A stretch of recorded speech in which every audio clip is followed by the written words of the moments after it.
CBS Radio Mystery Theater presents...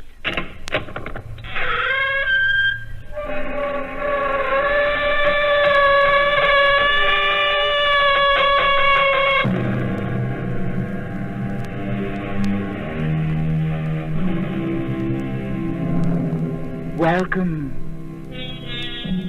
Come in. I'm Tammy Grimes. According to the Psalms, the days of our years number 70. Well, not always, and not for everyone. Life is filled with surprises, and the greatest of these is death.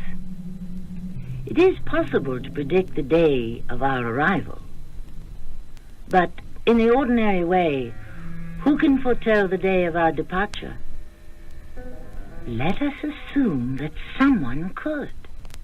I won't let you go, Albie. The streets are too dangerous late at night. I can take care of myself. I've got a gun. See? Oh, Albie, that's the toy pistol Papa bought for your birthday years ago. It's the real thing. No, Albie, dear, it's just a toy. That's your opinion, Mother. Now, Albie... Watch this. Albie, you come back here. I forbid you to leave the house. Albie!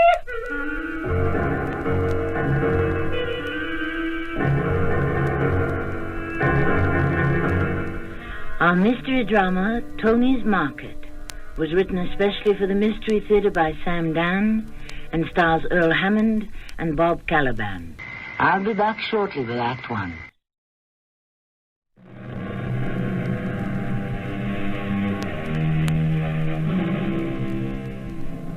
It is 11 o'clock on the night of July the 2nd.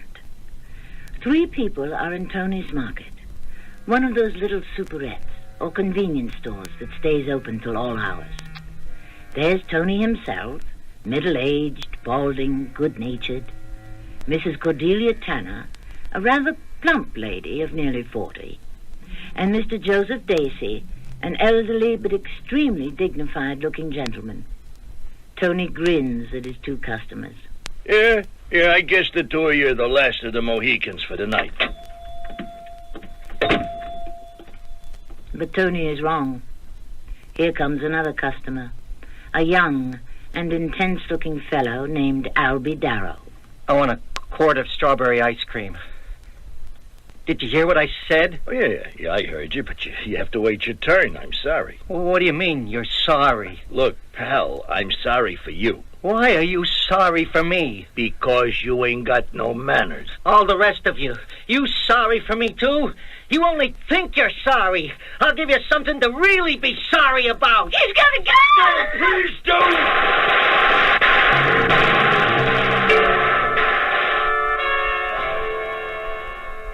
The gun is one of those 9mm automatics, so popular today with assassins.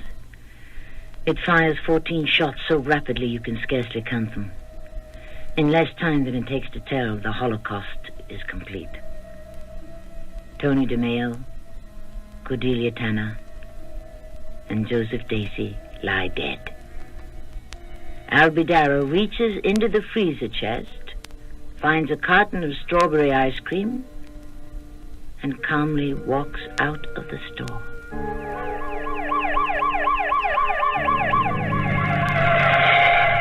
But a police cruiser, attracted by the noise, pulls up. Albie Darrow inserts a new clip and opens fire. The police are prepared for him. They can and do shoot back. Now, Albie Darrow lies dead on the sidewalk. His blood forms a darkening pool on the pavement. Crushed beneath his body, the ice cream beginning to melt oozes slowly from the crushed carton. And even the police officers, accustomed as they are to scenes of carnage, are visibly shaken. The 3 of them in the store, and him on the street. How did it happen? What made each of them come to this place at this time so that all of them would have to die here together? What do you think, Harry? What's there to think about, Jack? Write it up. It's all over. Yes, it's all over.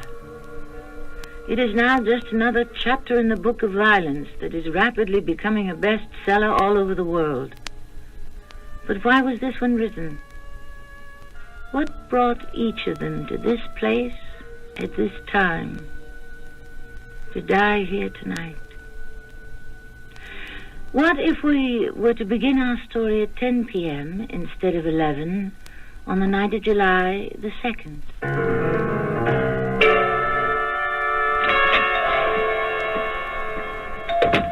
Have no fear, Tony's here. Good. Now we can close the store. It's only 10 o'clock, Amelia. Oh, you promised we were going to start closing early. We will. Now you run home and you light up the stove, huh? Tony. It's Thursday night, right? I don't care. But the bingo game's gonna break up in 5 minutes. So what? Well, we get a nice crowd in here till about 1:30. If I know you, Tony, you'll stay open till midnight. No, I promise. You always promise. This time I'm putting my foot down. Sell the place. And then? Travel. Where? All over the world. Why? See the people. You want to see people? Look out the window. Oh, these are different kinds of people. People are alike no matter where you go. That isn't true. Tony, let's go to Italy. Italy. Your old man and my old man, they should rest in peace. They couldn't wait to get out of Italy. Well, that's because they were poor and starving. But we're rich. What do you mean, rich? We got a couple of bucks, that's all. We've got more than enough, Tony. You worked hard. You call this hard work? Your old man broke his back in a steel mill. My old man had to breed black dust in a coal mine. Now that's work. Me? What do I do? None. That isn't true, Tony. The dairy guy comes in, he packs the refrigerator, and so do the meat guys, and the bread guys, and the canned goods guys, all the rest of them. They're in here every single day, keeping the shelves full up. And then the customers do the rest. They pick off what they want, they bring it up to the register. I put it in a bag, I take their money, and I say, goodbye. Now, this is work. Tony, we never went anywhere. We never did anything. We've never spent a nickel on ourselves.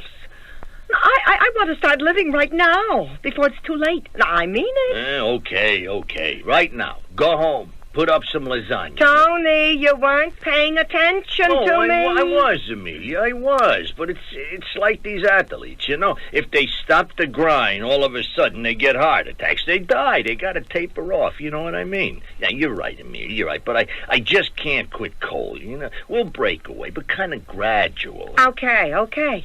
But gradual has got to start right now. And so this is the last night you stay open late, huh? Understand? Yeah. This is my last night.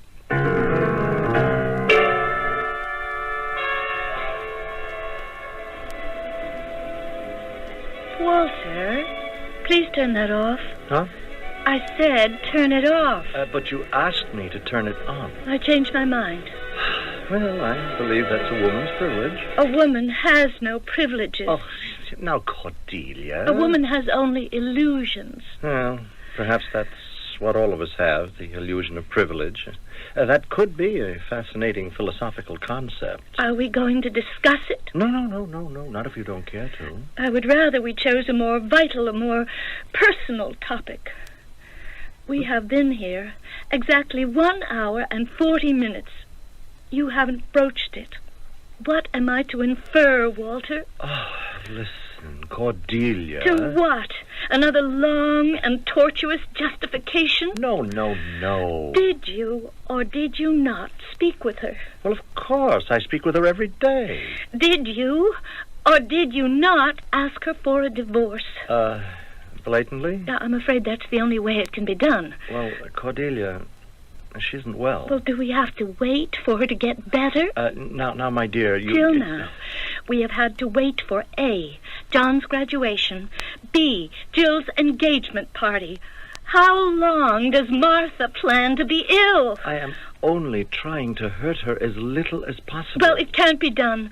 You'll have to hurt her a great deal, or you will have to hurt me a great deal. Why don't we have some champagne? Because there isn't any. There's almost half a bottle. It's become flat. See? Just like us. The fizz is gone. don't say that. I'll ring up room service. No, don't you dare. Cordelia, I will not have some smirking waiter slink in here with that knowing leer on his face. Well, why shouldn't he believe that we're married? Because it's obvious that we aren't. Obvious to whom? To everybody. But we appear to be any settled married couple. Look at us in the mirror. Well? Yes, I suppose we do. Here I am, a fat, middle-aged woman. Oh, no. You're not fat. You're pleasingly plump. Plump, certainly, but pleasing. To whom? To me. And who are you? Look at yourself. You have bald, you've got a pot belly. Oh, darling, we all grow older. In body, perhaps, but not in spirit. No, you're an old man, Walter. You are an old man at 50. And you putter about with old things. The whole world is the classics, the ancient Greek and Latin classics. My dear Cordelia, what is the problem? The problem? The problem? I don't know what the problem is. Oh, no. You mustn't weep, no. You're never going to divorce, are you? Are you? Darling, does it matter? I mean, really matter? You and I are truly one. We're mated. We are husband and wife and everything but name. Well, I want the name, too. Oh, my darling Cordelia, as George Bernard Shaw would say, that is middle-class morality. But what is wrong with middle-class morality? You intend to have your share of it. Didn't you scrimp and save and send your son to one of those prestigious universities? Didn't you plot and scheme to marry your daughter into a wealthy, socially prominent family? Well, why can't I enjoy some nice, comfortable, middle-class morality, too? Oh, you know, darling, there's the most hilarious comedy on television tonight. No, it will make you feel so much better, really. I don't have to turn on the TV to see a comedy. I only have to look at you and me. Well, Walter, the joke is over. The joke? Yes. The joke we've been playing on ourselves. You know, I actually thought you would leave her for me. But why should you? Martha and I, we're so much alike. She's fat and 40, and so am I. What did you see in me anyhow, Walter? Darling, what is wrong with you this evening? Nothing. For the first time in years, Walter, something is right with me. I'm starting to think of myself, and that makes you uncomfortable. No. I don't like to see you distressed. Oh, unless it concerns you. I'm only supposed to suffer over your agonies. Will you or won't you be named department head? Will Martha ever understand there's a limit to how much money you can make?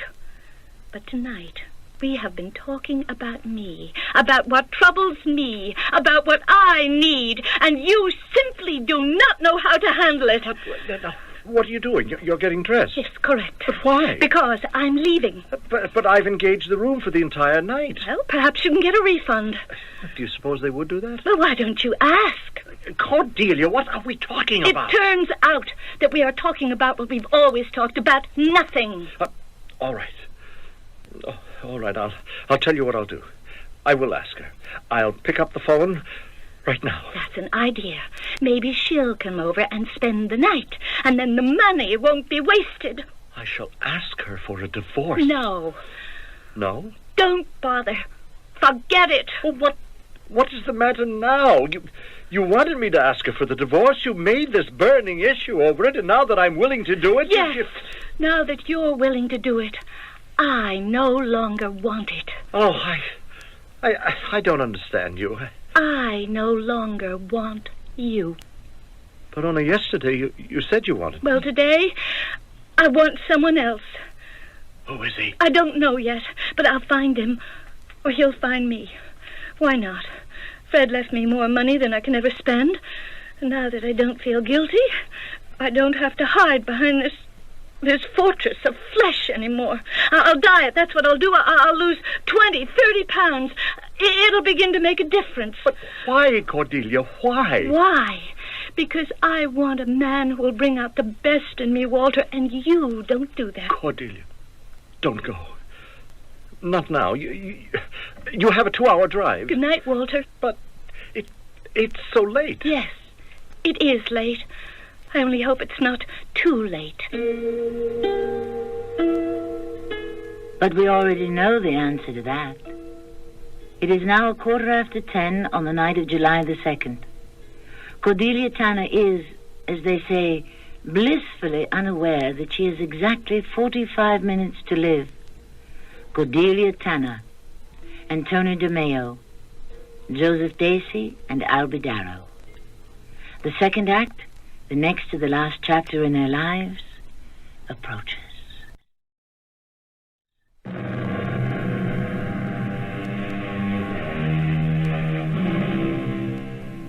Because I could not stop for death, he kindly stopped for me. The carriage held but just ourselves and immortality. The words are by Miss Emily Dickinson. They describe so many of us who go about our all-consuming mortal affairs. And, in particular, the 4 main characters in our story. The carriage will stop for each of them within the hour. Hey, hold it, Harry. Okay, Jack. Hey, that car parked at the curb back there. It's got a dame sitting in it. Let's check it out, huh? Okay. Hey, good evening, ma'am. Lady? Oh, good evening, officers. Everything all right? Oh, yes, everything's fine. It's just we noticed you all alone in a parked car on a deserted street. Oh, would you like to see my license and my registration? No. You look okay. Shall I tell you why I parked here? You don't have to. It's a free country. I was obeying the law. The law? Well, it isn't exactly legal law. It's more or less a law of common sense. And it says you should never drive while you're drunk or nervous or excited, you know? Yeah, I know. Well, I wasn't drunk or nervous, but I was excited. And do you know why? No, ask me why. Okay, why? Did you ever hear of the Declaration of Independence? Hey, Harry, we're in this deep. Yeah, sure. No, sure. How they all signed it, all those great men, John Hancock and Thomas Jefferson, Button Gwinnett. Who was Button Gwinnett? Oh, his was the smallest signature of all, you know, that little tiny cramped wavery one. Yeah, sure. But all of them, can you imagine how excited they must have been? Do you think that they could have just calmly gone back to the everyday routine of their lives as if nothing had happened? No. For a little while at least, there must have been some interlude of exaltation. Hey, does this make any sense to you, officers? Sure, why not, huh, Harry? See, just a little while ago, I also signed a sort of Declaration of Independence. Oh, good for you. Well, I'm feeling better now. I wonder if one of you could spare a cigarette, I seem to have run out. Oh, I'm sorry, I don't smoke. Oh. Me and my partner Harry here, we both kicked the habit. Oh, well, look, is there any place around here where I could maybe, what would be open this hour, Harry? Maybe Tony's Market. Hey, yeah, Tony's. All right, you want to turn right at the corner, go 1 block to Taft Street, turn left. The first light is Roosevelt, and it's just past the corner. Oh, thank you, officers. Hey, those streets are named after William Howard Taft and Theodore Roosevelt, in case anybody should ask you. Oh, well, that's good to know. Tony's Market. I'll find it.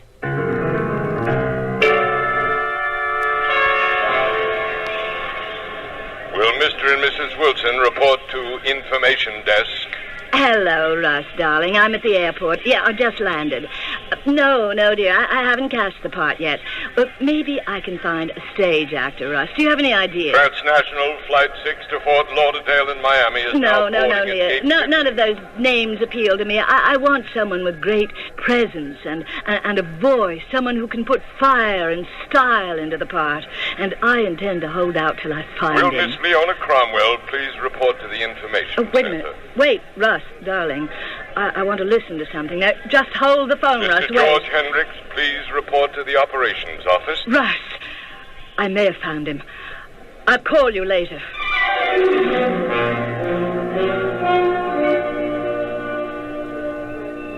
Are you Mr. Joseph Dacey? I often wonder. Of course you are.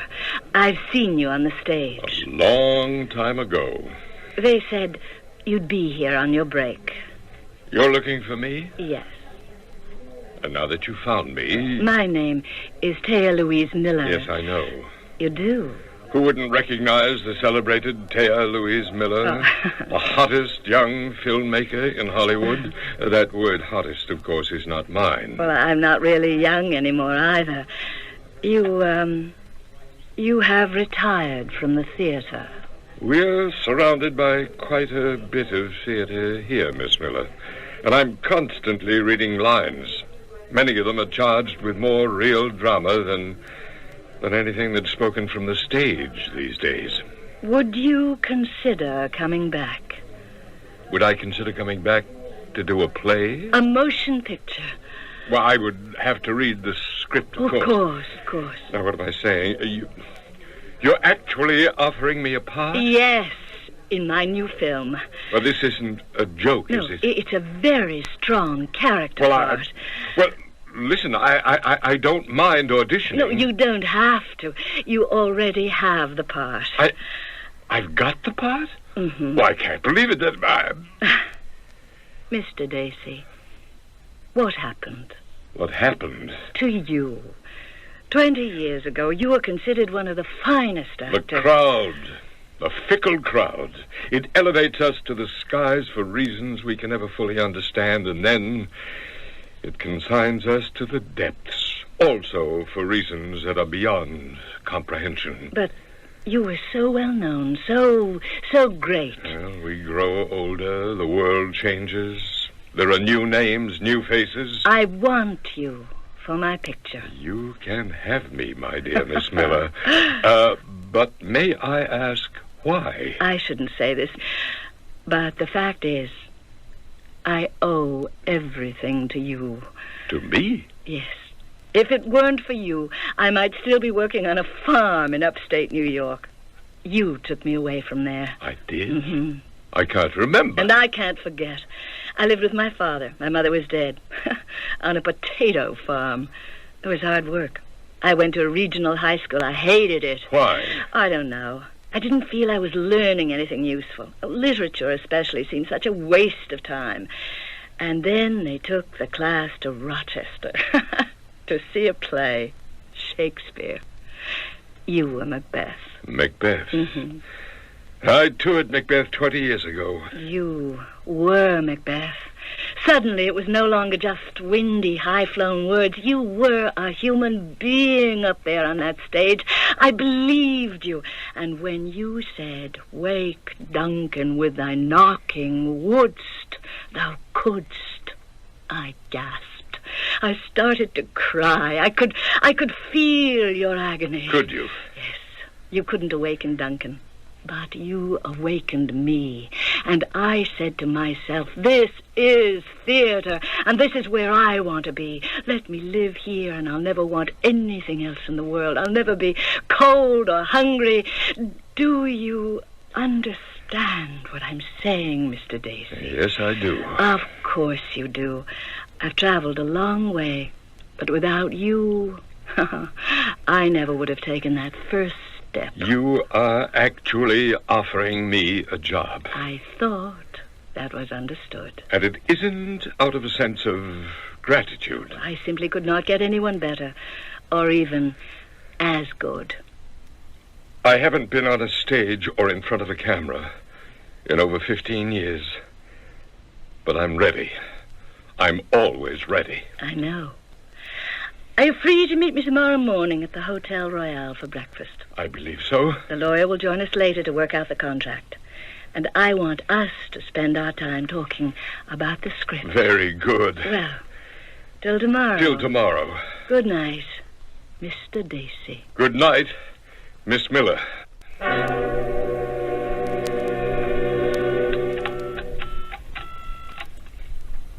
Hello? Hello, Ella. No. Everything is just fine. Couldn't be better. And I'll be home at the usual time, a little after 11. Did you prepare anything to eat? Good. No. Don't. Now, as a matter of fact, I'm starved. I thought I'd bring home some supper, caviar, some pâté, smoked salmon. Darling, I know how much these things cost, but tonight we've got to celebrate. I'll tell you when I get home, and not one moment before. Meanwhile, you light the candles, set out the crystal and silver. Tonight we cry out for madder music and stronger wine. I'll see you soon, darling. Wake, Duncan, with thy knocking. Wouldst thou couldst.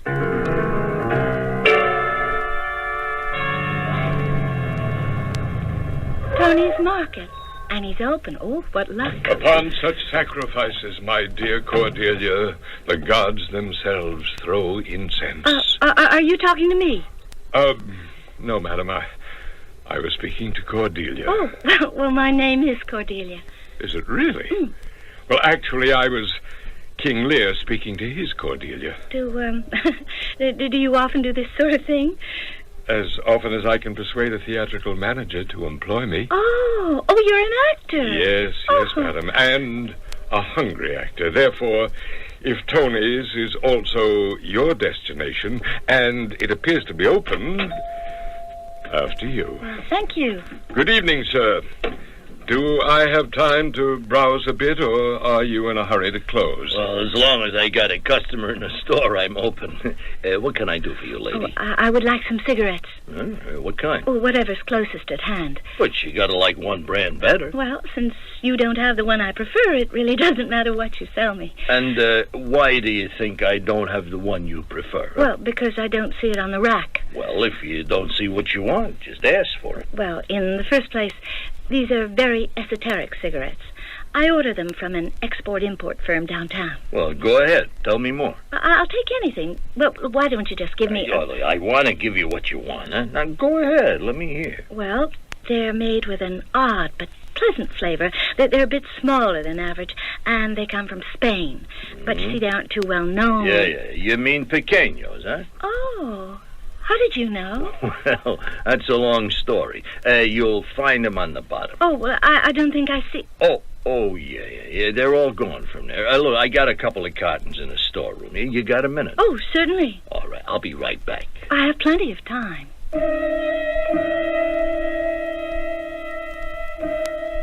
No, Cordelia, you don't. And neither does Mr. Joseph Dacey and the proprietor, Tony. The three of you... You have so little time left. If only you had stopped smoking, Cordelia. If only you would not have had something to celebrate, Mr. Dacey. Neither of you would have been here. And Tony would have closed his store and gone home.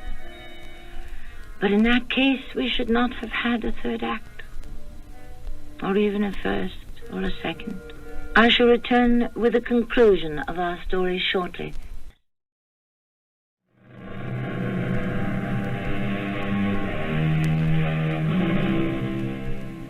We are concerned here with 4 people.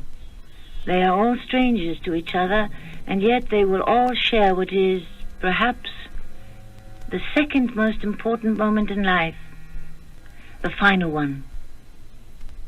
That moment is scheduled to occur at 11 p.m. on the night of July the 2nd in Tony's Market. And these 4, who have no connection in life, will be eternally bound in death. Tony DeMeo, Cordelia Tanner, and Joseph Dacey are already there, waiting. Now, we need Albie Darrow. Albie? Yes, Mother? I thought I heard someone in the kitchen. It's only me. Well, what are you doing? Making a sandwich. Oh, I see you're using mustard. You can't have a sandwich without mustard. Oh, there's a great deal of salt in mustard. Oh. I was listening to a nutritionist on the radio. All right, Mother, I won't have any. She said there was this danger of a chemical imbalance. I won't eat anything at all. Oh, that's silly. Why? Because I said it? Oh, you just have to be careful. I'm careful. You're home late. Again. I know, Mother. I had to eat dinner alone. I'm sorry. That sort of thing does not appeal to me. I said I was sorry. I was almost too upset to take my nap. Yes, Mother. What time did you get in? A little while ago. You mean you worked till after 9? Something like that. Will they pay you overtime? I don't know. Oh, that means they won't. I guess not. I wish you would stand up for your rights. Mother, I'm lucky to have a job. Oh, is that how you feel about it? Well? Yes, I guess that's how I feel about it. I didn't think I raised my son to be a doormat. You don't think so? Certainly not. Well? Well, what? Well, I think so. What are you saying? Nothing. One moment, young man. You just made an accusation. Please, forget it. Do you have a complaint? Put up or shut up. All right. I'll shut up. But I won't. Now go ahead. Speak. I'm a doormat. Why? Oh, what's a doormat? Isn't it something everybody steps on? Didn't everybody around here always step on me? Now, that's a contemptible lie, Albie. Why didn't you send me to college? You know perfectly well why. Papa died. He left enough. There was money for Margie's husband to go into business. There was money to send Tom to medical school. There was money for you to take a trip around the world, but there was never any money for me. The fact is, Albie, you were not college material. You're forgetting you flunked out. That was because you expected me to. You don't know what you're saying. Tom got music lessons. Margie got dancing lessons. I got nothing. Albie, the truth is you didn't have any talent. Did Tom? Did Margie? I heard Tom's violin teacher say he was practically tone deaf. And Margie? A ballerina? I heard Papa talk about it all the time. He said Tom had a tin ear and Margie walks like an elephant. And you said lessons are meant to enhance, to widen. Well, why couldn't I be enhanced, widened? Albie, you weren't interested. Was Tom? Was Margie? You don't remember the scenes we used to have in this house, huh?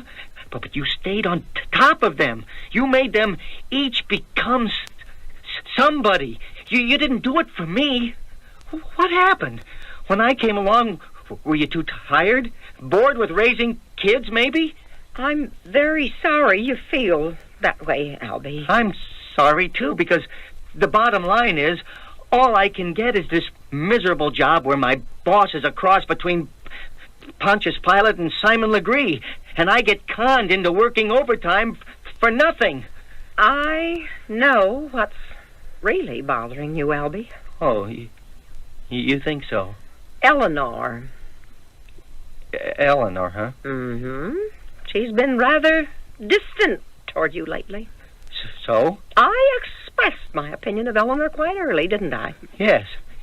Yes, you did. You have to admit Eleanor is cheap and common. Sure. I admit it. Then why did you ever go out with that kind in the first place? What other kind can I get?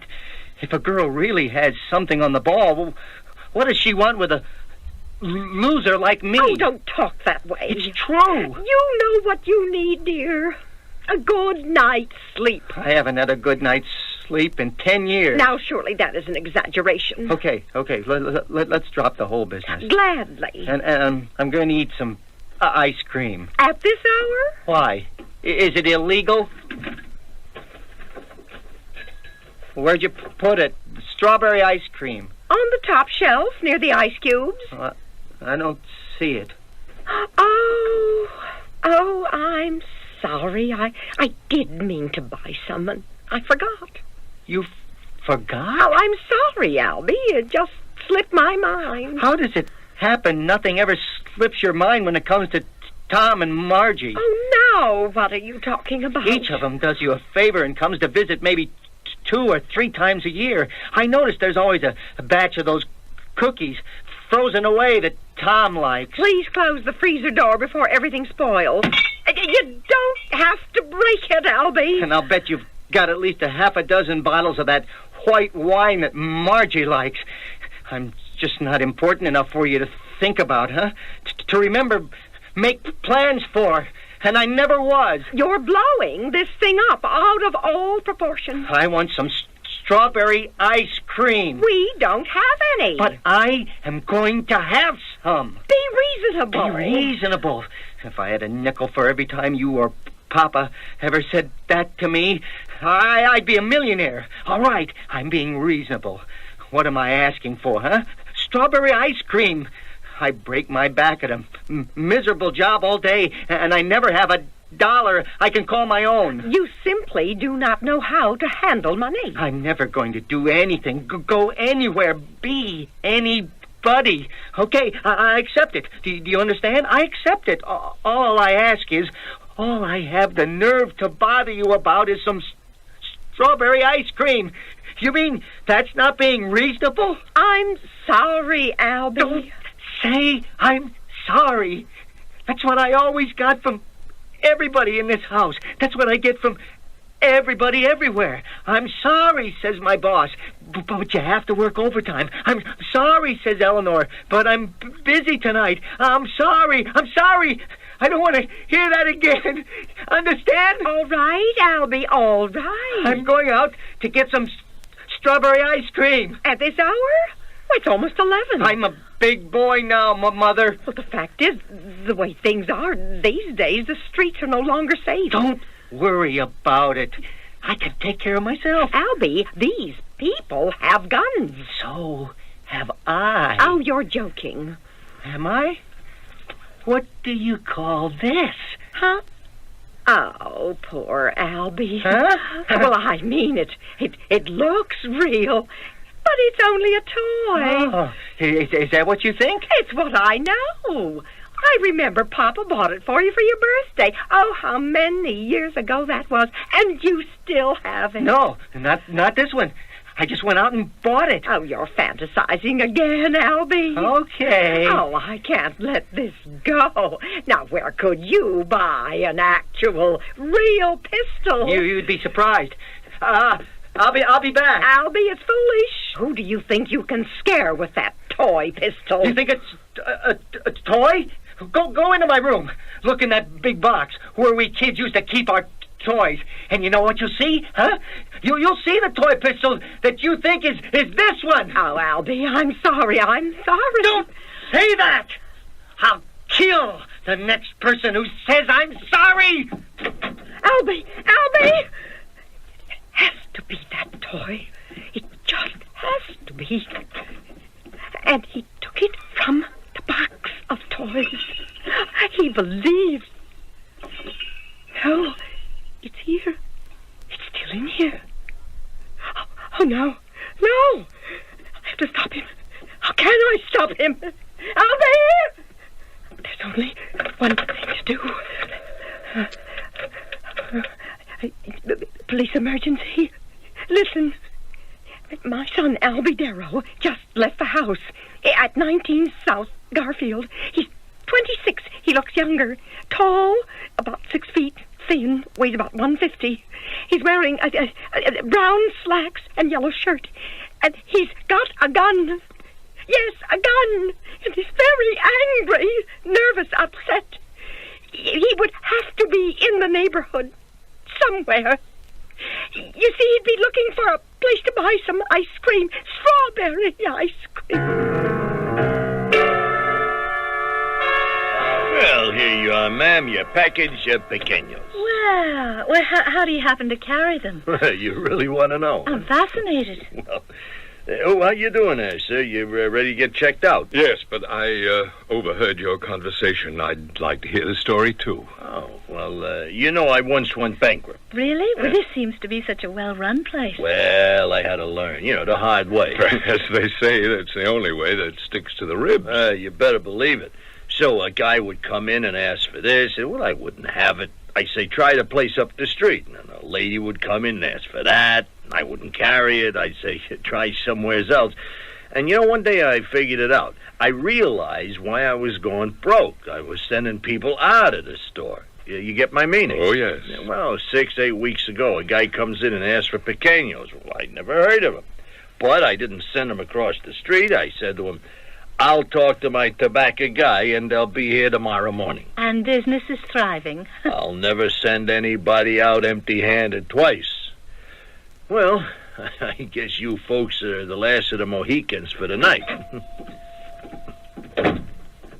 I want a quart of strawberry ice cream.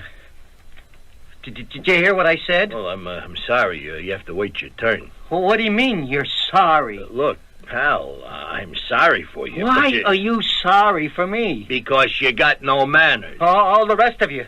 You sorry for me, too? You only think you're sorry.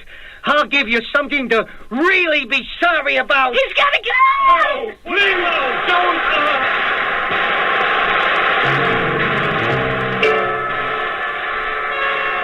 It's from around the corner.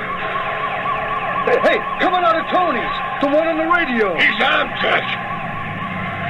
You there! Freeze! Drop it! He's gonna shoot.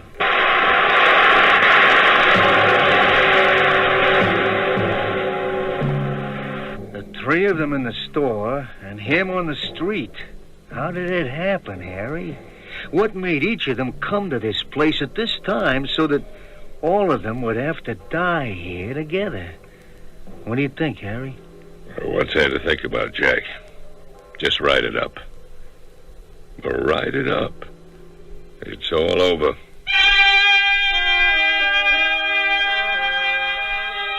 Yes, it's all over. Our story is called Tony's Market, but we could just as easily have titled it Strawberry Ice Cream, or My Mother Never Loved Me, or The Spanish Cigarettes, or Macbeth. The possibilities are limitless, because the causative factors, as the psychologists like to say, are endless. Little things, little events, ancient grievances and grudges, or even gratitudes. Suddenly they surface, and we live or we die. I shall return shortly.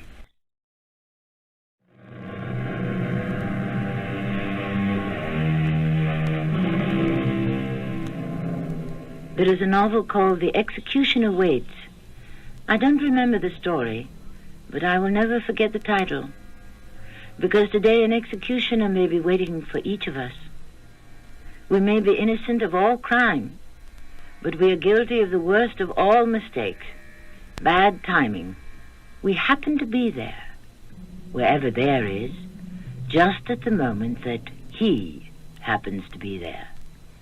We come together for the first and the last time. The plane crashes, the bridge collapses, and all those people who fall with it. Why? Why did they have to be there just at that moment? Our cast included Earl Hammond, Bob Caliban, Joan Shea, Carol Teitel, and Arnold Moss.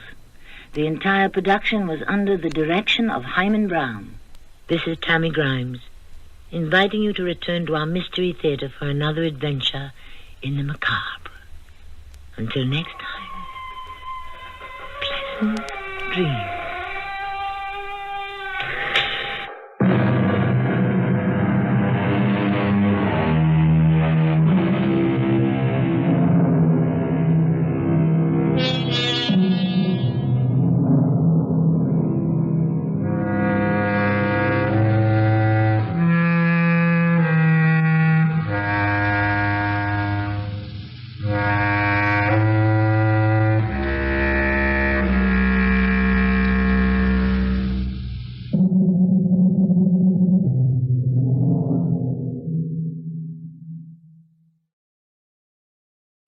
The CBS Radio Mystery Theater presents...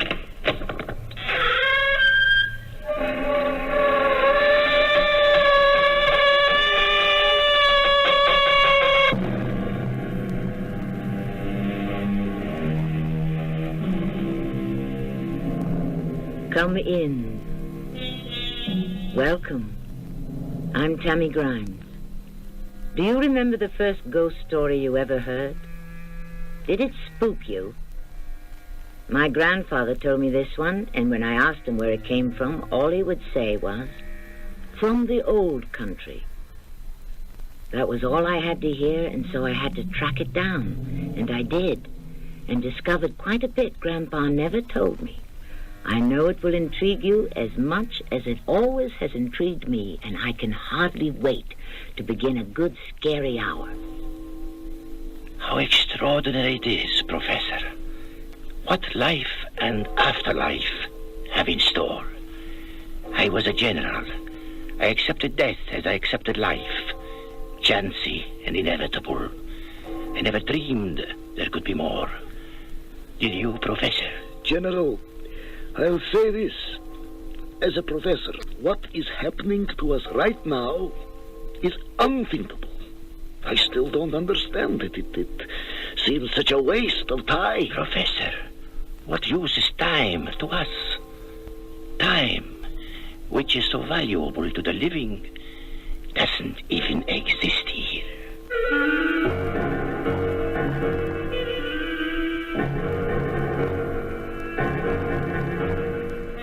Our mystery drama, The Way Station, based on a story by Ferenc Molnar, was written especially for the Mystery Theater by G. Frederick Lewis and stars Norman Rose.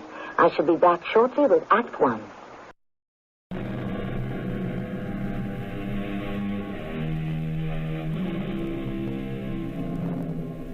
Let me set the scene.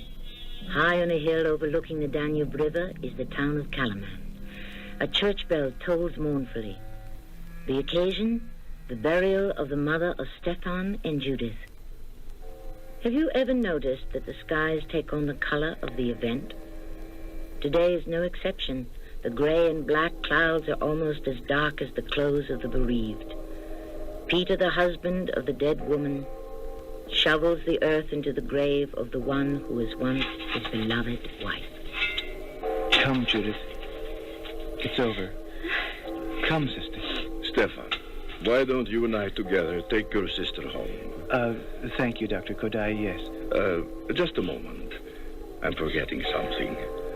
After all, you and your sister are young. Look at your father standing there next to his shovel. Perhaps I had better stay with him. Peter. Peter! You see what I mean, Stefan? He's just standing there, stricken. I can't think of any worse fate than being the only gravedigger in the village and having to bury your own wife. Oh, please, please, can't we go home now? My dearest Judith, of course we can. I can't stand a moment longer in the cemetery. Dr. Kodali, I'm sorry. I must go. I can't understand why my mother... She was so young. Why? Why? Judith, medicine did everything possible to save her. It was the Lord's will. Oh, that's what I don't understand. Why did the Lord will it that my mother should die?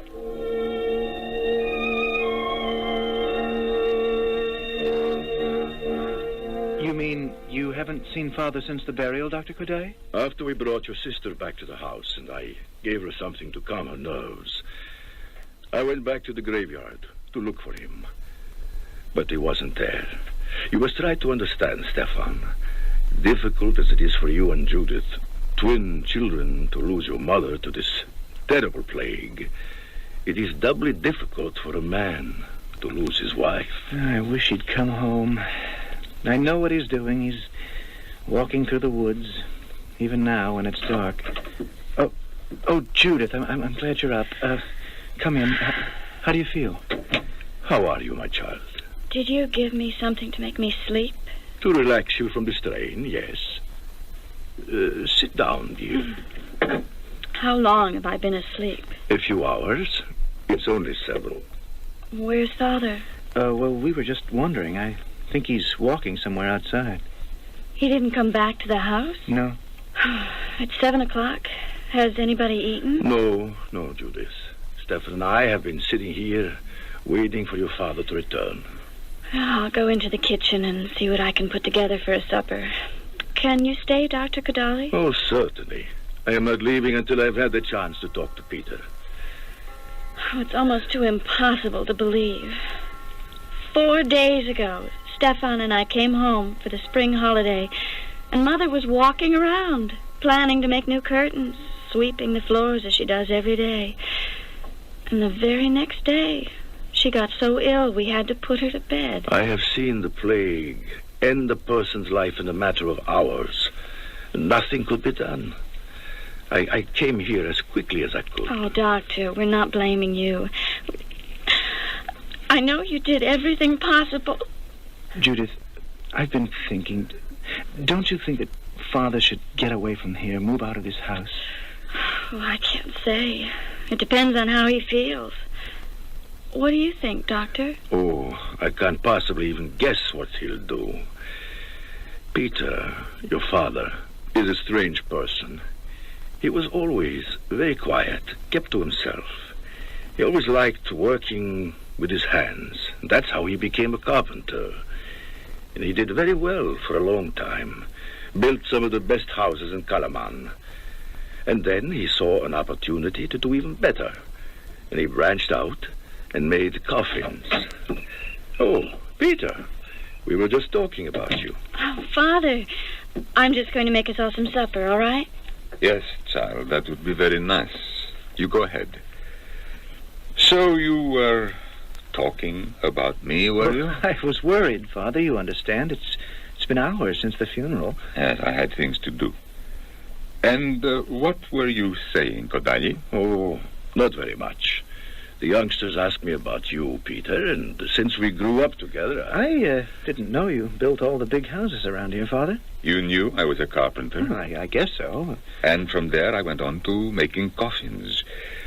There was good money in that until people wanted to buy those fancy ones with the bronze handles lined with red and white satin. So they bought their coffins in Budapest. And then you became a gravedigger. Oh, somebody had to do it. I was always interested in the church, and the deacon asked me if I would.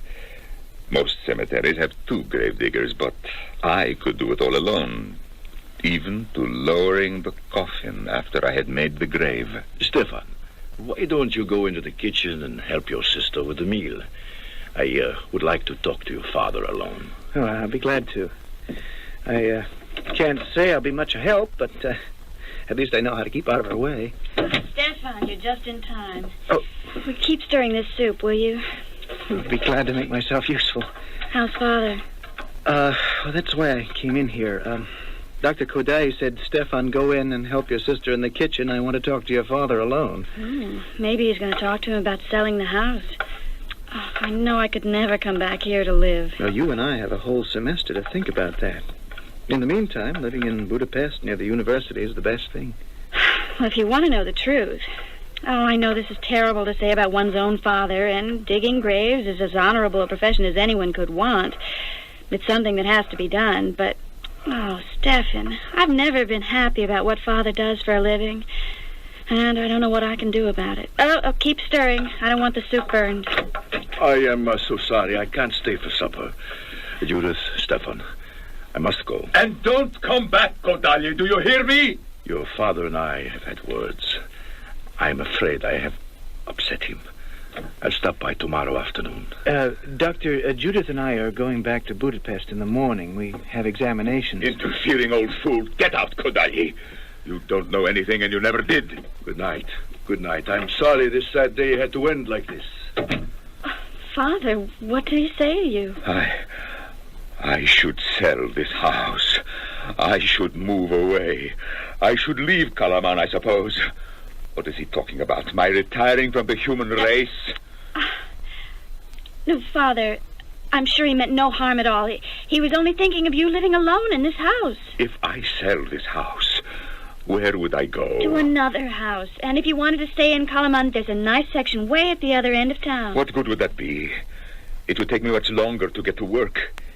Here, I am across the road from the church and the cemetery. If it rains or snows, it does not matter. I am right here to do the grave digging. No, that is settled now. You two, you stay here tonight, and then I want you back on the train to the city in the morning and into your classes. Now, there is one thing you children must understand. For me, Magda, my dearest darling Magda, has not died. What I placed in that wooden box and put into the earth was not your mother. It was flesh, perhaps, but her spirit is still very much in this house. I can understand how you feel. No, you cannot. You are just saying that. It is not a feeling, it is the truth. But I will put it to you in a way I think both of you can understand. I do not wish to move from this house. Not now. Not ever. I want to be able to cross the road any time I like and mow the grass around her or change the flowers. Yes, I believe her spirit lives. I will never be without her. Never. I can promise you that.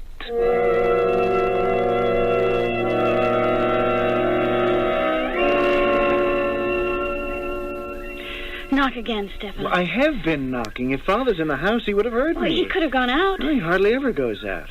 He's not in the cemetery. We looked. I don't understand it. Didn't he expect us to come back out here this weekend? Didn't you tell him we would? Well, I thought I did, but I guess I forgot. I just assumed that a week after Mother died, he'd expect us to come home. And what's more peculiar is that he's always left the front door open. Why is it locked? I think I've got a spare key in one of my pockets. I know. He may have gone to visit Dr. Kodali. Stefan, knock just once more, please. Judith, Stefan, what are you doing here? What's the matter, Father? Don't you want to see us? Are you, having a party? What are you two talking about? Well, I see you got a tray with a bottle of wine and 2 glasses. No, 3, and 3 plates of soup. Is Dr. Kodai here? What business is it of yours? What are you two doing, spying on me? Father, what do you mean spying? We came specially from the university. Go away. I have many things to do. I cannot entertain you. Go away. Go away. Well, what do you make of that? What did we say to him to make him so angry? I don't know. But I'm frightened. All I did was ask if Dr. Kodai was here because he had a tray of soup and wine. I want to get into the house, Stefan. Father needs us. I know it. It's Mother's death that's brought this on. He's locked it again. He has locked us out. Did you find your key? Yeah, I have it right here. Go on, Stefan. Unlock the door. I am. The worst thing of all is not what he said, but how he looked. What?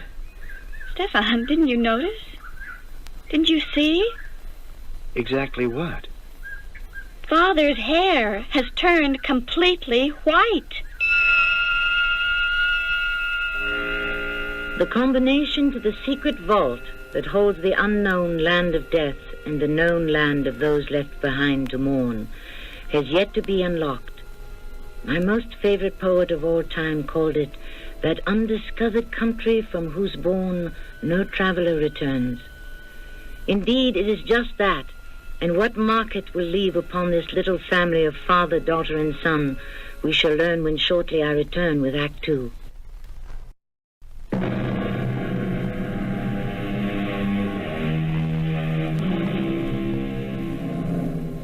Peter is the town gravedigger and grave caretaker in a small village high above the Danube. It has been his unfortunate task to bury his wife, who succumbed to the plague that swept over Europe in the 18th century. His son and daughter, Stefan and Judith, study at the university, and a week after the funeral return home to find their father so strange and secretive, they begin to wonder if his wife's death has not affected his mind. What time is it now, Stefan? It's almost 11 at night. I don't know what to say. I don't know how to explain all this. He locks the front door, then opens it. Finally, he treats us like unwanted strangers and slams the door in our face. Oh, my poor father. I've seen that distant, almost disembodied look on Father's face before. I'm trying to remember. Have I seen it only after he's attended to a funeral? There's some day or date that I associate with this.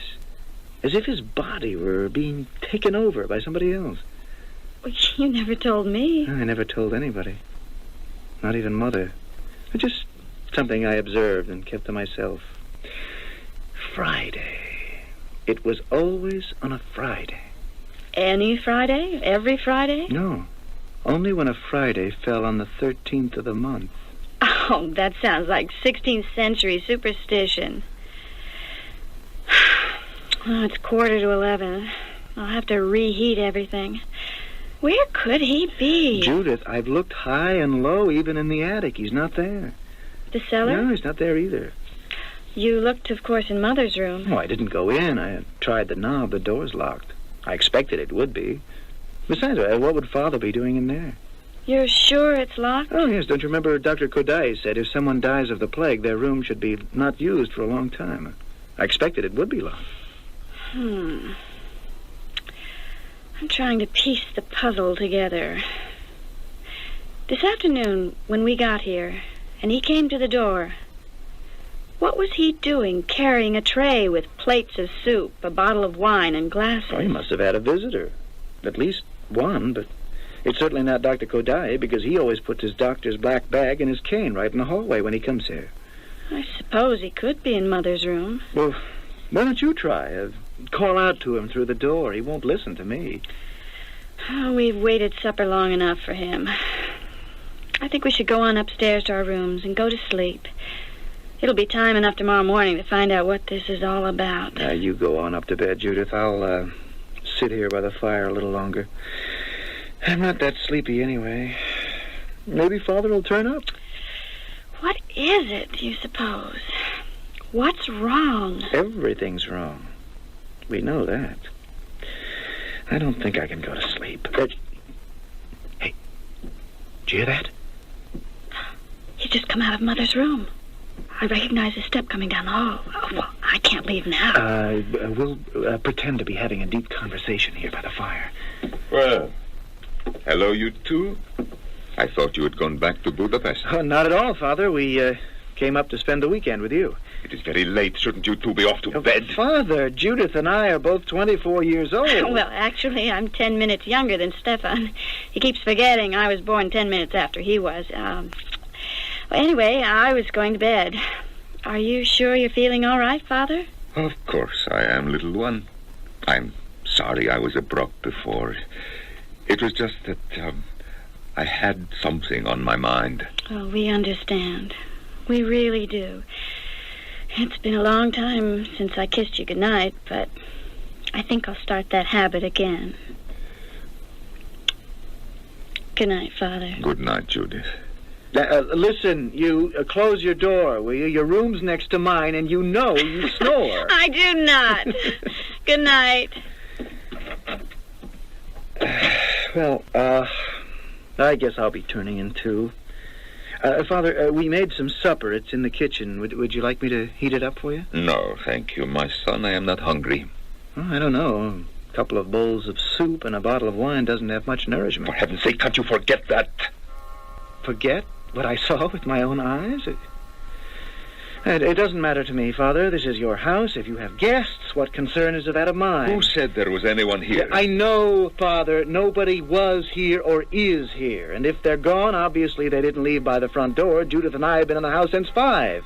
And that means they left by the French doors that lead from Mother's room to the garden. Now, Father, as I said, it's your house. You are not accountable to me or to anyone.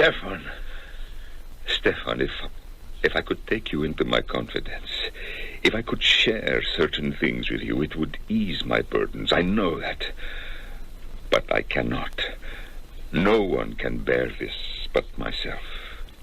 It is mine alone.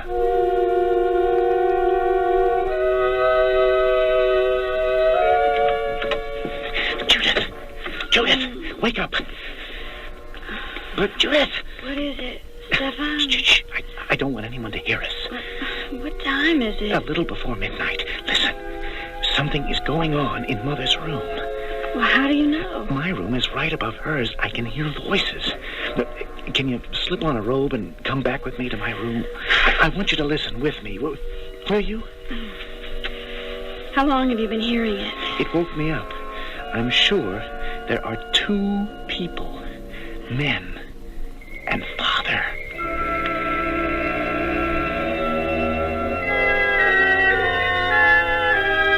I don't hear anything from down there. Neither do I. They've just stopped talking, that's all, but I'm sure they're in there. What part of your room did the voices sound the loudest? Right under my bed. That's what woke me. Now, I'll tell you what we'll do. Help me move the bed closer to the window, and then we'll get on the floor and listen. Will you? All right. Okay, now you take that end of the bed, and I'll take this end. Now, watch your fist. There's a small rug under it, so don't trip. You ready? I'm ready. I'll say 1, 2, 3, lift, and we both move the bed all the way over to the window, okay? 1, 2, 3, lift. Down here. Good. I don't hear anything yet. Now, I'm going to fold back this little rug that was under the bed. Look. There are cracks in the floorboards. I can see light coming up from Mother's room. Maybe it isn't right to spy on one's own father. But if he has people in this house and doesn't think enough of us to trust us with a secret, I think we're entitled to know. When people meet in secret in the middle of the night, what do you think? I'm thinking of Father and the shock of losing Mother and his hair turning white in a few days and how ashamed I'd be if he knew what I was doing. Judith, stop that. Look down there. What do you see? I see 2 men sitting at that table in the middle of Mother's room. Look, they're all dressed up. There were 4. Maybe he went out. Shh. The door to Mother's room is opening.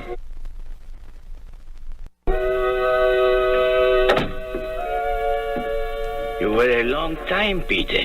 I had to go to the cellar, General. I keep my best wines in the cellar. Will you join us in another glass of wine, Professor? Happy to. I'm very cold, you know. I'm surprised you have any physical sensations at all, Professor. I don't. Not a one. Well, it is different for different people. Of all those who have stopped here on their way, some have no general sensations at all. Others do. They feel everything. I thought perhaps it had something to do with our waiting here in this room now, instead of as we used to do in that little stone house at the end of your garden. Oh, it's better here. Easier to get to from across the road. Another midnight. I wonder how many I have yet to go. Aren't you going to sit down with us, Peter? In a minute. I want to lock the door first. Lock the door? Why? My son and daughter are visiting me, General. Would they be wandering about this house at this hour? We are safer behind a locked door. Now, gentlemen, Professor, General, I raise my glass of wine to your health.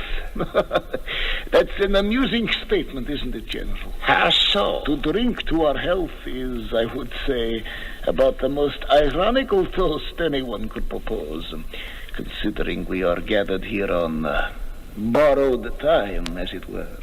Tell me, where are we? I think of it as a way station. Somewhere off the main track, a spur, a resting place. Professor, I don't know how you feel about it, but I would like to reward Peter for the care and understanding he has given us. Oh, no. No, I could not accept anything. I never have. General, you are right. Let me just think. What do I have on me at this moment that might be worth something? No, gentlemen, no, please. What I am doing is through no desire of my own. I fell into the job, you might say, as easily as one might trip into a grave. But I was wondering if it might not pass the time more agreeably if the 3 of us played some cards. Yes. What say to 3-handed poker? We could do that. Professor, what do you say? Why not? It would be the first time I've played a game and had nothing to lose. Stay where you are, gentlemen. I will go and fetch some playing cards. Judith! Let's crawl over to the far side of the room. I want to talk to you. Wait. I'll put the rug back over the floorboards just in case we might be overheard. They were dead, weren't they? Both of them. Oh, I recognized the professor right away. I didn't know the other man. The general? I think I read about him dying a month ago. It's unbelievable. Quite unbelievable. Oh, I can remember so well 2 weeks ago. After class, we were all talking about the professor passing away so quickly. Don't you? I can see it so clearly in front of me. His picture in the paper that day. Professor Martin Helgar dies. Services will be held at the church in Calaman where he lived. He was the university's most prominent professor. He's supposed to be dead. If he is dead, then he must be an it. The other one, the general. I wonder how long has he been out of his grave? And what are they doing here? I just cannot believe that you and I, Judith, two mature 24-year-old people, are sitting up here looking through the floor at the dead coming to life. Well, it's happening. It's not a nightmare. If it is, I don't want to wake up yet. It isn't. I have to know more. It's our own father. And who can we ever talk to about this? Can you bear to have another look? Yes, I can. All right. We'll crawl back, take up the rug, and... now, you're sure, Judith, you're up to it? There are too many questions left unanswered. For me to half know something is much worse than knowing all of it. Oh, as it is, how am I going to see Father in the morning and pretend I don't know anything? Oh, maybe there's an explanation I can understand. I pray there is. Strange that you should say you pray for an explanation. I pray too, Judith, that it's not too late for prayer.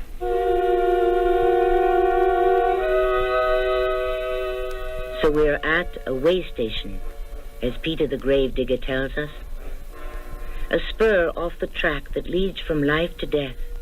Can it be there are those placed on the earth who still have time, still have lifeless hours owing them? Could it be that there are way stations near other cemeteries? In other countries? It's something to ponder. But I wouldn't give it much thought too late at night if you happen to be alone walking past a graveyard. I shall return shortly with Act 3.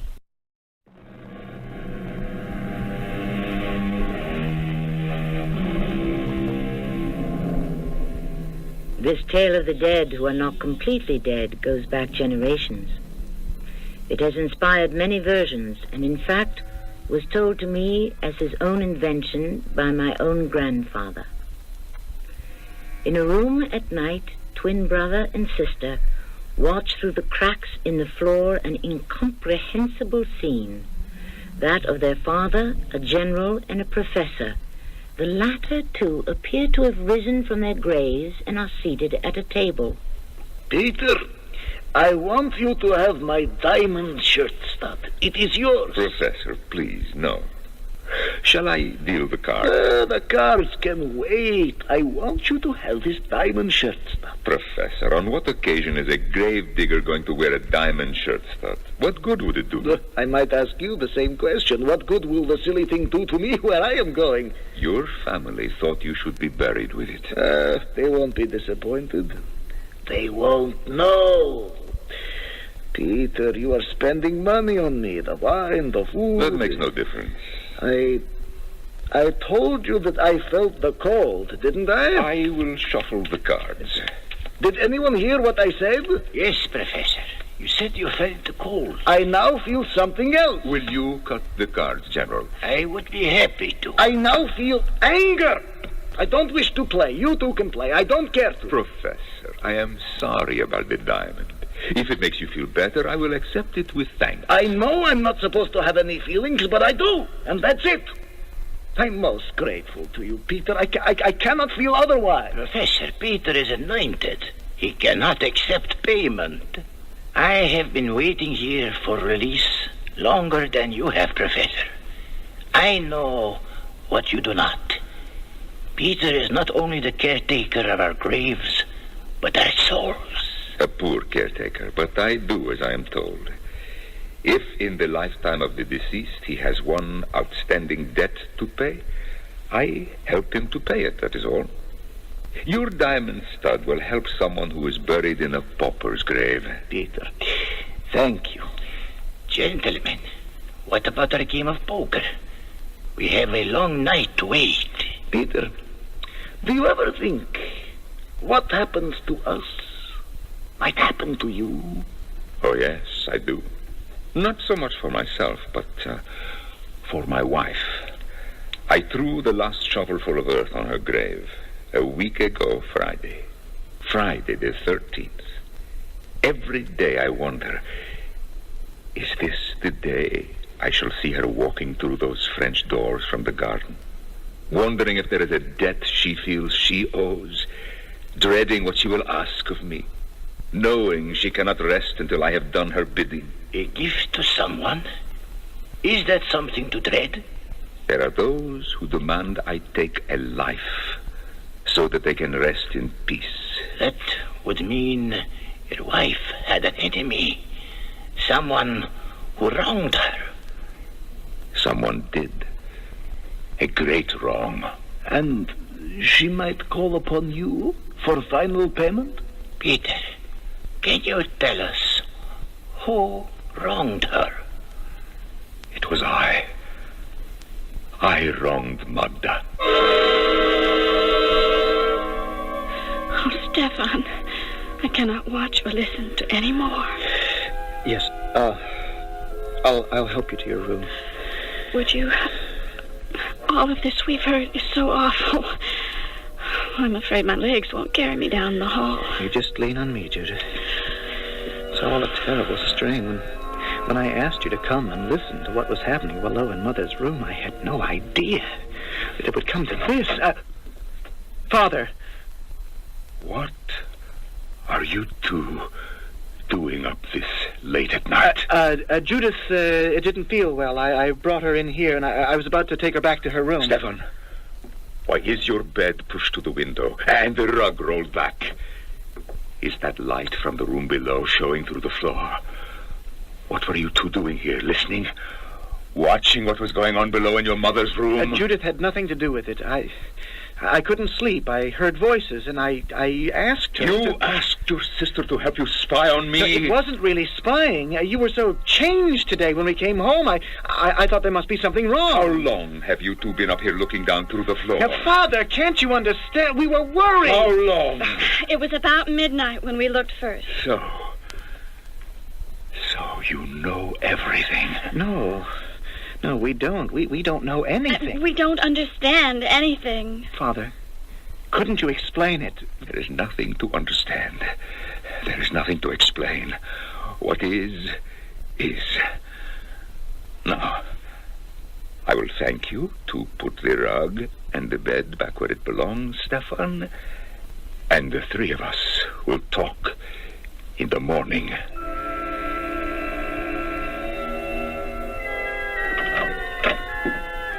Gentlemen, we will have to keep our voices low. I am afraid my son and daughter were awakened. I have told them nothing. I am not prepared to tell them anything. Peter, I am a general, an army man only. I know little else. Is there any way one can avoid this in-between time at a way station? Yes, there is, yes. Have it put in your will that the coroner is to pierce your heart through with a knife. Had I known that. Look, I have my army knife with me. A retired general, they said, must be buried with his hunting knife. How did you die, General? Disgracefully. I fell off my horse. And I broke my neck. And you, Professor? There's someone at the French door. I will go. It may be an intruder. Give me your hunting knife, General.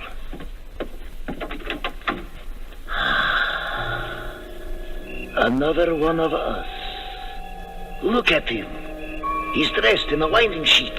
Oh, I'm cold. cold. Come inside quickly, sir. Please, Peter, shut the doors. Hold the man's head, Peter. I will pour this wine down his throat. It will warm him. Peter, why are you standing there? Help me uncover his head.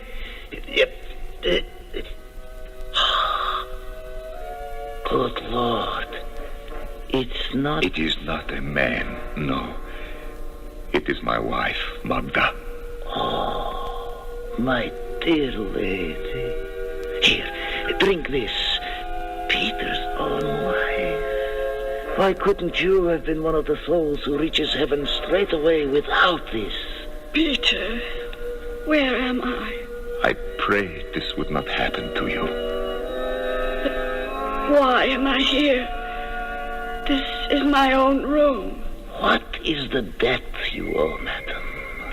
Do you remember that? In the war against the Prussians, they sent a soldier across the trenches with a white flag of truce. I shot him dead. That was my debt. And Peter saw to it that what I had, my ring and so on, were given to the man's widow. But I still have to wait until they accept it as full payment. I am also waiting so I can return to my grave. You don't remember what brought you here, madam? No. Only dying suddenly. Dear madam, your husband Peter has been an angel of mercy, not only to the general and myself, but to many. In time, you will remember what sin has to be paid.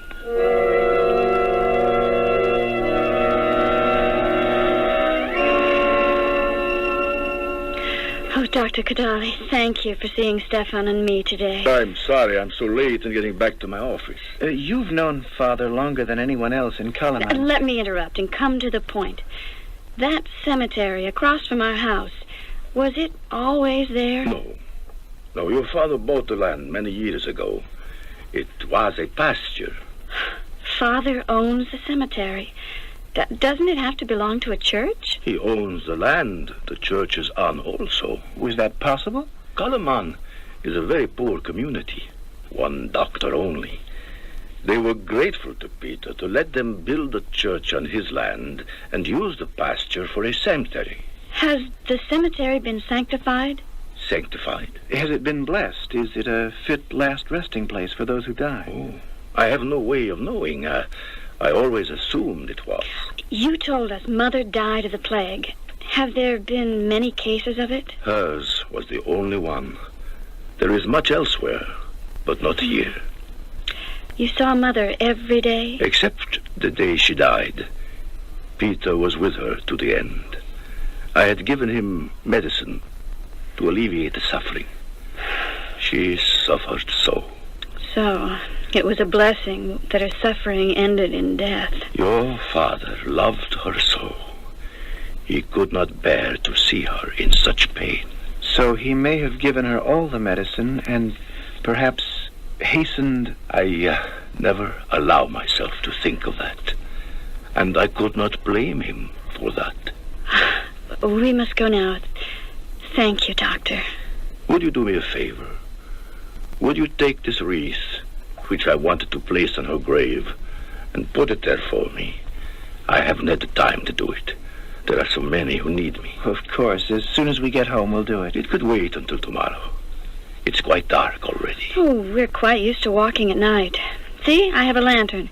We'll place the wreath tonight.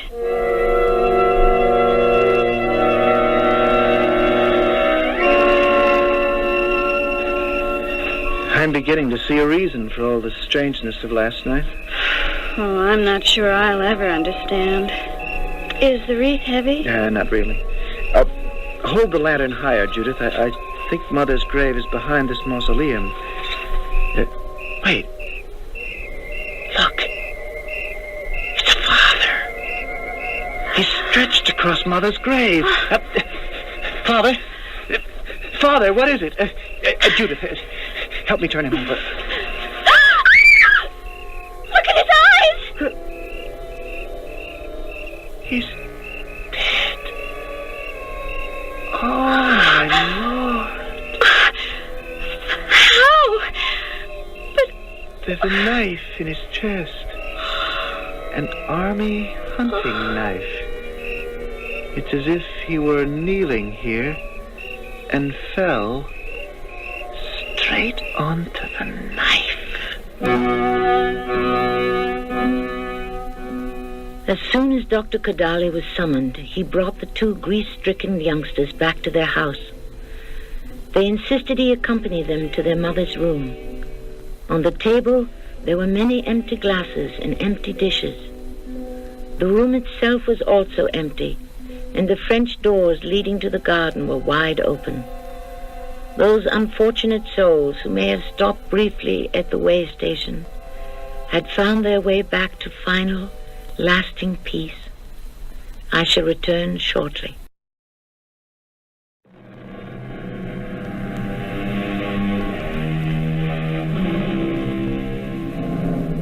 A few lines from that master of the macabre, Edgar Allan Poe, will tell you how I feel about the tale just told. Remember? Hear the rolling of the bells, iron bells.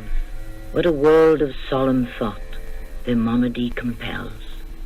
In the silence of the night, how we shiver with affright at the melancholy menace of their tone. They are neither man nor woman, they are neither brute nor human, they are ghouls. Our cast included Russell Horton, Norman Rose, Maya Dillon, and Bernard Grant. The entire production was under the direction of Hyman Brown. This is Tammy Grimes, inviting you to return to our Mystery Theater for another adventure in the macabre. Until next time, pleasant dreams.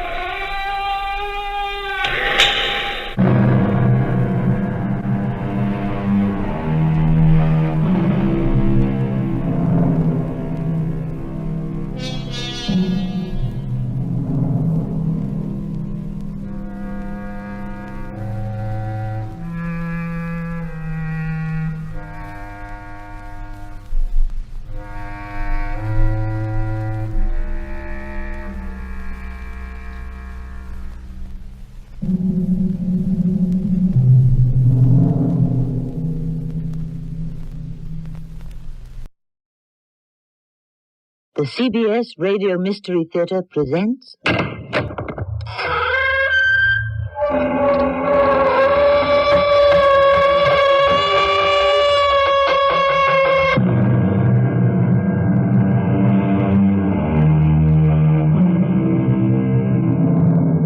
Come in. Welcome. I'm Tammy Grimes. For most people, memories are precious. And for some older people, memories are almost all they have left. But what about those whose memories are too painful to bear? Can such thoughts be suppressed, locked away in some hidden corner, never to resurface? Or do they lurk in the shadows, eager to burst forth, simply waiting for some detail to bring them back in full color? Usually it's the latter, and often, as in the case of poor Alicia Winslow. The sudden reappearance of a long-suppressed memory is a terrible shock. These photographs, where did they come from? From a roll of film that I found in an old camera at the same auction where my wife bought the old box of letters. Oh, dear Lord. Miss Winslow, are you all right? These photographs, get them out of here.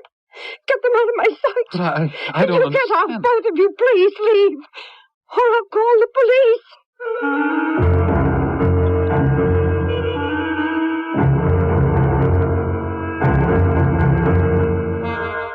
Our mystery drama, The Riddle, was written especially for the Mystery Theater by Karen Thorson and stars Patricia Elliott and Lloyd Battista.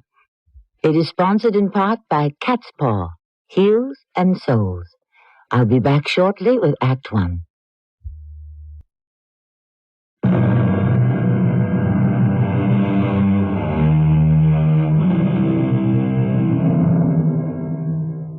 Many things can trigger a memory. The sight of an old hat, the sound of a car horn, even the smell of some forgotten fragrance.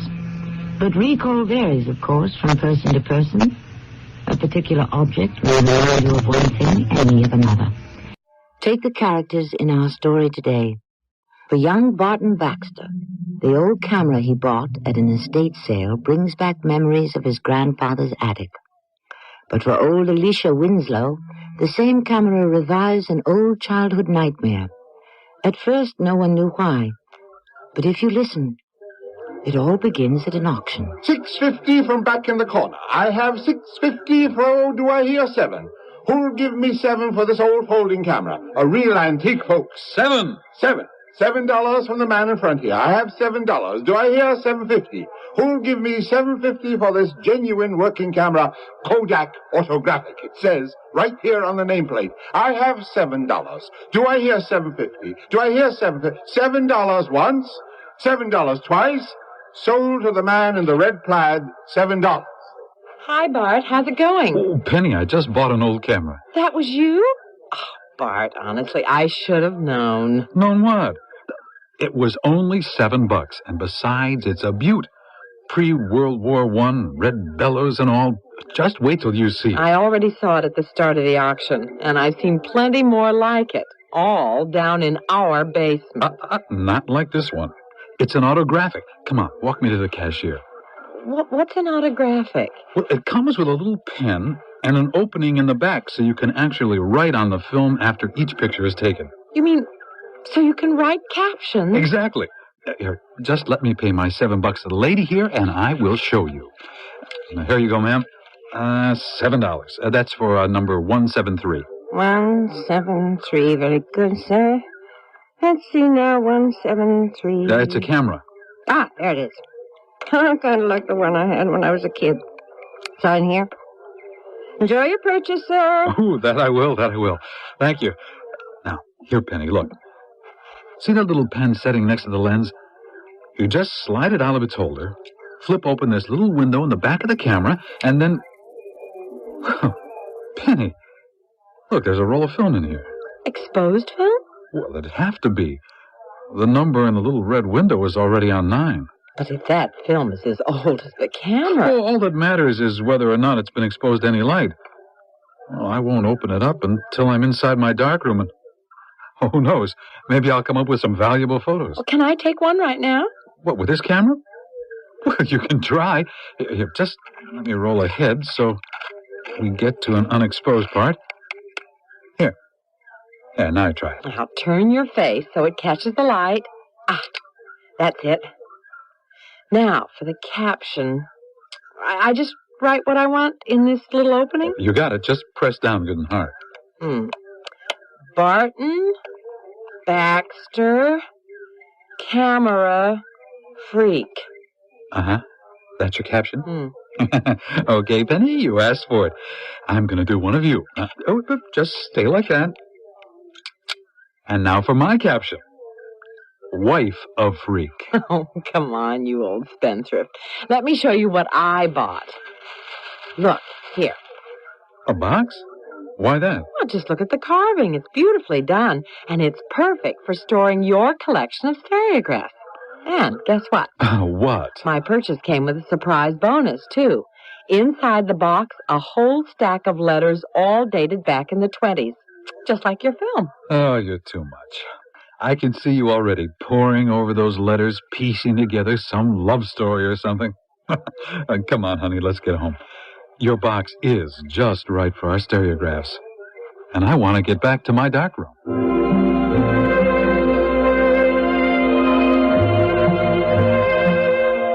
Penny! Penny, come here. Come and see. See what? These old pictures. Bart? But they're all streaky. Hey, come on. This is pretty darn good for a 60-year-old film. Look here. Even those snapshots of us worked. And look down here at the bottom. See the captions? I can actually read them. But look there. In the photo, standing behind me. What? That old man in the background. He followed me around the whole auction, trying to buy my old box. I kept telling him no, but he wouldn't quit. Oh, he really gave me the creeps. Maybe you better get that box appraised. Maybe it's valuable. I'll do it tomorrow. But how about these old photos? Anything valuable here? Well, not really. Except maybe this one. You know, because of the clothing. Oh, my gosh. Will you look at those outfits? Oh, and what a cute little girl. What's the caption for this one? Well, it's hard to read, but I think it says, remember me this way. Oh, how romantic. Oh, let's see the others. Oh, but aren't there any more pictures of people? These other shots don't tell me a thing. Well, not unless you count the one of the statue, the Cupid. And what kind of captions are these? L dash dash P dash dash dash. Some kind of puzzle? Oh, probably for the little girl in the photograph. Oh, let me see that one again. Do you know what, Bart? I think these captions are in the same handwriting as those old letters I bought. Look here, see the T's? They all look like the same squiggly L, and none of the O's are closed off at the top. Well, well, Madam Sherlock. So whoever wrote these must have owned my autographic. Oh, have you read them? Every one. They're all addressed to a Miss Alicia Winslow and all signed Auntie M. I bet that's who's in this old photo. Some devoted old aunt and her young niece Alicia. Alicia Winslow. Doesn't that sound familiar? Of course it does. Winslow was my grandmother's maiden name. No. Something else. Someone I've dealt with. Oh, I've got it. The old woman who lives down by the river. The one who sold me that old stereopticon. Her name was Alicia Winslow. The one with all the antiques. The one you kept saying you'd take me to see. Bart, take me now. Take you where? To see Alicia Winslow. If these letters were really hers once, maybe she wants them. And the photographs, too. You could make up a second set, couldn't you? Well, it wouldn't be too hard. I could give her a call. Bart, do.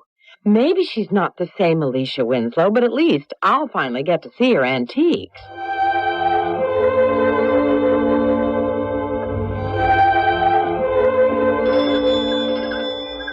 Here goes. You remember your promise. Of course I do.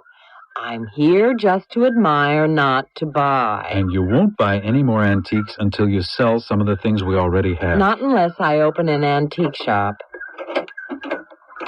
Well, hello, Barton. Do come in. Mrs. Baxter, I'm Alicia Winslow. I'm delighted to meet you, but please, call me Penny. If you'll call me Alicia. Here, why don't you two sit over there and I'll bring in the tea. Oh, Barton, just look. She has those old leaded glass bookcases. And I bet that's a Victrola. Oh, this place is a gold mine. Well, my dears, I hope you like lemon cake. I just happened to make some this morning. Help yourselves to cream and sugar. Oh, really? You're too kind. My wife is already ecstatic at the sight of all your antiques. Well, I'm the antique in this house. Compared to me, all these things are modern.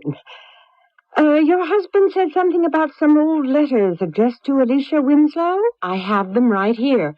I found them in an old box that I bought at an estate sale. What estate? The old Farnsworth place. You know, the big stone house on the hill over in Southington. That's how it's known now. The Farnsworth estate. Did that place used to have some other name? Well, its real name was Pond Hill, but most people called it the Winslow estate. Winslow?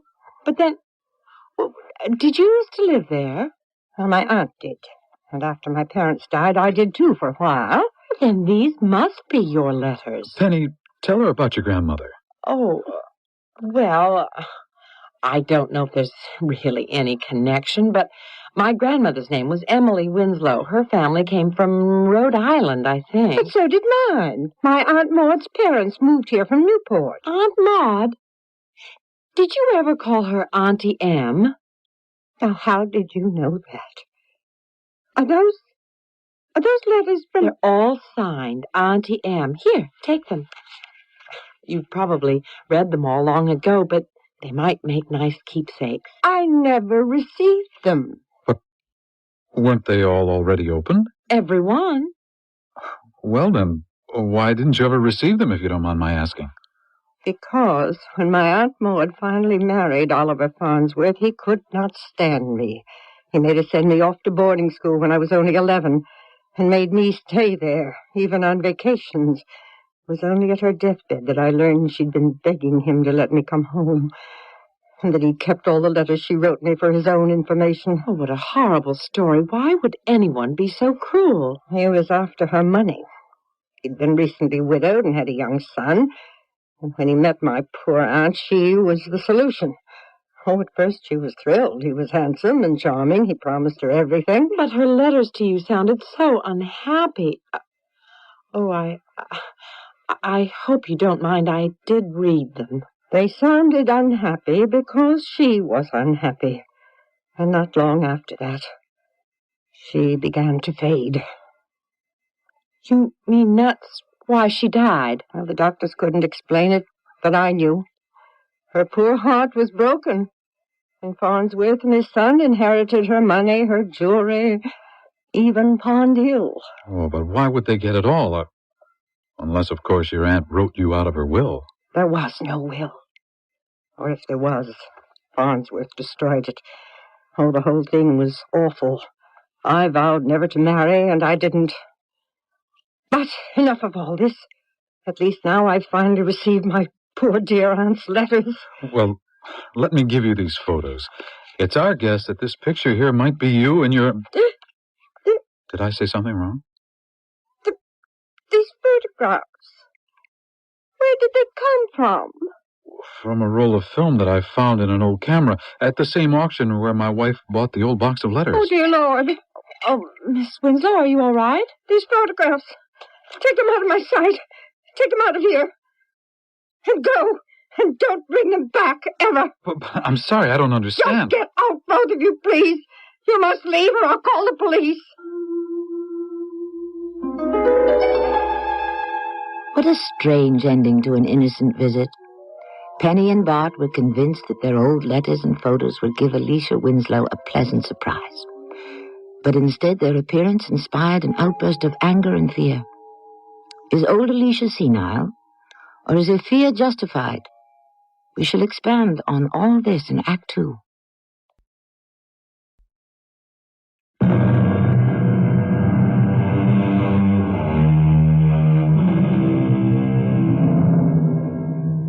Some people love antiques for the quality of their craftsmanship. Others love them because they have history. For Penny Baxter, it was both. And those antiques whose history could be traced through some clue in their crafting were always her favorites. The old box full of Alicia's letters. Now there was traceable history. Penny was thrilled at the chance to hear old Alicia's story.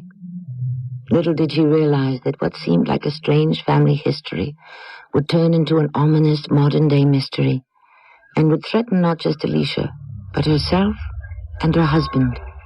Now, don't forget the photographs, Bart. Oh, right. I still can't figure out why they threw such a scare into Alicia Winslow. That was some send-off she gave us. Well, it's my guess that whatever she's scared of, it's probably all in her mind. She's become senile. Hey, Penny, I thought you locked up. I did. You saw me. Well, then why isn't this door locked now? I tried using my key and it just opened. Oh, no. What? Bart, what is it? Take a look. Oh, we've been burgled. Oh, they got my cameras.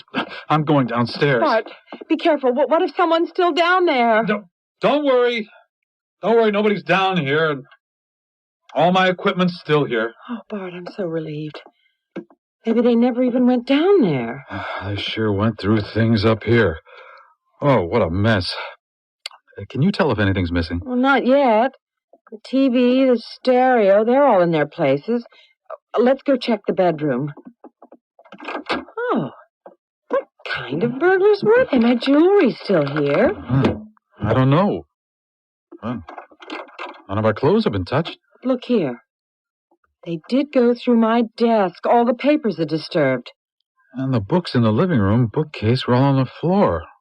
And that's the first thing I noticed when we came in. Bart, you don't suppose they were after those letters? What letters? Alicia's letters, the ones that came in my old wooden box. Well, why would anyone want... Don't know why, but I think I know who. Who? That old man who kept trying to buy back the box, remember? I told you. He followed me all around the auction, and he was still right behind me when you took that snapshot. Oh, Penny, come on. I admit he was weird. I can't imagine an old geezer like that breaking into our house. But then who else? I don't know yet. But I'm sure going to find out. Oh. Hello. Is this, Barton Baxter? Who's calling? This is Alicia Winslow. I just called to apologize for my abrupt behavior. I don't blame you for being upset. No, we're not upset. I sound angry because we've just been burgled. Oh, no. You mean while you were here having tea? Yes, that's right. Did you lose any valuables? Well, so far nothing's missing. But everything's so topsy-turvy it's hard to tell. They went through all our papers. Your papers? Oh, that's right. As if they were looking for something specific. Penny even wondered if they mightn't have been after all those old letters of yours. But listen, I better hang up and call the police. Barton, please, just one moment. Penny may be right. That's what I called up to tell you. Those letters and photographs may be worth a lot more than you realize. Don't you see? That's why I was so abrupt with you. I was scared. No, I'm afraid I don't see. Scared of what? Oh, it's too involved to explain over the telephone. But if you'll just come back to my place with the photographs, I'll explain everything. Back to your place? Or when? Now. I mean, as soon as possible. You see, if you've already been burgled, I may be next. This is all very strange. But you just keep calm, Alicia. We're leaving right away. Come on, Penny. We're going back to Alicia's. So I gathered, but what was that all about? Well, I'm not sure. Until now, I was convinced she was senile. This phone call was real. She's freaked out about something. As if she knows she's in danger. And there's no time to lose.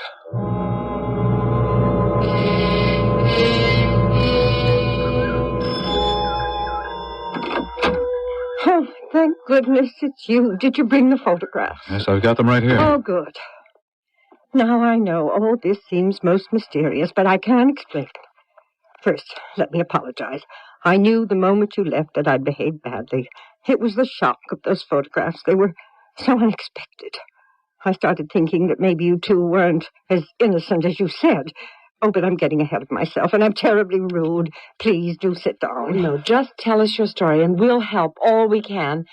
And in the meantime, I'll just have a little piece of this cake here. Oh, good. Yes, please do. You too, Barton. Just let me put some water on to boil, and then I'll tell you everything. You were right, Bart. She really is freaked out about something, but I still don't understand why. There. That's done. Now, let's see. I told you about Oliver Farnsworth and how he married my aunt for her money, and I told you how I was brought home from school to her deathbed, the first time I'd been allowed to see her in 2 years. It was a terrible shock. From the healthy, handsome woman you saw in that photo, I came home to find my aunt shrunken and faded. How old were you at that time? I had just turned 13.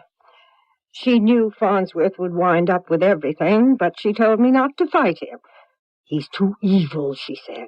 He won't let anything stand in the path of his greed. And besides, she said, money doesn't bring happiness. You'll be much better off if you work for a living, be self-sufficient. Well, it was good advice, and I took it.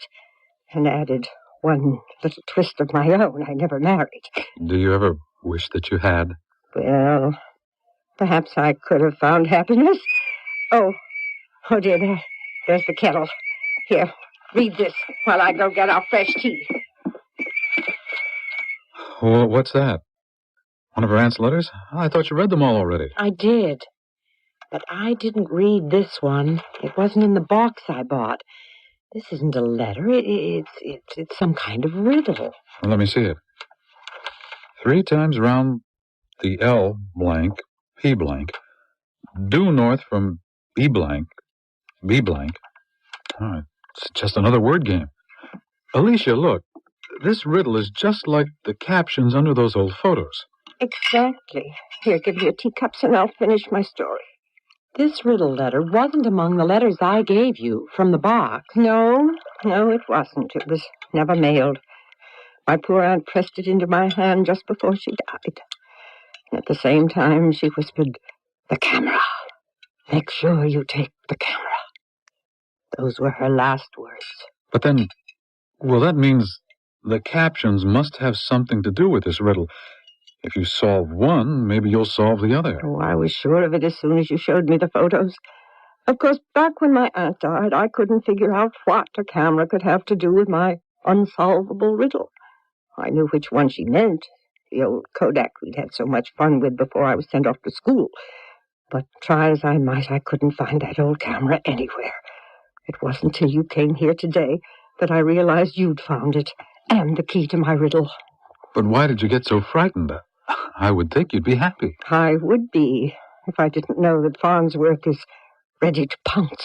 Alicia, old man Farnsworth died years ago. I mean Farnsworth Jr. Remember I told you? Oliver had a boy my age from a previous marriage. Michael Farnsworth, his name was. And he hated me from the moment we met. But why should this Michael Farnsworth worry you now? All those days are over and done with. So I thought. So just a few weeks ago, the last I'd heard, he'd gone off to Europe or somewhere, probably Monte Carlo. All my aunt's money thrown away in gambling casinos. And then suddenly he was back here, in this house, demanding that I turn over my aunt's amethyst brooch. What brooch? I thought you said that the Farnsworths inherited all her valuables when she died. They did, all except for that brooch. It was her most treasured possession, a big stone of rare color, set in the finest gold. It had been in her family for years. She'd always said I would inherit it. And the Farnsworths knew that. But then somehow the brooch disappeared. The Farnsworths searched me, they quizzed me. They never found it. But when Michael Farnsworth finally went broke from his gambling, he remembered. He came all the way back here to scare the brooch out of me. And what happened? I told him the truth. That my aunt must have hidden it, that I'd never found it. I also told him that if he ever came here again, I would call the police. I thought it was a trap. I'm terribly sorry. Oh, think nothing of it. What's more important is that we solve that riddle. Who knows? Maybe it's a guide to your aunt's long-lost brooch. And maybe that old man at the auction was old Michael Farnsworth. Alicia said he was her age. That old man. Well, an old man who followed Penny all around the estate sale, trying to buy the box full of letters she'd just purchased. We figured he was some kind of antique dealer interested in the box, but now I'm beginning to think that he was after the letters. I'm sure of it. And what's more, I think he's the one who broke into our house. He must think that those letters hold some kind of clue. You know, he obviously doesn't know about the camera. But I'm worried. Whether he knows about it or not, the man is obsessed. He'll keep coming back. And if he ever finds out that we've been here with Alicia... Well, you're right. He could be dangerous. Bart, should we leave? Oh, no, please. I'd be lost without you. It's the brooch, don't you see? Even if I'm finally able to solve this old riddle, what good will it do me? I can't go hunting up buried treasure at my age. So you must help me, please. I won't have any peace until I find my aunt's brooch.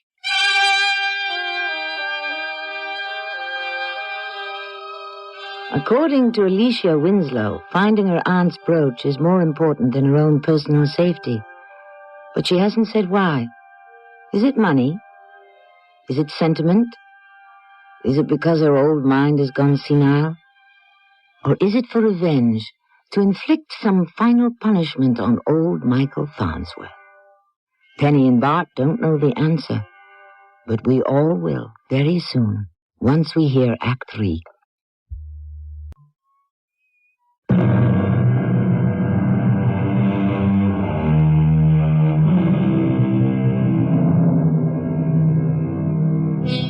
Riddles are innocent pastimes, favorites of children.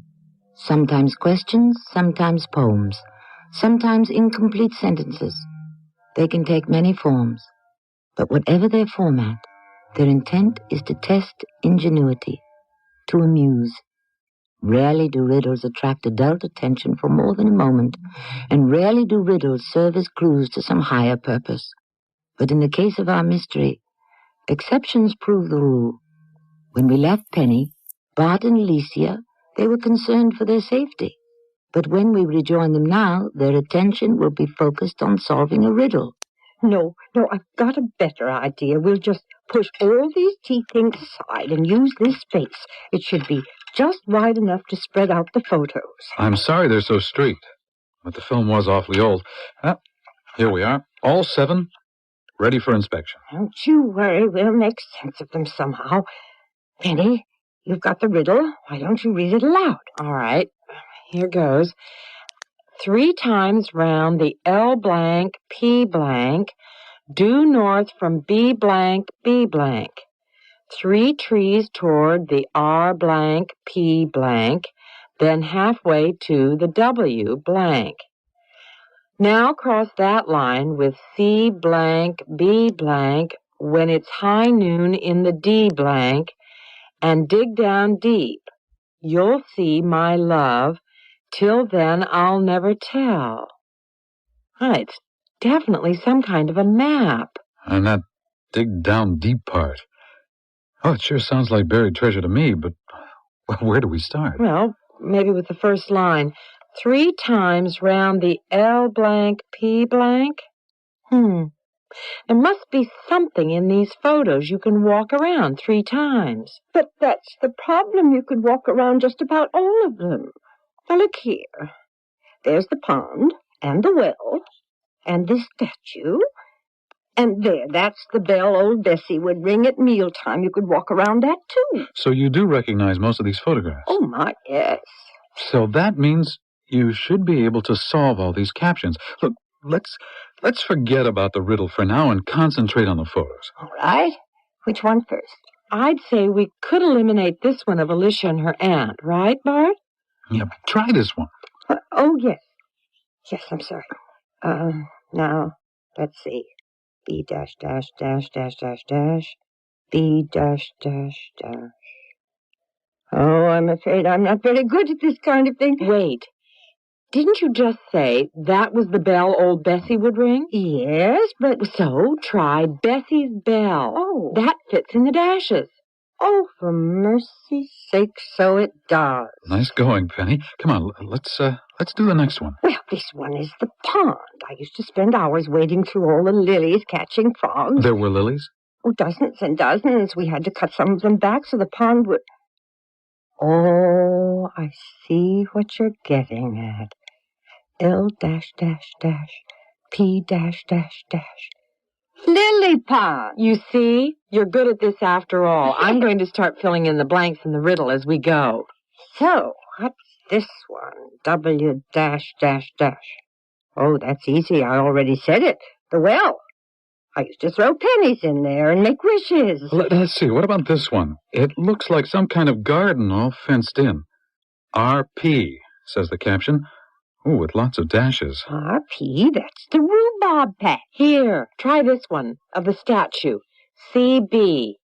I bet the first word is Cupid, but the second word, B dash dash. Oh, that's a tough one. Let me see it. That's easy, too. Cupid's bow. My aunt used to tease me some night while I'd be sleeping. This Cupid would let fly an arrow straight for my bedroom, and I'd be in love. Just like that. Do you realize we've got 5 out of 6? The blanks are all filled in, but 1. Oh, so let's finish. Here, Alicia. This one's the last one. Oh, I'm afraid the caption's too blurred to read.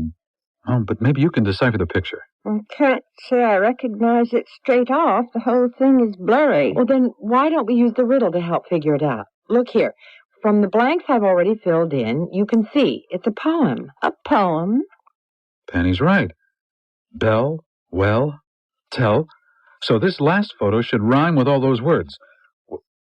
What rhymes with bell, Alicia? Oh, let's see now. The photo does look like some kind of a forest. Bell. Cell. Oh, I've got it. Dell. This must be the circle of trees that my aunt called the dell. Alicia, you've done it. Here, let me read it. 3 times round the lily pond, due north from Bessie's bell, 3 trees toward the rhubarb patch, then halfway to the well.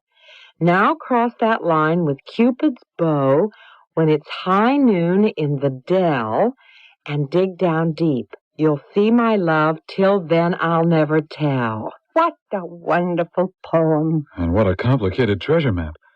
And then now, even though we've solved the riddle, we still have to make sure we interpret the directions correctly. And like this first line. 3 times round the lily pond. Well, the only way I make sense of it is that we're supposed to measure the distance round the lily pond and multiply it by 3. And then pace out that distance heading due north from Bessie's Bell. Oh, my goodness, you two are clever. What about this part? Now cross that line with Cupid's bow when it's high noon in the dell. I think we just have to make sure we're there at high noon, and wherever Cupid's shadow falls, that's where we start drawing our line. Now, if we do that, we'll end up with 2 lines, one heading toward the well and one heading away from the Cupid. And where the lines cross, X marks the spot. Bart, I think we've got it. No, not yet. But I sure plan to be back tomorrow morning, waiting for high noon. Oh, wonderful. The sooner the better. Just watch out for that Farnsworth fellow. Something tells me we have to move fast.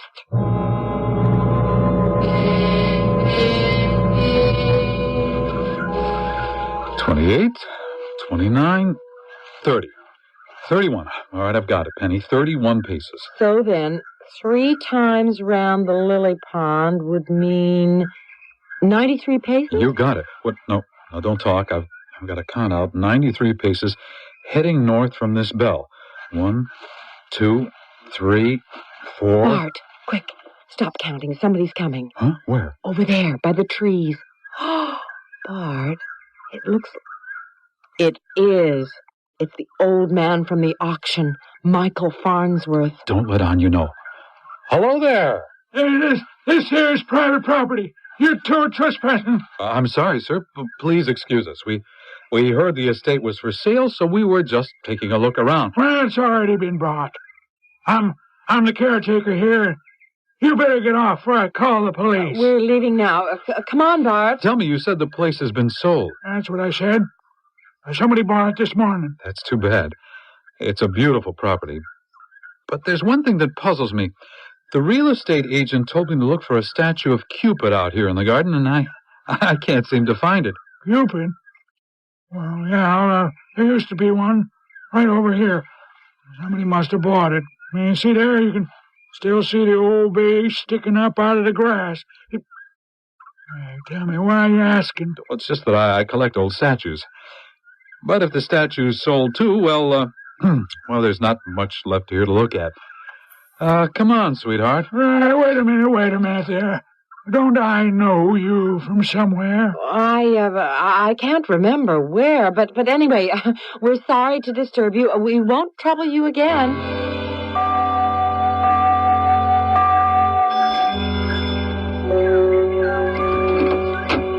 Barton, Penny, it's not noon yet. You're back already? Well, we ran into old Farnsworth. At least we think it was him. He was prowling around the property. And he had the nerve to pretend he was the caretaker. Oh, but you should have heard Bart. I told him we were thinking of buying the property. I think he believed us. And then Bart got him to point out where the old Cupid once stood. It's not there anymore? Oh, no, we'll never solve the riddle now. No, Alicia, you don't understand. The statue is gone, but the stone base it once stood on is there. All you have to tell me is which way the statue was facing. Facing? Well, it was always facing right toward the house. That's why my aunt said his arrow would fly straight into my bedroom. It was pointed that way. Oh, perfect. And you know what? I just realized we don't have to do this at high noon. Why not? Because at high noon there won't be any shadow. No, we just draw our lines straight out, the same way the arrow was pointing, from the base of the statue straight toward the house.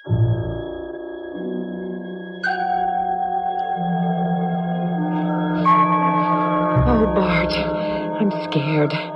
This place isn't so friendly when it's dark. Well, it's a lot friendlier now than when Farnsworth was with us. Okay, start counting.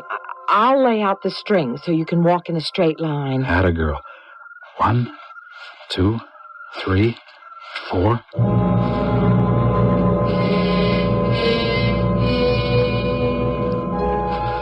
45, 46. There. Now, is the string stretched good and tight? Like a tightrope. Good.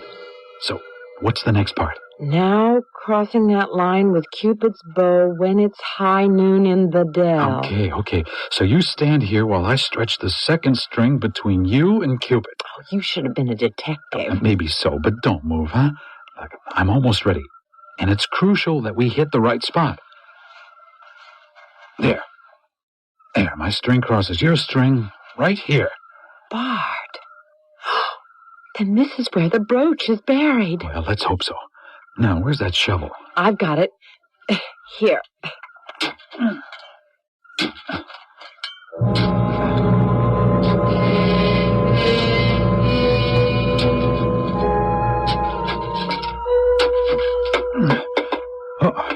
Oh, wait a minute. It's a chest. It feels like one end of a small wooden chest. Wait, I think I can get it free. There. Penny, we've done it. Does it open? It has a small padlock, but listen. Oh, there's something inside it. Well, we'll have to wait until we're home before we break it open. I don't want to use something as crude as a shovel. Let's go. I'll fill up this hole while you're gathering the string.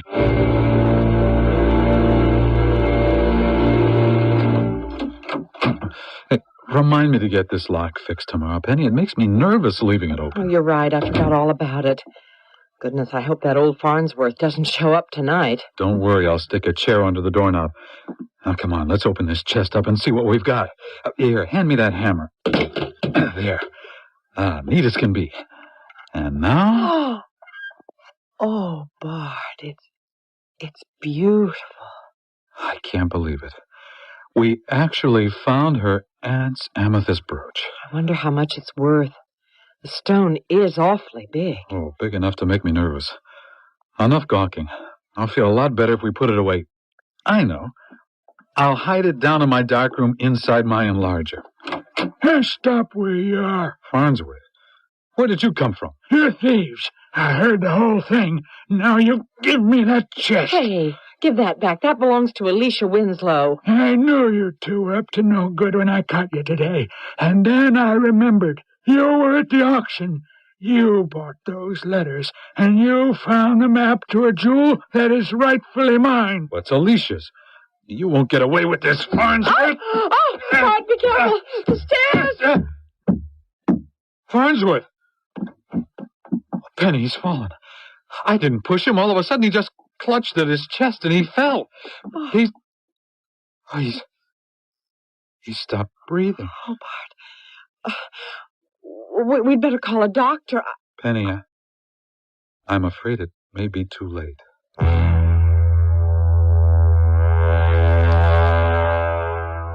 He's gone. He's gone for good. The coroner said he died of a heart attack, and they found pills in his pocket. Apparently, he'd had this condition for years. Oh, what a sad way to go.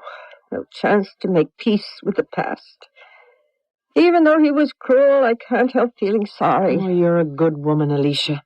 But Farnsworth did deserve what he got, and it does mean that your worries are over. And you have your aunt's brooch, just as she wanted. You know, my aunt always told me, look deep into this stone and you'll see your future. Your future? Really? Well, what do you see in it now? I see Auntie M beckoning. Alicia? Alicia, are you all right? She wants me to join her, go with her. Quick, Penny, get some water. No water. Just take the brooch, please. Take the brooch? But Alicia... That's why you found it. You were meant to have it. Don't you see you're a Winslow, Penny? And my life is complete thanks to you. No, you can't die now. Alicia, please. It's too late, Penny. She knew it was time. She even said that we had to move fast a few days ago. Do you mean she knew she was dying? I'd say she welcomed it. But until she had the brooch, she couldn't stop living. Well, she's at peace now. Here.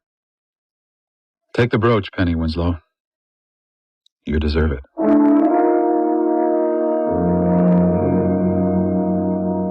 Alicia Winslow is dead, but her spirit lives in the amethyst brooch that she bequeathed to her newfound young relative, Penny Baxter. But what will the brooch mean to Penny? Will this remain one of her treasured antiques, rich with history? Or will she choose to sell it, using the proceeds to start up her long-awaited antique shop? More on this when I return shortly.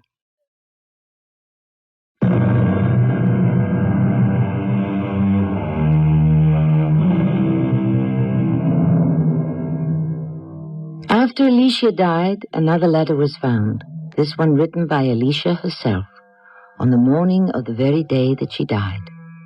It willed all her belongings to Penny, not just her brooch, but her antiques as well.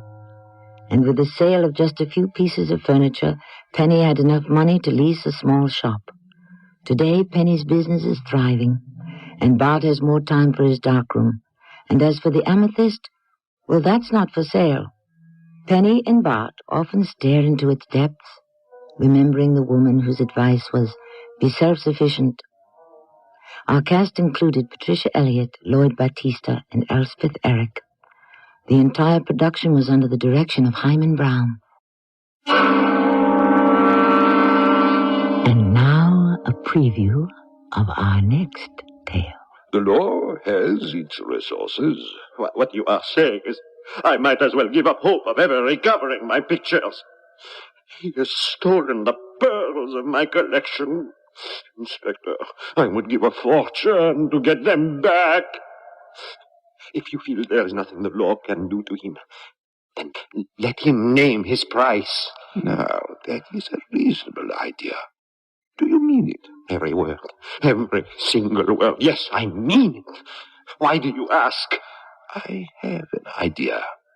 We'll discuss it in due time. Only, Count, not a word about my involvement to a soul, if you wish to succeed. I understand. You will be using underworld contacts, informers, and so forth. I swear to you, I shall catch him. This is Tammy Grimes inviting you to return to our Mystery Theater for another adventure in the macabre. Until next time, pleasant dreams.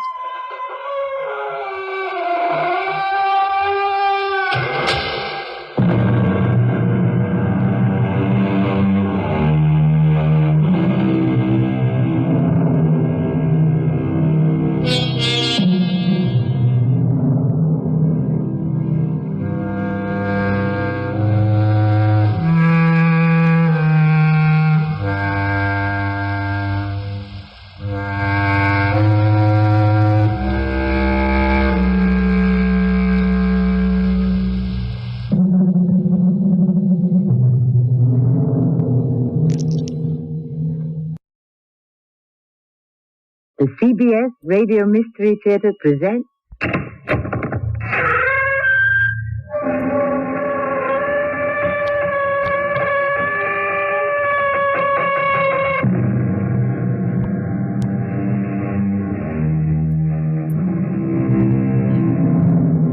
Come in. Welcome. I am Tammy Grimes. Since time began, man has been fascinated by the unknown. The word fascinate tells us that, because its real meaning is to bewitch, to hold spellbound. Our stories explore both the known and the unknown, about persons held prisoner by the quirks of their minds. They become the outcasts. Most of us dismiss as mental illness their stories of being devil-possessed, of encountering ghouls, or of foreseeing the future. But can we ignore a person, clinically dead, miraculously restored to life? In the village of Perryville, a farming community in western Massachusetts, Father Francis puts down his coffee mug. Excellent coffee, Sarah. Thank you for it. And for your contribution to the discretionary fund. Oh, you're welcome, Father, I'm sure. Ours is a poor parish, and those who can should help. Thanks to Kim, the herd produces an abundance. What's her secret? Well, she has a way with animals. It's a gift, you might say. With her college education and all, I never expected her to return to the farm, but when Zeb died, back she came from Boston. She's content? Unfulfilled. Kim is 27 and alone.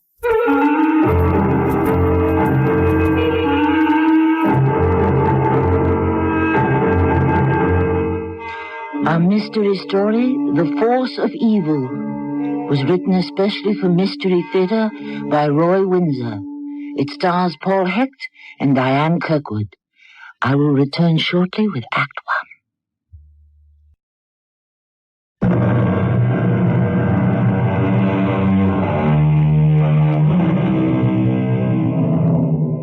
Very few of us can deny the fascination of the mysterious. It does hold us spellbound. Superstitions that won't die. The permutations of astrology that suggest the heavens are interested in individual destiny. And phenomena that cannot be explained. We have finite minds, unable to penetrate the infinite. It is one of the phenomena we now explore.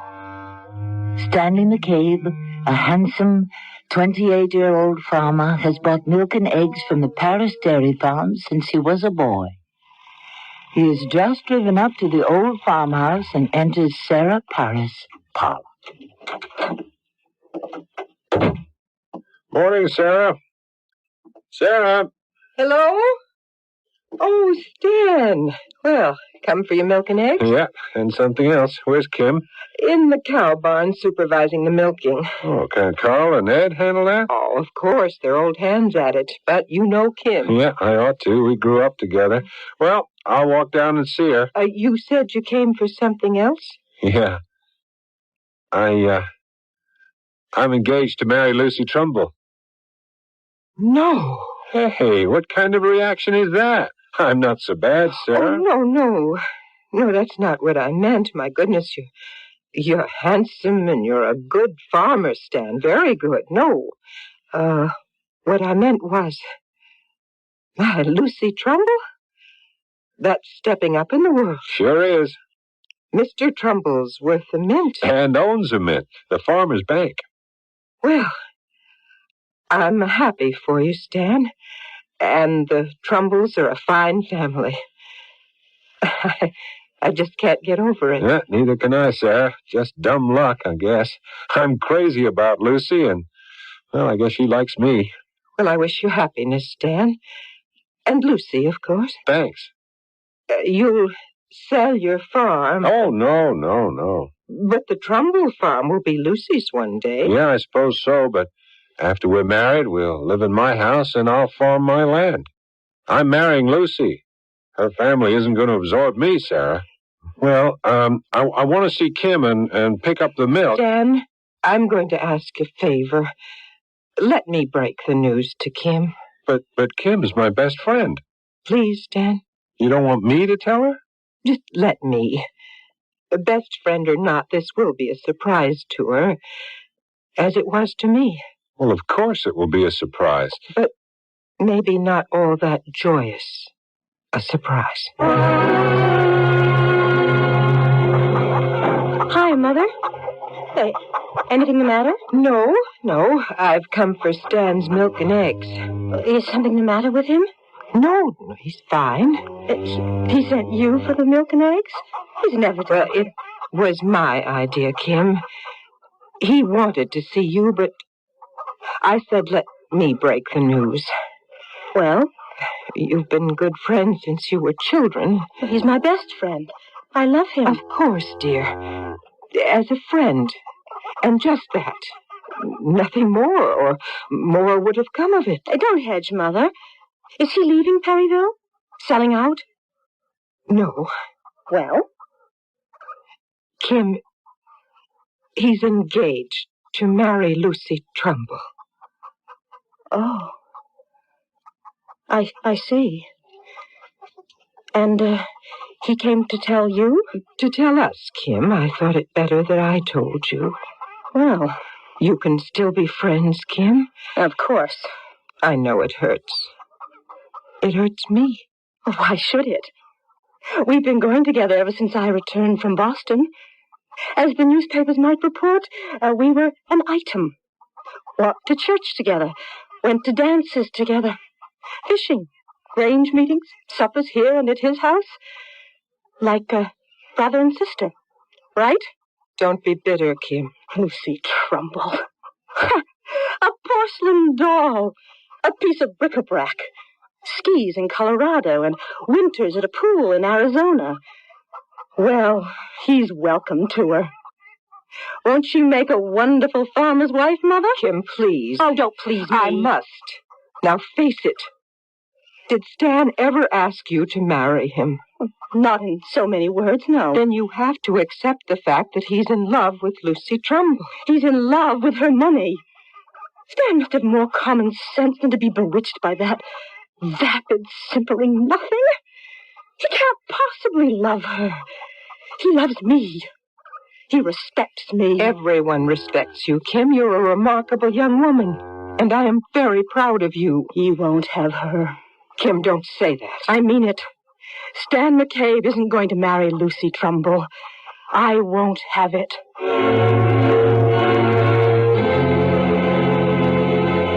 Hi, Lucy.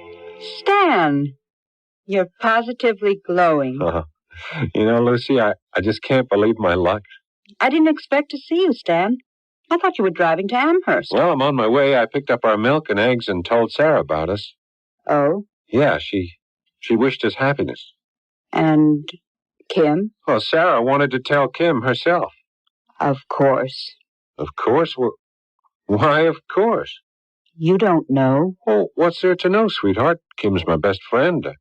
I wanted to tell her myself. I don't believe it. You still think of Kim as a best friend. Don't you know she's always been in love with you? No, I don't believe it. Well, it's true. Everyone knows it. Or has known it. Except you. But I don't love Kim in that way, Lucy. You're the one I love. Well, that makes me glow because I love you.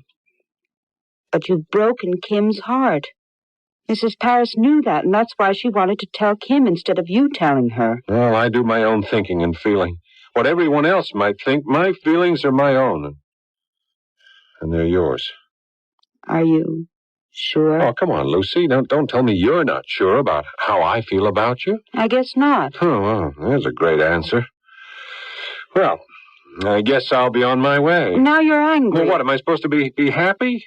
I ask you to marry me, and you and everyone else thinks Kim is in love with me, and I'm supposed to be in love with her. And Mrs. Parris wants to break the news to Kim, and then Mrs. Parris wonders how my mother and you will get along in my house. Stan. The next thing you'll tell me everyone, including your parents, thinks I'm marrying you because of the Trumbull money. Well, I wish everyone would mind their own business. I didn't mean to get you upset, Stan. Well, I am upset. Oh, look, I better go. Right now, I just want to be by myself. Kim? Come in, Mother.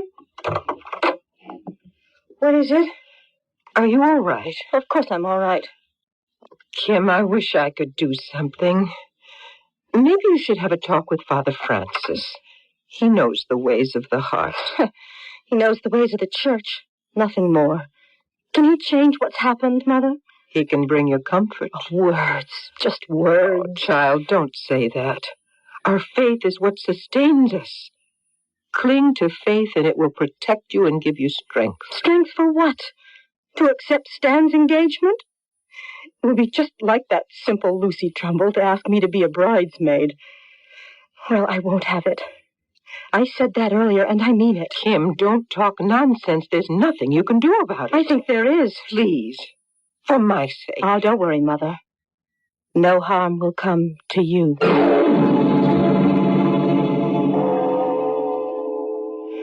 Oh, Stan, didn't you know?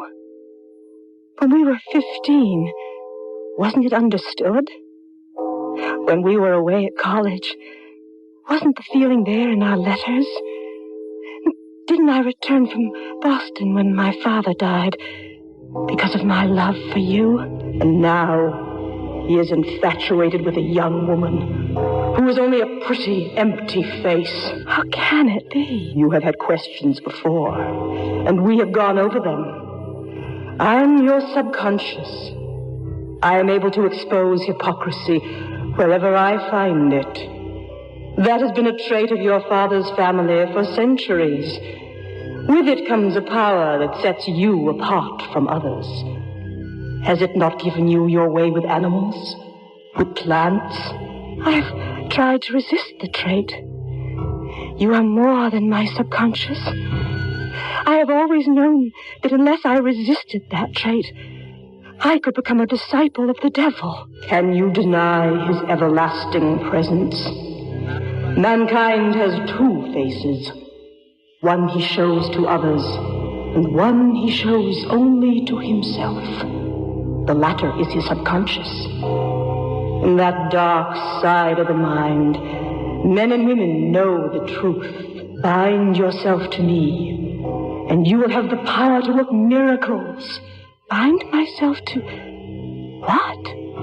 My subconscious? To those of us who work to enlist souls in the name of the fallen angel. Become a disciple of Lucifer? Many women in your heritage have been such disciples. In Salem, they were tortured and put to death. Do not resist your gift. Satan's power is mighty, and those who follow him are mighty in their work. Well, I have the power to prevent this marriage. You will demonstrate your power immediately. When you awaken in the morning, you will effect a cure which will mystify your local doctor, confound the priest, and make Stanley McCabe wonder. Our powers are real. Go to sleep. You are committed. You have made your choice. You have fulfilled the obligations to your heritage. Sleep well, sister.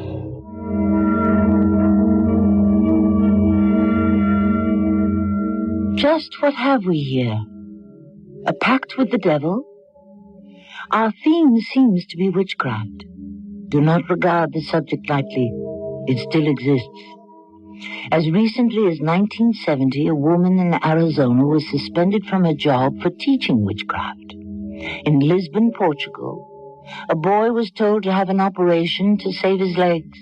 His parents consulted a witch, and the operation did not have to be performed. More when I return with Act 2 shortly.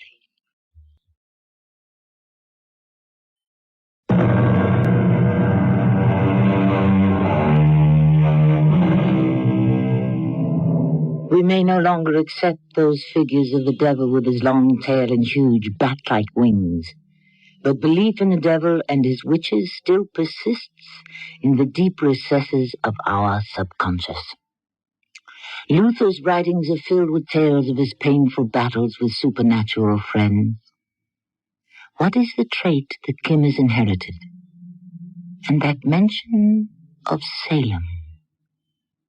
Late in the afternoon the next day, Stanley McCabe is having tea with Father Francis Sims. Stanley, like it or not, Lucy was right. Kim has always been in love with you.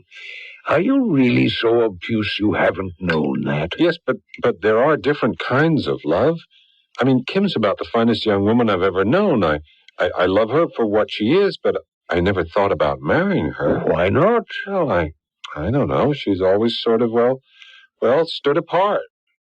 We've always done things together, but it's been, well, like buddies. I never thought of Kim as a woman. Yeah, maybe that's it. And then you found Lucy Trumbull. That's right, and I fell in love with her. Can you understand how Kim must feel now? Be honest with yourself. Well, what can I do about it? Nothing, I'm afraid. You should have warned her off long ago. Now you've made an enemy. Kim? An enemy? I think so.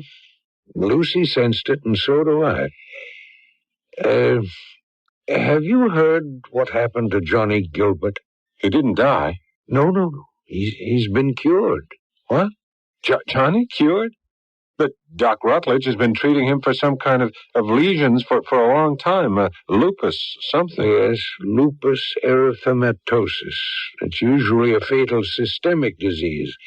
Johnny has suffered severely, as you know. Well, I thought it would be a blessing if he died. But you say he's cured? So Dr. Rutledge told me. The disease retrogressed suddenly? Not at all. It disappeared in a day. Well, how does the doctor explain it? He can't. Then it's a miracle. It is, indeed. And that's what disturbs me. Kim Paris cured the boy. Kim? How? Early this morning, she visited Johnny. Kim told Mrs. Gilbert to go to our church and take a blessed church candle, melt it, and cover Johnny's body with it. Mrs. Gilbert thought Kim was mad, but she was so desperate, she did what Kim advised. But that's witchcraft. The fact remains, Johnny Gilbert has been cured. Yes, but it's blasphemy. So it seems to me. No. Now, calm down. Go softly. And listen to me, Stanley. Kim has always been pretty much alone. She does, as you said, stand apart. She is a superior woman. Can you explain why she has that gift with animals, with all God's creatures, great and small? No, I can't. Well, then consider this. Has Kim Paris made a pact with the devil? Oh, that's absurd. The devil in this day? I've been giving it a lot of thought, Stan. And I've thought a lot about Kim. Why? Why, because of her gift? Oh, I've gone back further than that, Stanley. Her name. Oh, you've lost me. Paris. Does that mean anything to you? No. That's a nice name, huh? Paris with 2 R's. Well, back in 1692, there was living in Salem, Massachusetts, a West Indian slave named Tituba. Mr. Paris was a parson, and Tituba used to amuse Elizabeth Paris and her cousin Abigail with tricks and tales of the occult. And Kim is a descendant of that family. Yes. When Reverend Paris discovered what Tituba had been doing, the girls all named Tituba as the witch who had been tormenting them. And the Salem witch hunt was on. By the time it ended, 7 men and 13 women had been executed. No, but Tituba was the witch and not Elizabeth Paris. That's right. But Elizabeth was an impressionable 9-year-old. Do you think that what Tituba did and said had no effect on the child? Or that Elizabeth didn't pass on to her children what she had learned and perhaps had begun to believe? The mystery and the appeal of the occult became part of the Paris heritage. Well, that's stretching it pretty far, Father. To suspect Kim of being in league with the devil, to regard her as a witch? Kim,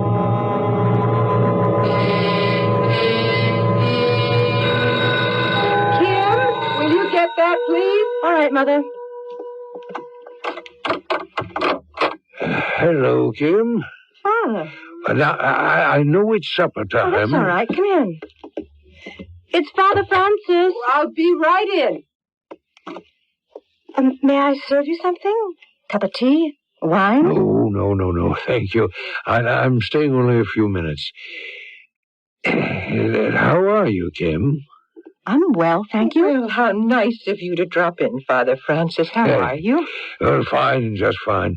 I won't interrupt your supper. It's ready to be served at any time. Will you stay and eat with us? Oh, another time, thank you. You're wondering why I dropped in without warning, so I'd better tell you. Kim, you've got Dr. Rutledge and the village turned topsy-turvy. Kim has?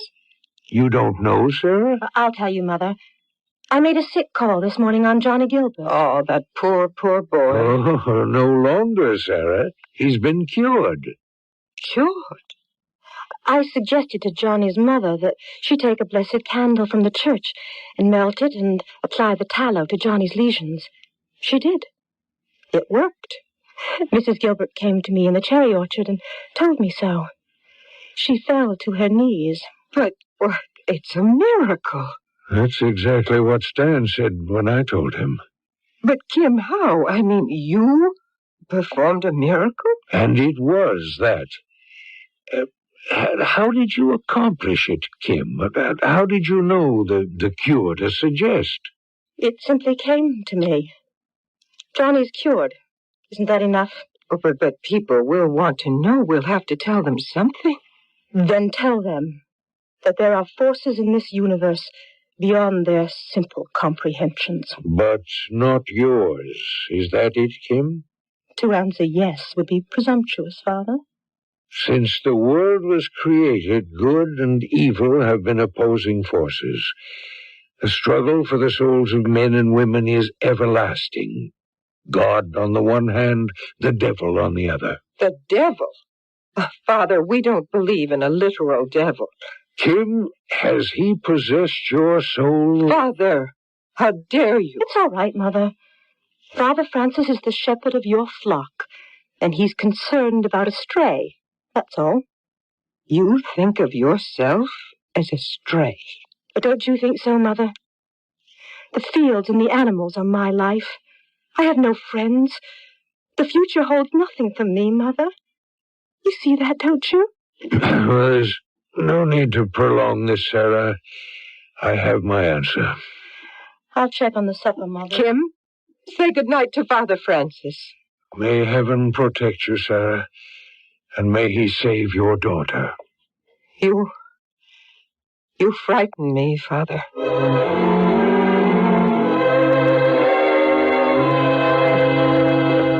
Stan, stop pacing. Please, sit down. Here, next to me, please. All right. You're not concerned, Lucy? No, I don't believe any part of it. Kim, a witch?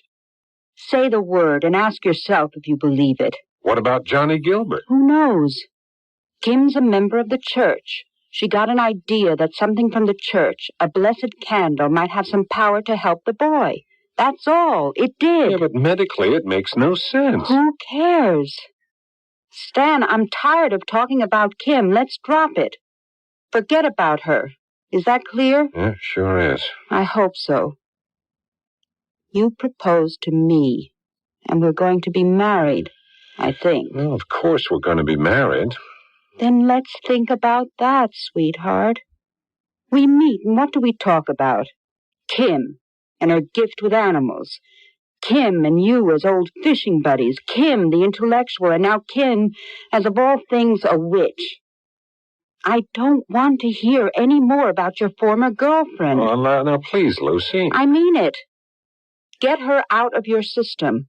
I'm sick of the subject. When you do, come back. I'll be here, and maybe we'll pick up where we left off.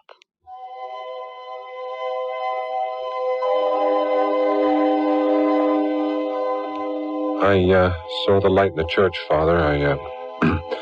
I wanted to talk with you. Yes, I came here to pray for the salvation of the soul of Kim Paris. I also prayed for guidance. Stanley, it was a mistake for you not to tell Kim about becoming engaged to Lucy Trumbull. Yes, but Father, I intended to, but... Well, Sarah asked me to let her tell Kim. Was that a mistake? If you'd taken Kim in your arms, and if she had forced herself to congratulate you, perhaps, even though her heart was breaking, she might have put aside any thoughts of revenge. But what can she do, Father? She's not crazy. She wouldn't harm me physically. I don't know what she might do. But what she did for Johnny Gilbert is an indication of a power she now possesses. You really believe this witch nonsense? It's not nonsense, Stan. Well, Lucy thinks it is. I just left her. Rather, she tossed me out. Lucy's fed up with my preoccupation with Kim. Well, can't you understand that? Sure, sort of, but Well, if my engagement has shaken Kim badly, I feel that I have to stand by her. I can't abandon her now. Stan, the devil has possessed her soul. That's why I came here to pray. Well, what can I do, Father? I want this settled, and I want my life to return to normal. See her and talk with her. Tell her the kind of love you bear her. Help her to accept your decision. Maybe it's not too late to save her from herself.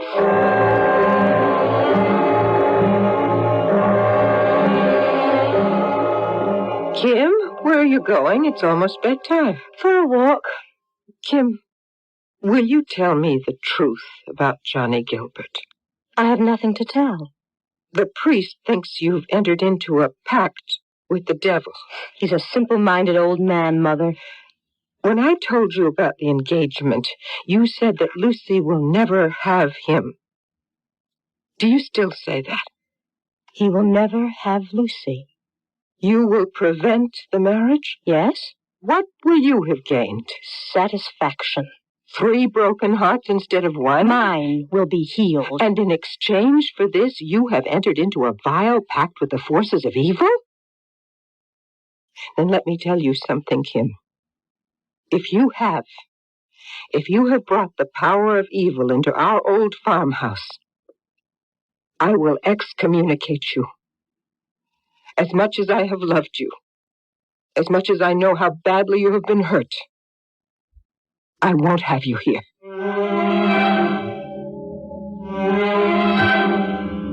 In medieval times, the devil was a real and active enemy who was blamed for mishaps or disasters. The devil was interested in all men, and like the gods of ancient myth, he continually interfered in human affairs. To Martin Luther and his contemporaries, the devil's greatest threat was his determination to capture human souls.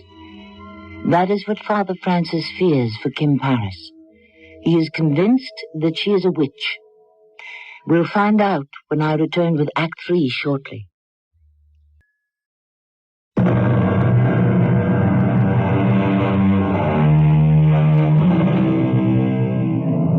When most of us think about witches, we picture an old hag in a pointed hat and a flowing black dress riding a broomstick at Halloween.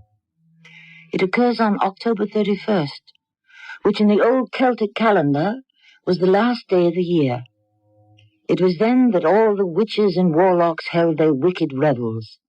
Satanists still believe that, and that might explain why, through her subconscious, Kim Paris has given herself to the devil. It is the next morning. Sarah Paris opens the door of the farmhouse. Oh, Lucy. Good morning, Mrs. Paris. Come in, Lucy. I want to see Kim. I don't think you should. Why not? Because she might turn her evil eye on me? I can understand that Stan's engagement to me shocked and hurt Kim. But she's an educated woman, not an old hag who invokes a curse against him and me. Lucy, I found it hard to believe, too. Until she said that Stan would never marry you. Then when Father Francis questioned her, Kim avoided the subject. But she did say that God was not the only force in the world. Last night I told her to leave. Move out? Leave Perryville? You? Your dairy farm would rapidly decline, Mrs. Paris. If it has been successful because Kim's allied herself with the devil, I say let the farm decline. You surprised me. I'm not surprised about Father Francis. He's an alarmist. That's disrespectful, Lucy. The reason I drove over, Mrs. Paris, was to speak with Kim and dispel these suspicions about her. I expect Kim and you to attend my marriage. You'll see. Both of you will come to your senses and the priest will be discredited. Is that what you want? What we need in our parish is a young, modern priest, not an old man who sees evil in every shadow and is haunted by legends from the Middle Ages. Kim? Kim? Hello, Lucy. How nice of you to stop by. How are you? Just fine. The question is, how are you? Fully recovered. I wish you happiness. Thank you. And you do mean that, don't you? I'll admit that I was startled and then angry. But that's behind me.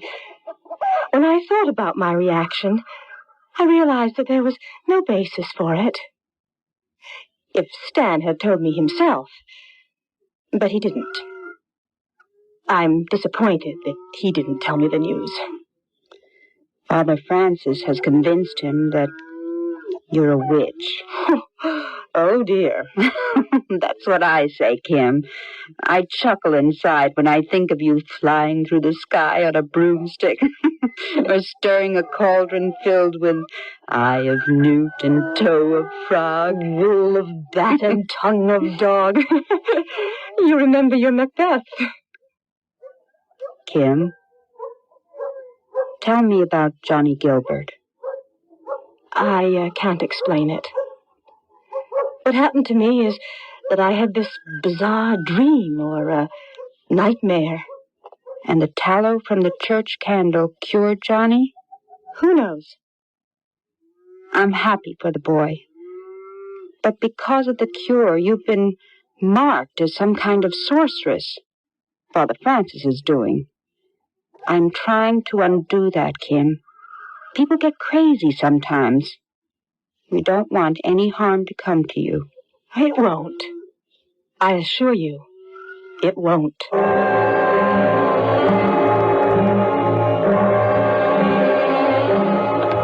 I came as quickly as I could, Stanley. Is Lucy still alive? Barely, Father. If Kim did this to her, I'll kill her. Take me to her room. Where are Mr. and Mrs. Trumbull? Well, he's arranging for a specialist to fly in from Boston by helicopter. And his wife? Well, under sedation. They were stunned. So was I. Before we go in, tell me about it, Stan. Well, Lucy called on Kim this morning. Lucy told me that they had a fine talk. No resentment. It was friendly.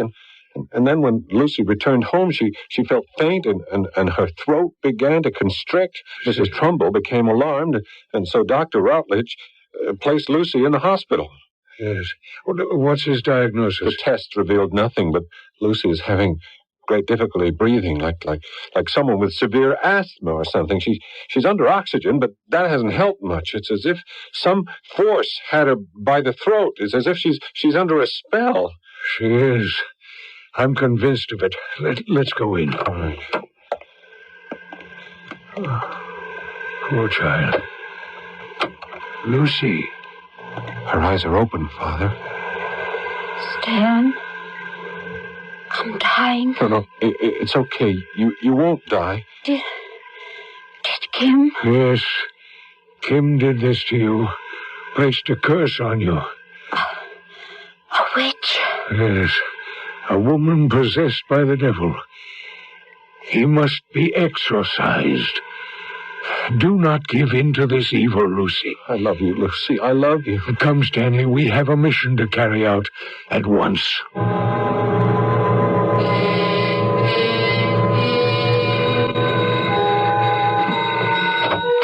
Where's Kim, Sarah? Why, Stan and Father Francis, what's Sarah, Kim has placed a curse on Lucy Trumbull, and she's dying. Oh, merciful heaven. Where is your daughter, Sarah? I don't know. She went out. I don't know where she went. She's wandering the fields, most likely. We have to find her. She's a soul devoted to the devil. Only exorcism can save her. Exorcism? The devil has possessed her subconscious. Kim is his victim. Stay here, Sarah. We'll find her.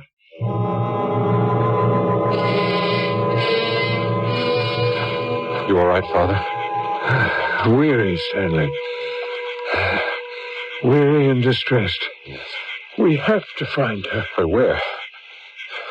We've scoured the fields. Come on, Father.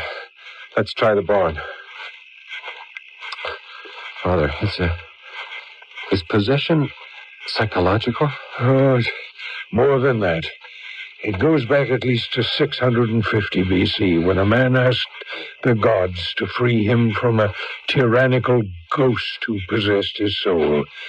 And in 1614, Pope Paul V laid down a procedure in a rite entitled Rituale Romanum. Look, Father, the barn door, slightly open. Stop. There she is, Stanley. Oh, no. Look, writhing on the floor. I'll handle this, Stanley. I am Father Francis Sims, a priest. Who are you? Go away. You have filled this young woman with evil, because you are evil. Who are you? A fallen angel. Who with selfish pride wanted to be like unto God. We hate him. Go away. This is a crucifix. Exorciso te immundi spiritus. I exorcise thee, thou unclean spirit. No, take that away from me. And this is holy water. And with it... No! She's all contorted. And this is a rosary that I place in your hands. Why did you take possession of this innocent young woman? Satan ordered me to, and I have obeyed him. Why did he select Kim Paris? She has always been alone and rejected, an outcast. She belongs to us. I cast thee out, most unclean spirit. I cast thee out as a servant of God. Exi ab ea. Leave her. I hold superior power. I take her hand, and in it I place the sign of the cross. Leave. Oh, my God. She's collapsed, Father. Yes. Carry her into the house, Stanley. Is she all right? I don't know. We've wrestled for her soul. I hope we've won.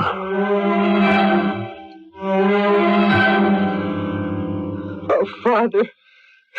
Father. No. Kim's pact with the forces of evil have been broken. My daughter possessed of the devil. We have to be as vigilant about our souls as we are about our freedom, Sarah. Kim has been alone for years. Ever since she came home from Boston, she has been a recluse. She brooded. That kind of introverted mind is where the devil sows his seeds.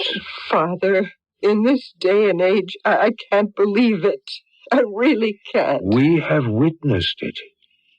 Stay with her, Sarah. If she awakens, calm her. Make no accusations. I have to return to the hospital. Oh, my dearest Kim. How could this have happened to you? Your hatred led you to invoke the terrible power of an evil, revenging fiend. Mother? Oh, yes, my dear. Oh, what happened to me? Why am I here? You told me to leave. You've been very ill. Ill? It's all right, Kim. Rest. Lucy? I feel as if a weight had been lifted from my chest and my throat is beginning to relax. What happened to me? Kim happened to you, Lucy. Father Francis exorcised her. He exorcised her? I know that you thought I was being an alarmist, Lucy. Father Francis became convinced that Kim was possessed, that she had made a pact with the devil. I simply won't believe that. It's true, Lucy. Less than 2 hours ago, you were dying. Kim's exorcism drove the devil's possession out of her, and the spell she cast on you was broken. You believe that, Stan? I do. I saw her change before my eyes from a mad woman to a crumpled, pitiful child. I carried her home, and we put her to bed. I'm so grateful you're better, Lucy. Forgive me, but I have to go back to Kim. I see. Kim. She has possessed you, hasn't she? Lucy, I can't turn away from her. Of course. I'll be here first thing in the morning. I've lost him, Father. Kim? Stan? How are you? I don't know. Is Lucy all right? Mother told me she was dying. She was, but Father Francis broke the spell. Spell? We won't talk about it. I'm sorry I hurt you so deeply, Kim. Oh, that's behind us. I wish you both well. And if you invite Mother and me, we'll happily attend your wedding. It can't take place without you there. What? I don't understand you, Stan. You will, Kim. You will. An unexpected ending, but a satisfactory one.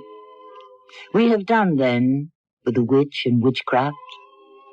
But let me remind you of this, even today. Whether you view it in terms of religion or psychology, belief in possession and exorcism remains undeniably powerful. The belief is buried deep inside us. History supports with facts what is more than legend. I will be back shortly.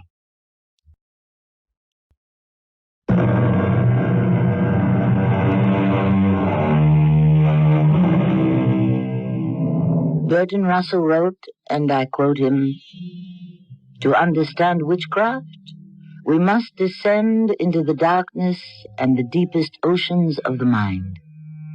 There we probe a bizarre and barbarous chapter in human history, and an examination that even now cannot be explained adequately by modern scholars. Belief in witchcraft led to agonizing deaths of an estimated 200,000 persons, mostly women. With that, I close. Our cast included Paul Hecht, Diane Kirkwood, Terry Keane, Court Benson, and Mary Negro. The entire production was under the direction of Hyman Brown. And now a preview of our next tale. Joe, can I ask about this other road, the one to the left? Any reason for not taking that one? Left fork, very dangerous, not safe. How? Why? Lead to place where evil spirits dwell, spirits of the dead. Bad, ugly spirits. Well, we're not afraid of things like that, are we, Jimmy? No, not really. No, Joe, we are not afraid. You listen, Joe. Take other road. This way, Clark. Well, hold on a bit, Jimmy. We didn't come thousands of miles all the way out here just to look for the safe ways. We came for the adventure, the excitement, remember? Well, I guess so. Sure, of course. Then let's not play it safe. We take the chance. This is Tammy Grimes inviting you to return to our Mystery Theater for another adventure in the macabre. Until next time, pleasant dreams.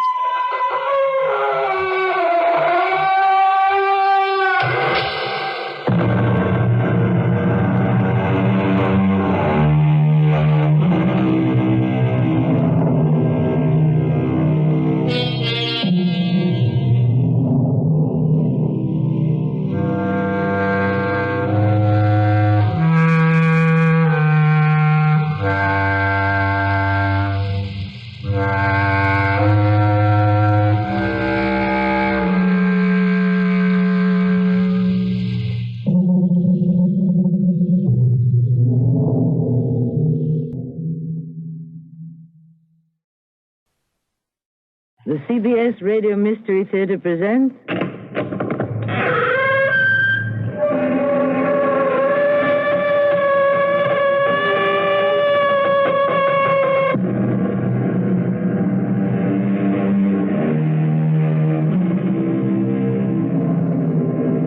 Welcome. Come in. I'm Tammy Grimes. As far back as the art of storytelling goes, one of the most treasured examples of the narrative technique has been that of the ghost story. The ancient belief in ghosts was rooted in the idea that the spirit of a man never dies. These spirits may appear in any form, and the most terrifying have been the apparitions that belong to those who died of violent or unnatural death. That streak of lightning, that crack of thunder, is that usual here in the desert? With a full moon staring down on us? Talk, Joe! Like I tell you, this road leads to place where evil spirits dwell. Spirits of the dead. Big danger for white man. You smart men, you turn back.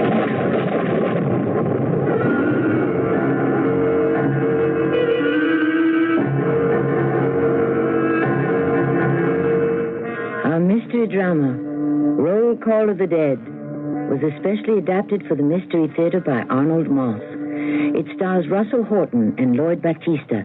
I'll be back shortly with Act One.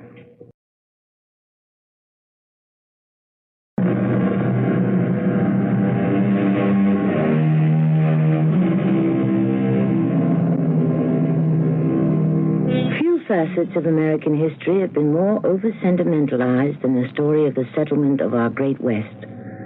We have been given the stereotypes of the noble, tragic Indian, the rough and ready cowboy, and the gun-happy desperado. But if the story of the West is to have any real meaning, we must look to the writing of those who dealt with its dust, its dirt, its hard work, its personal tragedy, and sometimes with the unknown, the unexpected. Two young men about to graduate from an Eastern college are in a tent watching an exhibition of Western skills and skill. She hasn't missed a single shot. Hey, that woman is absolutely phenomenal. Jimmy, look at her now.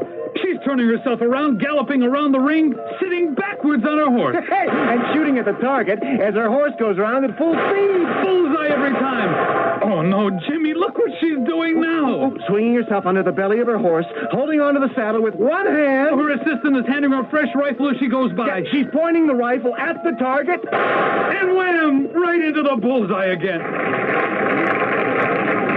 Look, Jimmy, there's the great Buffalo Bill himself. Ladies and gentlemen, the Buffalo Bill Wild West Show with its Congress of Rough Riders of the World has presented Miss Annie Oakley in her astonishing demonstration of dexterity in the use of firearms. She certainly was wonderful. And now, for our closing number, we will demonstrate how a cow outfit is brutally attacked on the Great Plains by a band of bloodthirsty, marauding Indians, who in turn are repulsed by the brave veterans of the splendid 6th U.S. Cavalry.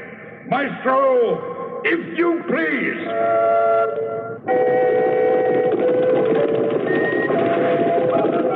Just look at them go, Jimmy. Jimmy, I have a great idea. What is it? After we get our diplomas in June, what do you say you and I go out with it? What for? For the fun of it and the excitement. Well, in another 10, 20 years, it'll probably all be gone.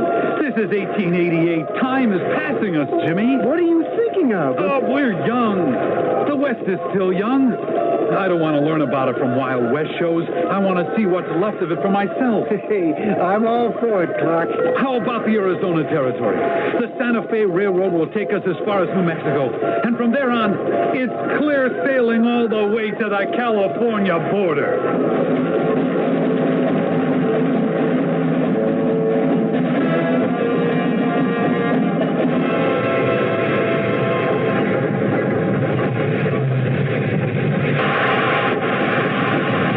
Jimmy, old friend, here we are. Yeah, where are we? This can't be Santa Fe. Oh, no, this is Lamy, territory of New Mexico. Santa Fe's about 15 miles to the north. We can hire one of those buggies over there to take us to town. And then? We pick up a reliable guide, Some pack horses, firearms, whatever we need by way of supply. And maps, Clark. Lots of maps. Sooner or later, we're going to get to places that have never been maps. That's the whole idea. Clark, that old Indian, he's been eyeing us. I think he's coming over to us. Yeah, so he is. I wouldn't want to meet him anywhere alone on a dark night. Welcome, young gentlemen. Welcome to territory of New Mexico, United States of America. We know. Thank you. Thank you very much. I would like to help you if you want. Well, that's very kind of you, sir. I am Joe. Joe Broken Arrow, tribe of Apache. Well, I'm pleased to meet you, Mr. Arrow. Joe, you call me Joe. You know, Joe, I think you might be able to help us. After we rest up in Santa Fe from this long train trip, we're headed west. Southwest, as a matter of fact, to the Arizona Territory. Yeah, and we'd appreciate some advice if you'd be so kind about supplies, horses, things like that. Oh, we'd pay for your time, of course. You say you go southwest Arizona? We're planning to follow the course of the Gila River, way past the Catalina Mountains. Oh, bad place, very bad place, especially for a white man. Why do you say that, Joe? Well, one thing for sure, you need good guide. You not go that place yourself. Very dangerous. Why, Joe?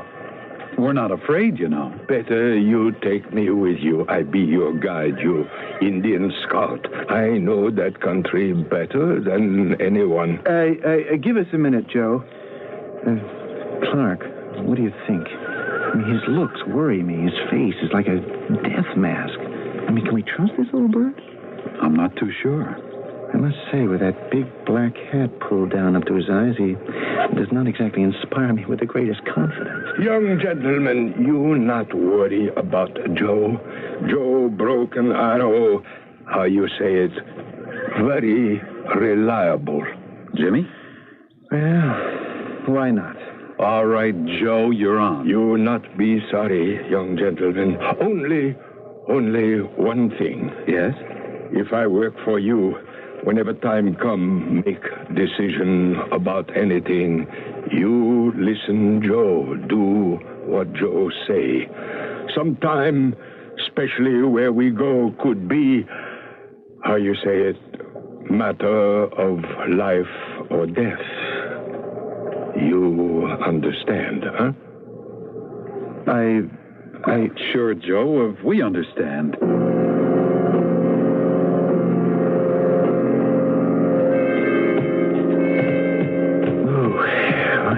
Sun's like a big, round, orange ball of fire. Yeah, it'll be setting pretty soon. Clark, good thing we decided, or rather Joe back there decided for us, that we do most of our traveling in the darkness, sleeping in the daytime. We'd burn to ashes under that broiling sun. Oh, and Jimmy, look what it does to the rocks on those mountains. Yeah, like they were painted in 100 different colors. Which way, Joe? We come to what looks like a fork in the road. Wait, young gentlemen. I come to you. We go north. Take right fork. Whatever you say, Joe. Wait a minute, Jimmy. Joe, can I ask about this other road, the one to the left? Any reason for not taking that one? Left fork, very dangerous, not safe. How? Why? Lead to place where evil spirits dwell, spirits of the dead, bad, ugly spirits. Well, we're not afraid of things like that, are we, Jimmy? Well, no, not really. No, Joe, we are not afraid. You listen, Joe. Take other road. This way, Clark. Well, hold on a bit, Jimmy. We didn't come thousands of miles all the way out here just to look for the safe ways. We came for the adventure, the excitement, remember? Well, I guess so. Sure, of course. Then let's not play it safe. We take the chance. See what old Joe is talking about, all right? All right. So we take right fork. Left fork not only lead to place of evil, is also place of big danger to white man. Pass through Apache territory.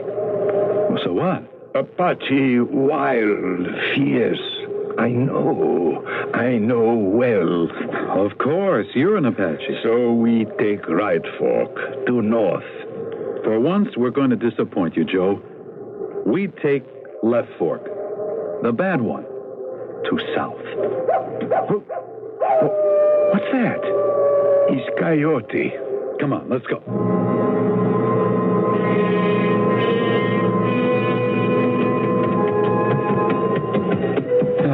What time you got, Jimmy? Oh, nearly 4 a.m. We ought to be turning in pretty soon. Yeah, lucky we got a full moon with us tonight. True. Its light makes these desert sands look like so many fields of snow. Remind you, Clark, of back home? What on earth was that? That flash of lightning out of nowhere. Split the sky wide open. Oh, that's crazy. Lightning and thunder in the desert with no clouds and a full moon? How could that be? Joe? Yes? Come here a minute, will you? You want something, young gentleman? That streak of lightning just now, the thunder, is that usual here in the desert this time of year? With a full moon shining down on us? You understand what we're asking you, Joe? I understand. Well, then what's the explanation? Is that usual? Should we have expected it? It's not, how you say it, usual. But you must expect such things. Why? Well, like I tell you, this road lead to place of evil. What happened here, not usual. Sometime evil spirit give warning. Everything very strange. Not again. I just don't get it. Clark, look over there to the left. No more than 100 feet from us. Do you see what I see? What is that? It looks like a smokestack. A tall masonry smokestack. Rising right out of the sagebrush. Out of that dry gulch. Look behind it. A whole set of furnaces, brand new furnaces of some kind. Well, those are ore smelters, I think. They look as though they've never been used. Come on, let's ride up and see. I'm glad there's a full moon, Jimmy. There are dozens of workmen's tools scattered all over the place. As if they were dropped in a tremendous hurry. As if someone panicked and ran. And not the faintest sign of a town. Or of life of any kind, anywhere. Except for the coyotes. What do you make of it, Clark? I haven't the slightest idea. The furnaces, the smelters, they've begun to work by themselves. Joe, what is this? For heaven's sake, tell us what's going on. Better you ask him. Him?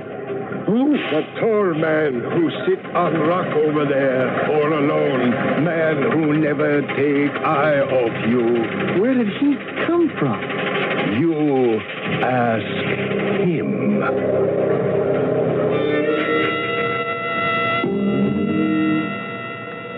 For over 100 years, the wave of migration to the American West created a unique process that had a tremendous influence on the shaping of the American character.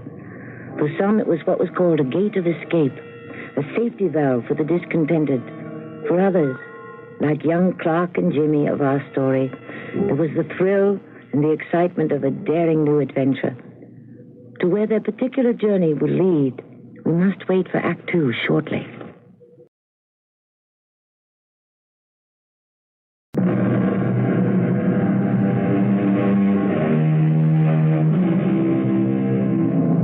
It's the late 1880s. Clark and Jimmy have come west and, accompanied by an old Indian guide, are in what had come to be known as the Arizona Territory. 100,000 square miles of dry and empty plains, of dry and scorching deserts.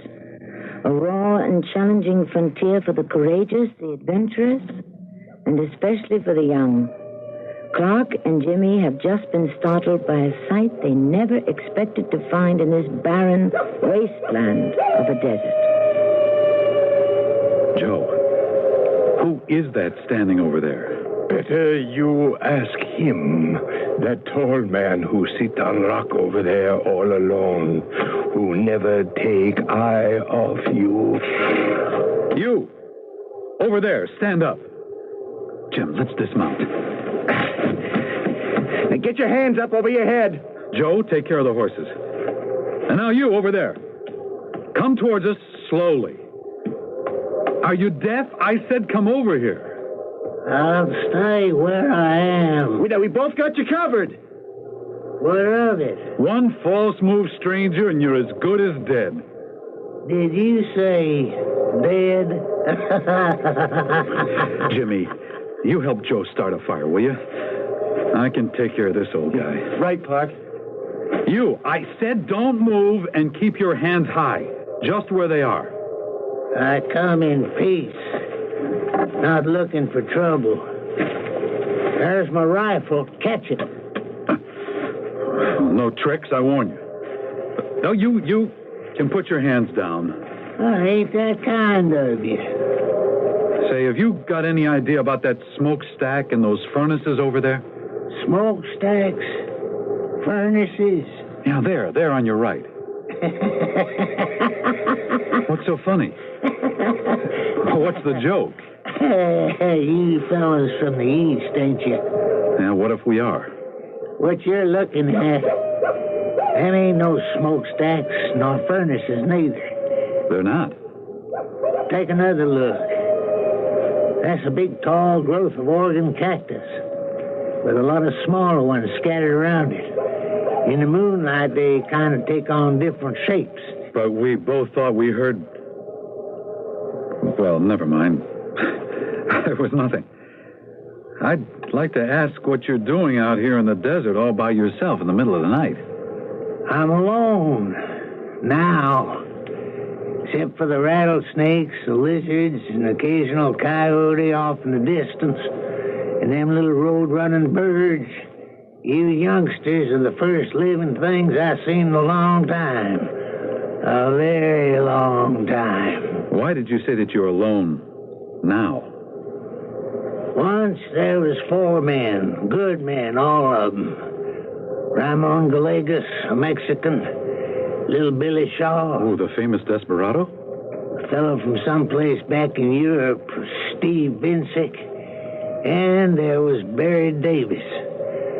They all started out from Tucson, crossed the Santa Catalina Mountains just as you have, and traveled due west.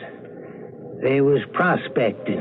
What for? That's a stupid question. For silver, naturally. But they had no guide. This all happened a long time ago.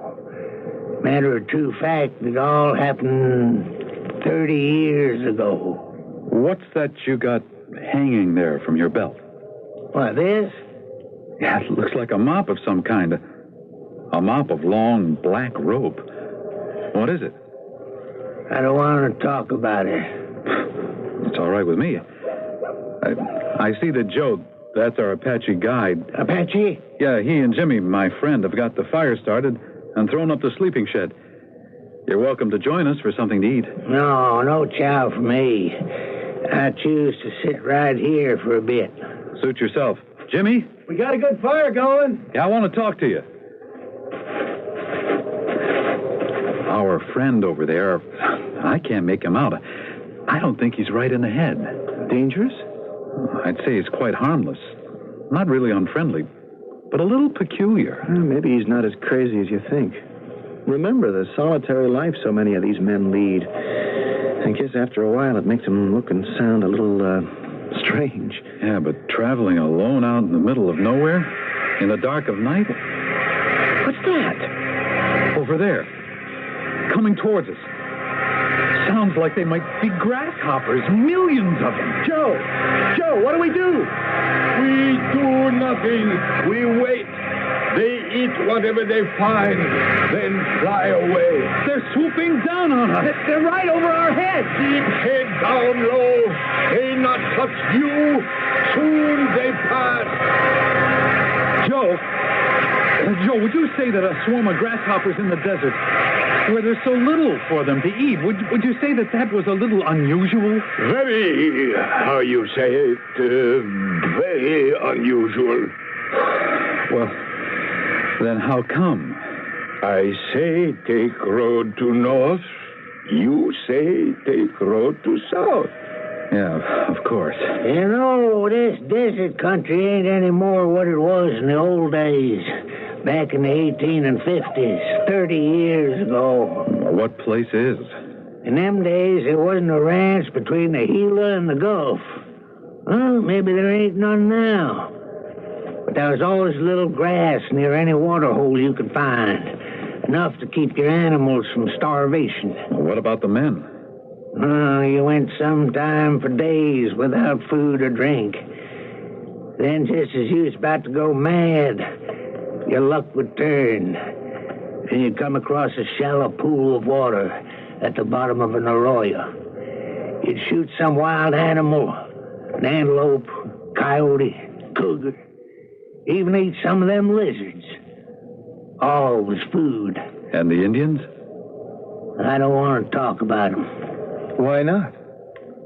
Not too long after the 4 men I spoke of had started out, the purpose of this expedition changed from discovery of wealth to preserving their lives.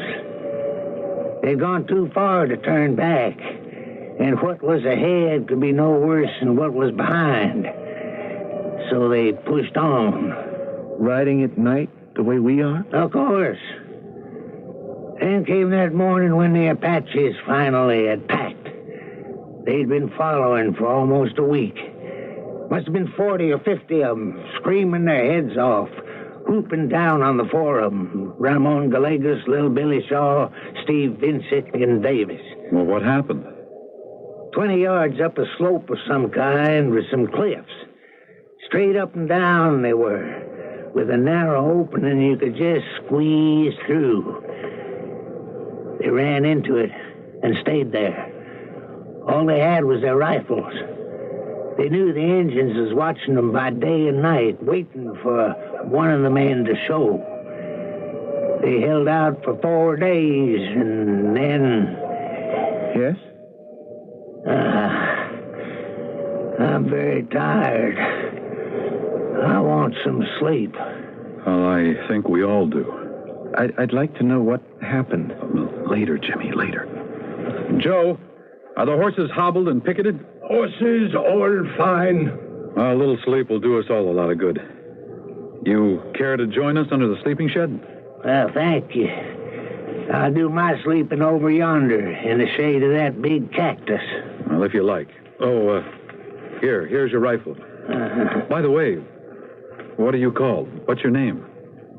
My name is Barry Davis.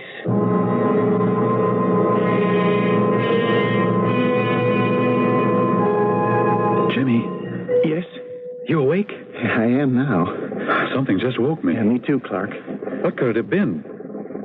What on earth am I hearing? What's that noise? It sounds like horses, galloping horses. Coming this way, I think. Joe, are you still asleep? Joe? Where is he, Jimmy? I haven't the slightest idea. Well, he's disappeared. And he's left his big hat the first time I've seen it off his head. Well, I'll be... Clark! Look! Those Indians are riding like madmen, and they are headed in this direction, howling like 100 devils. What do we do? Just stay as calm as we can. See what happens. They have got to be Apaches. Oh, I don't think so. When their chief Geronimo surrendered 2 years ago, the Apaches became men of peace. Well, that doesn't sound very peaceful. Jimmy! They're shooting at our friend over there. They're shooting at Barry Davis. And he's shooting back at them. Now, shouldn't we do something to help? They got him. He's fallen over wounded. Clark! No, look, he's standing up again. He's aiming at the Indian who just shot him. He got him! Davis got the Indian. The Indian's tumbled off his horse right onto the ground. Well, the others are turning around, riding off in the direction they came from. Look, we better get out of here, but fast before anything else happens. Well, why? They couldn't have been less interested in us, and they certainly saw us. Just the same, I am taking down the shed. Where on earth is old Joe, just when we need him most? Look, you go ahead. I'm going to see what happened to Mr. Barry Davis. Jimmy, Huh? Jimmy, stop what you're doing. What's the matter? Take a look over there. By the big cactus where Barry Davis was sleeping. What do you see? I don't see a thing. Barry Davis? He's not there. But we saw him just a minute ago, didn't we? And where's the Indian he shot? Who fell off his horse, who was lying wounded on the ground? He's not here either. What happened to them, Jimmy? Where did they go?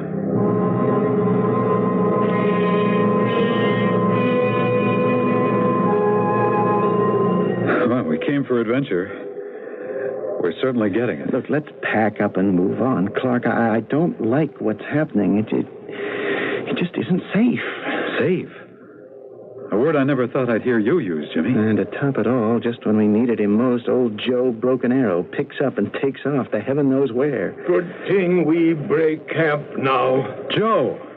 Where have you been, Joe? We missed you. Feed horses. I picket them just over there. Yeah, I see. How soon can we get started? Oh, soon. Maybe half hour, maybe less. Can't be too soon for me. Clark, you hear anything? Just what I was going to ask you. It sounds like bells. Church bells. Well, we must be near one of those old Spanish missions. Could be. Well, as soon as we're ready, what do you say we ride off in their direction and investigate? You know, Clark, I was just thinking of a line I remember from one of our courses at school. The life of an adventurer, and that's us, is practicing the art of the impossible. Funny you should say that. I was thinking of another couple of lines from another course. The bell invites me. Hear it not, Duncan, for it is a knell that summons thee to heaven or to hell.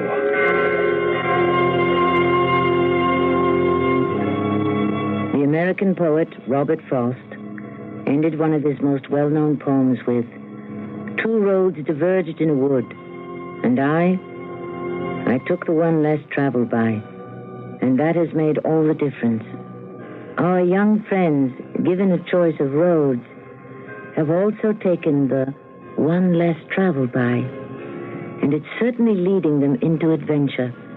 I'll be back shortly with Act 3.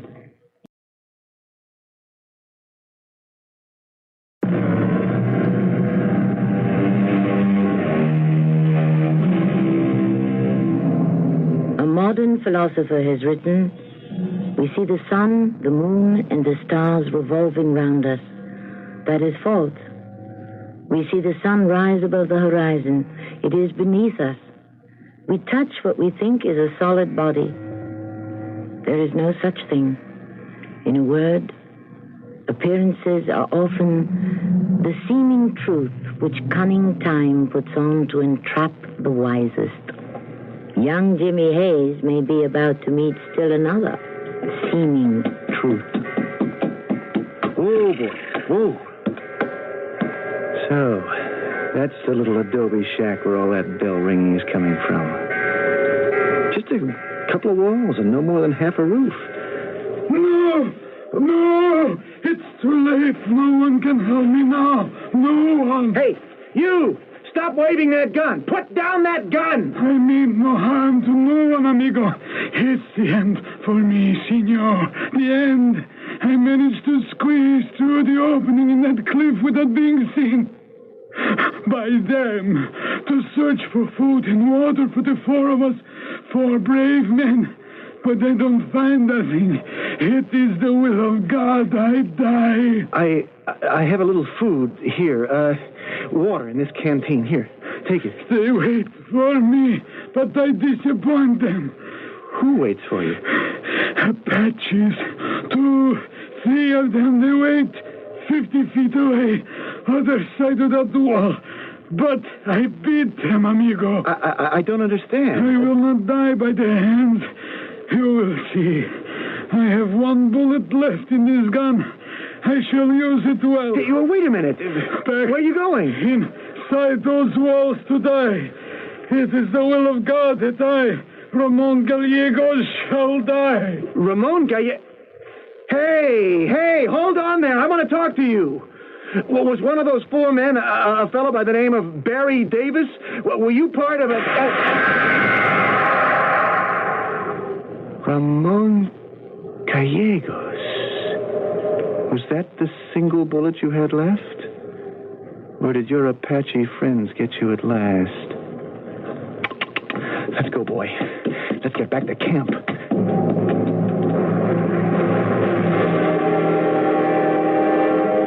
And that was the end of Ramon Gallegos. We're nearly ready, Joe. Nearly ready. Turn back, you fellows. Go back. Who's that? Somebody out there in the dark calling to us. You hear me? I say go back. Up ahead is bad things. Very bad. Much danger. Who are you? Me? I was miner in old country. No mining very good. Then come to US of A. 4 fellows. They join up together, come out here, prospect for silver. But this country too hard for those fellows. Big heat, no food, no water, and most bad of all, the Apaches. Bad enemy. Very bad. Not anymore. The Apaches are at peace with all of us. With you, maybe. Not with me. Never. Not with Gallegos. Not with little Billy Shaw. Not with Barry Davis. You're Steve Vincic, aren't you? Huh? Maybe. Maybe used to be long time ago. You know, sooner or later, Indians going to get me. But I got idea. What's that? You got gun. You kill me, please. You're out of your mind, Steve. Maybe not. I am going to die pretty soon anyhow. This foolish go mad from thirst. Foolish I fall by Apache bullets. Maybe even be skinned alive. Look, please.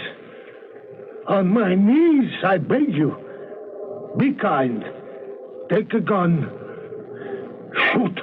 No, we can't do that, Steve. We just can't. Let me help you up.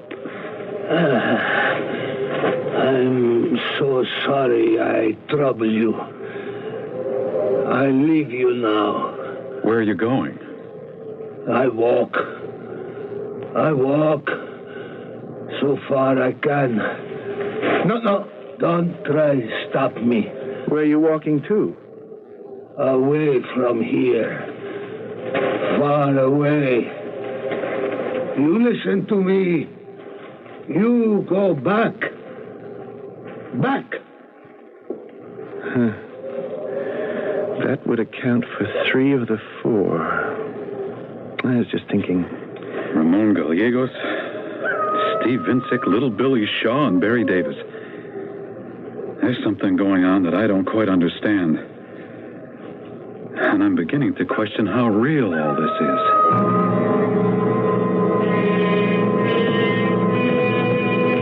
I just can't figure it out, Clark.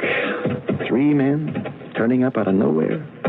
All of them talking about some kind of Indian massacre that may have taken place some 30 years ago. And pretty peculiar, all of them. One of them wears a mop of long black rope dangling from his belt. Your fella, the Mexican with his one last bullet. Oh, and this last one, begging for us to shoot him. And all of them getting themselves killed in one way or another. I don't know what to make of it, Jim. Joe Broken Arrow, our stone-faced friend up ahead, he of the black hat, he did warn us, you'll remember. Oh, sure. Take road to north, road to south, filled with evil spirits. Place of great danger to white men. Yeah, maybe he wasn't all that wrong. Jimmy, you're telling me you believe in spirits and ghosts?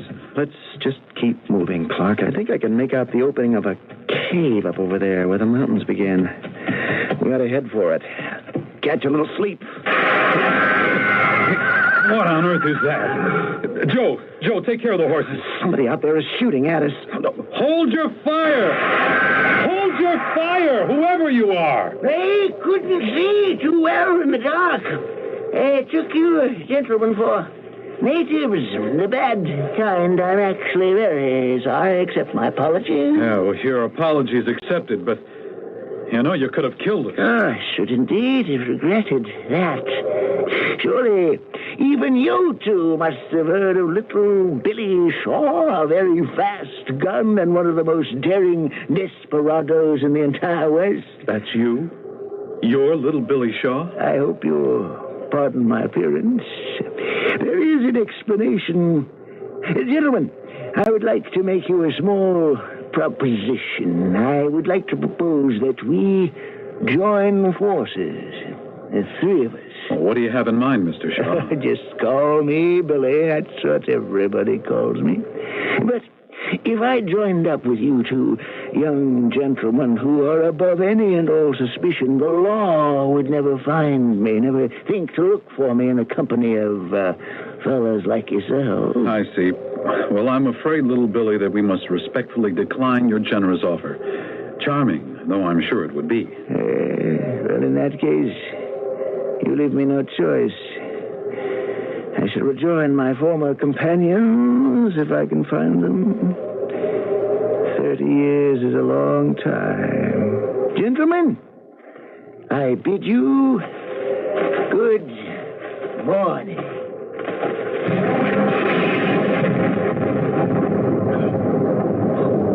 Well, I'll be. Where did he go? I don't know. He just vanished. Disappeared into thin air. What do you make of that one? Well, I'm not sure. You figure him for a spirit? Maybe a ghost? Or an escaped lunatic. Better still, just a first-class liar. What's that? What? Those are our horses. Well, that son of a gun, that little Billy Shaw, he's gone off with every one of our horses. Not to worry, young gentlemen. We wait. Short time, our horses come back. You listen to Joe. Joe knows. Here we are at the mouth of that cave, and still no horses. Oh, they come soon. Let's go in and catch a couple of winks. No. You not go in there, not yet. Is bad place inside. I say to you when. What's bad about it? Look to east, sunrise very soon. I put on sacred shirt. I tell you something now. Long time ago, 25, maybe 30 years, bodies of 4 white men found in this same place. Men killed in bad days by my fathers. White men, all scalped. Then later, other white men come, find bodies, bury 4 inside cave. And that makes this place unlucky? Oh, place filled with spirits of 4 dead men. Joe, were these men ever identified? Anybody know who they were? Oh, they all have papers say their names. I remember. You do? Ramon Gallegos, Steve Vincic, Little Billy Shaw, and Berry Davis. Sort of a roll call of the dead. Now, while moon still in sky, you look up there, on top of Mesa. Huh? You see something? Silhouetted against the sky, with a full moon behind them. The figures of 4 men, standing there, looking this way. Every month, when full moon come, all 4 men come out of grave and haunt this barren land, just like they do tonight. And you see, like me, all have hat on head. Those men up there on the mesa. You say, Joe, that they're not alive? Look, I show you. What are you doing? I take rifle and shoot at them, so. You missed. Oh, no, Joe never miss. Those men dead for a long time. No shot can make dead men more dead. That first man you meet, Barry Davis. Well, what about him? he wound Indian who shot him. Later he find same Indian and he scalp Indian. Indian die. Davis die. How do you know? What he wear hanging from belt, you think is mop black rope? No, is scalp of Indian. How awful. I'm asking you, how do you know all this? I show you. I take off hat I always wear. You see? No. Joe Broken Arrow. That same Indian. But Joe, you said that after Barry Davis scalped you, that you died. Yes, I know I said that. I say that because it's true. I did die. But you've been with us all this time. How on earth could you ever... You see, horses come back like I say. Now sunrise, daylight come. Where are you going, Joe? Up to top of Mesa. Join other dead men. What for? Maybe because dead feel, how you say it, more comfortable with other deads. Gonna be hot day today.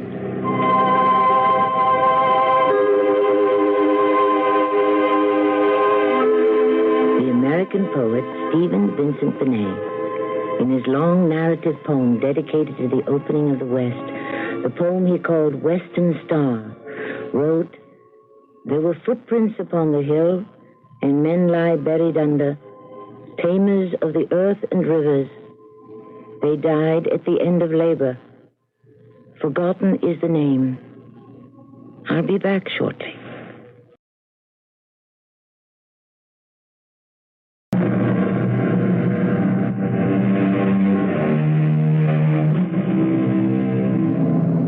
Anyone can rob a man of his life, but no one can rob him of his death.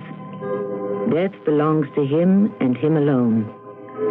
And to it, 1,000 doors lie open waiting for him. The words of Seneca, a philosopher of ancient Rome. The four spirits of our story, roll call of the dead, had so little in common in life. It was only in the death they shared that they found togetherness. Our cast included Russell Horton, Lloyd Battista, Arnold Moss, and Robert Dryden. The entire production was under the direction of Hyman Brown. And now, a preview of our next tale. Ted would have a guilty conscience. Wilma, remember what Papa used to say? Time's running out. You have to make your move before it's too late.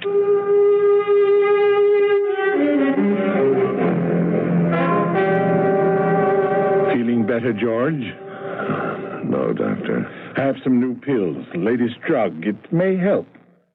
George?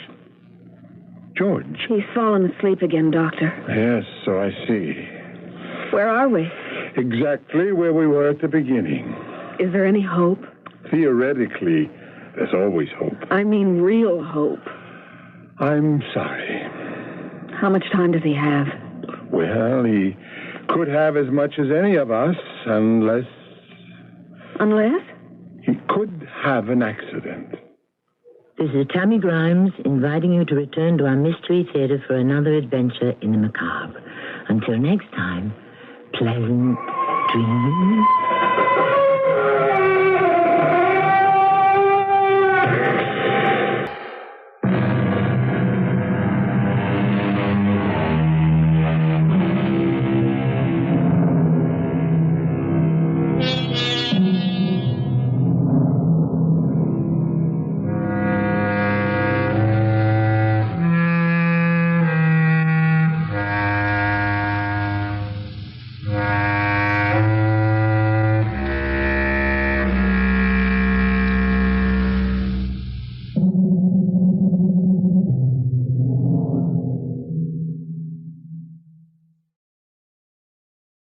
The CBS Radio Mystery Theater presents...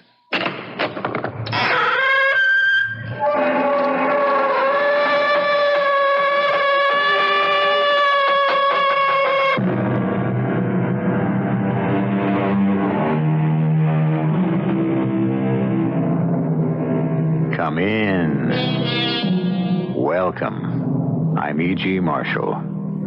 It's a wise father that knows his own child, said the great poet. From this, we may also infer that it's a wise child that knows its own father. In the same vein, we are also told the child is the father of the man. If we carry this much further, we may discover it's impossible to distinguish between the two. Therefore, when a man dies, does he live on in his son? Well, now, that might all depend on how you define dying and what you consider living. But Orville, your father is dead. Is he, Mother? Of course, 30 years ago, in France. He was killed in action. You know that. How do I know that, Mother? Orville, what's come over you? I know it because you tell me so. And I grew up believing it. But it's true. Then... show me, Mother. Show you what? Something. Anything. When a soldier dies in battle, the War Department notifies you. It's on record, papers. Show me something, Mother. Anything. It says he's dead.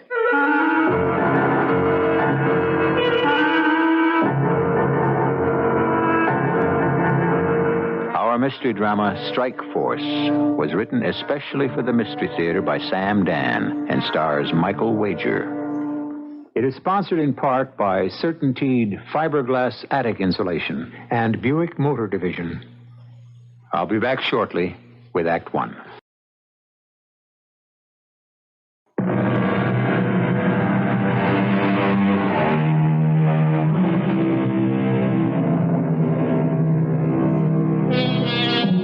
Life is a pattern. Sometimes it's even cast in a mold. The days slip by, one so much like the other, it's almost impossible to tell them apart.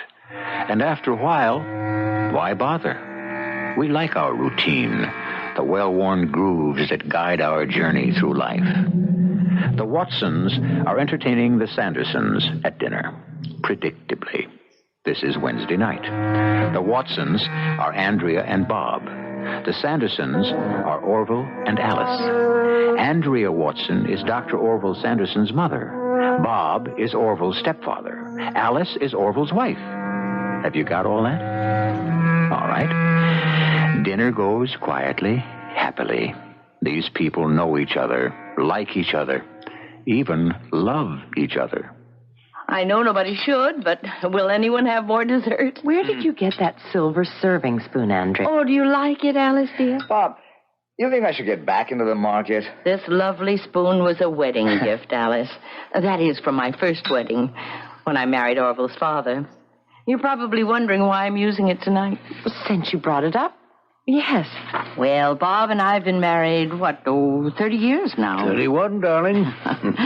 And I finally feel secure enough to use some of the things from my first marriage. I'll bet you are. No, the truth of the matter, Alice, I'd forgotten all about it, and I was cleaning out one of the cupboards. Isn't it lovely? I even remember who gave it to us. Polifax. Polifax, Mother? And why do I remember that name? Because it's such an odd one. Major Polifax. He was Orville's father's battalion commander. The man must have had excellent taste. Oh, yes. He was built like a gorilla. And yet he was a very aesthetic person. I remember one evening, we were also having dinner. Somehow or other, the conversation got around to books. And I happened to ask Major Polifax, what is your favorite reading? And you know what he answered? The Iliad. The Iliad? Homer's Iliad. And in Greek, no less. Well, he's dead. All of them are dead. May the Lord rest their souls. And your father. Well, now, isn't anyone going to have more pie? I'll have some, Andrea. Bob, you really can't afford the calories. No, I know, Dr. Orville. But it's an affirmation of faith in your mother's fantastic skill. A very modest slight. To answer your question, Orville, Which question? Should you get back into the market? Well, you haven't left it. I did too. You sold out all my common stocks and put me into bonds and treasury notes. Well, you're still in the money market. When I see some good values in common stocks. Oh, Bob, I wasn't questioning your integrity. Well, you should always question your broker, Orville.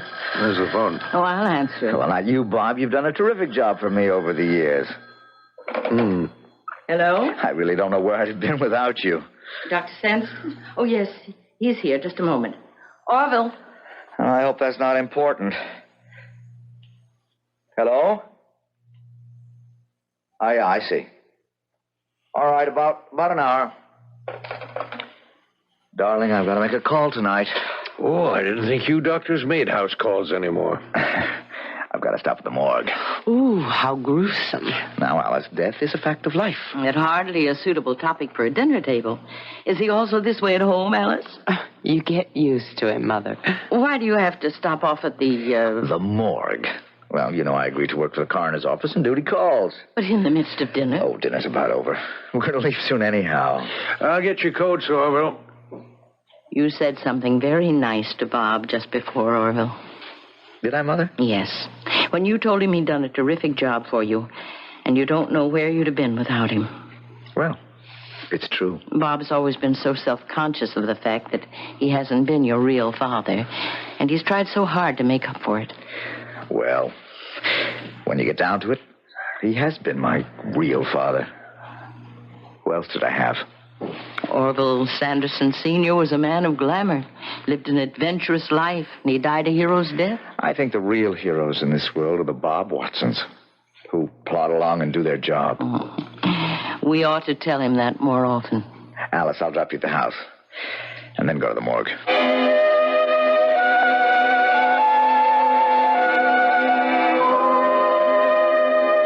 Sorry to get you over here, Doc, at this hour of the night. Oh, it's all right, Benny. And for what? Look at him. He's just a bum. Well, now that he's dead, he may be an angel. Fat chance. Just skin and bones. Hardly anything to him.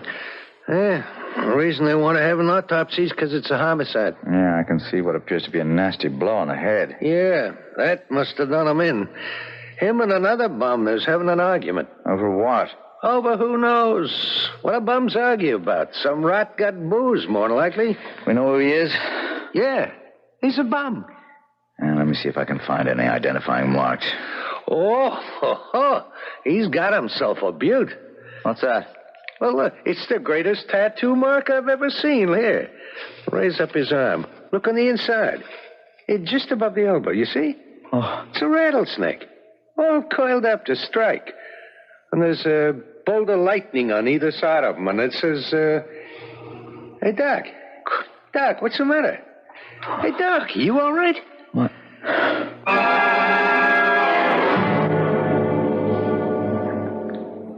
I'm sorry, Mother. Oh, it's all right, dear. I know it's very late. Don't worry about it. Is Bob asleep? Well, yes. Want me to wake him? No. No, not for this. Not for what, Orville? Strike Force. Strike Force? Yes, Mother. Strike Force. You remember Strike Force? Oh. My father's Ranger Battalion? Yes. Well, yes, I hadn't thought of that in years. And the insignia of the battalion, remember? Well, I think so. I saw that insignia tonight. Yes? And not on a sleeve, not on a shoulder patch, but inscribed on a man's skin. Oh. A tattoo. They all tattooed that insignia under their arm. Who was the man? A derelict. Well, what had happened to him? He was murdered in a drunken brawl, hardly more than skin and bones, wasted away by too much alcohol, not enough food. And yet this poor, pathetic bag of bones was once big and brawny and bursting with vitality in the peak of condition. The finest fighter in the United States Army. Yes. They were the best in Strike Force. But, Mother, this man must have known my father. He may have been my father's best friend. He may have been there when my father died. Poor man. All the time I kept looking at him. I kept thinking, you knew my father. You must have known my father. Oh, yes, to see that insignia. Why, it must have been a terrible shock. Mother, we could do something for him. Well, what is there we can do now? But we can't let him disappear into a nameless grave in Potter's Field. He deserves better than a pauper's funeral. Oh, well, of course. He was one of my father's friends. Then we shall give him a decent burial. Mother, do you suppose you could identify him? Me? Oh, but he's been so long ago, and the man must have undergone such drastic changes. Yes, but Mother, if you could recognize him, I know it's difficult for you, but if you would... Why are you so determined to know, dear? For my father's sake. It would be doing something for his memory. Oh, but to go to the morgue... We'd better go, Andrea. Bob... I was wakened by someone coming in, so I got up and I heard what Orville said to you, dear. I'm frightened. Orville and I will be with you. There's nothing to be afraid of. Just stand over here, Mother. Is this where they keep... Yes, Mother. Look, we'll get this over as quickly as we can. Okay, Benny. Look out, folks. Mother. Mother. Try to remember. Oh, no, I can't seem to. Andrea, dear, isn't he at all familiar? Try to remember, Mother. Are you sure you never saw him before? Really, he does look familiar. Well, Bob, you never knew any of these fellows, did you? No. But your mother used to describe it. What is familiar about this one, Andrea? Didn't you once tell me about that officer friend of Orville Sr.'s? Oh, yes. Yes, that's right. I remember now. With the funny name? Yes, Polyfax. It's Mortimer Polyfax. It's Major Polyfax, the battalion commander. Are you sure, Mother? Are you, Andrea? Oh, yes. Yes, it's Mortimer Polyfax. You see, he used to visit your father and me very often. But you said he used to look like a gorilla. This fellow he must have been handsome at one time. Oh, what I meant was that he looked tough. Polyfax was handsome, too. Ruggedly handsome, if you know what I mean. Major Polyfax? Yes. Mortimer Polyfax, scholar, soldier. And my father's best friend? Yes. Well, it's our duty to bury him. Yes, we'll have Bob make the arrangements. No, Mother. These are arrangements I want to make myself.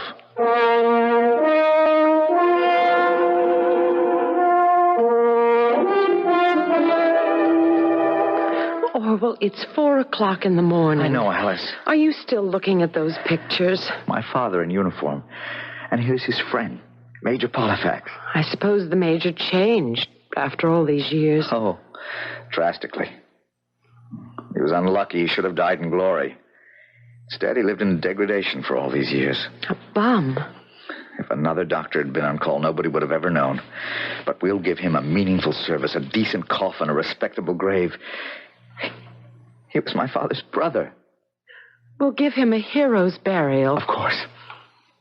You just said it. He deserves more than just a quiet private service here. He should have a full military funeral at the Arlington National Cemetery. Is it possible? Of course, this man was Major Polyfax, commander of the Strike Force Ranger Battalion. If he's not entitled to full military honors, who is? What a great idea. I'll start making arrangements the first thing in the morning.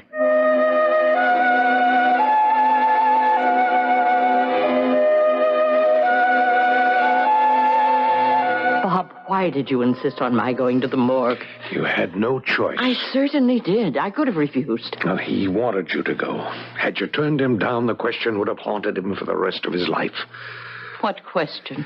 You know what question.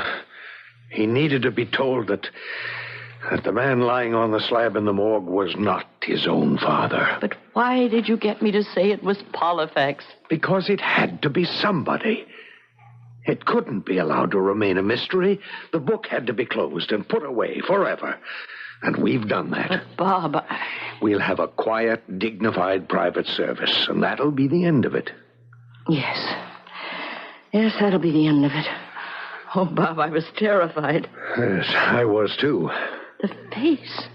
It was so changed, so ravaged. But I recognized him at once. So did I. Then he didn't die when we... Please, you mustn't even think about it. Bob, do you know what it means? It means that we didn't murder him. Henry, you must never We say... tried our best, but we didn't. Don't even think about At it. least his blood was not on our hands. That's something to be grateful for. Gratitude comes in many forms, and to learn that you have not committed a murder is one of them. If you thought this was going to be a typical family story, you can see now you will have to rethink your position. And Act 2, which I shall bring in a few moments, becomes even more untypical. Or maybe it is typical.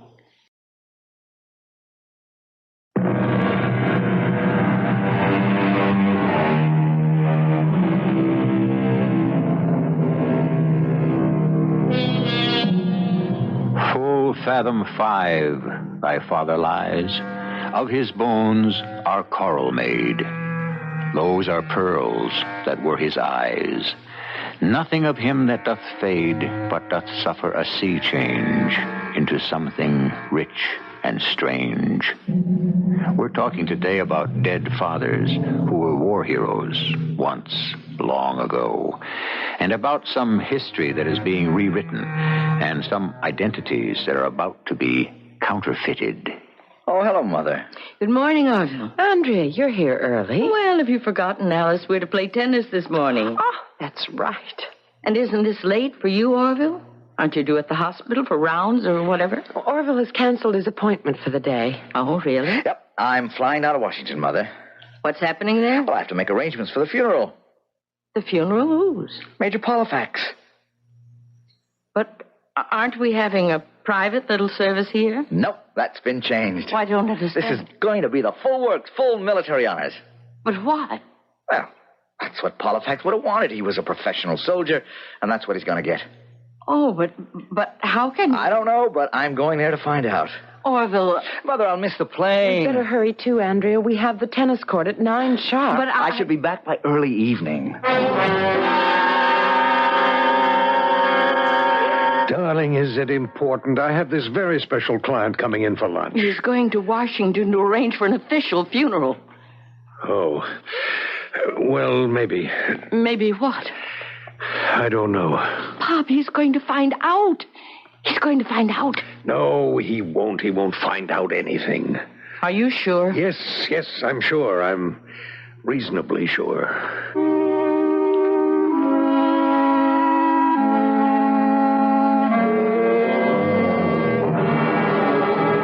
But, Captain, that's impossible. It's absolutely impossible. You're talking about the late Major Mortimer Polifax, 2 L's. That's right. Commanding officer of the 918th Ranger Raiding Battalion. On a strike force. Yes, single word, strike force.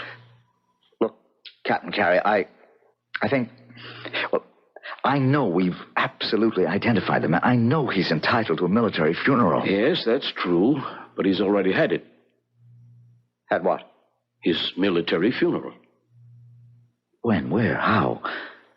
He only died the day before yesterday. He's still in the morgue. Dr. Sanderson, according to the record I have here, Major Polifax, Mortimer, no middle initial, was killed in combat. What are you saying? I'm reading from his file.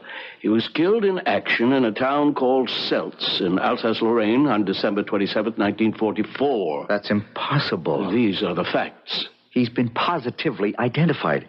Major Polifax has been identified by Mrs. Robert Watson of Philadelphia. Not according to the official record. The official record? Captain Carey, how many times has the body of a soldier killed in combat been wrongly identified? Very rarely. Oh, don't tell me these things don't happen. Oh, they do, but in movies and in novels. Oh, Captain, look, I respect your opinion, but I still think my mother is right and the Army is wrong. That's possible, isn't it? Theoretically, anything is possible. But there's a very simple solution to a whole problem, you know. fingerprints. I'm sorry, Orville.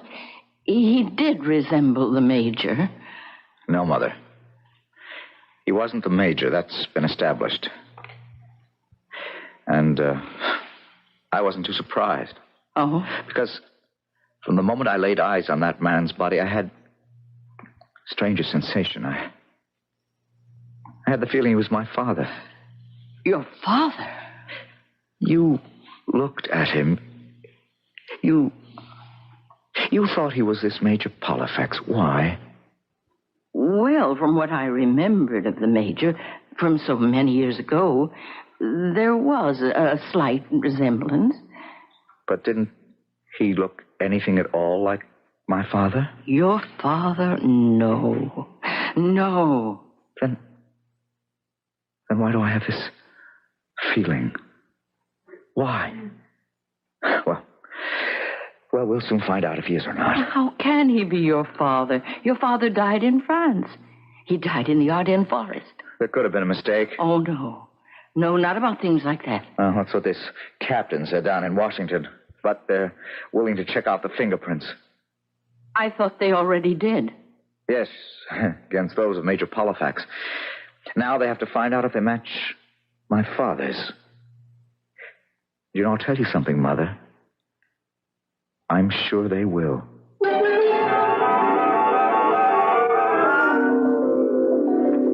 We'll have to tell him the truth, Bob. Why will we have to tell him anything? Because he'll only find out for himself. What will he find out? Bob, I told you I'm frightened. Nothing is going to happen. He looked at that body in the morgue and he knew. He knew it was his father. How? How did he know? Andrea, just don't lose your self-control. How did he know? He'll never be able to prove it. He won't have to. For him, it'll be enough just to believe it. What are we going to do? Darling, I keep telling you, we don't have to do anything.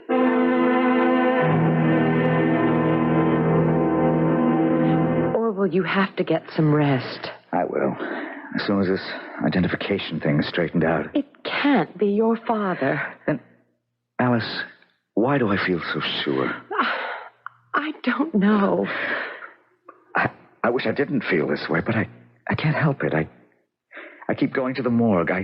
I look at him, and I become more and more convinced. I spoke to your mother and to Bob, and they tell me that your father was killed in the Ardennes forest. It could be a mistake. They were notified by the Defense Department. Since when did my mother and my stepfather accept things just because some government official has told them that... Orville, I just have a feeling of... a very uneasy feeling. I'm suddenly afraid. Of what? Well, these past few days, ever since you came across that body in the morgue... I'd really rather you didn't refer to it as that body. It's my father. Orville, well, let's say you happen to be right. See where that takes us. Ask the first questions. If he's your father, what is he doing in the morgue? You know that. He was killed in a street brawl. He was supposed to be in his grave all these years in an American military cemetery in France. Now, why isn't he still buried? Because he wasn't killed there. For the sake of argument, true. And the army made a mistake, so he's been alive all these years. Where has he been living? How would I know? Why didn't he come back to his wife and his infant son? Well, maybe he had amnesia. Darling, that's what they have in the movies. Why did he become a bum? Don't you call him a bum. All right. What do you want to call him? I don't know. Wait a minute. Maybe there's someone I can ask.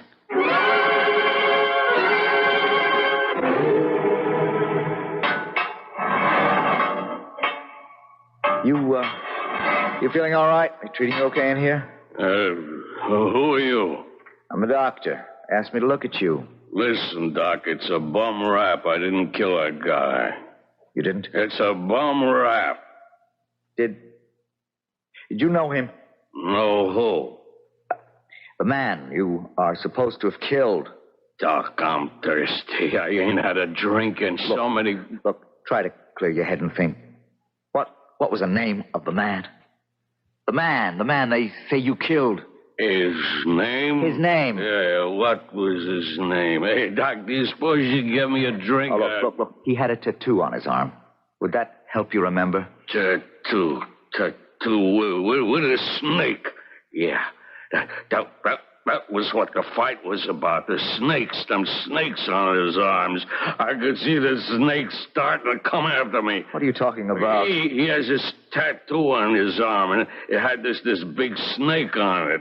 Big snake had become a lot of little snakes, and everyone was out to bite you. That's what happened. See what I mean? Snakes? Yeah. See, the snakes would be crawling all over his arms, and he'd yell for me to help him. He'd holler, kill him before they get me. Well, there was this big stick, and I picked it up, and I began hitting the snakes. I guess I hit him on the head by mistake. It was an accident. I was only trying to help him out. The snakes would have poisoned him to death. And that's how it happened? You tried to help him. Okay, why? Why? Because he was my friend. Well, if he was your friend, surely you must remember his name. Name? How long did you know him? It's hard to remember. Try to think. You asked a lot of questions.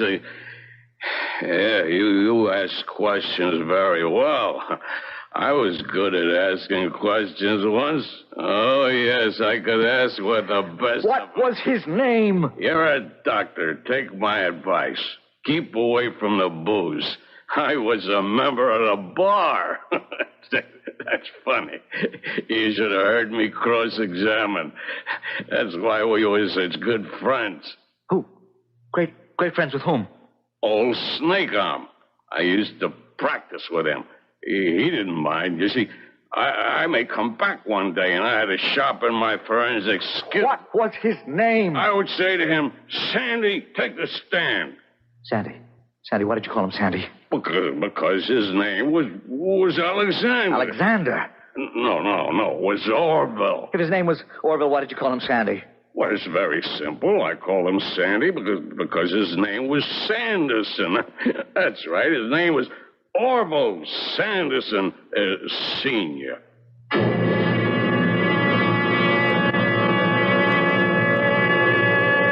Orville Sanderson, Sr., and he did not fall in France during the Battle of the Ardennes Forest.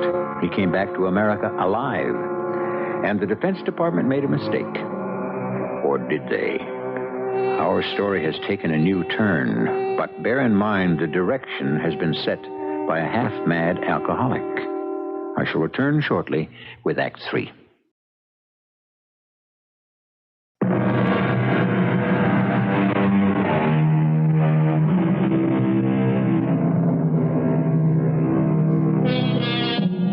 At the very beginning, we said the child is the father of the man. Childhood shows the man as morning shows the day. The father he never knew, the father who died young, lives in the memory of the son, in most cases as the tragic hero. For this is the image the son wants to cling to. Perhaps it's the image the son must have. But an image is only a reflection. How easily it can be distorted or disturbed. You say his name was Orville Sanderson, Sr.? No, that's what he said. You see, Doctor, it's evidence that cannot be established other than by hearsay. Why? Why would he say his name was Orville Sanderson, Sr. if it wasn't? That's a good point. I don't remember. That's what the booze does to you. You don't remember anymore. He could have been someone I knew all my life, or someone I just met that night. Which was he? Let me think. Try to remember. Yeah, try to remember. That's what I kept saying to Sandy. Try to remember. Try to remember what? Who they are. Who the people are who tried to murder him. Someone tried to murder him? His wife. Her lover. He used to say, if I can only remember their names, you and I, we'd be on easy street for life. What are you saying about a wife and a lover? They tried to kill him, yes. When? I don't know. Try to think. Oh, no, I can't do that anymore. I can't think straight. All I can do is drink. That's all I want. Please, get me a drink. I'm sorry I can't do that. Then who needs you? Who wants you? Get out of here. Please, I'll help you all I can. Get out of here. God, get him out of here.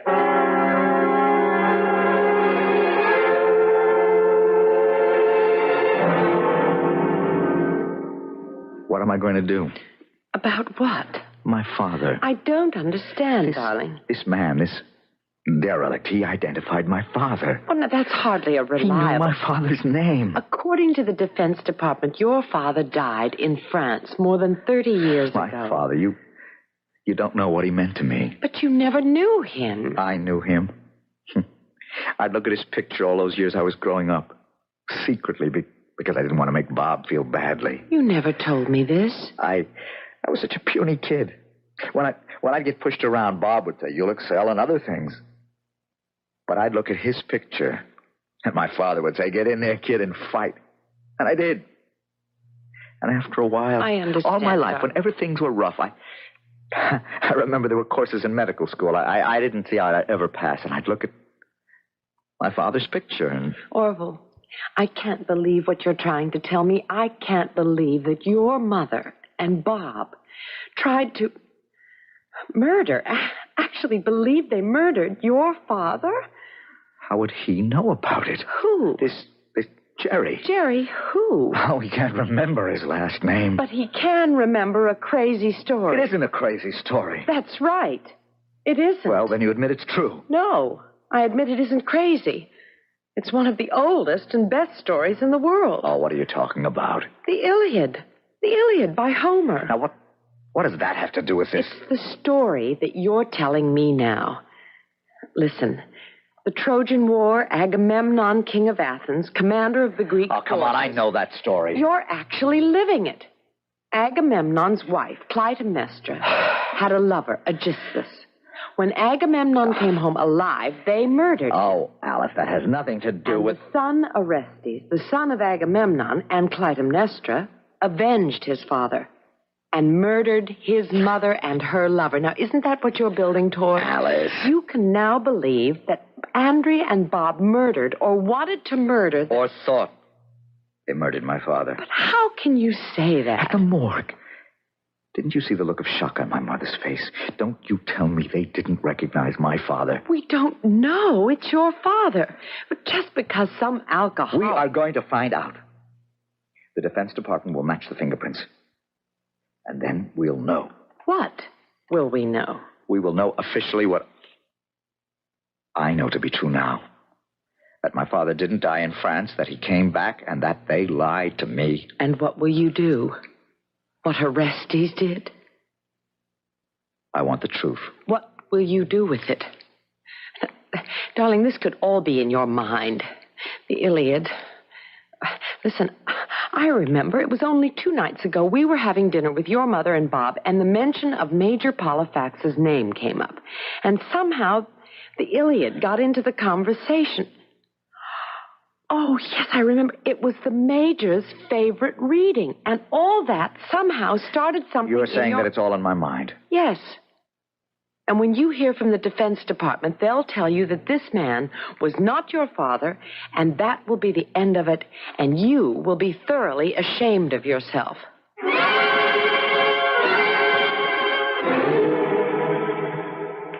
I've tried to talk to him on the phone. Andrea, he could be busy. He's a doctor, after all. No, he's avoiding me. Why? He knows. He suspects. Now, please, darling. He knows that dead man is his father. Something tells him, and it's my fault. Now, don't say that. At dinner the other night, I mentioned Major Polyphax. Why did I have to bring up that name? Well, it's true. You shouldn't have. And that started his mind thinking. Why did you mention the spoon as a gift from Major Polyphax? It isn't true. We never even knew Major Polyphax. Well, once you create a falsehood like we did, it becomes a world of its own. You feel that every now and then you have to enhance it. I just felt I had to say that. Well, in any event, he would have been called to the morgue, and he would have seen that strike force insignia, and we'd be right where we are now. Where are we, Bob? I don't know. I have a feeling it's going to keep unfolding itself until he'll know everything. And then what will we do?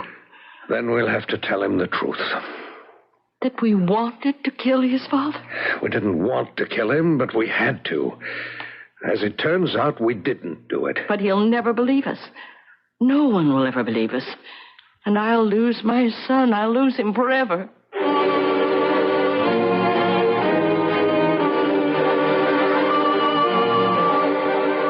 I'm sorry, Mr. Sanderson. Now, look here, Captain Carey, you are saying to me that this man is not my father? That's not what I'm saying, Dr. Sanderson. What I'm saying is I don't know who he is. But his fingerprints... His fingerprints do not match anything in our service files. Then there has been a mistake. The files are wrong. You have the fingerprints of Lieutenant Orville Sanderson, a member of the 918th Ranger Raiders known as Strike Force. Doctor, there was no Lieutenant Sanderson in the Strike Force Battalion. That's impossible. No record, no fingerprints. Nothing at all to indicate that he was even in the United States Armed Forces. I don't believe it. I said I was sorry. I have a picture of him from the morgue. Here, you can see the Strike Force insignia tattooed under his arm. Now, that is the Strike Force insignia. The snake and the lightning, isn't it? Yes.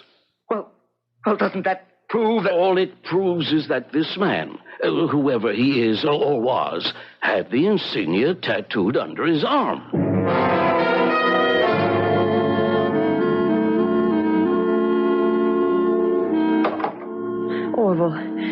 Orville, where have you been? Where haven't I been? All over Washington, D.C. They all say I have to accept what's in the official record. My father was never a member of the armed forces. But then the man, the derelict, he's not your father. He is. My mother and Bob lied to me. My father was never a soldier. He was a bum. They tried to murder him many years ago, and somehow they didn't, and here he turns up now. Well, what? I'm going to face him with it. Oh, please, Orville, what good will that do? They destroyed my father. They'll pay for it. What do you mean? Pay for it? How? I don't know yet. Orville? Mother, what are you doing here? We decided to wait for you. What for? Bob and I, we should talk. About what? How you lied to me? Yes. Oh, Mother. All of it was a lie? Yes. My father was never in the Army? No. You made it all up? Why? Because you needed it. You keep out of this. Don't talk that way to your father. He's not my father. Please. All we need now are facts, not emotions. Don't think you can smooth talk your way out of this. Orville, you needed a war hero while you were growing up. We thought we'd give you one.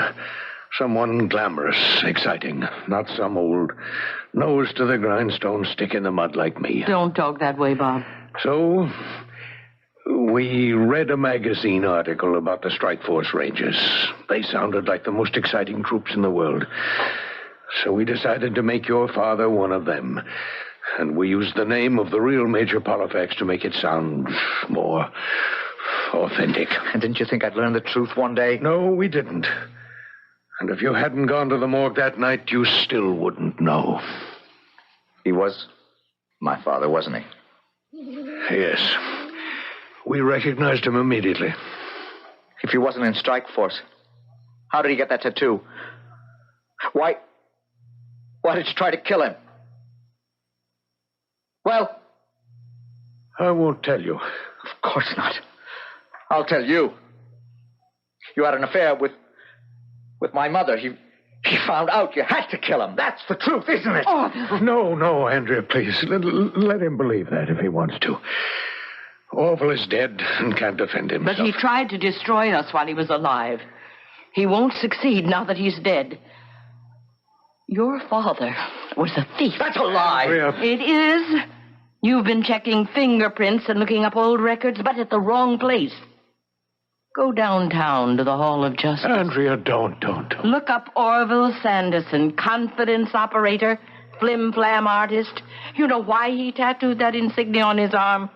So he could pose as a strike force ranger and trade off. I don't believe you. I married him because I was young and stupid. He deserted me the day after you were born. Now, you've said enough, Andrea, please. Bob helped me because he loved me. Orville had disappeared. But he came back when you were 3 years old, and he was crazy. Something had snapped in his mind. He believed his own stories.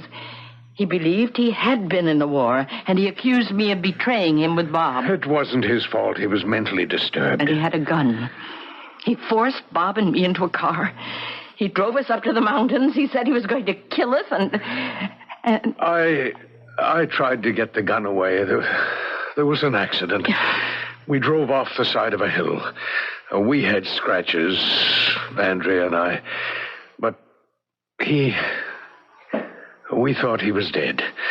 It was wild country, deserted country. We thought that would be the end of it. Maybe it was wrong, but we wanted him dead.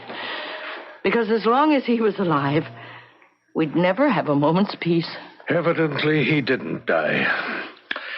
And now, years later, he turns up in the morgue. And you find him. That's the truth. You killed my father. No, darling. They didn't kill your father. They killed a man named Orville Sanderson Sr. Your father is Bob Watson. He always was, and he always will be. We'd better go now, Andrea. Orville, son, I... Come, Andrea. Yes. Mother, Bob, where are you going? We... This is, Wednesday night. Aren't we supposed to have dinner together? That's right. And it's supposed to be at our house. Well, we're here.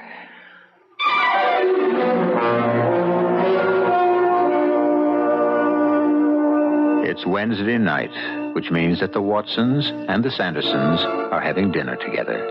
Andrea Watson is Dr. Orville Sanderson's mother. Bob Watson is his stepfather. Alice Sanderson is Orville's wife. They are such a close-knit and devoted family. Things run so smoothly and comfortably. Practically everyone envies them. I shall return in just a few moments.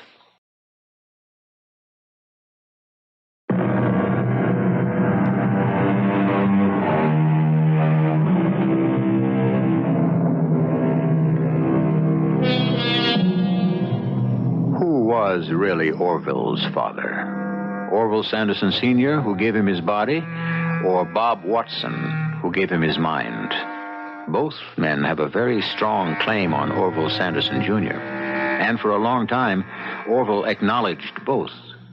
But in the end, when he had to choose, he knew which one, because it's a wise child that knows its own father. For you, wisdom consists in knowing enough to tune us in 7 times each week. Our cast included Michael Wager, Patricia Elliott, Mary Jane Higby, Court Benson, and Gilbert Mack. The entire production was under the direction of Hyman Brown.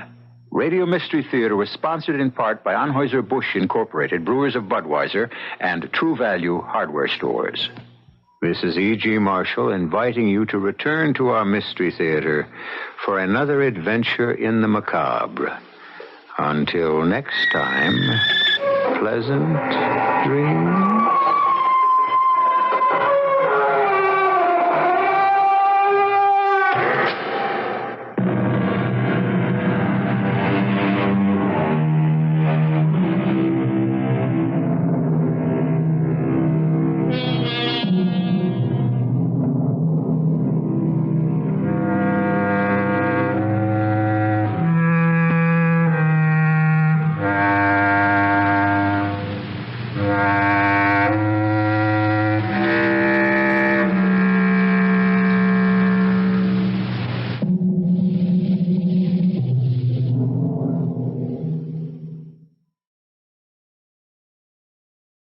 The CBS Radio Mystery Theater presents...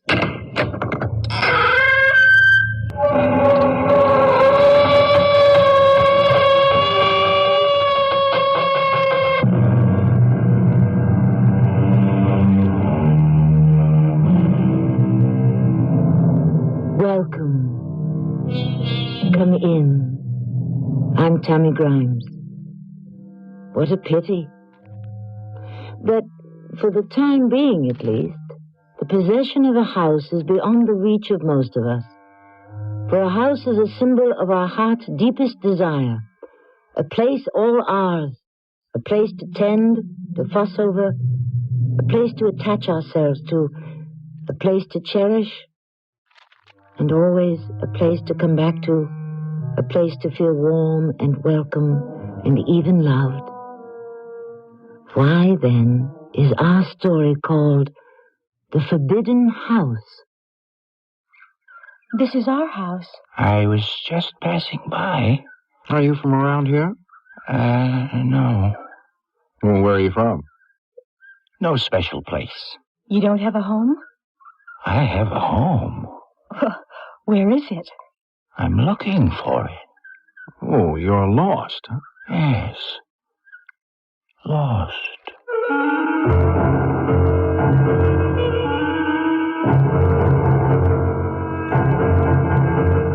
Our mystery drama, The Forbidden House, was written especially for the Mystery Theater by Elspeth Eric and stars Tony Roberts and Diane Kirkwood.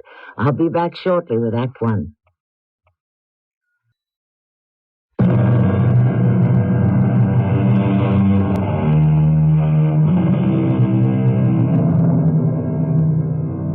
Do you have a vision, hidden in one of the back rooms of your mind, of the sort of house you may one day own? Is it tall and white and Victorian, or low and gray and rambling? Oh, there are many styles in houses, each with its own special charm and virtue. It is up to you. It is your challenge, your goal, to make one particular house your very own. I was living my mother's life again, something that pleased her and pleased me.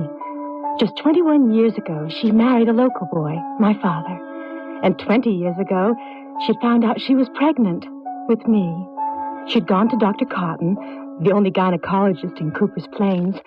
She'd arranged to have her baby, me, in the little house my father had bought for her. And here was I, today, making the same arrangements with the same doctor. You're sure now, Ellen? Oh, yes, I'm positive. I won't have it any other way. There's a brand new hospital in Cooper's Plains, you know. I know. All sorts of fancy gadgets and such. I won't need any fancy gadgets. New doctors, young doctors. I don't want any new young doctors. I want you. Ellen, love, I'm 80 years old. Then mine won't be the first baby you've delivered. The first? Oh, my stars and garters, as we used to say when I was an intern. I guess I must have delivered thousands. Well, then, Dr. Cotton, I'm going to have my baby in the same house where my mother had me, in the same room, in the same bed. It's the big golden oak four-poster. I don't suppose you remember it. I can't say. And I mean to have the same doctor, so don't turn me down. Oh, heavens to Betsy, I'd never do that. Charles and I are going to start doing the room over. New wallpaper, fresh coat of paint, so it'll all look spanking new. I suppose the wallpaper that was there when you brought me into the world is still there, underneath somewhere. Probably we'll uncover it. You going to do all this yourselves? It isn't hard. Charles knows how. Nothing to it. We'll do it together. Well, during these early months, I have no objections. Charles bring you here? He's waiting outside in the car. He agree with this notion of yours about the baby? It's not a notion. Well, this, whatever. We really didn't discuss it. Don't you think you should have? No. I do. My mind was made up. All he had to do was agree. Is that the way you run things at home? Not everything. Just this thing. Actually, Charles hadn't approved of my idea at all. Still didn't. But it was my baby, my house, my room, my bed, my doctor. Just as I had been my mother's baby, born in her bed, in her house, delivered by her doctor. And it gave me the greatest, the widest sense of peace and contentment to know that I was doing exactly what she had done 20 years before, in exactly the same way. Everything okay? Couldn't be better. Hop in. I do so love that old man. Old is right. But he says it's okay for me to help you with the wallpaper. He says the exercise will be good for me. Yeah. He say anything about you having the baby at home? Not much. He must have said something. He mentioned the hospital in Cooper's Plains. What about it? They have a lot of fancy new gadgets, he said. Also, he said they have a lot of young doctors. Well, suppose you need a fancy gadget or a young doctor. I won't. Yeah, but what if you do? Oh, Charles, look. What if you do? The circus is coming to town. Hey, look there. A young doctor sounds good to me. And it'll be here next week. Oh, we have to go. Your mind is really made up, isn't it? It's that little traveling circus. It was in Connersville last week. You won't change your mind? No, Charles, I will not change my mind. What night can we go to the circus?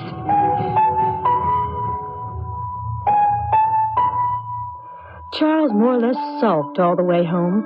I chattered on about the circus, and by the time we approached our little house, I'd pretty much got his mind off my decision to have my baby in my own home. The mere sight of our house brought that feeling of peace and contentment again. It washed over me like a blessing from heaven, a special grace. Isn't it sweet? What? What's sweet? Our house. Sweet. It's sweet. Don't you think it's sweet? Well, I never thought of it as sweet exactly. Well, it is. It's sweet. And I'm going to have a sweet baby because I have a sweet husband. You know what? You're sweet. Hey, look. There's somebody on our porch. Oh, you're right. So there is. I wonder who. Delivery man, maybe. Probably the wallpaper. Hello there. But the store said not till next week. Something we can do for you? We live here. This is our house. Yes, we're the owners. I was just passing by. Saw your hammock. Thought I'd try it out. Just, resting up? Yes, just resting up. Are you from around here? Me? No. Where are you from? No special place. You mean you don't have a home? Oh, I have a home. Well, where is it? I'm looking for it. Oh, you're lost. Yes, I'm lost. Charles, why don't you make some coffee? I'd like some, and I think this gentleman would. You would, wouldn't you? You look a little tired after your walk and all. Charles, coffee? Okay. Or would you rather have a drink? We have some wine and some beer, I think. Oh, coffee would be fine. Oh, Charles, will you make it and bring it out here? No, why don't you? No, I'd rather you did. Please. All right. Won't take but a minute. He'll be right back. My name's Ellen Conway. That was my husband, Charles Conway. Oh? What's your name? If you don't mind my asking. My name? Well, if you feel like telling me. They call me Billy. Just Billy? That's all. Just Billy. Who calls you Billy? Why, everybody at the circus. They all call me Billy. You're with the traveling circus. Oh, why, isn't that wonderful? Well, I think it is. Coming back from the doctor. Oh, I'm going to have a baby. So we went to see Dr. Cotton. He lives down the road. Well, coming back, we passed a calliope. I guess that's what it was. We didn't actually see it, but we heard it. And it sounded so wonderful. We're planning to go. It's just a little circus. Oh, even so. It has only one ring. Any circus is wonderful. We set up out of doors. Under a tent. That's where a circus should be. Under a tent. You have to sit on folding chairs. Oh, I won't mind. I'd stand up for the circus. We'll only be here 2 days. What do you do in the circus? Are you a performer? Oh, no. No, I take care of the animals. Really? But that's wonderful. That's really wonderful. You think so? Oh, I certainly do. I love animals, don't you? Yes, I do. Not that we have so many animals, just a few, 2 elephants, an ocelot. Oh, of course, we have horses and some performing dogs. They do an act. When the baby's born, we're going to get a dog. A dog and a baby at the same time. Don't you think that's a good idea? Yes, I do. So neither one is jealous of the other. Now, all my life, I've looked at women walking down the street with a baby in a perambulator and a dog on a leash, and I've always thought that those women had absolutely everything. Of course, you need a husband to have both of them. A husband and a house. Yes, a husband and a house. Oh, here's Charles with the coffee. Thank you, darling. Set the tray down in front of me. I brought cream and sugar. Billy, cream, sugar? No, thanks. We take ours black, too. There you are. Thank you. Billy was telling me he works for the circus. Oh, that's interesting. Just what do you do at the circus? He takes care of the animals. Animals? Animals are the best, the very best, because they're honest. Animals are absolutely honest. They give you the very best of what they have to give, and they give it honestly and openly without any pretense, any pretending it's what it isn't. There's nothing hypocritical about animals. I love them. I love all of them. And I hope they love me. I'm sure they do. I'm sure they all do.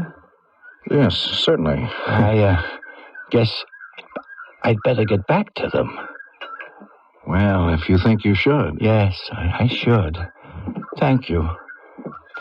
Thank you for the coffee. Well, you're very welcome. Come back sometime. Thank you. Thank you very much. Why did you ask him to come back? I don't know. He looks so unhappy, so haunted. Yeah, so screwy is more like it. Look, he's coming back. He's turned around and he's coming back. Good Lord. Now, don't be mean to him, Charles. Please don't be mean to him. I won't. Forget something? Please, don't make me leave. Don't make me go away. I have to stay here. It's important. Believe me, it's very, very important that I should stay here.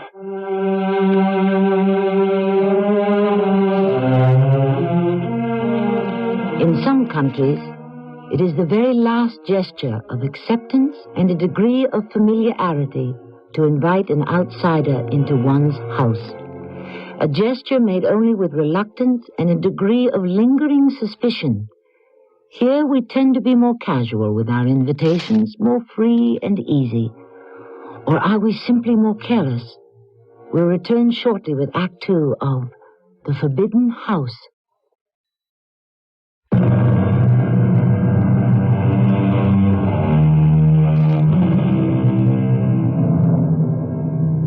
Ellen Conway has decided to give birth to her first child in the same bed, in the same room, in the same house where her own mother gave birth to her, and in that way to establish the continuity of life that we all long for. Ellen's decision to duplicate the experience of her mother has this final addendum. Her child will be brought into the world not only in the same bed and house where she was delivered, but by the same doctor. I'm Dr. Cotton, and I should have retired long ago. But I do so love to practice medicine. So when Ellen Conway said she wanted me to deliver her child at home, in the same house, the same bed where I delivered her, well, after a modest demurral, I said I would. But I wasn't prepared for what happened next. This is Dr. Cotton? Doctor, this is Charles Conway. Oh, yes, Charles?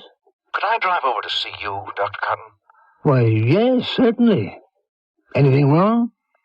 I don't really know. I mean with Ellen.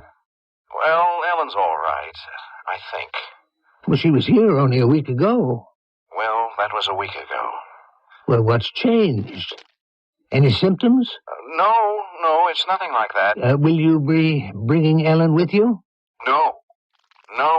She doesn't even know that I'm making this call. I don't want her to. I wouldn't be calling, except I need someone to talk to, and I can't talk to her. Not about this. You understand?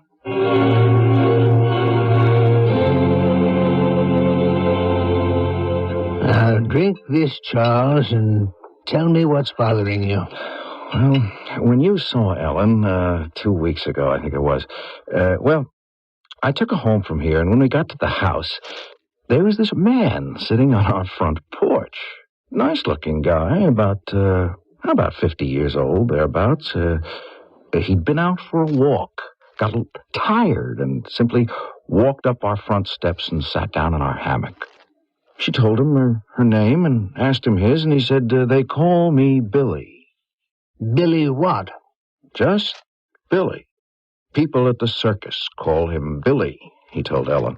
Oh, yes, the circus.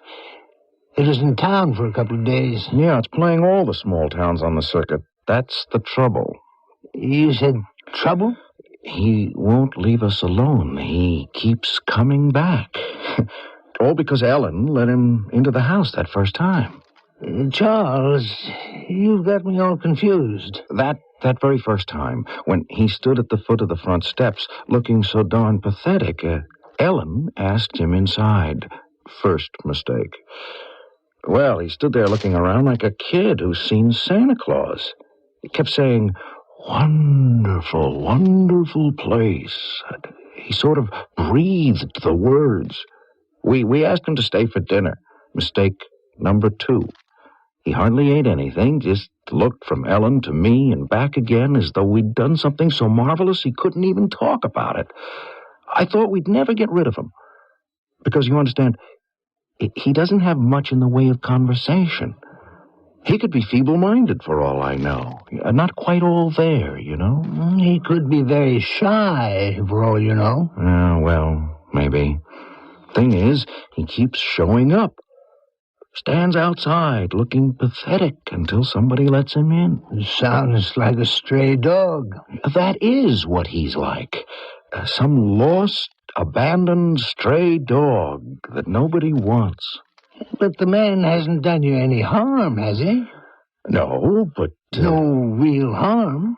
Well, he makes me uneasy. I don't think he's quite right in the head. That could be, couldn't it?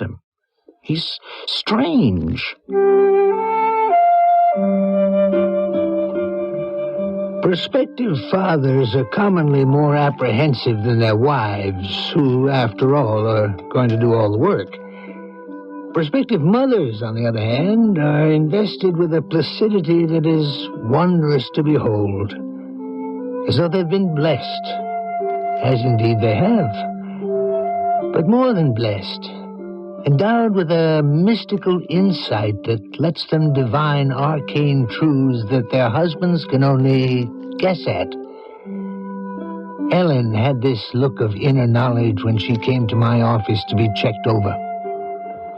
Everything as it should be? Absolutely. How are things at home? Fine. Did I hear somewhere that you have a guest? Someone staying with you from time to time? Who told you that? No, I heard it somewhere. Charles told you. Maybe it was Charles. And Charles doesn't approve of Billy.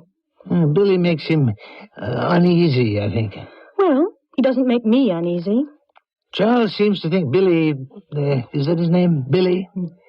Charles seems to think Billy is a mite strange. Well, he's different. Not quite right in the head? Not quite all there? Maybe. But you've no idea how he helps me around the house. He's crazy about that house. Not about you? Oh, no. I mean, he likes me well enough. I'm sure he does. No, it's the house he loves. Why, he cleans and he waxes and he dusts. And he gave the porch a whole new coat of paint. He does all sorts of things. Every time he shows up, he's got it all planned what he'll do next. And he brings presents. Like a big brass knocker for the front door. Or a fireplace set. Never anything for me or for Charles personally. Just things for the house. It's just a modest little house, as you know. But the way Billy is going at it, it's going to be a little jewel box. Oh, I couldn't get along without Billy. And if he's strange or different, so what? Everybody should be strange and different. What's so perfect about the rest of us? Very little. Very little. Ellen, would it make you feel better if I stopped by and met Billy? Would that help? I don't need any help. And I feel fine about Billy. Would it help Charles, do you think? Oh, well, I guess it might. Then I'll do that. Actually... Yes? Actually, he's at the house right now. He's in bed. Oh? He has a cold or something, and I put him to bed. I put him in the big 4-poster bed. The one where you plan to have your baby? It's in the guest room. I could have put him in the downstairs room, I suppose, but... Oh, well, doesn't matter. He won't be there long. Why don't I jump in my car and follow you home and take a look at him? Yes, why don't you do that? I wouldn't want anything to happen to my Billy.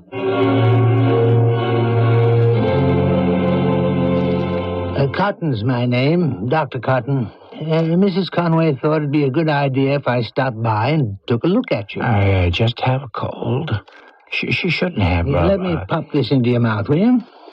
That's it. Under the tongue. Now close your lips. Now, let's see about your pulse. Mm-hmm. Thank you. They tell me you work for the circus. Every boy's ambition, and you made it come true. So few people do that. Most of us give up the dreams of youth and do what's expected of us. Although I can't say that about myself. I wanted to be a doctor almost from the age of 5. But no, that's not quite true. At 5, I wanted to be a veterinarian. Oh, you like animals? Keep that in your mouth, please. Yes, I like animals very much. I find I can count on them. Great thing to have something you can count on. Okay, I'll take that thermometer now. You know, there's a dog at the circus. He's part of the dog act, but he doesn't perform very well. I think they'd let me have him, and when Mrs. Conway's baby is born, I'll give him to her. Hey, that's a nice idea. Well, your pulse is steady, but you're running a slight fever. Okay, now, tell me something about yourself. I know your name is Billy, right? Well, I don't know if it is. It's what they call me at the circus. Mm-hmm. Where do you come from, Billy? I travel around. With the circus? How long you been doing that? A very long time. A very, very long time. All your life? No, not all. Since you were a boy? Something like that. Yes, but before the circus, where was your home? What was your life like? Oh, beautiful. Really?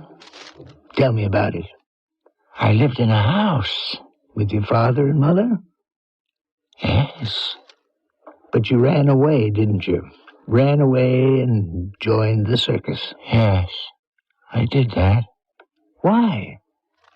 Why did you? It was a long time ago. I don't remember.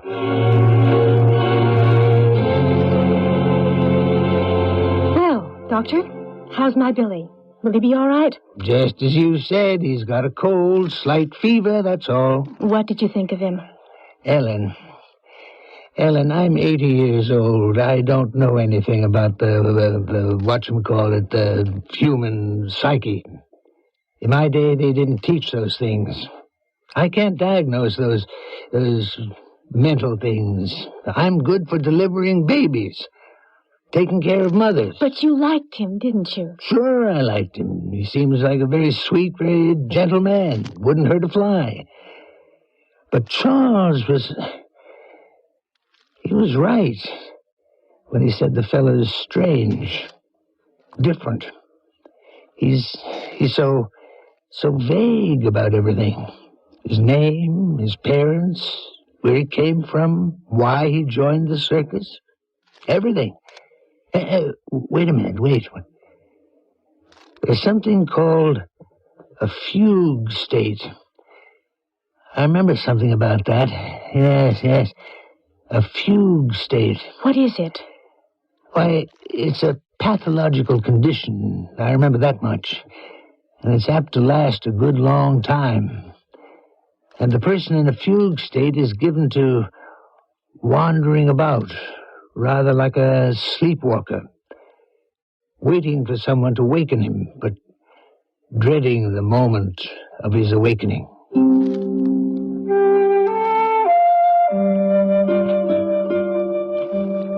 I was simply saying whatever came to mind, just letting my thoughts, my feelings pour out.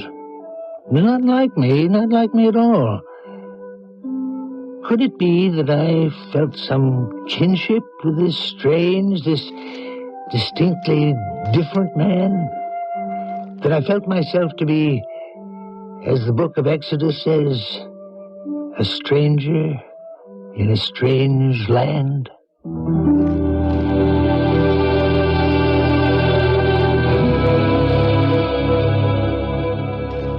What has all this to do with the house? Why, nothing at all, or a great deal. For each of us feels to a greater or lesser degree that we are strangers in a strange land, bewildered as to how we got here, helpless to decide where we are going. And in this wild wilderness full of doubts and fears, few things are as reassuring and as comforting as a house which is ours, a place where we can say, there within those walls, I belong. I'll be back shortly with Act 3.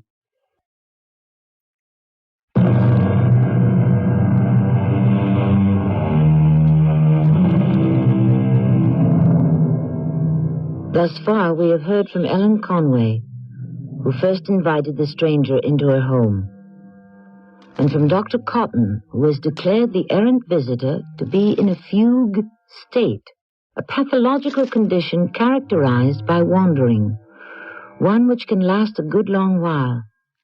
It is time now to hear from Charles Conway, who from the start has viewed the wanderer with suspicion and mistrust, calling him strange, different, and possibly deranged. The whole thing was getting ridiculous. Hardly a week went by that we didn't get a visit from this Billy character. And now he was tucked up in bed in the guest room, with my wife waiting on him hand and foot. She even had Dr. Cotton come to see him. He isn't doing any harm, Charles. It's not as though he was living here. Well, he might as well be. He shows up at least once a week. But now he's got a cold, and Lord knows how long he'll be around. Not very long. Well, why don't you call the circus and tell them to come and get him? The circus is in a tent. I don't believe they have telephones in tents. Yeah, well, you could drive over there. To wherever it's playing. Charles, please. It's not like you'd be here forever. When the circus moves on... When will that be? I don't know. Soon, I imagine. Have you asked him? No, I can't. Well, I can. Oh, please don't, please. It means so much to him to be here. Yeah, a free room and you to wait on him. No, it isn't that. I'm sure it isn't. It's the house. He never talks about me or you, just about the house. You mean he's in love with the house? Well, something like that. He's nuts. He's completely out of it. No, he isn't. He's just not what we're used to. He's different. Would you like to know what Dr. Cotton said about him? Not particularly. Well, I'm going to tell you anyway. Dr. Cotton said he might be in a fugue state. Fugue? I never heard of it. Well, it's not exactly normal. It's pathological, Dr. Cotton said. The guy's crazy. I told you that. But that's not what Dr. Cotton said. He said pathological. A fugue state is characterized by wandering. Not the same as sleepwalking, but something like it. He's attached himself to the circus, so he's been safe. You see? No, I don't see anything except that I want him out of here. Oh, you can't just throw him out. Why can't I? It's too cruel. Like waking a sleepwalker too suddenly or too roughly. No, I won't let you do it. Okay, now look, how would it be if I went in and told him we'd decided to put up the new wallpaper? How would that be? I mean, he can't want to stay in the room while we're scraping off the old wallpaper and putting on the new, can he? I guess not. All right, then. I'll go up there now and tell him. I just hope he takes the hint. If I didn't love my wife so much, I'd never have given in. But this loony guy who'd wandered into our house obviously meant something to her.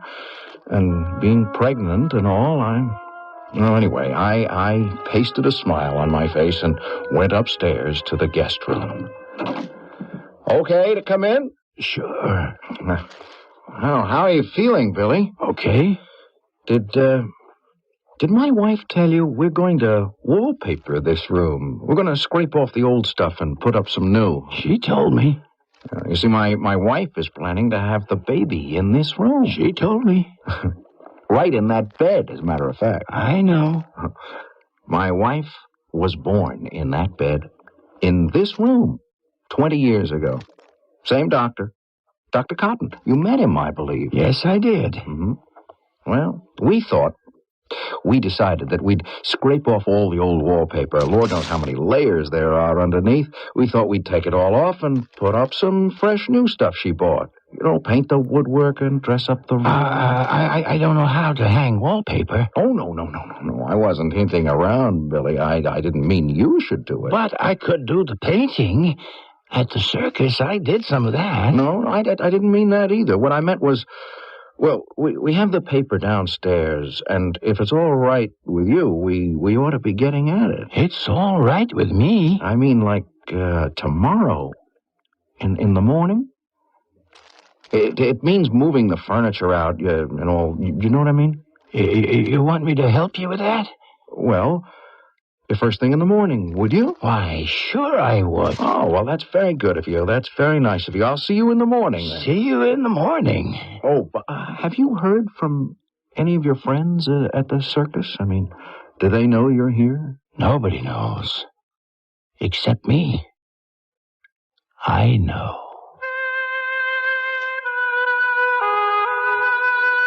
I was up early the next morning. Made Ellen get out of bed, too. Frankly, I wanted to get this peculiar man out of the house as soon as possible, and creating a disorder in his room seemed at least a step toward uprooting him. But when I got there, the room had already been transformed. I did it, Mr. Conway. Why, yes, you did, didn't you? You see? Everything in the middle of the room. So I see. But there's plenty of room to get at the walls. You see? Well, I appreciate this, Billy. My wife is bringing up some hot water and some rags and brushes. And all we have to do is soak the old paper, soak it good. I've got those scrapers. Well, for goodness sake, look at all you've done. Yeah, Billy did it all by himself. No fooling. I got up early. You must have. Well, here's the hot water. Let's get started. You said the people at the circus don't know where you are, Billy. No, they don't. Don't you think they'll be worried about you? I don't think so. Well, they might be. Oh, no, I don't think they're worried at all. I'm sure they're all very fond of you, Billy. I don't think so. Now, Billy, we're very fond of you. Why wouldn't they be? Oh, look here. Look at this. What is it? There's a mark on the wall. What is it? Let's see. Oh, the paper's off. Hey, Billy's got down to the original paint. What is that? It's the shape of a... Oh, I know. One of those wall phones. That's what it is. Somebody had a wall telephone in this room. Yeah, you hardly see those anymore in these houses. I think this is very exciting. Well, I never would have called taking off wallpaper exciting. Well, makes me feel good. Look, I found something else. What? What did you find? Numbers. Oh, 5392. What do you think that means, Charles? A phone number, maybe. Oh, couldn't be, with just 4 numbers. Well, I just thought being next to the phone... Phone numbers have 7 digits, not 4. Anybody home? Oh, The doctor's here. Upstairs, Dr. Cotton. He said he'd come back, and he did. We're in the guest room. Well, what's going on? Well, we're getting ready to paper the room, Doctor. Look what I found. Underneath everything. Well, now, how about that? Where an old wall phone used to be. Oh, yes. Lots of people had wall phones in the old days. And look here. Numbers. 5392. Somebody's phone number. That's what Charles thought. But just 4 numbers. Couldn't be. Oh, yes, it could. 50, 60 years ago, you didn't dial a number. You picked up the phone, and a nice female voice said, "Number, please." And you told her the number you wanted, like Cooper's Plains 5392, and she repeated it, "Cooper's Plains 5392. Yes, please. Wait a minute. That's my number. Cooper's Plains 5392. That's my number. No, Doctor. Not now. Years ago. When I first started out in practice. I remember it well. How could I have forgotten it? Cooper's Plains 5392. The old man was obviously agitated about something. He muttered to himself, repeating his old phone number over and over, shaking his head as though to clear it, not succeeding. Finally turning to us, and after babbling incoherent excuses, he started to leave, only turning at the door to inform us that he'd be back. 3 of us went back to work. In less than an hour, Dr. Cotton did return. Please, stop, all of you. I want to speak to this gentleman. To me? Yes, Billy, to you. Sit down, will you? Because I'm going to tell you something. I'm going to give you a name. You may recognize it or you may not. That's the chance we'll take. Okay? Dr. Cotton. That's okay. You trust me, don't you? Yes, I do. All right, then. Now, James Reed Fairburn. That mean anything to you? James Reed Fairburn? No? Doesn't? Well, it should. Because that's who you are. Dr. Cotton... You were born 51 years ago in this house. Here? Right here. Maybe in this very room. Now, can you remember back to what made you give up being James Reed Fairburn? What made you start wandering all over the countryside? Try, will you? I know it's hard, but try. Are you my Uncle Walter? Dr. Cotton. Hush. Are you my Aunt Bertha? Don't say anything. Leave him alone. You? Are you Uncle Harry? Where's Aunt Sylvia? Where's Uncle Elmer? Where's Aunt Jane? Where's everybody? Where are they? There's nobody. Papa and Mama died in the automobile. Now there's nobody. Except Aunt Bertha and Uncle Harry and Uncle Walter, and they don't want me. They don't say it to my face, but I hear them talking, and I see them looking at me like they don't know what to do with me, like I'm in the way. I feel like something left over, something that's no good, a nuisance, a bother. So I know what? I run away when nobody will think I'm a nuisance. That's what I'll do. And I'll go back to the beginning, and I'll start all over again. I'll go back to when things were nice. People love me. I'll go back. Dr. Cotton. No, it's all right. He's only fainted. He'll come around in a minute. Put that pillow under his feet. He'll be okay. And I think when he comes to, he'll know that he's James Reed Fairburn. But how do you know who he is? I went home and looked up my old records from when I first went into practice here in Cooper's Plains.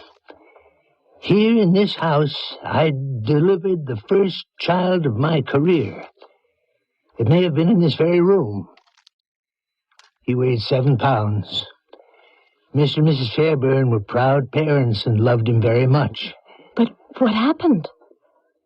His parents were killed, both of them, in an automobile accident.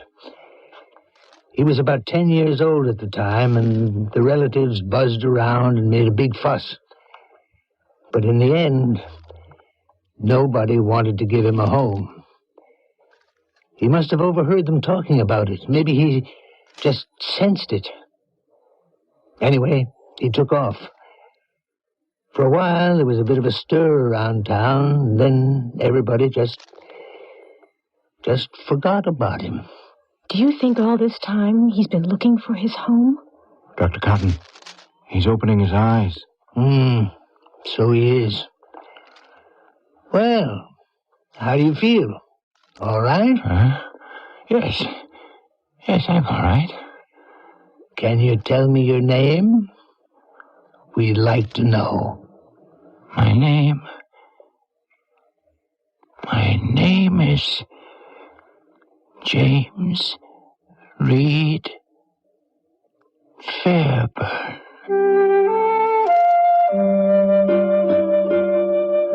He went back to the circus that same day. The week after, the circus moved to another state, and he went with it. We had postal cards from him from time to time, all signed, Sincerely yours, James Reed Fairburn.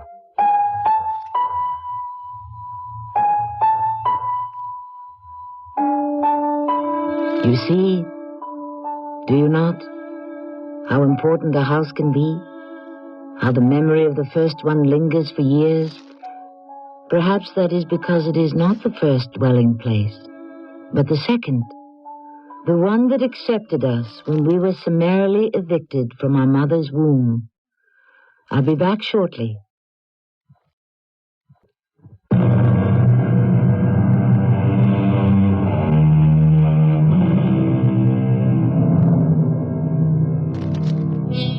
Is the day upon us when only those at the top of the economic ladder can possess and live in a house, while the rest of us are relegated to sections of space in huge buildings that lodge besides ourselves? People who are strangers to us? Oh, I do hope not. For the enfolding arms of a house can be as precious and perhaps as necessary as a mother's embrace. Our cast included Diane Kirkwood, Tony Roberts, Bernard Grant, and Robert Dryden. The entire production was under the direction of Hyman Brown. And now a preview of our next tale. I'm sorry, but visiting hours are over. Please, I must see her. She's my fiancée. Jack, I'm glad you got here. The nurse won't let me see Laurie. I came right over. Listen, Jack, he hurt her real bad, but don't you make a fuss. She's upset enough already. The doctor's given her something so she'll sleep. Laurie? Oh, honey. Don't look at me, Jack. She'll be all right. As soon as that swelling goes down. Oh, Laurie, honey, I love you. Oh, Jack. I'm glad for something. You didn't lose that wild Texas temper of yours. No, I didn't lose my temper. I'm just as calm as can be. I just know now. I gotta kill him. This is Tammy Grimes inviting you to return to our Mystery Theater for another adventure in the macabre. Until next time, pleasant dreams.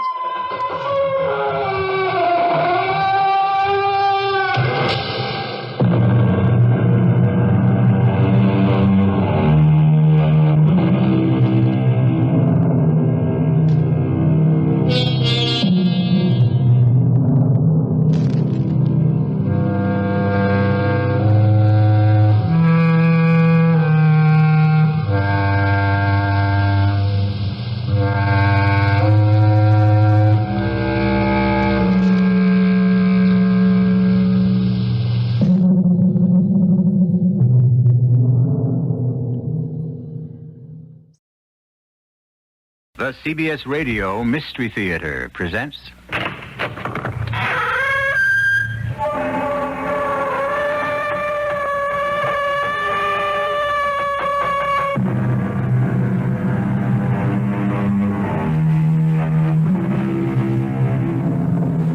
Come in. Welcome. I'm E.G. Marshall, curator of this cryptic museum dedicated to the mysterious and the macabre.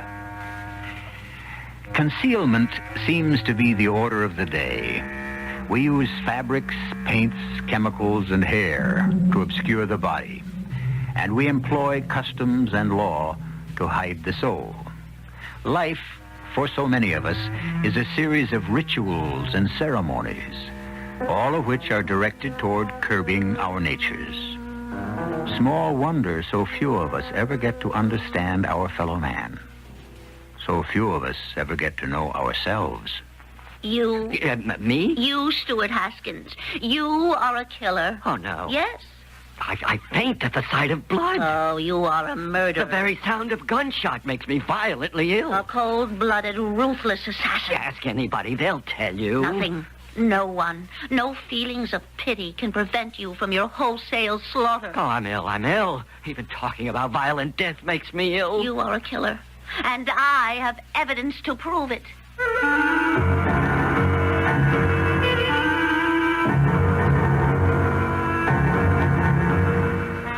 Our mystery drama, The Public Avenger, was written especially for the Mystery Theater by Sam Dan and stars Arnold Stang and Marion Haley. It is sponsored in part by Sign-Off, the Sinus Medicines, and Buick Motor Division. I'll be back shortly with Act One.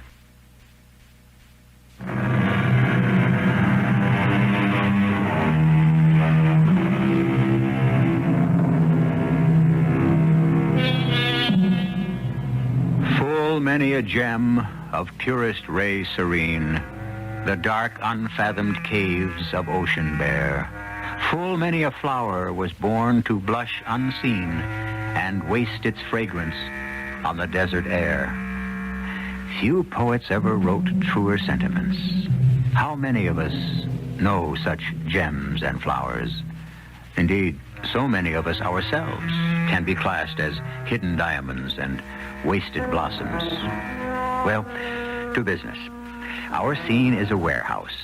Specifically, a warehouse that stores groceries. But don't get too hung up on the product. It really has nothing to do with the story. Miss Ellenbogen. Yes, sir? Get Stuart in here. Oh, I'm going to fire that clown. Maybe I'm not a camel, but this is the last straw. My back is busted. I don't care if he's worked here 50 years. You sent for me, Mr. Fenris? Stuart, you're fired. Fired? Get your money and get out of here. Yeah, but why, Mr. Fenris? Why? Because you're stupid, muddle-headed, and useless. You've got no ability, initiative, ambition. Yes, sir, but what did I do? What did you do? You cost me the biggest account I got in the house. That's all you did. Atlantic Stores. Their order has to be out of here by the 15th. I'm walking through the warehouse just before, and there it is, still piled up against the wall. Oh. Yeah, oh. All it takes is one idiot like you, and I can lose 25% of my annual volume. But, Mr. Fenris... I don't want to hear any more. Yeah, but, sir, Atlantic Stores doesn't want that order sent out until the 20th. You've got to be lean and not have 1 ounce of excess baggage. And Atlantic Stores doesn't want the order sent out till the 20th. What do you mean they don't want the order? They called up and they said... Why wasn't I told? Well, I left the message on your desk. Well, what kind of communications have we got around here? Where on my desk? There it is, sir. There. Where? Right on the right-hand side. The right-hand side? Yes, sir. Mr. Fenris. Well, no wonder. You've been working here 15 years, and you don't know by now that you have to put messages on the left-hand side. Oh, yes, sir, Mr. Fenris. On account of your stupidity, I almost had a heart attack. Oh, I'm sorry, Mr. Fenris. Well, I'm going to give you one more chance. Yes, sir. One more chance, but that's it. Oh, thank you, Mr. Fenris. Yes, drop the ball one more time, and you are through. Oh, yes, sir. Now, get out of here. Yes, sir. And see if you can keep out of trouble for the rest of the day. Mr. Haskins? Yes, Miss Ellenbogen. May I ask you, a personal question? Well, yes, I suppose so. Why do you allow him to bruise your psyche like that? Bruise my psyche? Well, I'm afraid I don't understand. Oh, I'm sorry. Is that an expression you learned at college? How do you know? I'm going to college. Well, I see those books on your desk. Oh, yes. I'm just attending at night. Well, I've never gone myself. I wish I had. Well, it's never too late, you know. I'm studying psychology. Oh, I understand. That's quite a deep thing. Well, the psyche is, well, in religion, it would be the soul. Oh. In psychology or psychiatry, it is in the mind, but considered as an organic system reaching all parts of the body to adjust the whole organism to the total demands of the environment. Oh, yes. That's very interesting. What was that question you asked me? Oh, well, on second thought, perhaps it's most presumptuous. I'm sure it's something quite private. Why do I allow Mr. Fenris to bruise my psyche? Well, I don't know. I don't know. I don't feel bruised. You don't? No, although maybe if I knew where my psyche was. Miss Ellenbogen. Yes, Mr. Haskins.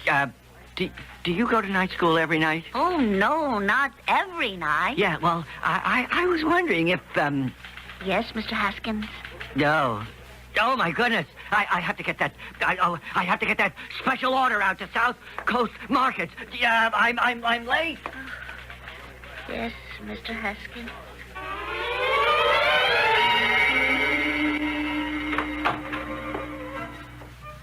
Good evening, Professor Temple. Yes?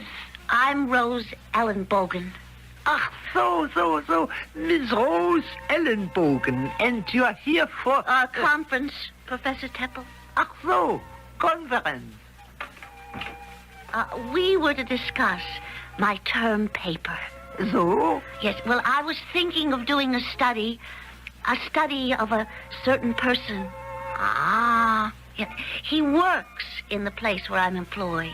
Oh. And he displays an abnormal behavior pattern. The subject, male, white, unmarried, 32 years of age, has been employed in the shipping department for 15 years. His name is Stuart Haskins. And he is the daily recipient of the most vicious mental abuse imaginable. From whom? From our employer, a Mr. Ferdinand Fenris. Why? Well, I can understand Mr. Fenris's attitude. Oh, yes, indeed. I can understand it very well. Can you? Mr. Fenris is completely incompetent, and Mr. Fenris knows it. It's Mr. Haskins who actually runs the business. Now, this angers and frustrates Mr. Fenris so completely that in an attempt to salvage his manhood, he must attack Mr. Haskins constantly.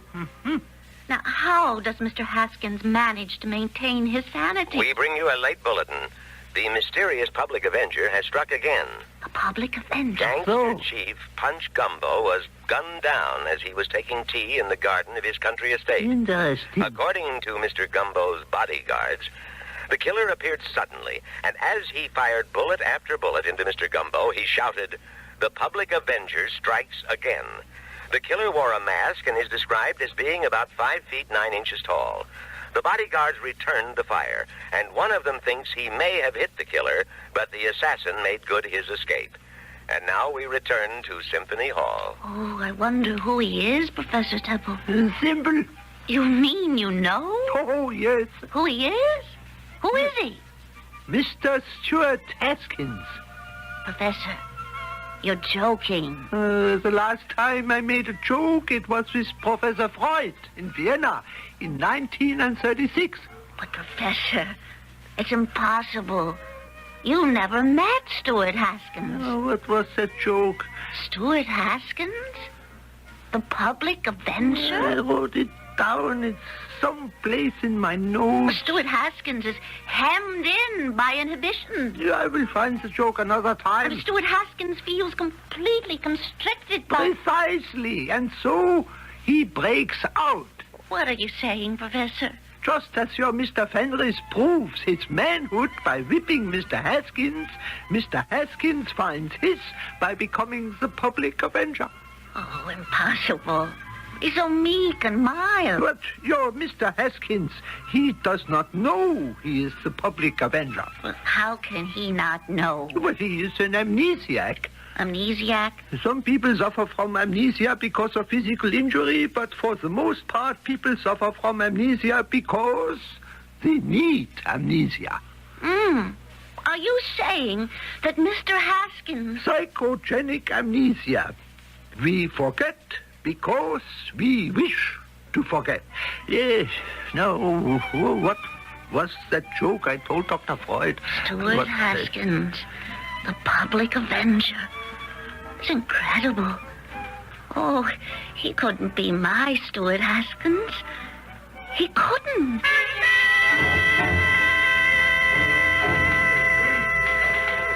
Good morning, Miss Ellen Bogan. Oh, would you please put this letter on Mr. Fenris's desk for me? Certainly. Although I think he's looking for you. Oh? Yeah, he said if you came in from the warehouse, you're to go into his office. Oh, well, I really would rather not. Do you suppose you might not mention that I was around here? I won't. Stuart? Oh, gosh. You come right in here, Stuart. Yes, sir. Oh, excuse me, Miss Ellen Bogan. You wanted to see me, Mr. Fenris. Where's that invoice from Pleasant Valley Markets? Or did you lose it? Oh, no, I put it in your in basket, sir. I thought that way it wouldn't get mislaid on either side of your desk. Oh, yeah. Well, Stuart. Huh? Where's your jacket? My jacket. I don't care how you look down in the warehouse, but up here we wear jackets. Now, how dare you come upstairs without a jacket? I have customers, clients, yes, sir. Important people coming in and out. I can't afford to have my employees running around looking like a bunch of bums. Oh, yes, sir, but you... And you knew the rules. Yes, sir. And you broke the rules. But, Mr. Fenris, let me explain. I had to get my jacket cleaned. You had to get your jacket cleaned? Yes, sir. In other words, you're having your jacket cleaned on company time. Yeah, well, sir, you see, Don't let it happen again. Oh, no, sir, I won't. I don't know why I'm so good to you. Yes, sir. Oh, I'm getting soft. Yeah, well, thank you, sir. Are you still standing there? Now, don't you have work to do? Oh, yes, sir. Oh, was it very bad this morning? Was what very bad? Well, the way he spoke to you. Oh, that. Well, he doesn't mean anything by it. He doesn't? No, and besides, he doesn't know any better. Oh, tell me, did you read the news this morning? No, I never read the news or listen to it. You don't? No, not if I can help it. I find it too upsetting. Oh, you mean things that happen to other people upset you? Oh, yes, terribly. Have you heard of the public avenger? No, I don't believe I have. Who is the public avenger? Well, nobody knows. Oh. He seems to be a kind of one-man vigilante committee. He kills well-known hoodlums who seem to have eluded the legal process. Well, I can't say I approve. You don't? Oh, no. Violence of any kind. Just... Oh, could you imagine yourself as the public avenger? Me? Oh, never. I'm frightened to death of guns. Me, the public avenger. Whatever could have given you that idea? You certainly have a sense of humor. And if there's one thing I admire in a girl, I mean in a young lady, it's a sense of humor. Oh, so you never could. I was wondering, Miss, do you suppose? Yes? I was wondering if you... Oh, my goodness. Oh, I haven't packed the order for the bunny stores. I just have to get back to the warehouse.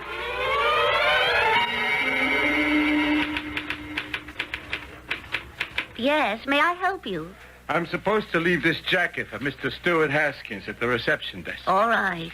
And would you tell him it won't pay to fix the hole under the right arm? It will cost him a fortune to reweave it. Oh, that small hole? Yeah, that small hole. Why? Why? I'll tell you why. Because it's a bullet hole. A what? You hate me. It's a bullet hole. You heard him, too. How could a bullet hole get into Mr. Stuart Haskins' jacket? Don't ask me. I won't tell you. Actually, I may have already told you. They say still waters run deep, But in Stuart Haskins, we may be trying to navigate still water that has no bottom.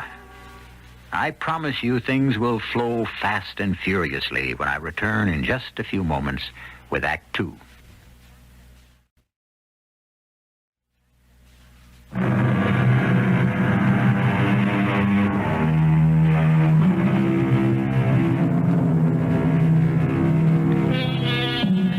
We live in a time when no speculation can be too extravagant, because the fact is, everything is possible. Practically all of the once considered far-out fantasies of Jules Verne have not only come to pass, but most of them have already been passed by. So when Professor Franz Joseph Teppel and his student, Miss Rose Ellenbogen, speculate that Mr. Milquetoast himself, Stuart Haskins, can actually be a one-man vigilante committee known as the Public Avenger, who is to say them nay? Yeah, lady, that's a bullet hole. A bullet hole. You see the material all around the hole? That's burned. Those are powder burns. Powder? Yeah, gunpowder, lady. Like you get close to the muzzle of a gun that's going off. The flash, like you see in the movies, that flame that spouts out of the barrel, that burns. So all the material's ruined. But how could Mr. Haskins get a bullet hole through his jacket? Don't ask me.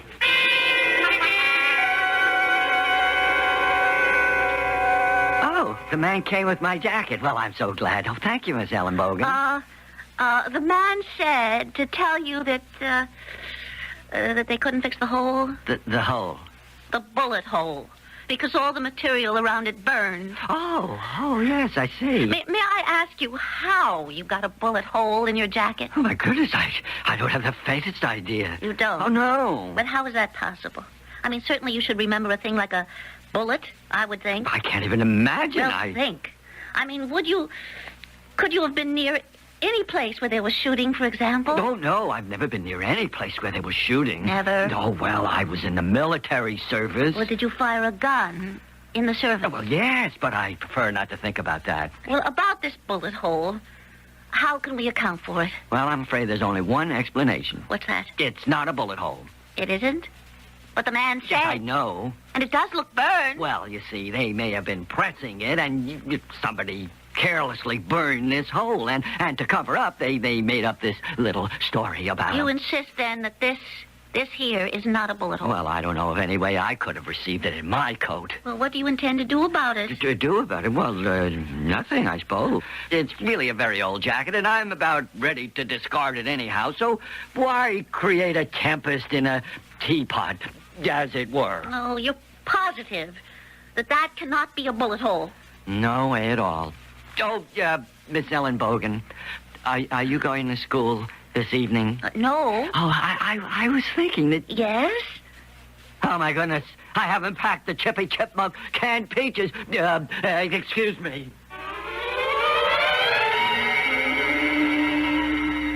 Ach so, a hole created by a bullet. Well, but now that I think about it, he may have been right. It could have been carelessness on the part of the cleaners. No. It was a bullet. It's impossible now that I think of it. He's so meek. I said confront them. Ah, confrontation. And I looked at his face. The very thought seemed to make him ill. That was that joke I told Dr. Freud. Professor, Yes. we are discussing Stuart Haskins. Oh, yeah, well, what is there to discuss? Stuart Haskins is the Public Avenger. How can you make such a statement? I explained to you. I know. And I've gone through the literature on disorders of orientation. Well, then, if you have gone through the literature, where is the problem? One look at Stuart Haskins would be enough to convince you that he couldn't possibly You do not want him to be the Avenger. And now our half-hour news bulletin. Joseph Folsom, known as Joe the Jabber, reputed kingpin of the drug traffic, has been released by the authorities. The federal prosecutor in New York City says he cannot proceed because of lack of evidence. Ironically, Joe the Jabber himself is somewhat less than happy with the decision. He is quoted as saying, "If you feds want to put me back on the street, you've got to protect me from this crazy Avenger." More news later. The public avenger shall strike tonight. Tonight? Mr. Haskins shall shoot Mr. Joe the Jabber. But Joe the Jabber is in New York. That's 1,000 miles from here. This is Friday night? Yes. There is work at the warehouse tomorrow? No. And so, Mr. Haskins has 2 days to accomplish his mission, no? And return Monday? Oh, the public avenger is tough, resourceful. Oh, yes. And Stuart is so timid and ineffectual. Then why are you in love with him? Because who says I'm in love with him? You are in love with him because you believe he is the public avenger. His hidden masculinity... Oh, no, he can't be. If only you could see him. Very well. I shall see him. Oh. When shall he take you out again? Take me out? Yes, this is the name for the rites of courtship in America, no? To take the loved one out? Well, he doesn't take me out. Oh, then where does the wooing occur? There isn't any. That's what I mean. He doesn't even have the courage to ask me for a date. Since he will not ask you, then you must ask him. Ask him? Ask him what? Ask him to dinner. To dinner? We must assume he eats. Oh, well, I just can't. I mean... Why not? What can I tell him? Oh, say you are with a friend and we have a fine dinner here that we would like to share. Call him just like that? One lifts the telephone, dials the number, and science performs the rest. Well, all right. I mean, once you meet Stuart, you will admit he couldn't possibly be the public avenger. Ah, that's interesting. What is interesting, Professor Tuttle? How does it happen you know his number? But I don't know his number. Then how does it happen you can dial it without consulting the directory?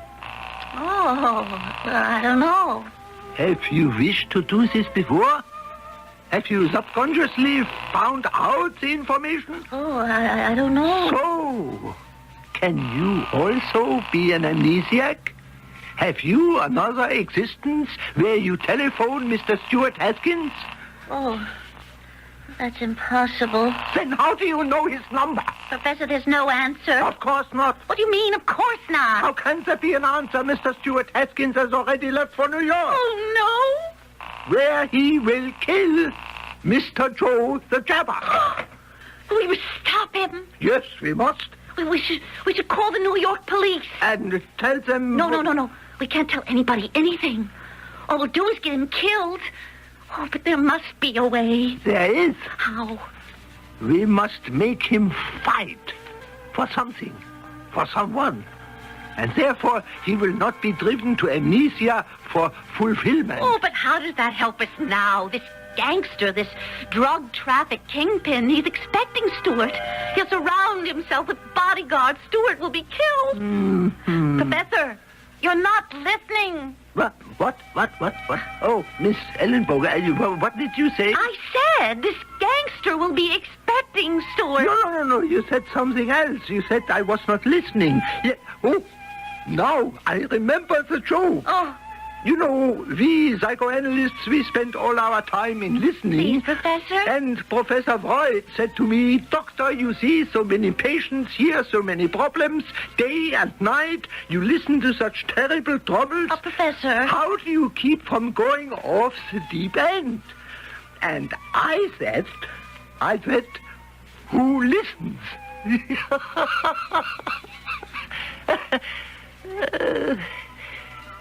I must say, Dr. Freud did not think it was funny either. Oh, what are we going to do about Stuart, Professor? I'm so worried. Now you see why I do not tell jokes. Once bitten, twice shy. Well, you got me into this. I got you into... Well, if it weren't for you, I'd have never known Stuart was a public avenger. Oh, please. Please, Professor. Maybe there's a chance he isn't. My dear Miss Ellenbogen, I have never been wrong. He is.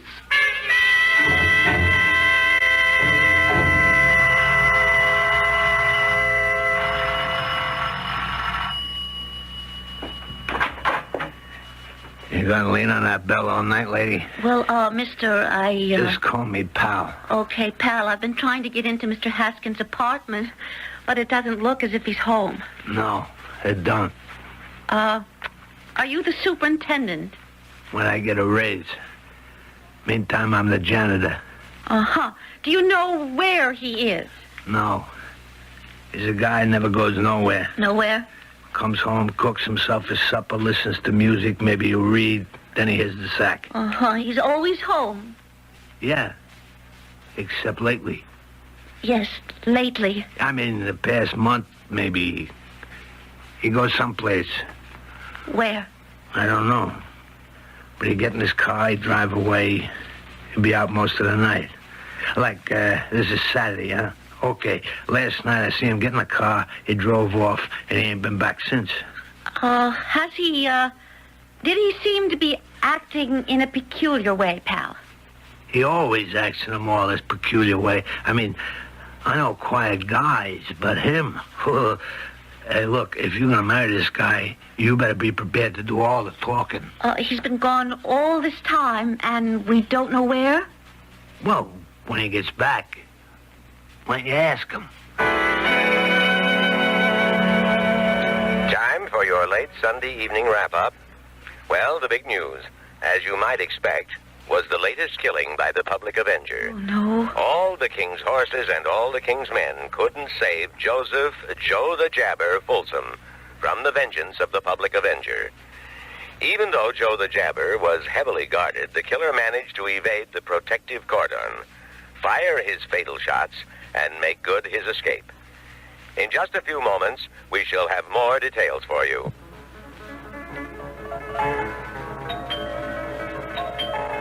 Just a minute. Now, who could... Professor Temple? May I enter? Well, yes. You heard the news? Yes, and that is why I am here. Oh, do you know something? Something that should make you happy. I want you to know that your Stuart Haskins is not the Public Avenger.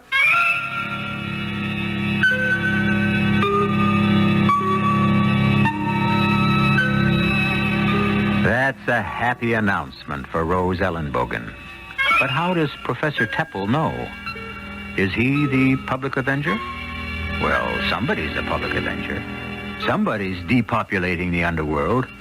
Who? On this show, you never know. The third act, which is where the piper must be paid, will be brought to you in just a very few moments.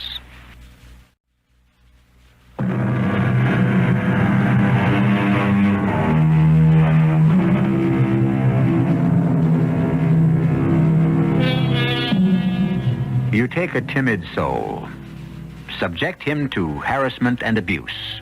You thus drive him to daydreams and fantasy. He sees himself as a knight-errant, a hero, a righter of wrongs. With most people, it remains at that level, fantasy. But there are those who seek to make their dreams reality. They forget this world and try to live their ideal in another. Of course, they don't remember doing it. This physical attempt is a form of amnesia, which is what we've been talking about all along. You say Stuart is not the Public Avenger? He is not. And can you ever forgive me? Forgive you? For what? For making you think so. Well, after all, you thought so yourself. Not I. I never thought so. Well, you were the one who made such a logical diagnosis. Yeah, I know, but you see, it was my poor sense of humor. I don't understand what... Every 40 years I try to make a joke, and it simply is not funny. This was a joke? An example of how a hypothesis can lead one astray. But according to the textbook, dissociative behavior, people like Stuart would seek an outlet. I mean, they are logical candidates for psychogenic amnesia. Yeah, but you see, to become a public avenger requires more than the wish. One must have the body, the fire, the elan, the ability. And this was a joke. Yes. To see how easily one may be taken in by words and theories. You mean Stuart isn't the public avenger? There is no way under the sun, moon, and stars that your Stuart Haskins could possibly be. It is my last bad joke. Certainly I cannot live another 40 years. You forgive me? Oh, forgive you, Professor. I love you.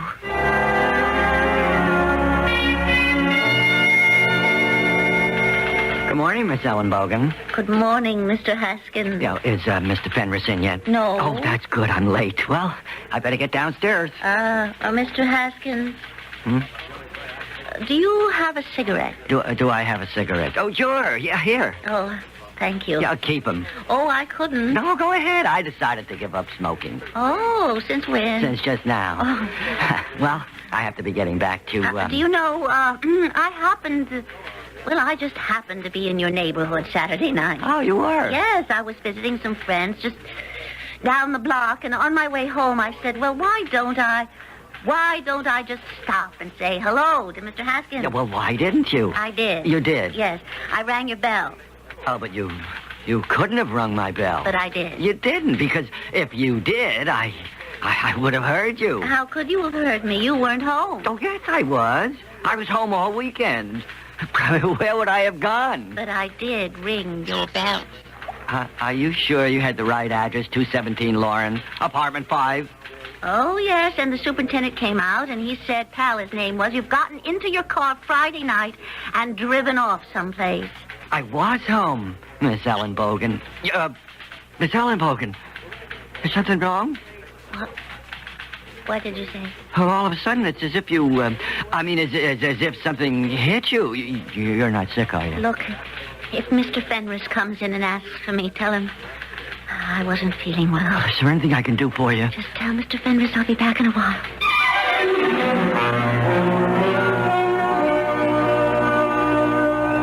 I was there at his house Saturday night. He was gone. So? He claims he was home all weekend. He may have been asleep. But the janitor says he saw him leave in his car. The janitor may not have seen him come back. You and I telephoned the house Friday.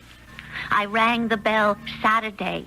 We know he wasn't there, yet he has no memory of being away. Now, isn't that a classic amnesiac symptom? Very well. Perhaps he has amnesia. Well, that's what I'm telling you, Professor.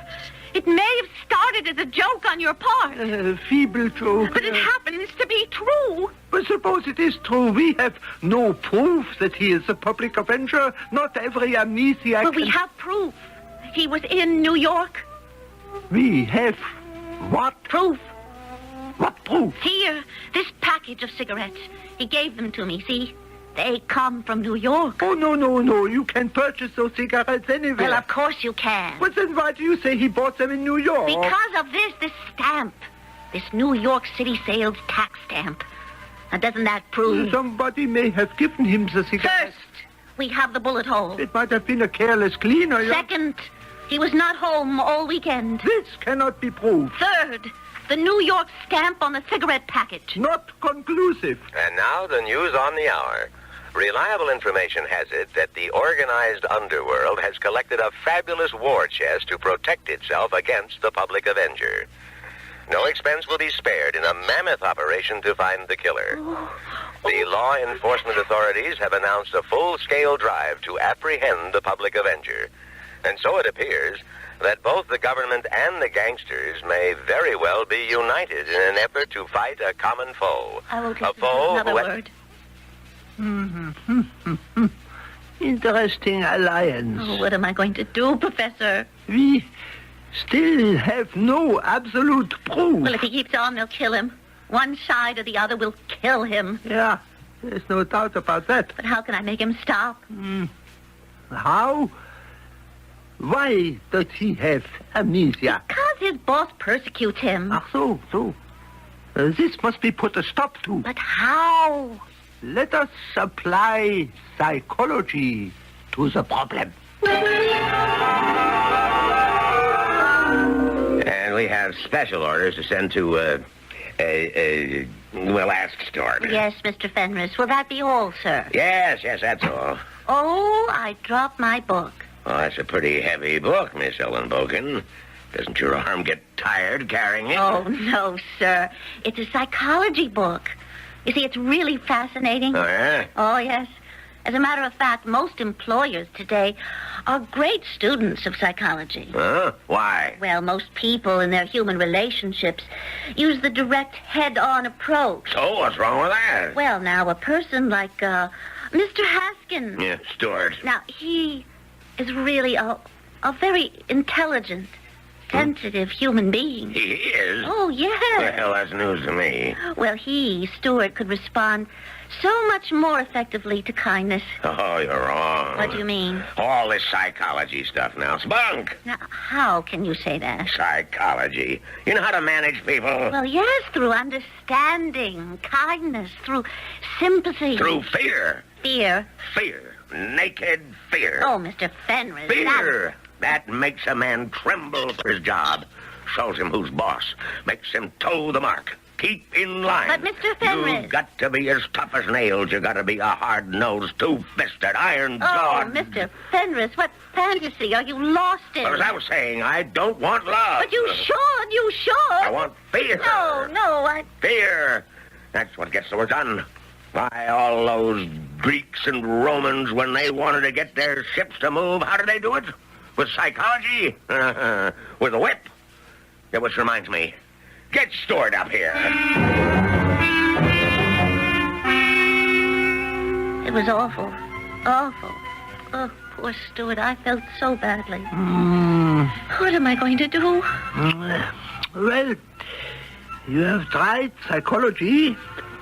Now you must try something else. Well, what else is there? You must approach the problem as a woman. A woman? Well, I am a woman.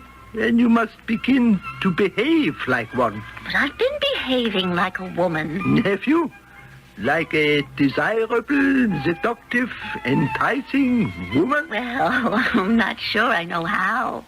Then you must learn. Oh. We interrupt to bring you a news bulletin. Oh, no, not again. Ebenezer Twitchell, the mass murderer and leader of the macabre devil worshipper sect known as the Moonblood, has been released from prison on a technicality and is now free. No, I don't want to hear any more. Stuart is going to try... Oh, how can we stop him? Yeah, I told you. You must learn to be a seductive, enticing... Oh, I don't have time. Stuart will go there tonight. And this person is surrounded by an army of human fiends. Ah, that is difficult. Well, we have tried psychology. We have attempted to use the law. And with no success. We are left with one remaining approach. That? Sex. Sex? But how can I... My dear Miss Ellenbogen, forget psychology. Do what comes naturally.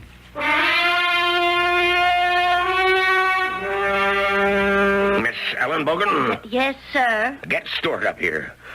What does he think he's pulled this time? Oh, boy. Am I going to put the fear of heaven into him? I'll get him on the intercom.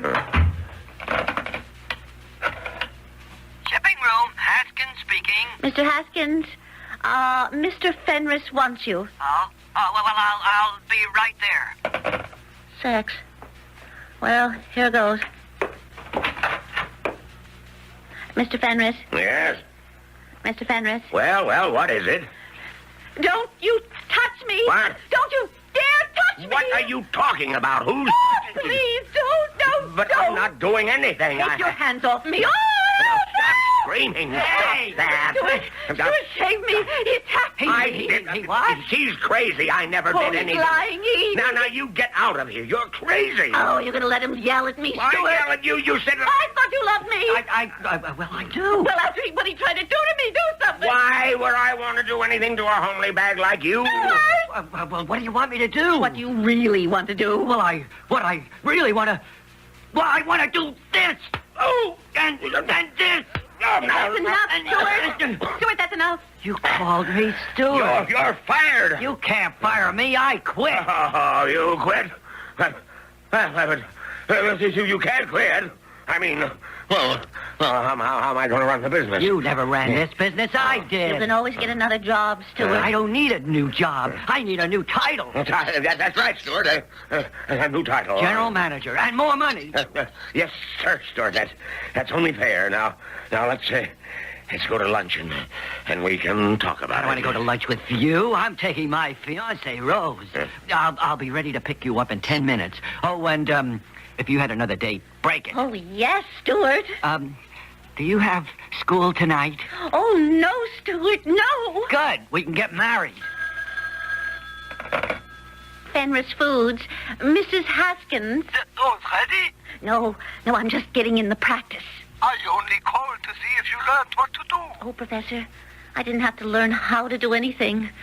I knew all the time.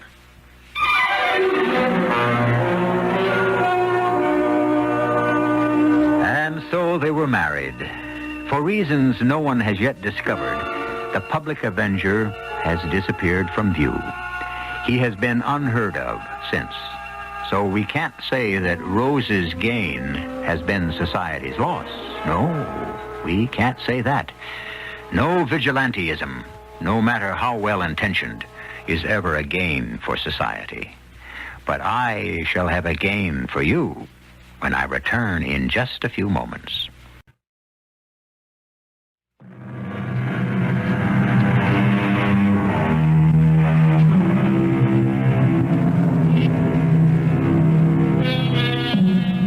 How do people cope with the intolerable? They become someone else, either in fantasy or actuality. We never claimed that Stuart Haskins was the public avenger. We only presented some psychological evidence. But the same evidence could point toward the frustrated Mr. Fenris, the repressed Miss Ellenbogen, or even poor Professor Teppel, whose psyche is ravaged because no one appreciates his sense of humor. Could it also point toward you? Our cast included Arnold Stang, Marion Haley, Robert Dryden, and Leon Janney. The entire production was under the direction of Hyman Brown. And now, a preview of our next tale. I'm not welcome in this world anymore. I think I'll leave. And this Armo, whatever its name is. Don't do that, Suki. You shouldn't, even in a joke. Life, Suki, life is so precious. You shouldn't just make jokes. Bye, Billy. No, there's no use pointing it at yourself, Suki. It really isn't loaded. Hey, you see? Well, if at first you don't succeed, try again. I told you. Now, put the gun down. And again. Now, look, Suki, would you put that down before I take it away from you? And again. Suki. And again. Suki. Suki. Suki. Billy, was that Oh, my God, yes, it was. She's dead, Jim. Radio Mystery Theater was sponsored in part by Buick Motor Division and Sign-Off, the sinus medicines. This is E.G. Marshall inviting you to return to our Mystery Theater for another adventure in the macabre. Until next time, pleasant dreams.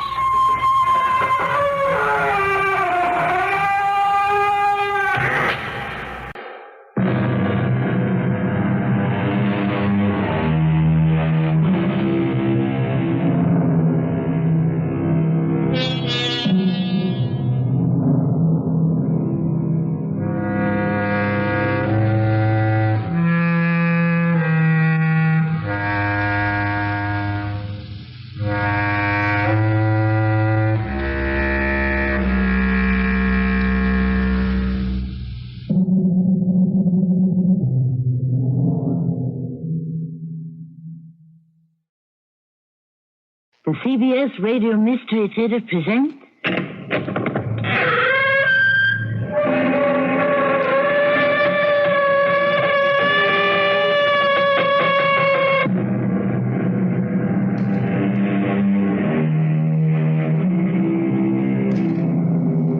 Come in.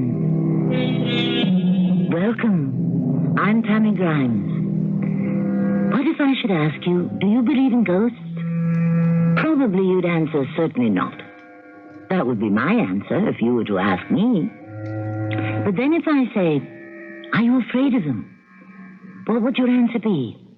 I would say yes, scared to death. Now how can this be? That something we do not believe in can rouse such terror in us. We'll attempt to tell you in the story that follows. He was so handsome. You have no idea. Tell me. And very intelligent, too. I'm sure he was. And kind and thoughtful. Of course. And he loved me. I'm sure he did. And I loved him. Of course you did. Then how did it happen? If we loved each other, how did it happen that I killed him?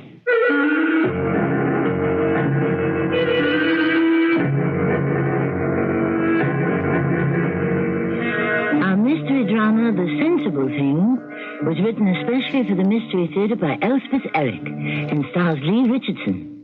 I'll be back shortly with Act One.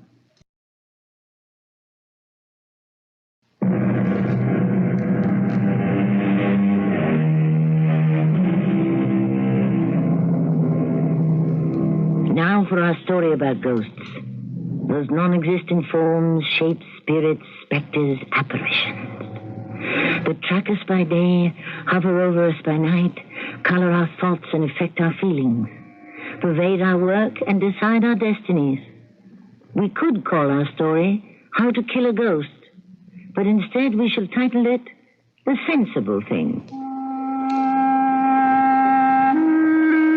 I'm Curtis Bisbee. I was almost 60 when my wife Emily died very suddenly. I did the only sensible thing, sold the house and everything in it, and moved to a hotel near my office. Then last year I became bored, restless, and I couldn't understand it. I'm not a neurotic man, never one to become depressed or unhappy.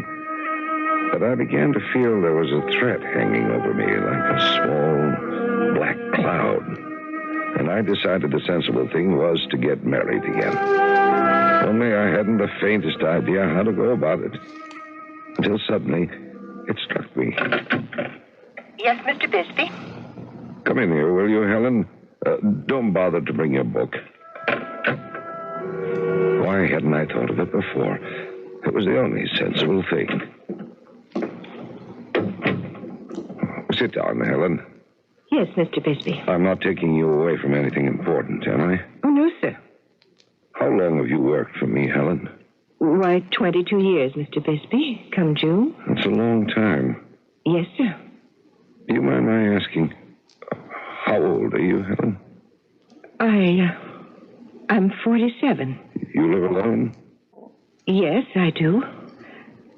Mr. Bisbee, is there anything wrong with my work? No. I thought maybe I was, slowing up. No, nothing like that. You're fine, Helen. We've always got along pretty well, haven't we? I've always thought so. Would you care to marry me? Did you say... Oh, my wife, Emily, died a few years back, Helen. Yes, I know. I'm all alone. You alone? Well, yes. Where do you live? I have my parents' house. When they died, I stayed on in it. We could live there, I suppose. I'd like to live in a house again. It's a nice house. All right, then. We'll get married. If you really want to, Mr. Bisbee. You'd best start calling me Curtis. I got a judge, friend of mine, to marry us in his chambers, and we moved into Helen's house that afternoon. I was surprised and pleased when we pulled up at the curb. Nice house, very nice, small, white frame with green shutters, nice lawn, not too big, some fine shade trees. Mrs. Bisbee, we're home. May I assist you? Thank you, Curtis. The house looks nice. I had somebody in to clean. I thought I should. My wedding day. Generally speaking, I do the cleaning myself. What's that? Oh, that's Trixie. A dog? Mm-hmm. I guess I forgot to tell you. Oh, that's all right. I like dogs. I have my keys right here. Dogs are okay. Dogs are fine. Here we are. After you, madam. Well, now, here we are. Trixie, this is Mr. Bisbee. Trixie? Oh, good dog. Nice dog. Very nice dog. Oh, I'm so glad you like her. It would have been terrible if you didn't. Of course I like her. We'll be good friends, won't we, Trixie? Sure we will. How old is she? 17, going on 18. 17? That's pretty old. Oh, no, it isn't. Well, a person 17 will be the same as 119.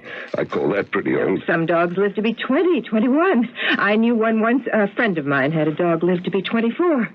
No, 17 is nothing. 17 is young. See, Trixie is a young dog. You look at her. She's not old. She's young. Okay. She's young. Have it your way. She's a young dog. That was a shocker, all right. I'd never have suspected Helen could be so emotional. She'd never shown the least sign of instability during the 22 years she'd worked for me.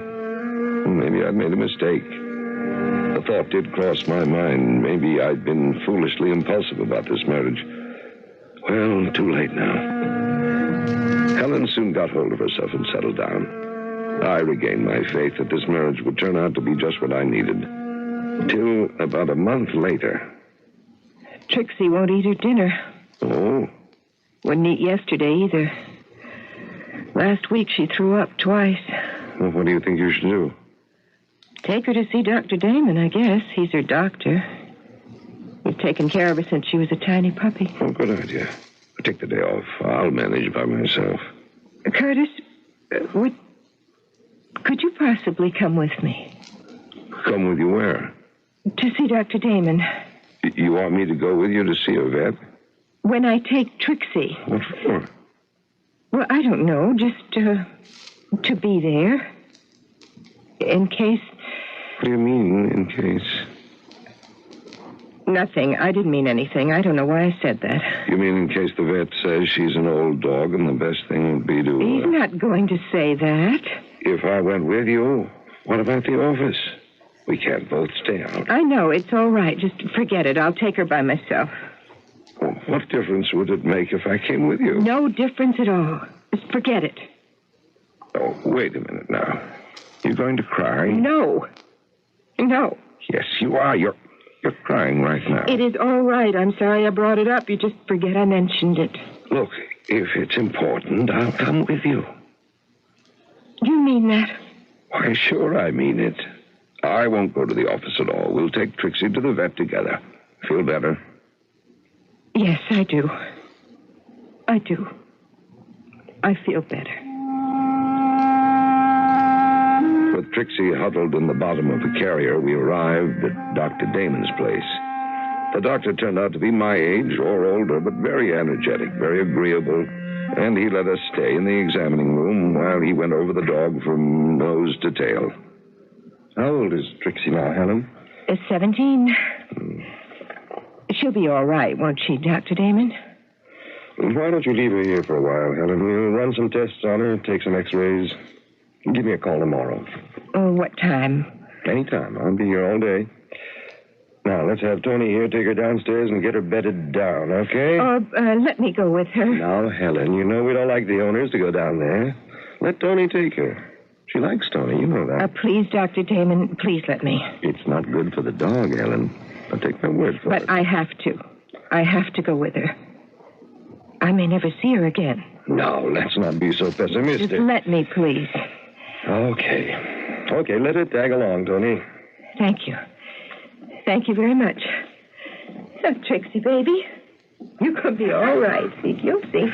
Oh, my, these are the hard times. Very emotional, isn't she? Helen? I never knew she could be like this. When you married to her, aren't you? We've only been married a short while, but I've known her for more than 20 years. She was my private secretary, still is. And all that time it never entered your head that she had feelings? Of course I knew she had feelings. Everybody has feelings. But not everybody lays them out for other people to see, right? I guess. For fear of offending others. For fear that others might turn away in embarrassment or, worse still, in disgust. I'm not sure I'd put it that way. Well, how would you put it? I don't know. I don't really know.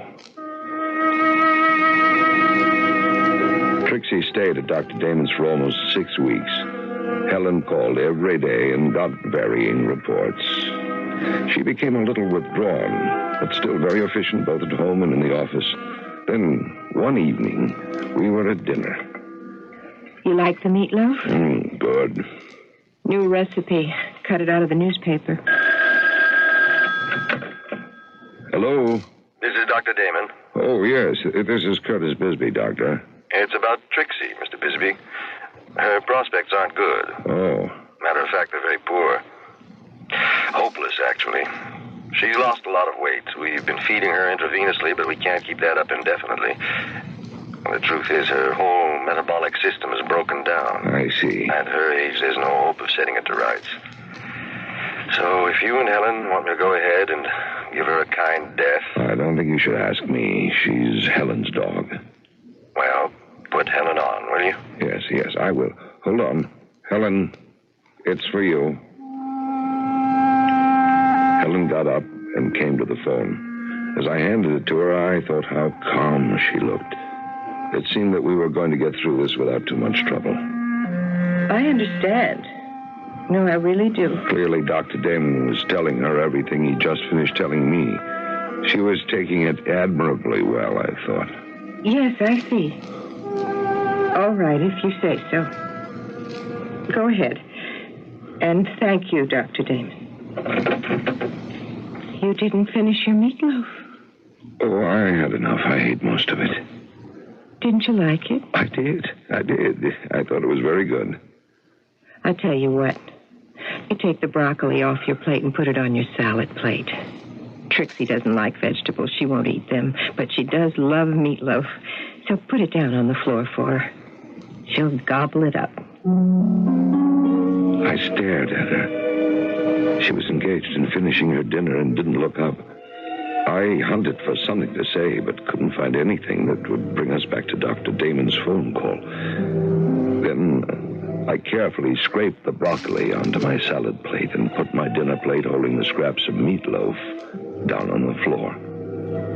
Helen went right on eating, as though nothing had happened.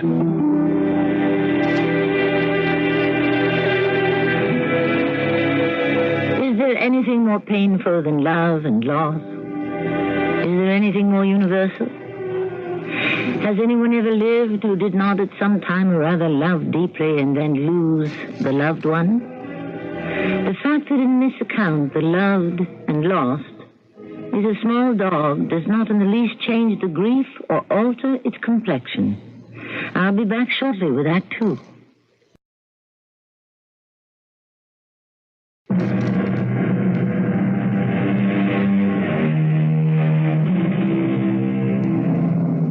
Tell me, do you believe you will ever die?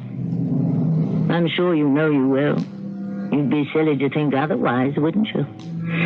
Heaven forbid that you should be capable of such foolishness. But isn't there a secret segment of your personality which obstinately refuses to entertain the idea that one day you will abandon this world? Or worse still, that this world will abandon you?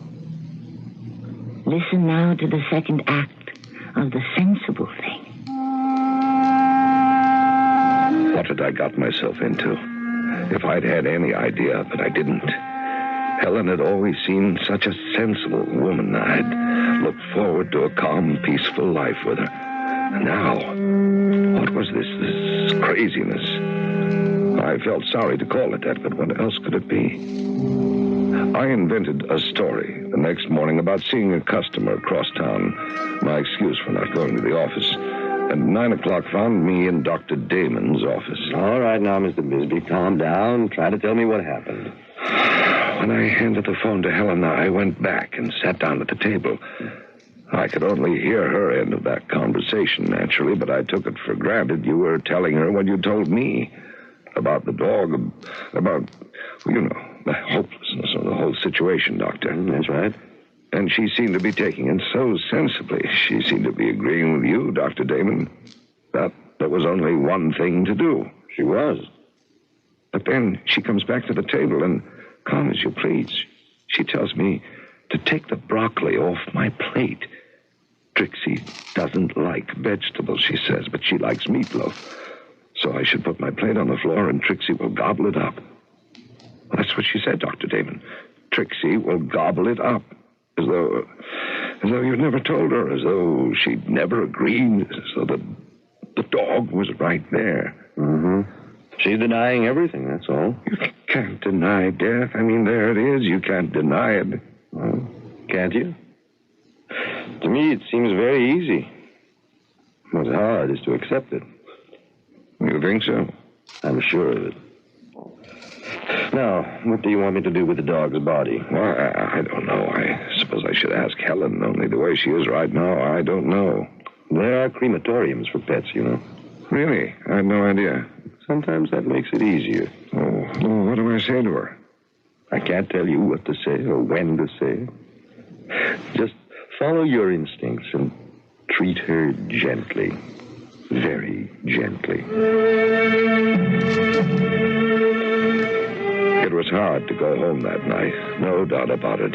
I was in way over my head. I'd no experience dealing with people who were irrational. I'd led a very conventional, controlled life. I'd never come up against anything like this. Curtis? Is that you? Oh, yes, it's me. You see a customer? Mm-hmm. Oh, yes, I saw him. Spent most of the day with him. Get a big order? Oh, big enough, I guess. Hungry? Not very. No, not really, no. Feel like having a drink? That's a good idea. Want me to make it for you? If you don't mind. Of course I don't mind. Things were very quiet in the office today. You didn't miss anything, in case you were worried. I wasn't worried. You were there. Why should I worry? That's a very nice thing to say. Thank you. Well, you know as much about the business as I do. More, probably. No, I doubt that. Here's your drink. Thanks. Want anything to go with it? To nibble? No, thanks. Aren't you having anything? I never drink. You know that. I forgot. Helen, I heard something today I thought you might be interested in. Did you know, I never knew that there are crematoriums for pets. You know, when the time comes, they have crematoriums. Did you know that? I didn't. No, I didn't know that. Well, they do. They're very nice. Really? Yeah, well, so I was told by somebody who should know. Well, it's something to keep in mind, isn't it? Helen? Oh, that's Trixie. You let her in, will you? Helen, it isn't Trixie. It's the dog next door. No, it's Trixie. I know her bark. Let her in, will you? And I'll go start dinner. With that, Helen left the room, bound for the kitchen. What she was thinking or feeling, I had no idea. But driven by something I could not possibly fathom.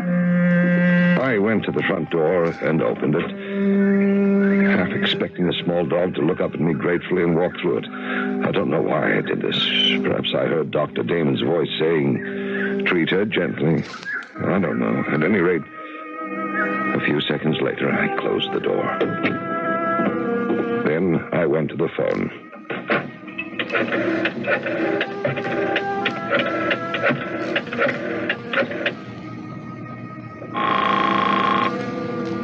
Hello. Dr. Damon. Yes? I'm sorry to call you at home, Doctor. That's quite all right. I hope I didn't take you away from dinner. You didn't, no. Helen's in the kitchen right now and gave me a chance to call you without her hearing me. Dr. Damon, when I came home tonight, I told her about the place you mentioned. You know, the crematorium for pets. Oh, yes. Helen seemed interested, mildly anyway. I was sort of leading up to, Trixie and everything. She just said very calmly, well, it's something to keep in mind, isn't it? And then, Dr. Damon, a dog barked outside. I happen to know that it was the dog who lives next door to us, Irish setter, I think. But as soon as she heard the bark, Helen said, that's Trixie. Let her in. Oh, dear. I told her, I said, Helen, it's not Trixie, it's the dog next door. But she just said, calm as you please, but very firm.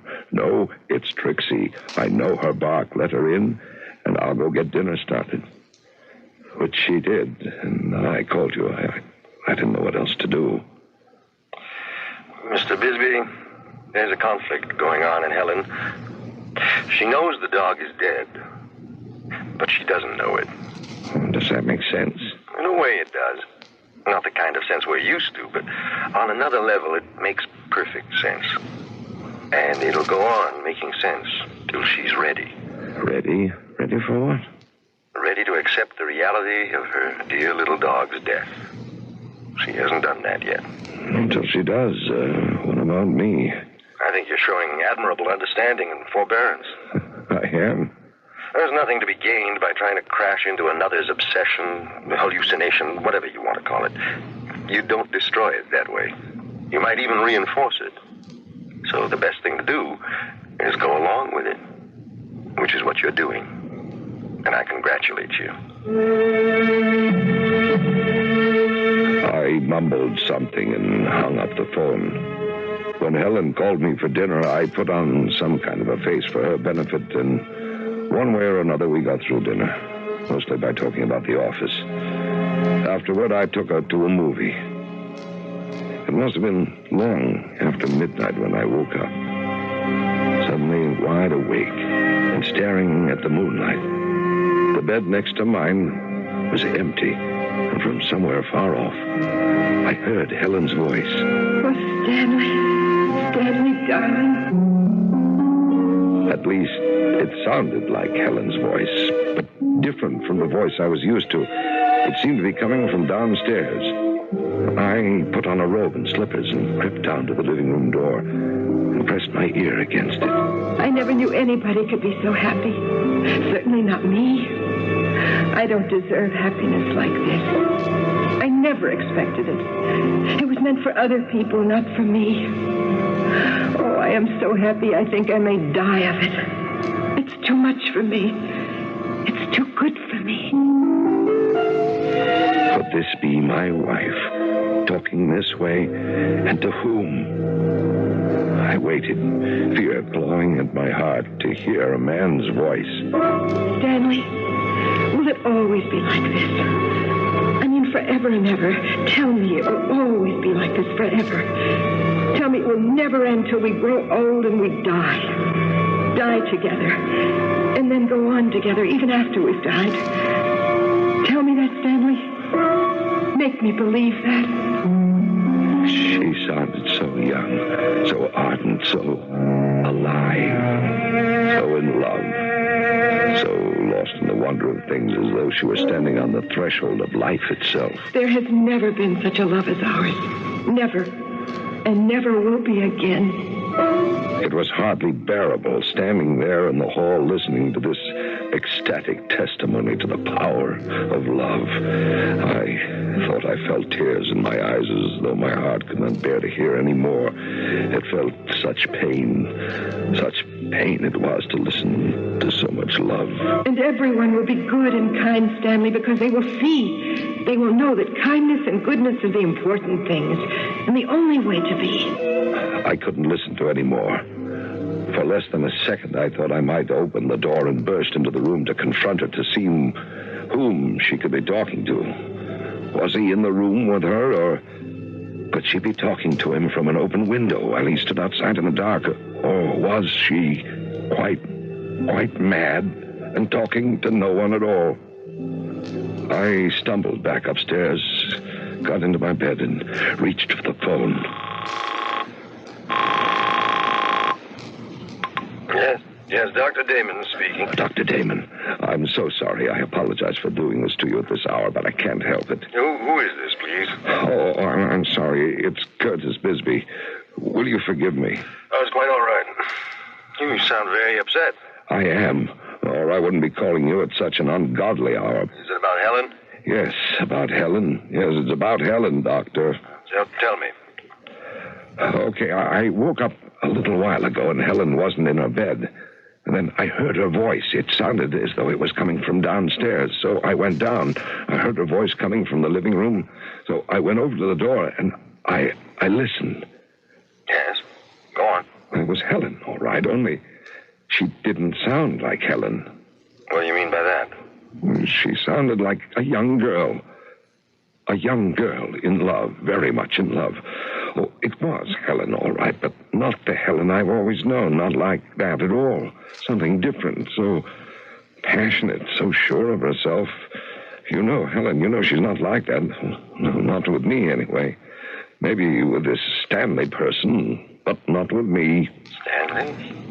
You said something about somebody named Stanley? That's who she was talking to. She called him by name. I didn't go into the room. I didn't want to, or I was afraid to. I don't know which. Maybe both. I don't know. Mr. Bisbee, let me talk to my wife, will you? In the morning? She's known Helen since she was born. If there's anybody named Stanley in Helen's life, she'll know about it. I'll ask her first thing in the morning. Dr. Damon, you don't think Helen may have lost her mind, do you? No. I don't think so. She's always been so sensible.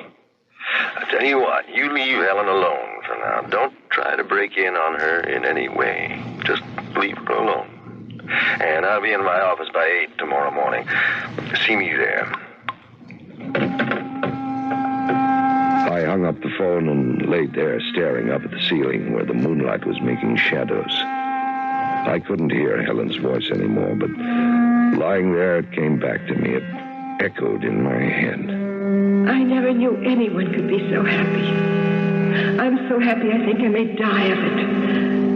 Will it be like this forever? Where had I heard those words before, or words very like them? Spoken with that same urgency, that same breathless passion. Then it swept over me. I'd heard them almost 40 years ago, spoken in the same way. By my first wife, my Emily, the young girl I'd loved so much. Yes, tears were rolling down my cheeks when the door opened. Helen came in and got into her bed. And quietly staring at the shadows, I wept.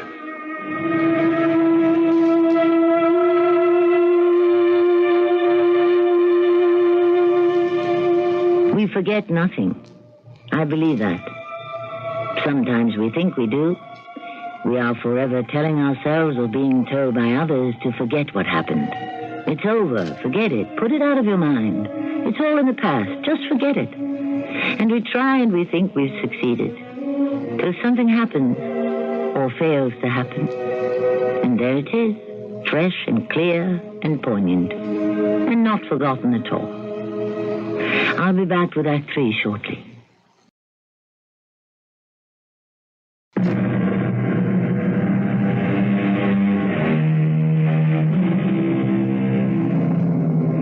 Besides telling yourself and being told to forget it, put it out of your mind, have you also been told and told yourself that you must compromise, face reality, and settle for what's within your reach?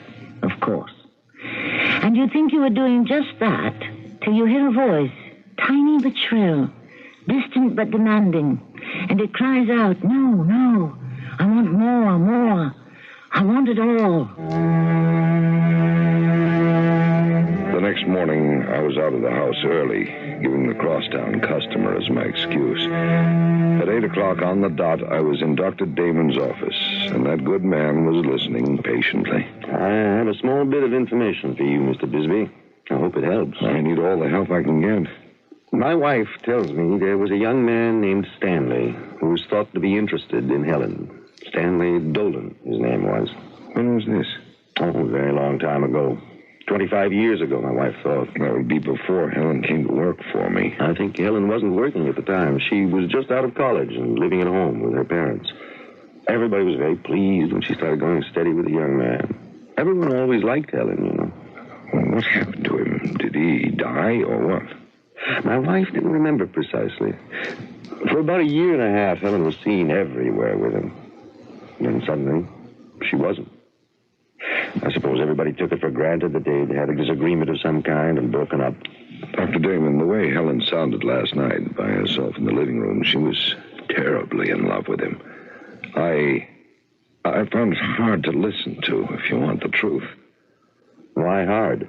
It was such an outpouring of feeling. Maybe I was embarrassed, I don't know. Feelings do seem to embarrass you, Mr. Bisbee, wouldn't you say? Oh, I don't know. The feelings of others? Perhaps. How about your own? Oh, I could never. I couldn't. No, not possibly. You couldn't possibly do what? I couldn't expose myself like that. I just couldn't. What are you afraid of? I don't know exactly. Afraid someone will laugh? Afraid someone will look down on you? Or think you strange or even contemptible? Is that it? Well, that could be it. And did you find Helen's outpouring laughable or strange? Or in the least contemptible? Heavens, no. I found it touching, believe it or not, very touching. Even if she was talking to someone I never even heard of, I found that what she was saying was very touching. You know why? Tell me. After I went back to bed, I lay there wondering why, and it came to me that was the way Emily used to talk to me when we first found out we loved each other. Good Lord, I thought I'd forgotten years ago, but there it was, the memory of my dead wife and how she'd talked to me about the miracle that had happened to the two of us. Almost 40 years ago, Dr. Damon. 40 years. I have to tell you, I lay there in my bed, staring up at the ceiling, and I cried. I cried. Good for you. Good for you.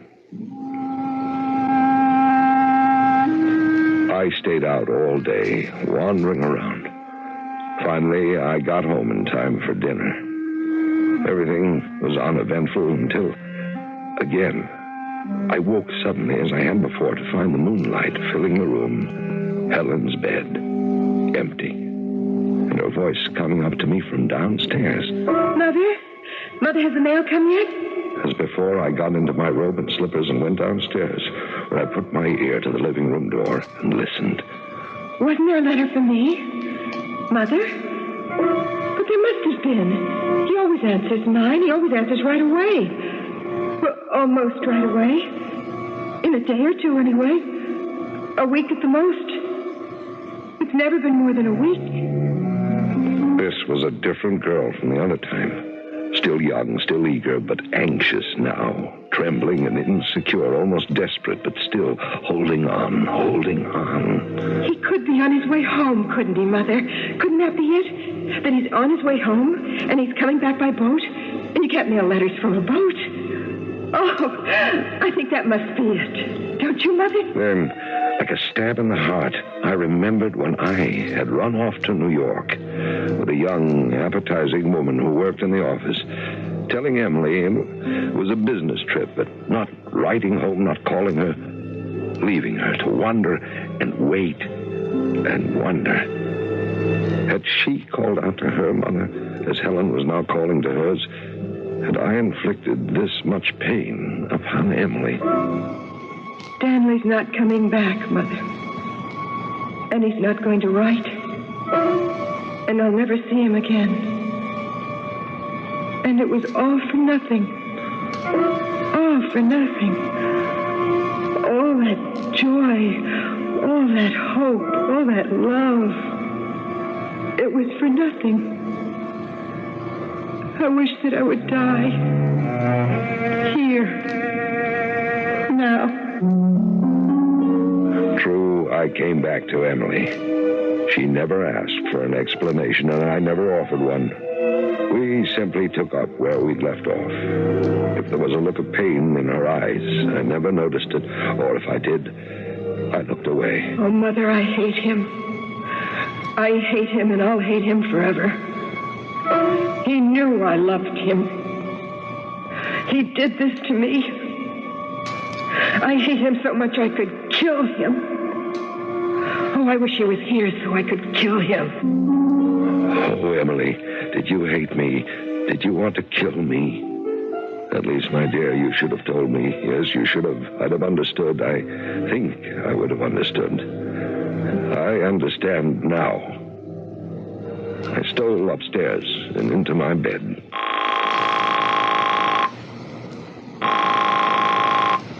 Dr. Damon here. Doctor, this is me. Curtis Bisbee, Doctor. It's happened again. Helen was talking to her mother about that young man. He must have gone off somewhere. Yes. I was speaking to my wife at dinner. He went to England, she thinks. Never did come back. He never wrote to her. She never heard from him again. Did he die? Could be, I suppose. But death's a separation, too, isn't it? I don't think I know what you mean, Doctor. Either way, abandonment or death, something's been torn away, obliterated. Does that mean anything to you? In a way it does. People think death is easier than being abandoned. Maybe so. But to my way of thinking, they're pretty near one and the same thing. Doctor, I have to hang up now. Helen's coming back. I do apologize for waking you. That's all right. I have some idea of what you're going through. Thank you, Doctor.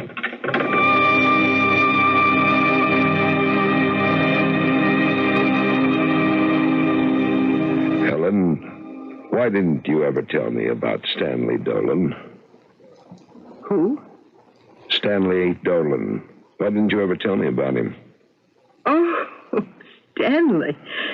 Heavens, that was ages ago. Ages and ages. I'd forgotten all about him. I don't think so. Well, I had. My goodness. Tell me about him. There's nothing to tell, Curtis. Yes, there is. Well, Stanley was a boy I went out with for a while, for about a year, I guess, and then we broke up. That's all. No, it's not. I haven't thought about Stanley Dolan in years. Not in years. I don't think you've ever stopped thinking about him. How can you say such a thing? Gracious. Have you? Of course I have. I married you, didn't I? Why didn't you ever marry Stanley? Well, I just didn't, that's all. I forget why. I guess it just wasn't meant to be. What happened? He just went off somewhere, England, I think. And I guess I just forgot about him or something. How do you happen to know about Stanley Dolan? Somebody mentioned him, said you'd known him pretty well. Oh, my goodness. Haven't people got anything better to talk about? I think people thought you were going to marry him. Yes, well, I didn't. Did you think so? I don't know. I may have. Did you? Yes. I thought so. And what happened? That you didn't? He went away. You told me to London. Then what? You don't want to know. I do. I want to know. We wrote to each other for a while, and then I wrote, but he didn't. He just stopped. That must have been pretty awful. Yes, it was. So there was just one reason why he didn't write. And what was that? He didn't love me. That's why. He didn't love me anymore. He didn't want to see me anymore. He didn't want to have anything to do with me. Didn't even want to think about me, because if he would have thought about me for one little minute, he would have known. Known what? That he was killing me.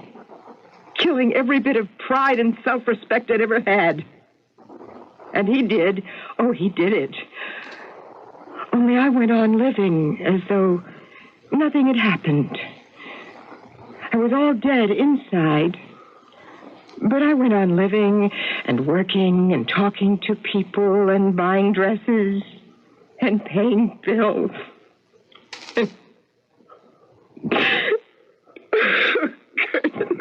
No. Let me hold you close. Oh, thank you. Thank you. Really, thank you. Cry all you want to. Oh, I don't have to. You don't have to, but it's all right if you do. Thank you. So we'll just stay here for a while and talk, and then I'll go down and let Trixie in if you want me to. You don't have to do that. I thought you wanted me to. Trixie's dead. Dr. Damon put her to sleep. I know. She was quite old and very sick.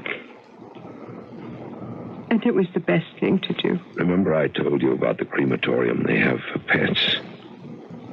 Yes, somebody said it was nice, he told me. It is nice. I took Trixie there and had her cremated, and I have her ashes in a little box. That was very nice of you, Curtis. I couldn't have done that. In the morning, we'll take the little box and bury it. In the backyard, maybe. Under the apple tree. All right. And then for the rest of the day, let's stay home. Not go to the office at all. What do you say? Why, all right. We can talk about you and about me and about all the things that have happened in our lives and how we feel about them. It'll be a nice day, don't you think? It was a very nice day. And it was the beginning of our being married. Really married, I mean. It was the beginning of feeling and trusting and truly loving.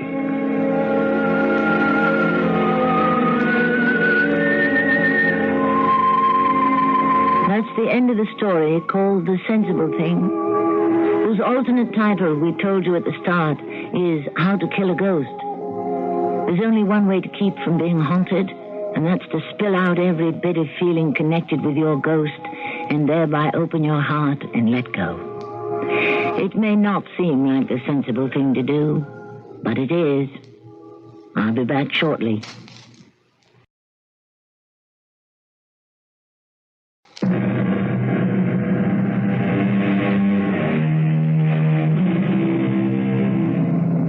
When you find the courage to open your heart and let your feelings spill out, try to be sure of two things.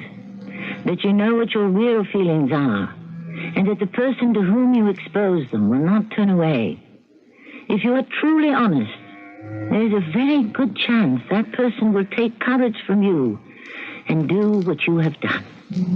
When that happens, don't turn away. Our cast included Lee Richardson, Terry Keane, and Louis Turin. The entire production was under the direction of Hyman Brown. And now a preview of our next tale. It was him. Yes, and he had car trouble, plain and simple. But he could be lying. We have no evidence to suggest that. And you say you saw a body, but nobody's missing. Chief, I knew this guy in school, and he was no good then. I can't shake this feeling that he's guilty of something terrible. And my guess is it's murder. What do you say? And he bumped off his wife? No, come on. I can't accuse a guy of murder based on your high school memories. Put away the past, Mrs. Rossman. Go home. His wife. Of course. That's who I should look for. She may be the missing person. Watch it now. You go making accusations like that, you'll find yourself in court, being sued for libel. Oh, Chief, if my instincts are right, it's Walter Laszlo who'll be trying to stay out of court, not me. Radio Mystery Theater was sponsored in part by White Westinghouse Appliance Company. This is Tammy Grimes, inviting you to return to our Mystery Theater for another adventure in the macabre. Until next time, pleasant dreams.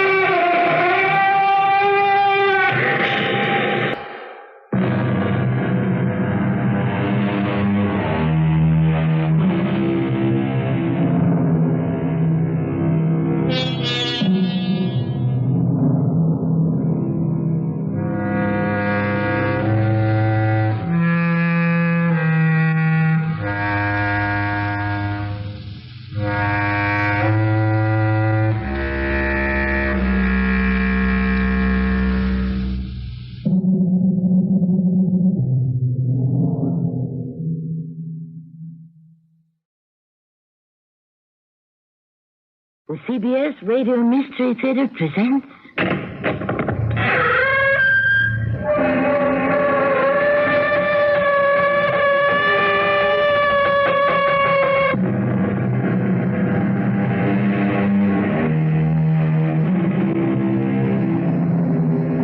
Come in. Welcome. I'm Tammy Grimes. I wish there was another way of saying what I'm about to say, but I can't think of it right now. What I want to say is I just love the mysteriousness of the Mystery Theater. Things one can't really explain, like things that go bump in the night. Know what I mean? All right. Some people prefer murder and mayhem, but I like to be scared, which is what today's story does to me, and I hope will do to you. Jarvis, do you hear something? A cry of some kind. There it is again. Do you hear that? Yes, Colonel, I can feel it. Who's there? Who is it? Colonel, something cold is creeping over me, sir. It's into my hair, and now it's gone down to my feet, sir. I can't move. I can't move.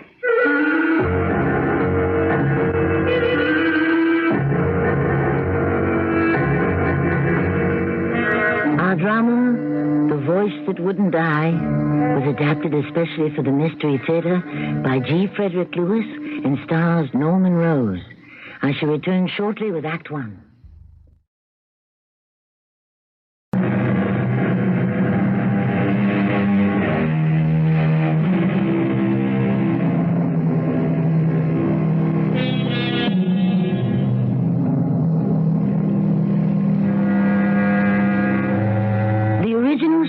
Of today's Mystery Theater adaptation was printed in Blackwood's magazine 101 years ago.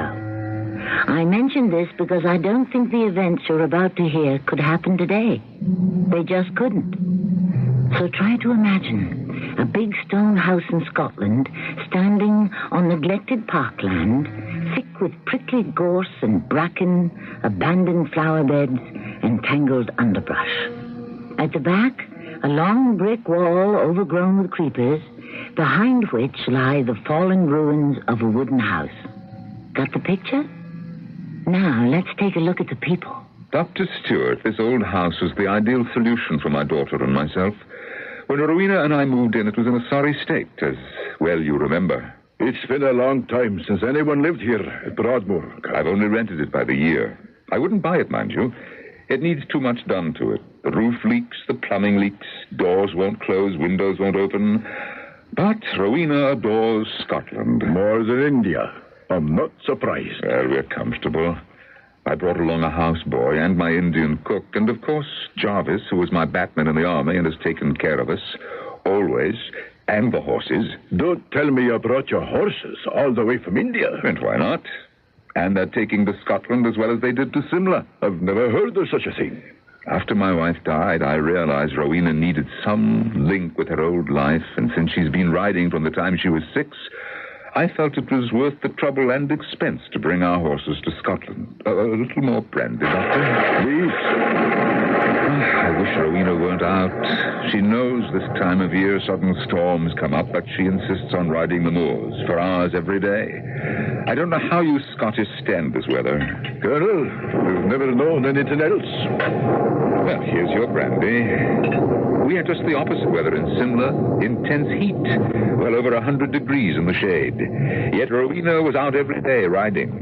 But now that I have retired from the service, I want her to get a good education. Riding isn't everything, you know. Edinburgh is a stone's throw.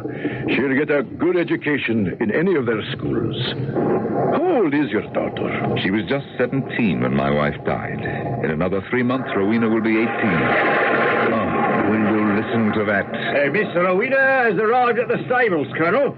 I think you should know she's in a frightful state. Jarvis, don't tell me she's been in an accident. Not that I know of, sir, but she's beside herself with fear and trembling. I don't know what happened to her out on the moors. She's absolutely white. The blood drained from her face, sir.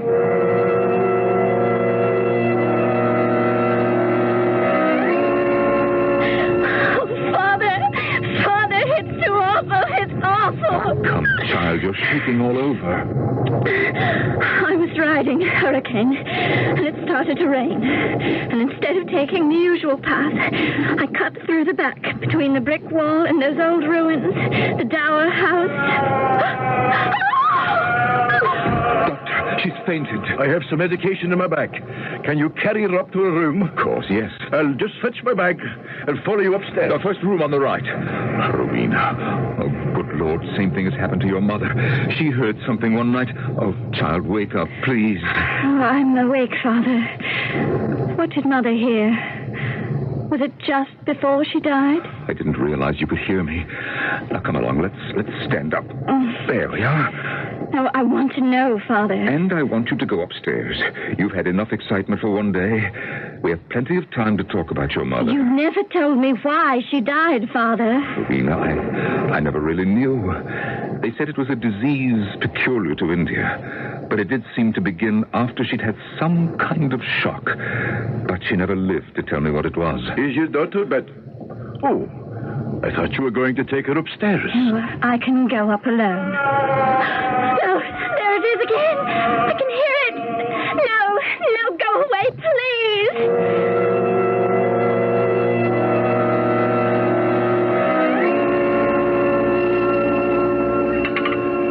It was good of you to stay on, Doctor. I hope the supper was adequate. I was wondering if I shouldn't have one more look at your daughter. She was sleeping soundly before we came to the table. Good. Then I shan't bother her. What I gave her to drink should give her a good night's rest. Have you any idea what could have caused such a violent outburst? I heard no more than you did. Something that happened while she was out riding. What was it you were telling her about her mother? I haven't told her very much, actually. I suppose I shall have to one day. The very first clue we had that anything was wrong with my wife was one night when she told me she'd heard voices. Immediately, she became quite feverish. We put her to bed. And she died 24 hours later. It was all quite mysterious and quite terrifying. And now, once more, voices appear to our little family. Don't you worry. 'Twill pass, just as do our Scottish storms. Right now, the skies are clear. The moon is high. The storm has blown out to sea. I feel certain it's only temporary. Dr. Stewart, something does occur to me, and perhaps you can help. Anything. Do you know of a minister in the area I might talk with? When life throws these mysterious surprises at you, it never hurts to have heaven on your side. The Reverend Moncrief lives quite near me. If he's still awake, I will stop by tonight. He is quite old, but I'll try to persuade him to pay you a visit and perhaps speak to your daughter. He's a most reassuring individual. Thank you. I would say at this moment, both Rowena and I need all the comfort and spiritual help we can get.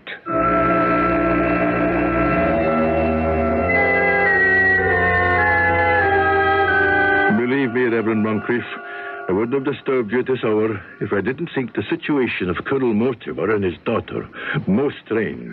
Why do you say that, John? I say strange, for want of a better word. There's no doubt in my mind whatsoever the young lady is suffering from an extreme shock to her nervous system. Brought on by these voices you said she heard. Aye. As I returned to the room, I heard her exclaim she was hearing a voice again, and she kept saying, "Go away, go away." Do you know exactly where she heard them? She was out riding, I think, somewhere near Broadmoor. They've rented Broadmoor, have they? For a year, I believe. It's in terrible condition, but the Colonel insists they're comfortable. It's been some time since the tragedy. You mean the dower house at the back of their property that burned down? Of course. Coming from India, he probably hasn't yet heard anything about it in the neighborhood. Yeah, it's rather ancient history. Before my time. I dare say. Well, the Colonel is very anxious to meet you. But I think until his daughter is well enough to get up, if you could spare the time and drop in someday soon. I shall consult my calendar and I'll do the best I can. Thank you for stopping by, John.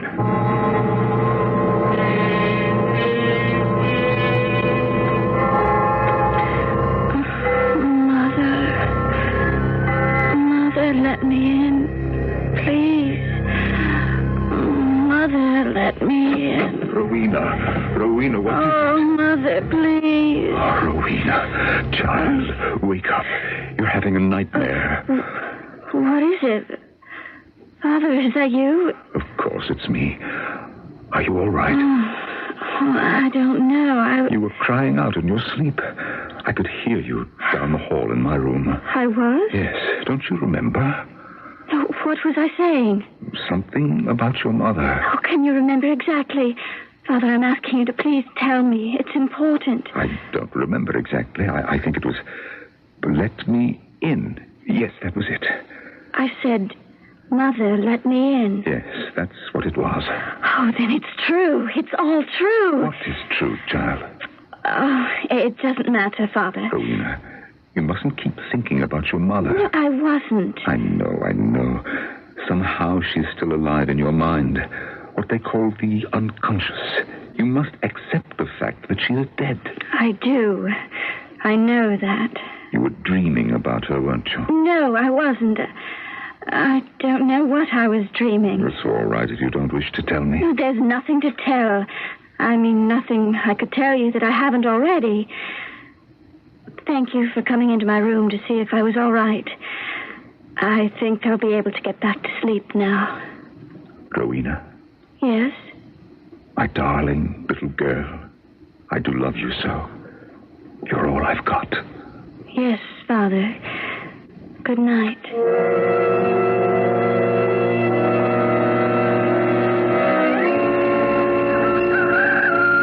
Well, top of the morning to you, Colonel, sir. You're up early, sir. Good morning, Jarvis. I didn't sleep that well. Well, I'm sorry to hear that, sir. Jarvis, I've come by the stables to have a look at my daughter's horse, Hurricane. I'm glad you have, Colonel, sir. Tell the truth. After yesterday, I don't think he'll be much good for riding. What happened? Lamed? Let me see. This way, Colonel, sir. I've had to move him from his usual stall to the one at the end. You did? Yes, sir. When Mr. Rowena brought him in that storm, remember, sir? He kicked up such a row, I thought he'd start a stable ride. I did. There he is, Hurricane. Look at him. My lord. How are you, Hurricane, old boy? That's a good fellow. Now, settle down now. Jarvis. His eyes. Yes, you'll see the fear in them right off, don't you, sir? And it's a good 12 hours since Miss Rowena brought him back to the stables. Oh, you should have seen him then, trembling like a leaf. I've never seen an horse throw a fit like that in my life. The fear is still in his eyes, no question. This horse, I'm telling you, sir, this horse was acting up like a runaway, as though the devil himself was behind him. He certainly doesn't look like himself. Look out, sir! Look out, stand back! He's kicking at the stall door! I hope it holds. Hurricane! Stop it! Stop it! Stand well back, sir. Stand well back. I think he's gone mad. Run for it, Colonel! I can't handle him!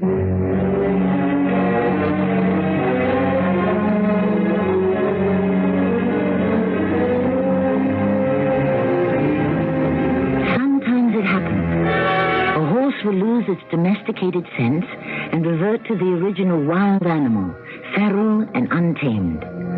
Fear can control almost any living creature, and something has most definitely frightened both horse and rider, Rowena. But what? We should learn more when I return shortly with Act 2.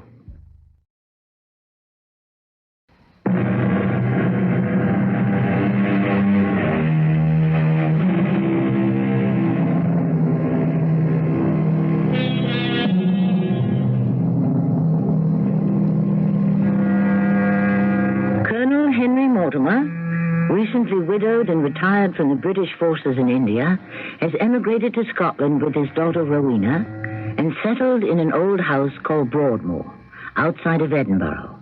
Last night, Rowena returned from a ride having heard voices, which so frightened her that the local doctor had to attend to her. He is with her now. I'm perfectly all right, Doctor. I wish you'd let me get up out of bed this morning. Please, Miss Mortimer, I cannot take your pulse if you keep moving about and talking. May I ask that you lie still? Rowena, do as the doctor says. He's only trying to help. Thank you, my dear. Colonel, would you step outside the room with me for a moment? May I get up now? May she, Dr. Stewart? I'd like to have a word with your father, and then I will decide. This is so annoying. Colonel, Your daughter's pulse is too fast for a young lady her age. She appears to be suppressing some form of excitement. Or terror. Possibly. It could also be some Far Eastern disease I am not familiar with that she could have picked up before you left India. The girl is too pale and has a temperature. I recommend she remain quietly until this subsides. For how long? Certainly another 48 hours. I understand, of course, and thank you again. I'll drop in to see her again tomorrow. Dr. Stewart, is there anything in particular Rowena should or should not eat? Anything she has a mind to, or an appetite for, I would say. Oh, what is the verdict, Father? Will I live or die? Now, Rowena, don't mock Dr. Stewart. Oh, he's examined me everywhere but where the trouble lies. Oh? And where is that? Inside my head. He told me that you'd better remain quiet for a day or two. Father, before you and the doctor came in this morning, I heard Hurricane cry out in the stable. I know that horse. I've ridden him at home in Simla and here on the moors. But hearing that cry of his, he's suffering. I know what you're going to say. Yes, Hurricane is still nervy from your ride last night. But Jarvis has him back in his stall now and calmed down. That's not what I was going to say at all. I was going to say, now will you believe me that what scared me to death was some kind of a disembodied voice? Just one voice, not more? Just one. It seemed to surround me, and then it was also as if it came from under the ground. I see. Can you remember where? Right outside that wrecked old house, the Dower house. Not possibly in your imagination. Oh, and hurricanes. That's my point. We both heard it at the same time. And if I hadn't reined him in hard and held on, he'd have pitched me right over his head. Rowena, you said last night the voice said distinguishable words. It did. Let me in. Let me in. All last night, I kept waking up and hearing it again. The same voice. Then at 5, as soon as the cock crowed, it stopped.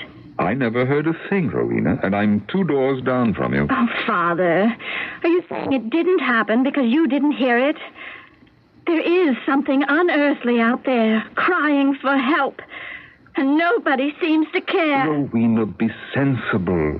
The rain was coming down. There was thunder and lightning, enough to frighten any horse and rider. And above all this din, you heard a voice? How can you say whether it was natural or unnatural? I don't want to talk about it anymore. It's tiring for me to keep on and on about it. Father, would you draw the curtains again so I can sleep? I can't tell you the worst part, so what's the use? Rowena, don't shut me out. I told you before what the voice said, but you chose not to repeat it. Let me in, let me in. Yes, don't you see what it means? That voice has something to do with Mother, my mother. Something to do with the sudden way she died. Rowena, how can you say that? There is no connection whatsoever. Oh, isn't there? A voice cries out, and I hear it. I keep hearing it all through the night. It was intended for me to hear it, begging Mother to be let in. It's the voice of my own soul, Father. Don't you see? No, child, I do not. Oh, I didn't want my mother to die. My heart didn't. My soul didn't. In the morning you came and told me she had died in the night. Do you remember? Do you, Father? Yes, I do. You wouldn't get up. You remained in bed. And the next day and the next. I wouldn't get up because I wanted to die, too. Just as Mother had during the night. Oh, no. Yes, I did. I wanted to be with Mother. And so, now we have left her, buried there in Simla. But my soul must have remained with her. What I heard yesterday and all night was the voice of my own soul, begging Mother to let me be with her. Oh, my darling child, don't think that. No, I mean it, Father. If it means I have to die, then I will. I heard my own soul begging Mother to take me with her.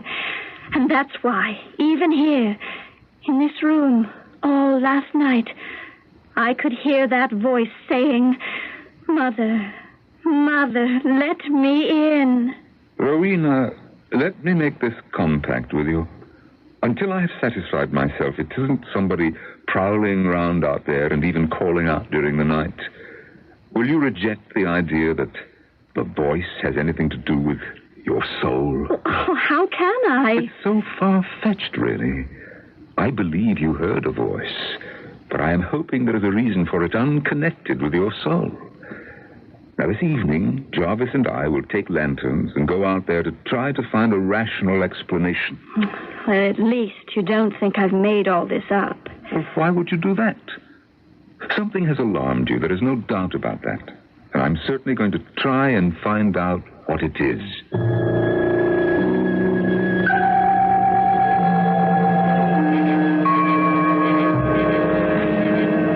To go single file along here, Jarvis. The path is too narrow. Would you like me to turn up the wick in your lantern, sir? Make it brighter? No, it's fine the way it is. I can see quite well with it. You have a good flame on yours, too.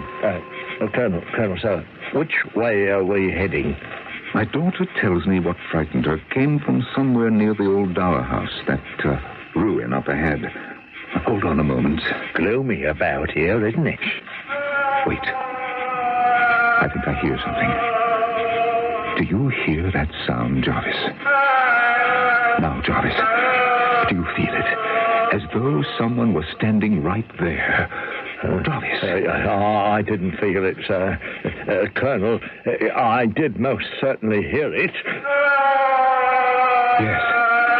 Who's there? Colonel, something cold is creeping over me, sir. It's up into my hair and the back of my neck, and now it's gone down to my feet, sir. I can't move. It's your imagination, Jarvis. Let's get closer to those ruins. I suddenly realize who could be playing these games with us, Jarvis. Poachers. Huh? Poachers, yes, they could, sir. Trying to make off with some of our deer or fowl or anything. After all, no one's been living at Broadmoor for quite some time. They could have spotted Rowena heading for home, and she got too close to them, and they pretended this ghost voice. Oh, yes, that's certainly a possibility. Yes. You know, I've never actually come this far on the property. Wait, there's a brick wall along here somewhere, isn't there? Yes, Colonel, sir, separating Broadmoor from the dower house. If you don't mind, I'd rather not set foot in that old place. Well, why not? It could be the very place the poachers hide out. Oh, no, not likely, sir. There's no roof. There's a few walls. I'm told the front door's still standing. It was all wood, and there was a big fire there years ago. The place was practically burned down. There seems to be... Well, yes, there is. There's an opening in the wall. I'm holding my lantern as high as I can. Now, there's a house. I can see the ruins from here. Can you? But supposing they are in there, sir. I'm going in. Now, Jarvis, follow me. Keep your eyes open and your wits about you. But, sir, suppose there's a whole gang of them in there, eh? What could we, just two, do against them? Couldn't it wait till morning and we'll call the police? Jarvis, you don't have to follow me if you don't wish to. But I have a sick girl back at the house at this very moment. And she is convinced something unearthly frightened her and her horse.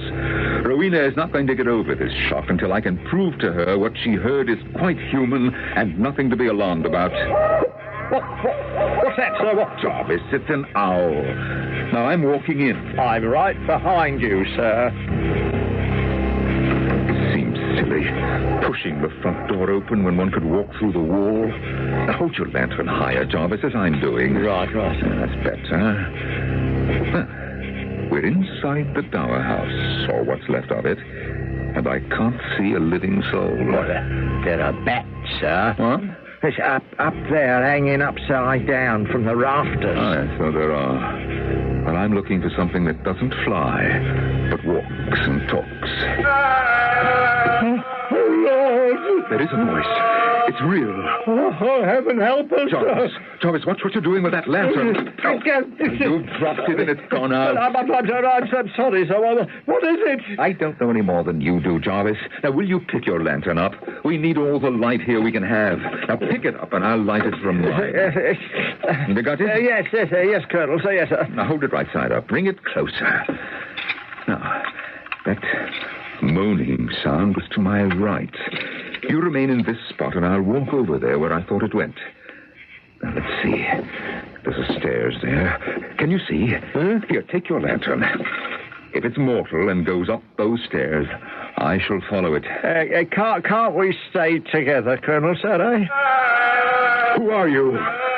Jarvis, you stay right here until I come back. Pull yourself together, will you, man? Let nothing get past you. No, I'm sorry, sir. I can't stay down here alone. Now, I'll come with you. And if you like, we can come back here together. I'll follow you. I'll be right behind you, all the way up the stairs. Oh, please, Colonel, don't ask me to remain down here alone. Is that you making that sound, Colonel, sir, that knocking? No. From where I'm standing here at the top of the stairs, I'd say that knocking comes from down where we were. As if someone were knocking at the front door. Oh, no. I'm not going back down now. You hear that, Jarvis? Jarvis! Oh, the fool has fainted on the stairs. In the name of the Lord, who are you? Let me in, Mother.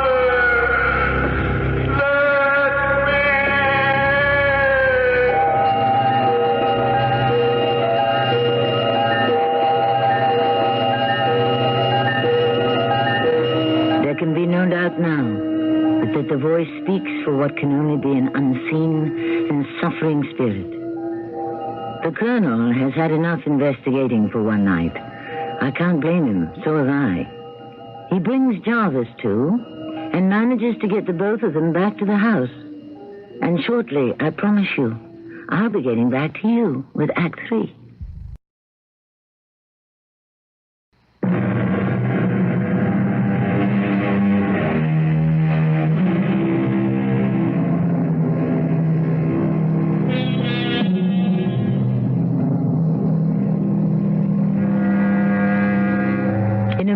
Corner of Scotland, where 100 years ago most people believed in ghoulies and ghosties and long-legged beasties and things that go bump in the night, Rowena, the Colonel's daughter, lies ill in bed, believing the voice of her own soul has spoken to her.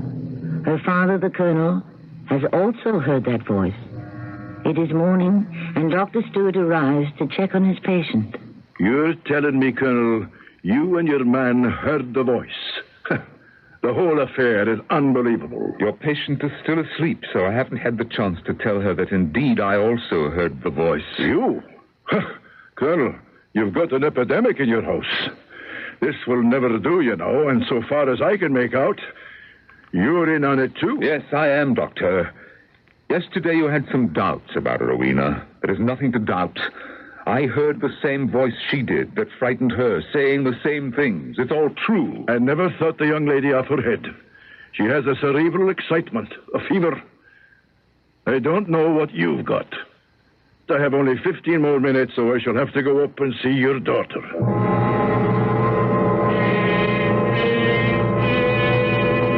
Well, how did you find her? I regret to say, no improvement. Yet she appears quite lucid. Well, that's something.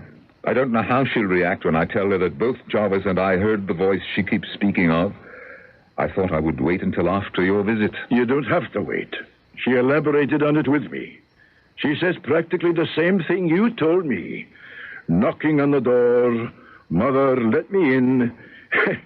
It's an epidemic. An epidemic of seeing and believing, yes. No, of brain fever. There is no accounting for the freaks our brains are subject to. It's a delusion.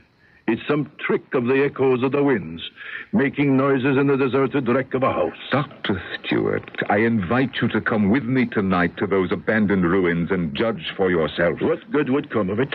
Even if I am convinced there is somebody, something out there, even if I saw it, let alone hear it, I wouldn't believe it. You leave me with very little to say.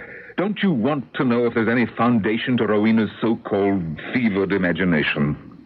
All right.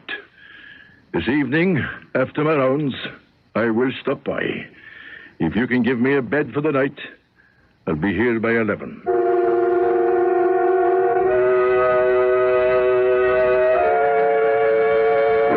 Rowena, I came up to tell you last night I heard that poor voice crying out its suffering. Oh, Father. And so did Jarvis, so clearly that he fainted. Oh, no. And tonight I've persuaded Dr. Stewart himself to walk through the only standing door of the Dower House wreckage. How did you persuade him? He dismisses everything. Why do I believe it's my own soul crying out to join Mother? Because you loved her, child. Until I can prove to you who the voice is and why it suffers, you'll go on believing it. Rowena, I assure you, it is not your soul. It can't be. Then why is it haunting us? Why do I hear it over and over at night? It is not haunting us. We have invaded its home. We are haunting it. Now, I've asked Dr. Stewart to try to persuade the local reverend to come here. Oh, yes, a priest or a minister could help. My thinking exactly. Perhaps a man of the cloth can exorcise this spirit, and we'll be rid of it.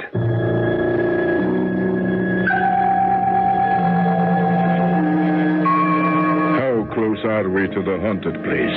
Anywhere around here we felt its chill and heard its voice. It's strongest by the Dower House front door. It's still standing. Imagine. It's about all it does. Nothing lives there but bats. There it is. Now we'll keep walking. It will follow us. That wouldn't be you, Colonel, making that noise. Having a little fun with me. Dr. Stewart, I swear to you I'm doing nothing to create that sound. There will be more and worse. You'll see. Yes, of course. Why didn't I think of that before? It's some poor animal caught in a trap. Now, why don't we have a look in the bushes? Doctor, we go through this wall, right here, to the old Dower House. You won't confuse the voice with an animal there. And we open the front door and walk in. Not a very pleasant place. Walk with me to the center of this room, will you? Now, as nearly as I can reconstruct it, Doctor, while you and I were in the main house waiting for Rowena's return, the storm broke, remember? And in trying to get home as quickly as possible, she rode her horse past that front door. And the sound she heard came from right here. I am patiently waiting to hear it. How long do you suppose we will have to wait? I don't know. I gather you're not interested in what you've already heard. Yes, I heard some sounds, but I'm not prepared to agree they were supernatural. You think that moaning is the voice of the wind? I'm waiting for it to say words. So it will. It does. If you want my opinion, nothing is going to happen. When there is a skeptical person present, tables don't rise, trumpets don't blow, pictures don't float, etc., etc. The apparatus of ghostly apparitions seems to fail when the doubting Thomas joins the group. Now, I have attended seances, spirit readings, whenever I am present. Nothing happens. I don't know why it's taking so long. Jarvis and I had hardly crossed the floor when we heard it. I'll wait. I said I'd give it a fair chance. This makes me look like a credulous fool, I guess. Huh. It seems as if tonight there isn't going to be any... Any manifestation? That's what the mediums call it. No manifestations in the presence of an unbeliever. It's almost midnight. Let's give it another few minutes. Of course, of course. Take as many minutes as you care to, Colonel Mortimer. Your attitude isn't very pleasant. If my daughter wasn't doing so poorly, I don't think I'd take much more from you, Doctor. Do you hear that? It's coming towards us. I can't see a blessed thing. But do you hear it? Admit it, Doctor. You hear it. Let me in, Mother. Let satisfied. No question about it now, is there? Does it go on for long? I can't tell you. After a while of pleading with its mother, it goes away, crying and moaning.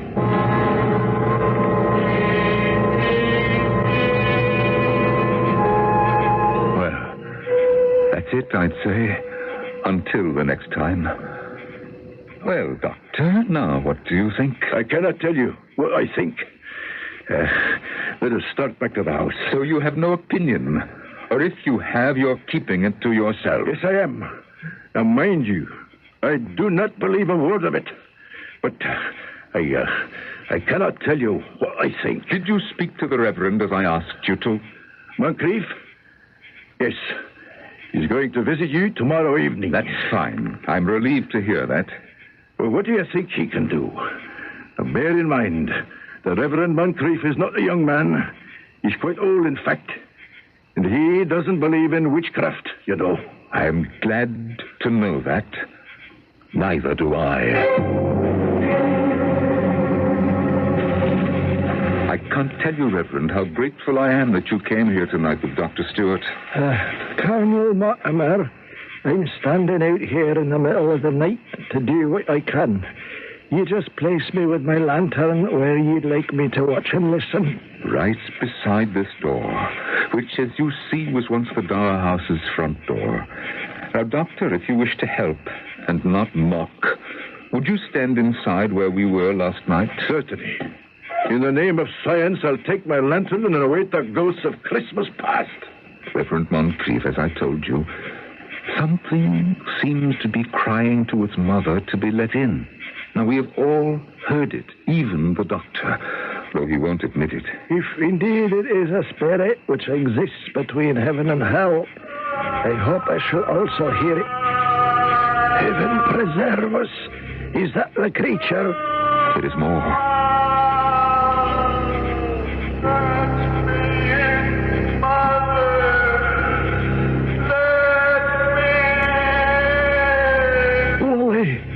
Willie, is that you?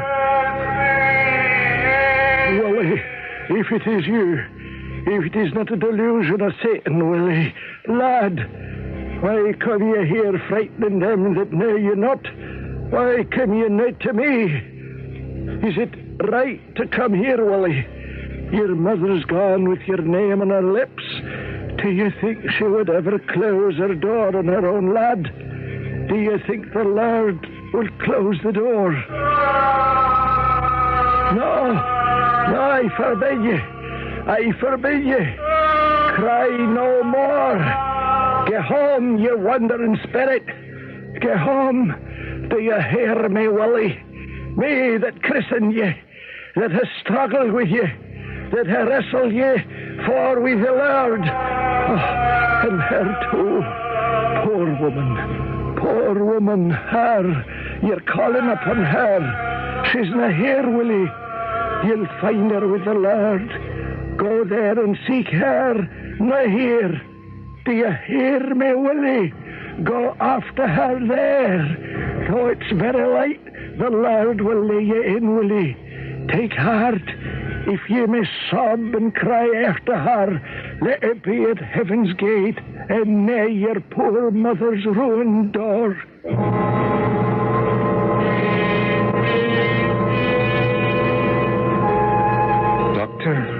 Dr. Stewart, we can leave the house now. There's nothing here to see anymore. Let's join the Reverend. You know, I could hear him calling out, but it was also strange. I did not know what to make of it. Oh, careful there. It's a foot from this floor to the ground. It's all over, Doctor. The past has returned to the past. Where is the Reverend? Over there, on his knees, praying. Reverend, do you believe the voice was a soul in purgatory? John, an old man like me is sometimes not very sure of what he believes. There is only one thing I'm certain of, and that is the loving kindness of the Lord. But How did you know who it was? How should I not recognize a person I know better, far better than I know you, John? Let us go now, and I'll tell you both who Willie was, and pray that at this moment he's found eternal peace. Rowena, you have no idea how good it does my heart to see you so flushed with health this morning. Oh, I don't know why, but suddenly, overnight, all my fears have gone. Last night, the Reverend Moncrief recognized the voice as that of a young man who'd been a prodigal son 50 or so years ago. His mother had been the housekeeper in the dower house and had suddenly died. The young man, Willie, came home the day after and threw himself against the door, begging to be let in. There was no one home but his dead mother. The family was away. The boy died at the door. It was there the Reverend found him and administered the last rites. Last night, he dispossessed the boy from earth. So it's all over. All in the past. Yes. Now, you and I must do something positive about the present. We will, Father. But I wish I could have been with you last night, when that unhappy, suffering voice that spoke to me so clearly finally found peace. Oh, I wish I had been there.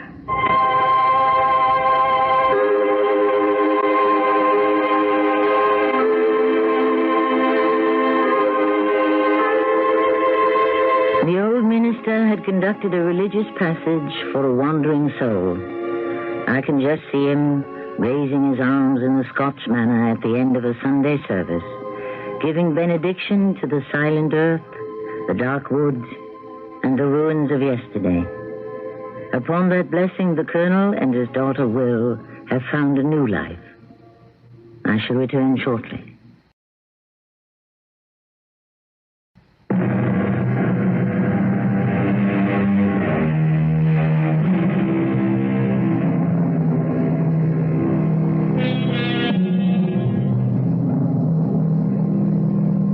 The unseen and the unknown have always intrigued me, and this gives me an occasion to say a few appropriate lines from Hamlet, a part which I, unfortunately, will never get to play.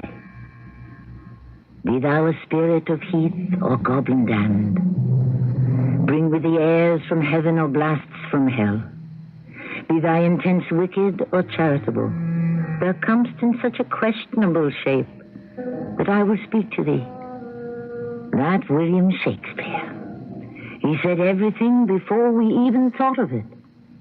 Our cast included Norman Rose, Bernard Grant, Earl Hammond, and Maya Dillon.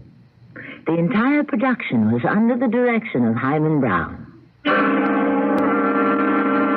And now a preview of our next tale.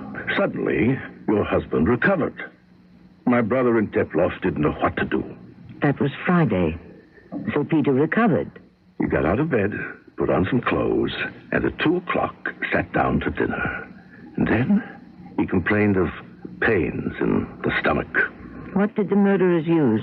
Rat poison? It's very easy to buy. The poison did not kill him, so we had to take matters into our own hands. Hands? But now he is quite dead. You swear, Gregory? How he died is between my brother and me. We both know. We shall never say. May I be the first then to say to you, long live Catherine II, Empress of all the Russias. Radio Mystery Theater was sponsored in part by White Westinghouse Appliance Company. This is Tammy Grimes, inviting you to return to our Mystery Theater for another adventure in the macabre. Until next time, pleasant dreams.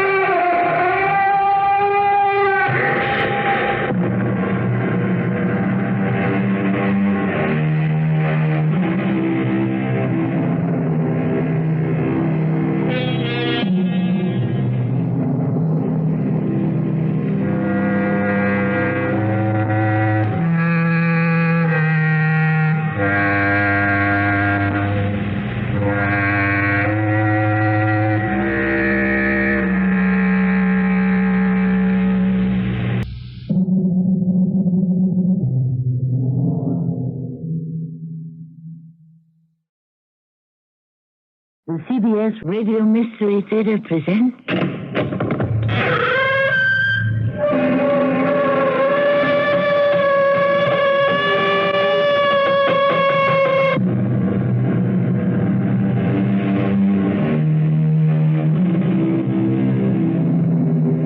Come in. Welcome. I'm Tammy Grimes. It was G.K. Chesterton who wrote, "The world will never starve for want of wonders, but only for want of wonder." Now, open your dictionary, please. Definition of the noun wonder. The feeling of astonishment and awe, aroused by something strange, incredible. I believe the story soon to unfold is strange enough, incredible enough, to arouse in you astonishment and awe. Still, maybe not. You may cynically not believe a word of it. We've got to find out what you lost. You've repressed it, blocked it, but somewhere it's trapped in your subconscious, and we'll root it out. Now, what's this about no committed relationships? I quit before I start one. Like with girls. I'm afraid I'll... You'll what? I'm afraid I'll hurt her. Physically? I don't know.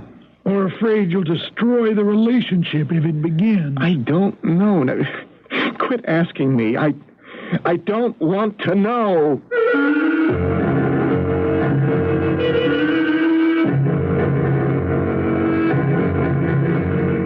Our mystery drama, 3 Fireflies in a Bottle, was written especially for the Mystery Theater by Nancy Moore and stars Russell Horton. I will be back shortly with Act 1.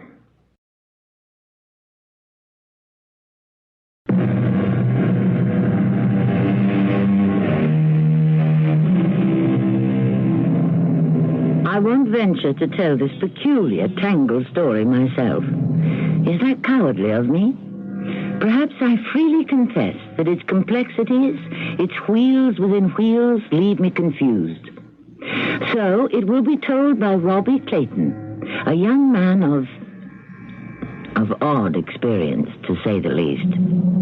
It's his own story, beginning when he was 7, and suddenly saw in his room... There, you see, I am tempted to tell this story, jealous of my role as storyteller. No, I resist, and give you Robbie Clayton.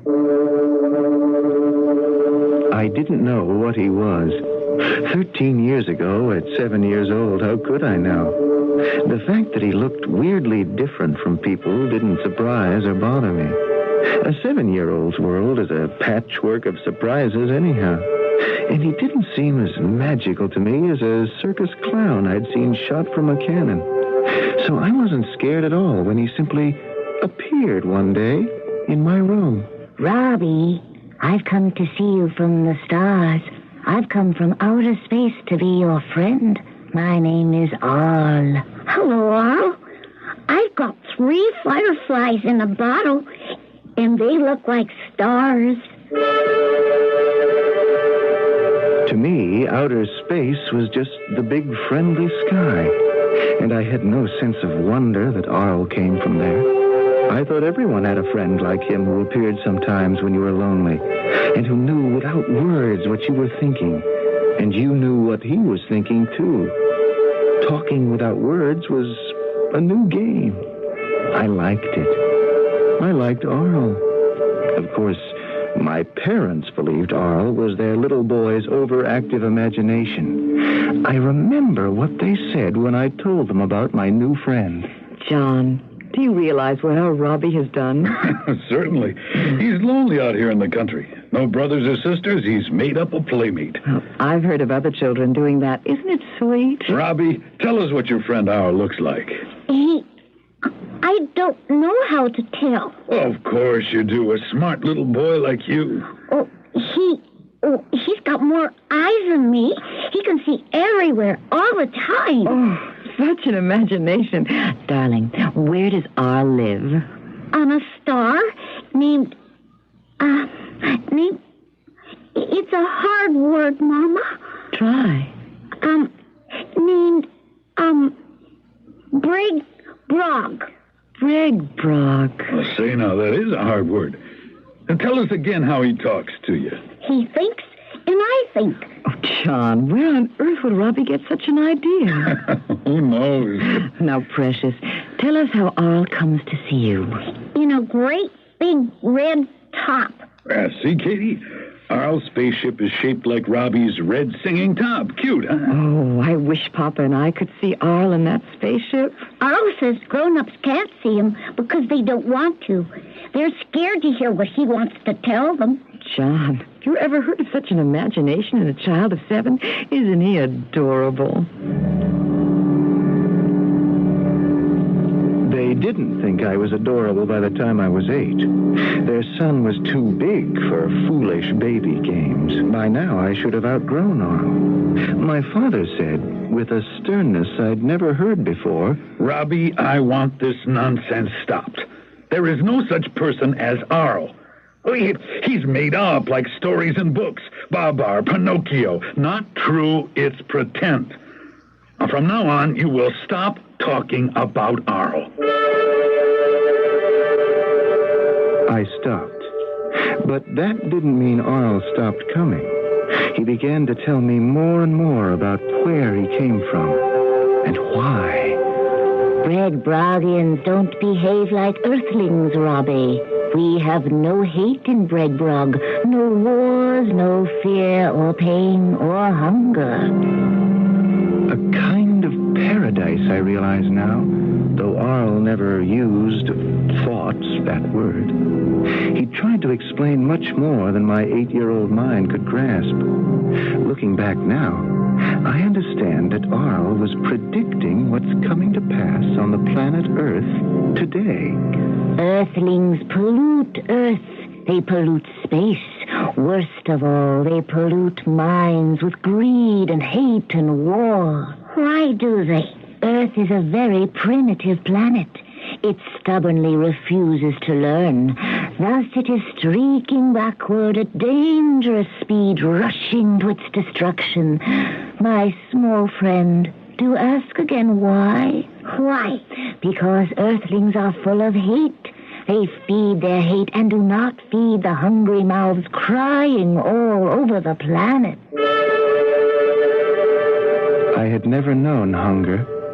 What Arl said had no meaning for me.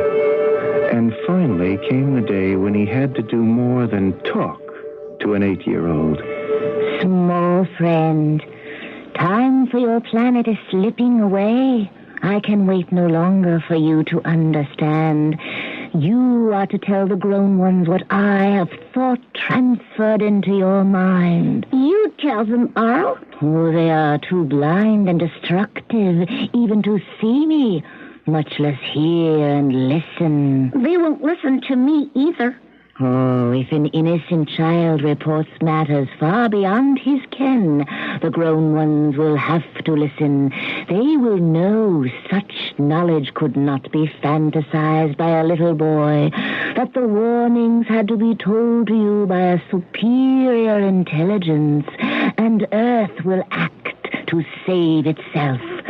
You will tell your mother and father, Robbie. They don't want me to talk about you. What you will say is not about me. It is about the world, its future, their future. It is about cataclysm, dissolution, annihilation. They and all else will perish if they do not take heed.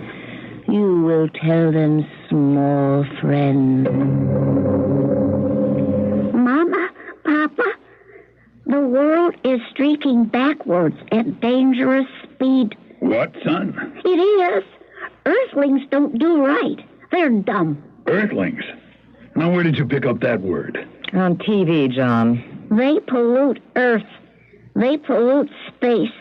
They pollute minds with greed and hate and war. Did you hear that, dear? What a memory our Robbie has. Yeah, well, I guess he hears that stuff on TV. No, Papa. Earth is rushing to its destruction. Good heaven. Oh, get those big words, Katie. I tell you, our son may just be a genius. You have to listen. Earthlings are full of hate. They feed their hate and do not feed the hungry mouth crying all over the planet. Darling, you haven't heard this kind of thing at school, have you? No. Please listen, Mama. Listen, Papa. I am listening. Is there more of this? Time for our planet is slipping away. Take heed, or all will perish. See, Papa? That's why I have to tell you. And you'll listen, because I couldn't make it up. And now you'll save everything. What the devil is this all about? About... Oh, I forget. No, wait. It is about cataclysm and dissolution and annihilation. John. Robbie, where have you heard this? Who's been teaching you those words? Robbie. I can't tell. You will tell me. John, don't frighten him. Look, darling, we're very impressed with what you're saying. You are? Mm-hmm, and we're listening to every word. Well, then you tell everyone. You tell the president, and Earth won't run backwards anymore. You believe Arl, and you'll save the world. Arl? So it's Arl. Oh, Robbie. I told you not to make up any more stories about that creature. Stand up. John. Stand up. Yes, sir. I have never whipped you in my life. John, no, John. It's the only way to teach you not to disobey.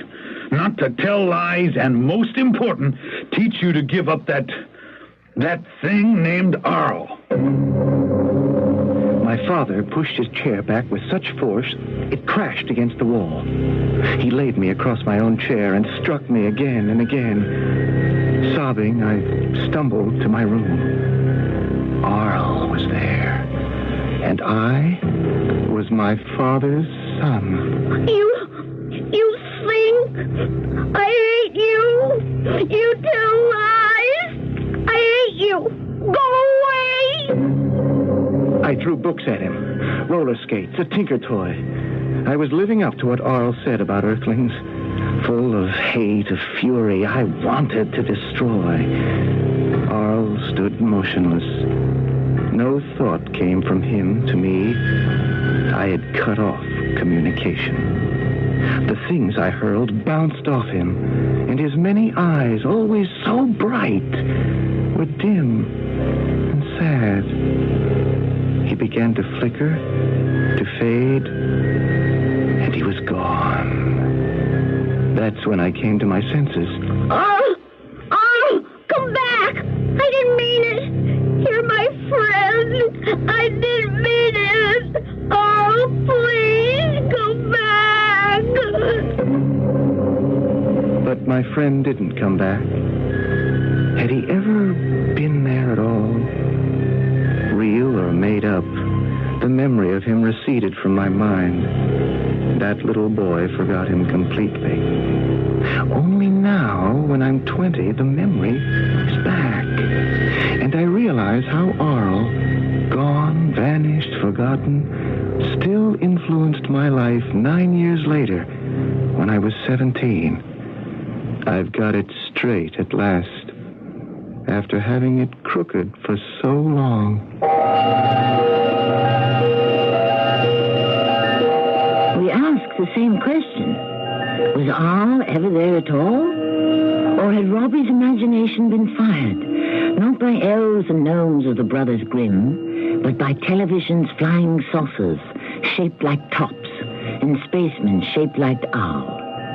Whether he was real or imagined, there is more about Arl to come. We're told that he affected Robbie's teenage life in another way. Shortly, in Act 2, we will learn in what way.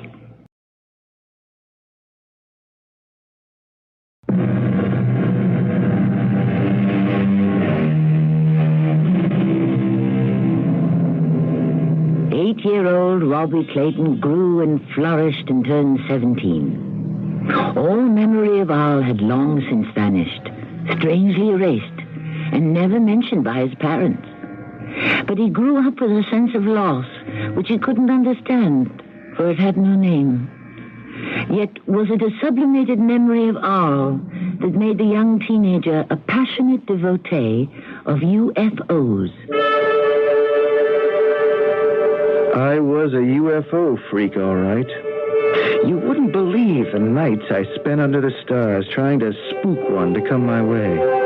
I even prayed I'd see one, but I never did. The spring I was 17, I began to go a little batty on the subject. One night, I got this crazy idea. My girlfriend Buffy and I were stretched out by the stream on my dad's property in the country, watching for UFOs. And something Buffy said triggered a memory. Robbie, look. The stars. Way up there, they look like fireflies, don't they? Fireflies? Well, don't they? Don't you think stars look like fireflies? Once, I told someone fireflies looked like stars. Who'd I say that to? Who was it? How would I know?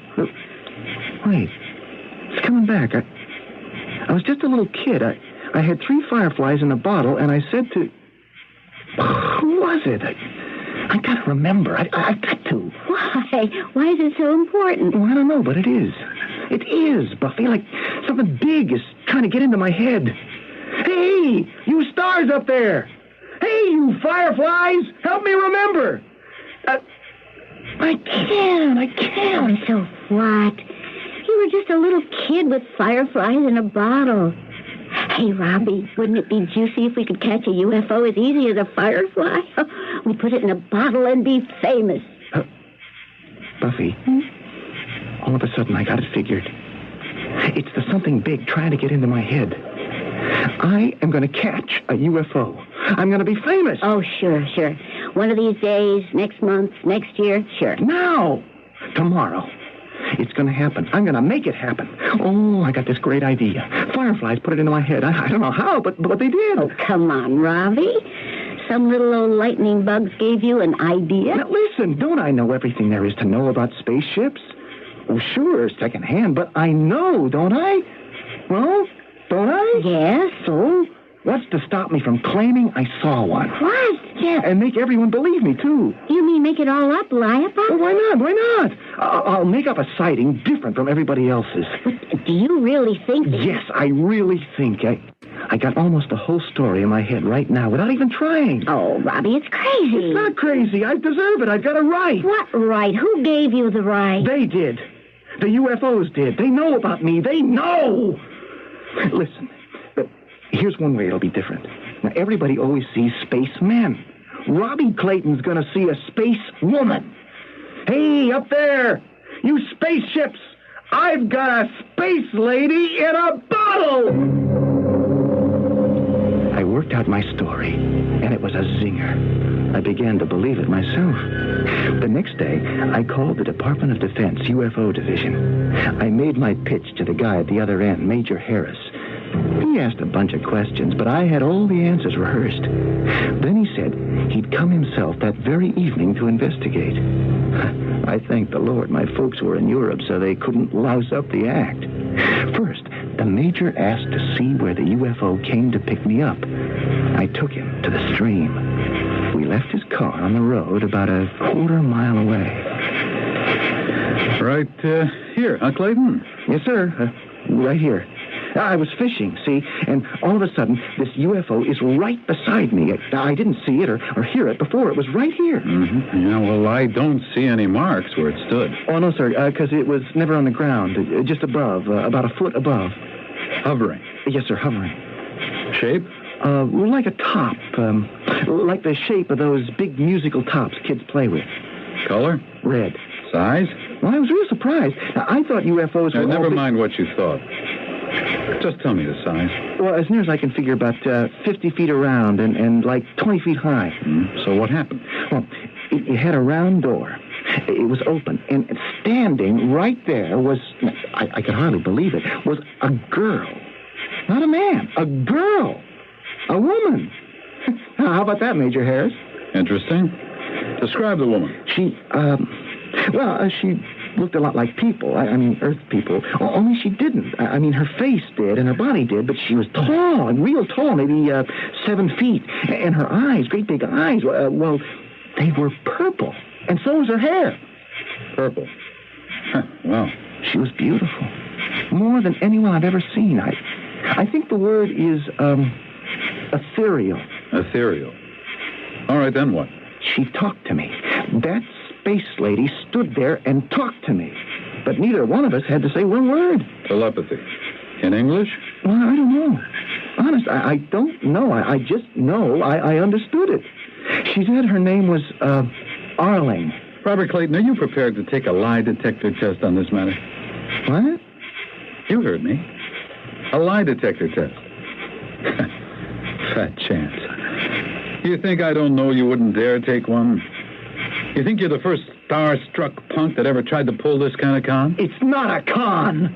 It is not. She was here. I swear she was here. You really believe you could do a number on the United States Air Force? I knew on the phone you were another fake. We get liars like you by the carload. You think I'd bother to stop by here if I didn't live in Baltimore and this was on my way home? I'm not a liar. I'm not. So long, kid. Clean up your act. You never saw a UFO and you never will. Purple eyes, purple hair. I wanted to die. I laid face down on the grass and cried. While I talked to the major, I had myself so psyched up, I really believed Arling had been there. I could see her. I really could. What a fool I felt now. A punk. Just like he said. A star-struck young punk. I lay there on the grass like that until I heard a voice. Robbie Clayton. I thought the major was back. I rolled over and looked up at a huge red top hovering. Standing in its round doorway was a tall extraterrestrial being with purple eyes and purple hair. I thought I'd gone out of my skull. The second I thought that, she knew I thought it. You are not out of your mind. I am here. My name is Arling, and I am gratified that you find me ethereal. You look the way I made you up. As you imagine me to be, I am. To another, I would take the form of his imagination. But know this, I am as real as fireflies in a bottle. If you're real, can I touch you? Touch. I stood up, reached out, and touched. She felt, I can't describe it, but I remember, like velvet maybe, only different. Just touching her, I got an electric shock. I snatched my hand back, and in that very second, she was gone. She and the ship she came in. I stood there, dumb, in an anguish of love, of wishing her back. I began to run. Maybe I could catch Major Harris. I was sure not much time had passed. I'd been in a time warp. In the distance, the Major was just getting into his car. I yelled his name, running like a shooting star. He waited, sitting behind the wheel. Major, listen, please, for Pete's sake, listen. I saw it. I'm not lying. This time I really saw it. The spaceship, the space woman. Tall, like I said, purple eyes, purple hair. Honest, she was there. She said... That's enough, Squirt. A whole lot more than enough. You don't know when to quit, do you? Now get off my back. Okay, so you don't believe me. You never will. No one will. But you know something, Major Air Force Harris? I don't care! I saw a spaceship, I talked to a space being, and that's all I want in this whole world!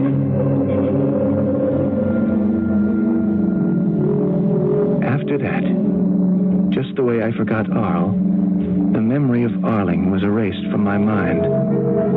When Buffy asked me what had happened, it wasn't like I lied to her. I honestly didn't remember. Robbie, how can you not remember? You had this plan. You'd call the Defense Department. You told me all that. I don't want to hear it again. But don't you even remember about the fireflies? The what? You had 3 fireflies in a bottle. Oh, Bob, will you, for Pete's sake, listen to yourself? You dreamed all this junk. Fell asleep out there by the stream and dreamed it. I didn't. I did not. Like I try to con the Air Force. Like I claim I saw a UFO when I didn't. And now you dream up a bunch of lightning bugs? Boy, you don't know when to quit, do you? Robbie, something's wrong with you. With me? You're different all of a sudden. What's happened to you? To us? Hey, don't lay it on me. You're the one that's different. Oh, get off my back. Get out of my life. Buffy was right. I was different. Something crazy was happening. I couldn't see it then, but I sure see it now. For one thing, it was the beginning of how I couldn't get along with anyone anymore. Every relationship that started, I'd run out on. Run. Scared. But scared of what? I didn't know. But I'd find out. Yeah, I'd find out.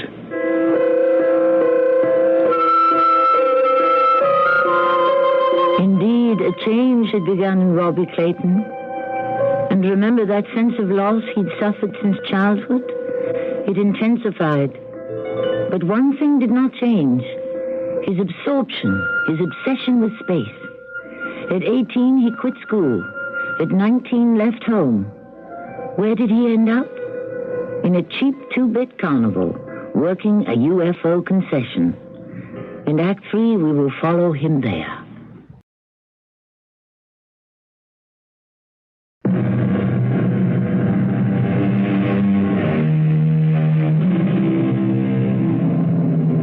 Robbie Clayton's UFO concession in the carnival consisted of a tall, multicolored pole with small 3-inch spaceships hanging from its top by wires.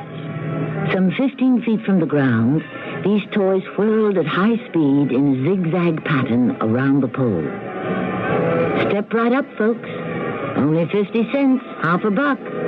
Shoot down 3 spaceships and win a classy UFO model. Step right up. This sleazy occupation could hardly satisfy Robbie's craving for space knowledge. Yet there he was. Yeah, there I was. A loner, no friends, no girl. And all the time, that rotten sense of something missing, lost. After a year at the Carney, a new concession went up next to mine. One of those 2x4 tents, and over the entry flap a sign, Maximilian Carlton, hypnotist. The first day, the gent by that name came to my space to get acquainted. Hello, neighbor. Hello? Maximilian Carlton. Call me Max. Who are you? Rob Clayton. Here, have a belt of good old whiskey, Rob. Tastes better out of the bottle. No, thanks. Well, whatever you say. This Carney's some dump, huh? Yeah. So, you're in the space racket. Hey, don't you call it that. Oh, sure, this cheap game is a racket, but space, outer space, no, that is the most... never mind, you wouldn't understand. Pretty uptight on space, aren't you, friend? Spacey, you might call it. Hey, what do you mean? How do you know I'm uptight? Oh, I know, buddy. I can read you. Say, maybe I could loosen you up with my racket. Hypnotism? Forget it, and I'm not interested in... Can you, hypnotize anybody? No. Some people aren't good subjects. Well, what if I'm not? No problem. I'm not just a hypnotist. I'm a psychiatrist. In a Carney? Well, you see this bottle? It got me run out of the profession. Okay, I may be a boozer, but I know what I know. I could help you get off your hook. Maybe Max lied about what he was, but he sure knew how to draw me out. He sat there, swigging out of his bottle, and got me to spill a lot of stuff I'd never talked about to anyone. The feelings of loss, no friends, no girl, running from something or to something. But nothing had a name, and Max began to dig deeper. We gotta find out what you lost. You've repressed it, blocked it out. It's trapped somewhere in your unconscious, and we'll root it out. Now, what's this about no committed relationships? Why, I quit before I start one. Like with girls, I'm afraid I'll... You what? I don't know. Try for feelings, not facts. How do you feel when you see a girl you'd like to know? I'm afraid I'll hurt her. Physically? I don't know. Or afraid you'll destroy the relationship? I don't know. She looks wrong, too. What? Not at first. At first she's pretty, and then I don't like how she looks, and I don't want her anymore. Well, put that on hold and go back to the first time you got that sense of loss. When? I don't remember when. Well, let yourself feel the loss. Let the feeling take you back to when it first began. Go back to childhood. Did you lose something you loved? A parent, a pet maybe, a dog, a pony? I don't remember my childhood. Oh, sure you do. You're hiding from it. Now that shows it's important. Proves we have to exorcise the demons of that childhood. Now, think. What did you lose? I don't know. Quit asking me. I don't want to remember. I'm too ashamed. Ashamed? Of what? Why? I don't know why I said that. I don't know what I'm talking about. All right. Forget about childhood. What about your teens? Did you have a girl and lose her? Buffy. Only I didn't lose her. I quit. I walked out. Are you ashamed of walking out? No. She didn't look right. Well, then does the shame go back to some earlier time? I don't know. Well, now, don't be afraid of it. Where did it start? The shame, the loss. Where? Rob? Robbie. The little boy, Robbie. I have 3 fireflies in a bottle. That was the beginning of the breakthrough. I said fireflies and then clammed up. That's when Max hypnotized me. Easy. He picked up on the fireflies and I was a cinch. You're gonna feel relaxed. Feel good. Now imagine yourself in some peaceful place. By a lake, perhaps. Soft, lapping water. Oh, the stream on my father's farm at night. Good. Now you lie on the grass beside the stream. Peaceful. Watching the fireflies. And the stars. And the stars. Quiet. Peaceful. Stars, fireflies. When I snap my fingers, you will go back to your childhood, to the little boy, Robbie, and you will remember what happened to him that was so important. When I snap my fingers, you will remember. Robbie, I've come to see you from the stars. I've come from outer space to be your friend. My name is Arl. Hello, Arl. I've got 3 fireflies in a bottle. I told Max all about Arl. All except the end, the very end. Max kept pushing, asking, leading. Now you lost something. You're ashamed of something. What is it? Tell me what happened. Go back. Go back.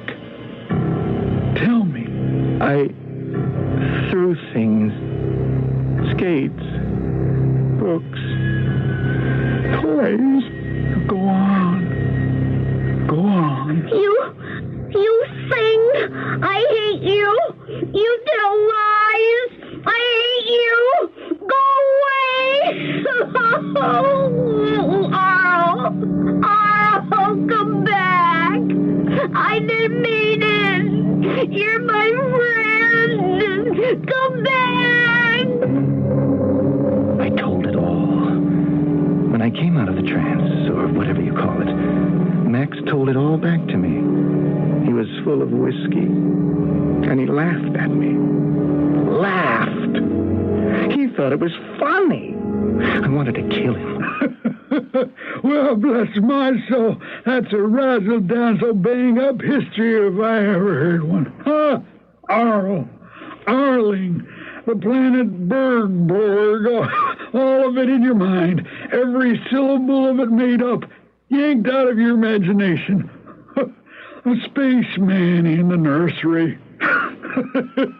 See, your 8-year-old self believed Arl was there.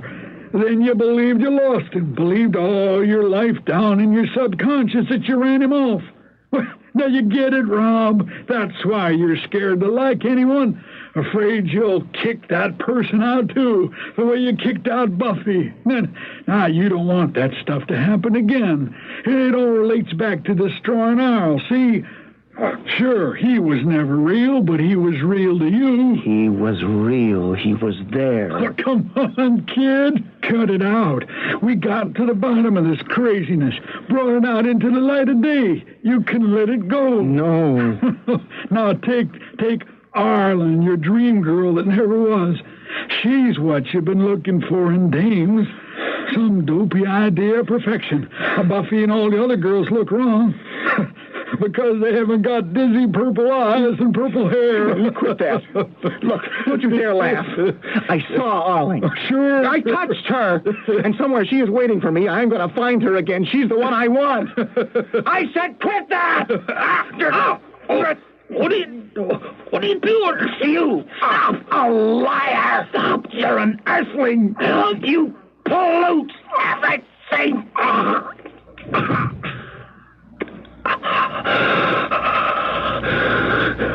Good. You can't laugh anymore.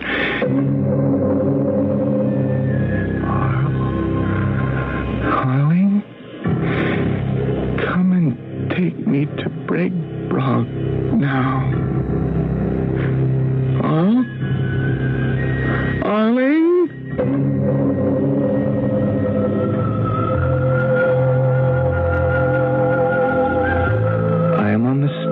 Bragbrog now. I have 3 fireflies in a bottle. I forget why there are bars on the windows of my room and the door locked. I forget why. Wait. Arl will tell me. He comes when I call. Arl? See? Here he is. So fast. Why are there iron bars? To keep the earthlings out. Oh, yes. You have not begun to write your story yet, Robbie. You are to write everything down about me, Arling, Bragbrog. Write it down for the ignorant earthlings to read. I'll write soon, Arl. Yes. I will write. First, I have to talk to Arling. Arling? Arling? I am here. I am as real as fireflies in a bottle. May I touch your purple hair? Touch. Oh, you have stars in your hair. No. Fireflies. Oh, Arling, I forget why the Breadbrogians carry big keys. To unlock your door. Robbie, darling. I have three What have I? Darling, don't you know me? I'm your mother. Mother? Oh. The psychiatrist said you might not know me, but I didn't believe him. Sweetheart. Try to remember. You don't look right. Your hair should look like Arling's. Who's Arling? This is Arling, my wife. Beautiful, with 3 fireflies in her hair. There's no one here. And this is Arl. Beautiful with all his eyes. Oh, the space creature from when you were little. Oh, my darling, you're imagining him again. But there's hope. You have the best doctors, the best psychiatrists. This is the finest mental hospital in the country. You can't see Arl. You couldn't see him then. You can't see him now. Or hear what he says. Or understand if you did hear. He could save you, save the world, but you refuse to understand. I will begin to write now the whole story for Earthlings to hear, understand, believe, and then act to save the world. I didn't know what he was. 13 years ago, at 7 years old, how could I know? The fact that he looked weirdly different from people didn't surprise or bother me. A 7-year-old's world is a patchwork of surprises anyhow. And he didn't seem as magical to me as a circus clown I'd seen shot from a cannon.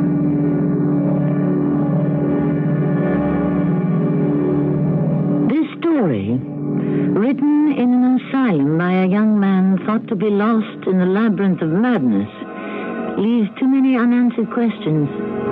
Suppose, laugh if you like, suppose all was real, that he did come to rob you from out yonder somewhere, came to help. A child listened and believed, until adults filled that child with fear and hate. But suppose adults, too, had listened, believed, and acted. Would our world then not be on its present disaster course? Alas, we have no answers.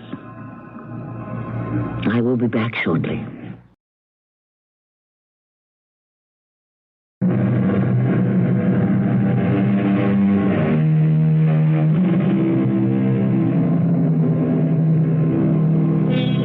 One last question. Some reckless part of me wonders, well, go ahead, laugh, wonders how many imaginary playmates of children may in fact be extraterrestrial beings, desperately trying to save this doomed planet.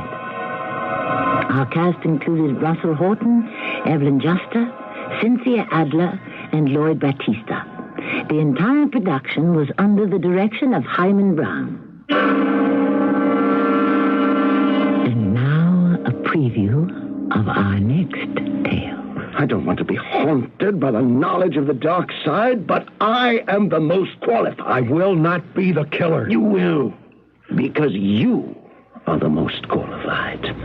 Every society needs a killer. One who is authorized to commit murder to preserve the rest of us. There must be an alternative. Oh, there is. We can submit to invasion, to be conquered, destroyed, enslaved. At least that way there'll be no blood on our hands. We will be free of guilt. And you're willing to accept that? Am I the only pilot? You're the most trustworthy. We're placing our fate in your hands. We are giving you the power no one else in the world possesses.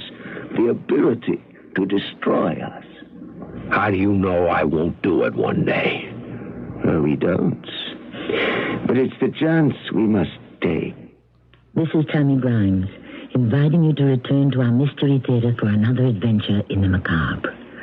Until next time, pleasant dreams.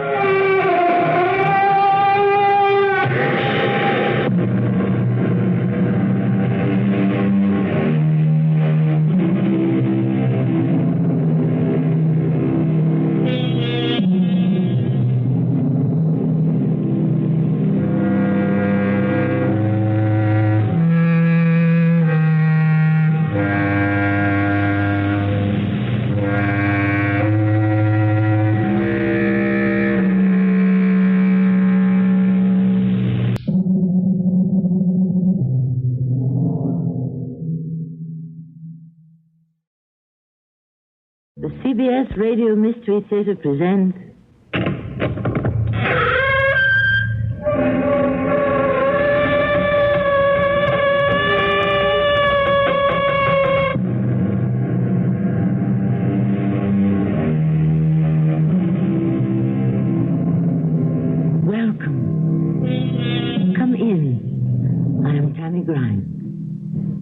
Today we have a tale for you of blackmail and evil, of a decent man living under the shadow of the crimes of a mass murderer. The Bible admonishes us to revere and love our fathers, but in our story it is impossible for the son to do so. The bloody connotation of the name he bears makes a heavy weight on his back that he feels can never be removed. The Holy Testament warns us that the sins of the father are visited upon the son. Richard Walters discovers the truth of these ancient words. Hello, Walter. Who is that? You know me, Walter, for a long time. No, I don't know you. I'm too busy. No, don't hang up. It is better you make conversation with me. Better for you. I'll give you 10 seconds. I do it quicker than 10 seconds. Walter, Mad Dog is living. Oh, good Lord.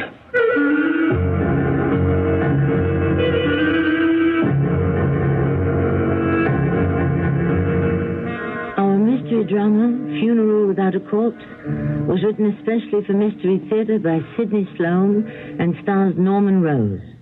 I'll be back in a moment with Act One.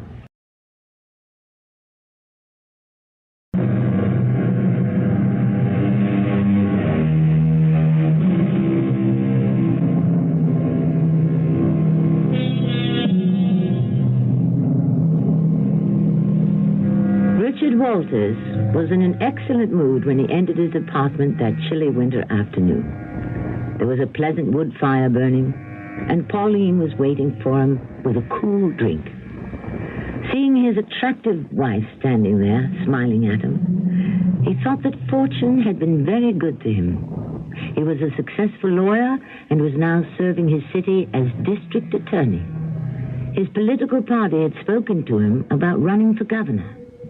His future looked bright. Darling, right on time. Your secretary called and said you'd be home early. Yes, she told me you called and said that it was important. What's the secret?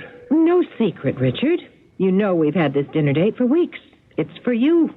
You are going to be tapped on the shoulder and told that they want you to run for governor. Oh, that.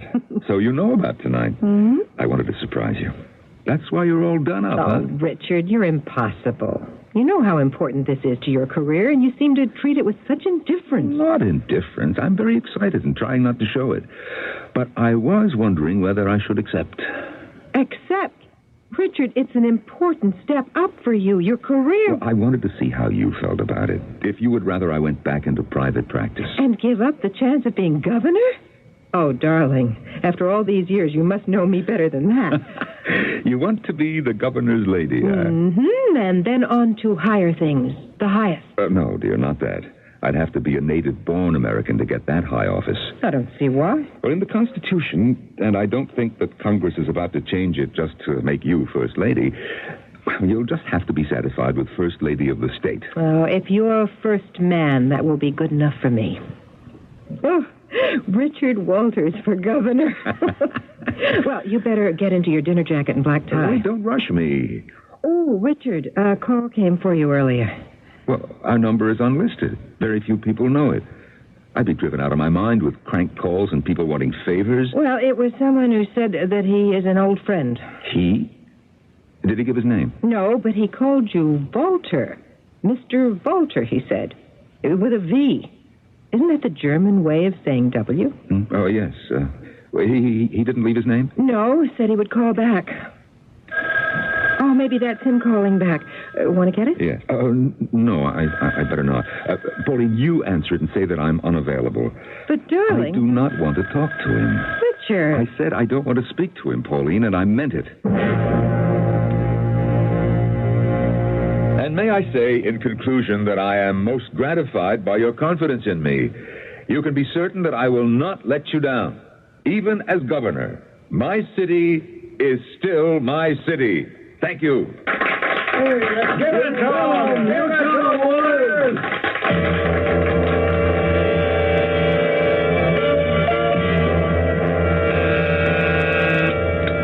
Yes. A man on the line, Mr. Walters, says he's an old friend. Didn't give his name. Said he wanted to surprise you. Look, I am busy with the Lombardi case, and I don't like surprises. Shall I tell him to call back? I don't care what you tell him. Tell him that I'm too busy to play games. Yes, sir. No, Mary. Mary, put him on. Hello, Walter? What? Who is that? You know me, Walter, for a long time. No, I don't know you, and I... No. Do not hang up. It is better if you make conversation with me. Better for you. Is this some kind of practical joke? Look, I'm a busy man, and I have no time for this sort of nonsense. This is not nonsense, Walter. You would not see me, so I call from public phone. Better listen. I'll give you 10 seconds. I do it quicker than 10 seconds. Walter, Mad Dog is living. Oh, good Lord. Richard, that you? Yes, dear. Well, your unlisted phone's been ringing all afternoon. Did you answer it? You told me not to. You look worried. Worried? What about? Why should I be worried?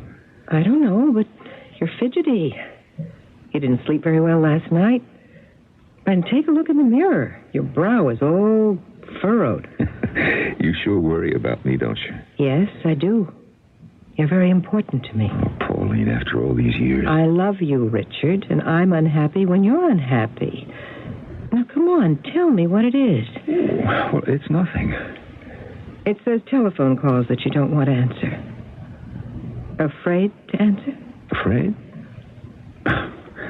Yes, you're right. Afraid describes it very well. Tell me. I can't. Maybe I can help. No one can help it. It has to be my secret. Forever? It's something in your past? That I can tell you. It is something long past. Oh, I see. Now, wait a minute. I don't think I like the sound of that. It's another woman, isn't it? What? Oh, Pauline. Someone you loved a long time ago? It's ridiculous. I'm not jealous, Richard. You are jealous. And I love you for it. It's very flattering. But you have nothing to worry about on that score. Then why can't you tell me? Because it's something that may change my entire life, perhaps destroy it. Nothing can change my love for you. I wouldn't be too sure of that, Pauline. Aren't you going to answer it? I may as well.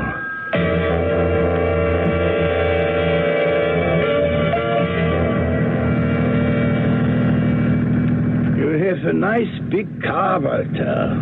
Expensive. It is not expensive, and it is not my car. It belongs to the city. I have the use of it. For your position, you are important.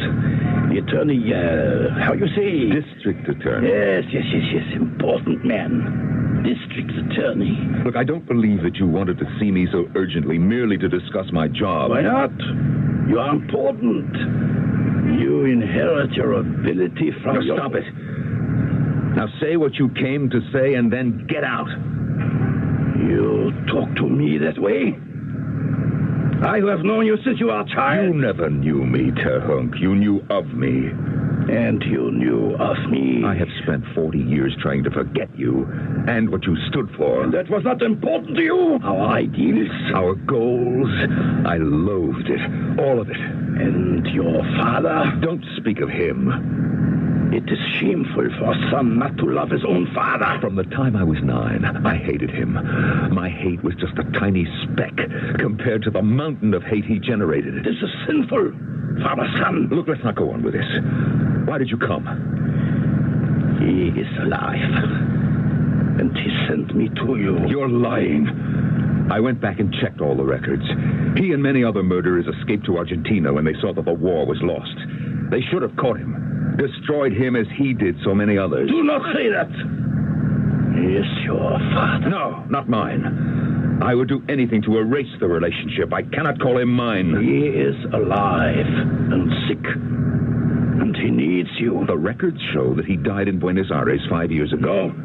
He did not die. He was in all the papers, pictures of his funeral. False! All false. The funeral without a corpse. Empty casket. For what reason? Reason? To save his life. They were getting closer every day. 30 or more assassins to kill him. It was the only way. A brilliant idea. He thought of it. Oh, no. Mad Dog lives. I see. And now comes the big question. He is old. He is sick. You will help him. Will you not? No. I will not help him. That is bad. I must go back to him and say, your son hates you.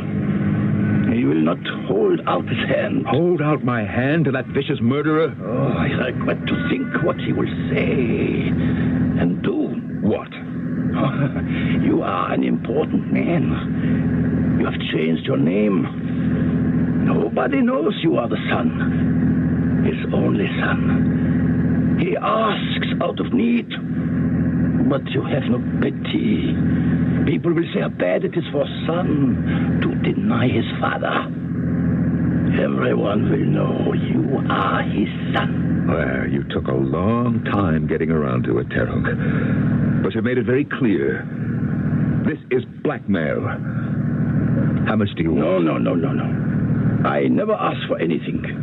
It is for your father. No. I never asked for anything. Your father. Look, this is blackmail, and I've got you cold. I could send you up for 10 years. You mean to jail, to prison? You understand English very well. Everything you've said to me is recorded. I have a tape recorder in this car. Yes. I understand. So, you have trapped me. Very good. You are a good policeman. But you don't want everyone to know how related you are to Walter Gunther. Do you, Walter? That is why you have changed your name. You're not speaking. You're starting to think. You're going to be the next governor of the state. That is a very big, important position. And will people in this country vote for the son of Walter Gunther? You do not answer. Please to stop the car. I will get off. Thank you, son of Walter Gunther. It was a pleasant ride. You will hear from me.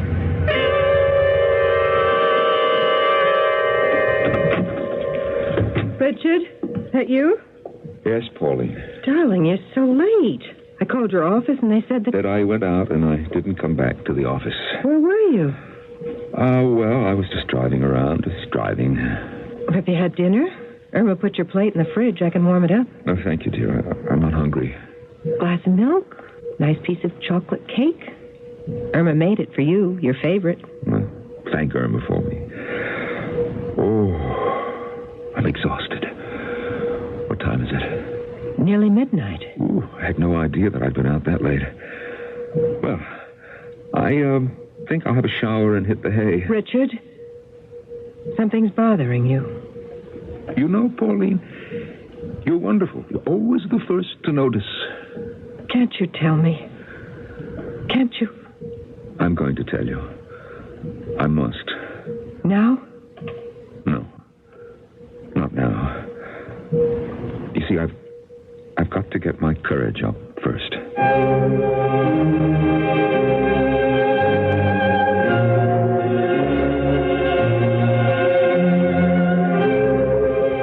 All his life, Richard Walters had lived with the fear that his real name would be revealed. Now that he is faced with the imminent exposure of the fact that he is the son of a hated war criminal, he can't make up his mind what course to pursue. If he speaks out and tells the world that he is Walter Gunther's son, his career will end. If he keeps this hidden, There is only one thing he can do. Yield to the blackmailer. I'll be back shortly with Act 2.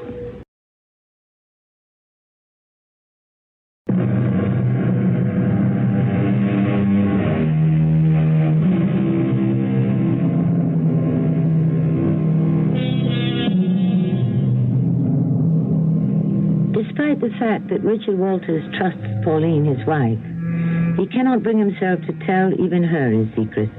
He has held it to himself so long that it is an effort to let go.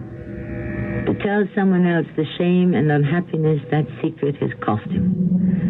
As for the rest, he is certain that he will be forced to give up all the constructive things he has done with his life and sink into oblivion.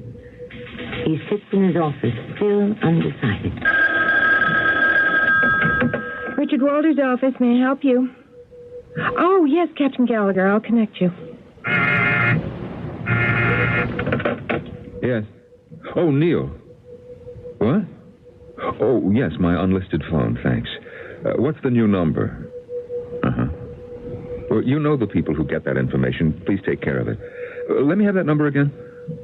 555-8763. I got it, Neil, thanks. Yes, Mary? Man to see you, Mr. Walters and Mr. Terhunk. Oh, yes, Mary, I've been expecting him. Is it the witness on the Lombardi case? Mm-hmm. Well, yeah, the Lombardi case. Mm-hmm. Well, then you want me to take down his statement? No, not right now. I want to go over it with him first. Yes, sir. I'll send him right in. Oh, come in. Come in, Mr. Terhunk. You've got your nerve barging in here. You know this would be very bad for me. Please, Walter. This is the only way I can reach you. I call up on your private number. It has been changed. I call your number of your house. Also changed. So how else can I discuss with you our important business? What do you want? Whatever it is, I'll try to give it to you. Tell me. Now you are being more cooperative. Is that not the right word? Yes. Yes, that's the right word. The right word is dollars. I will need them right away. How much? Very small. Not much. Now, you are a man with dollars. Are you not? Look, I am not rich. I work for my money. How much? 5,000. That is all. I do not ask unreasonable money. For your information, 5,000 is a lot of money to me. I am so sorry. I would not ask if I did not need. Yes. Well, it'll take me a little time to get it for you. Yes. It will take a little time. That is no matter. Well, I'm glad to see you're not expecting me to pull it out of my hat like a stage magician. Very amusing. You will have the money for me at 9 o'clock tomorrow morning, yes? I will be waiting. 9 o'clock? Tomorrow. In front of your bank. I will be waiting. First National Republic Bank. It opens at 9. You will be there when the door opens. And you will have some money for me in bills, small bills, $10, $20, not larger. Is that clear, Walter? That is not going to be easy. Is that clear, Walter? Yes. Cold and clear, like a weather report. Good. I will meet you at 9 tomorrow.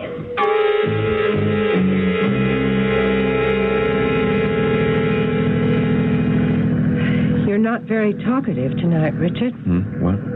Oh, I'm sorry. I didn't hear what you said. I said you seemed to be lost in your thoughts. I spoke to you twice. You didn't answer. I'm sorry, Pauline. That thing is bothering you. Won't you tell me? Maybe I can help. I'll tell you, Pauline, when I can.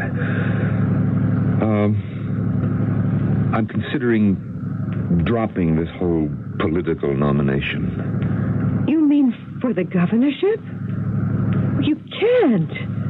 You're the right man for the job. You're the best man. Well, I may not get it. Of course you'll get it, by a landslide. Governor Messler admits he's facing a tough race with you as his opponent. Well, I may not run. I've just about made up my mind to tell Kimball to find another man. I really don't understand this at all.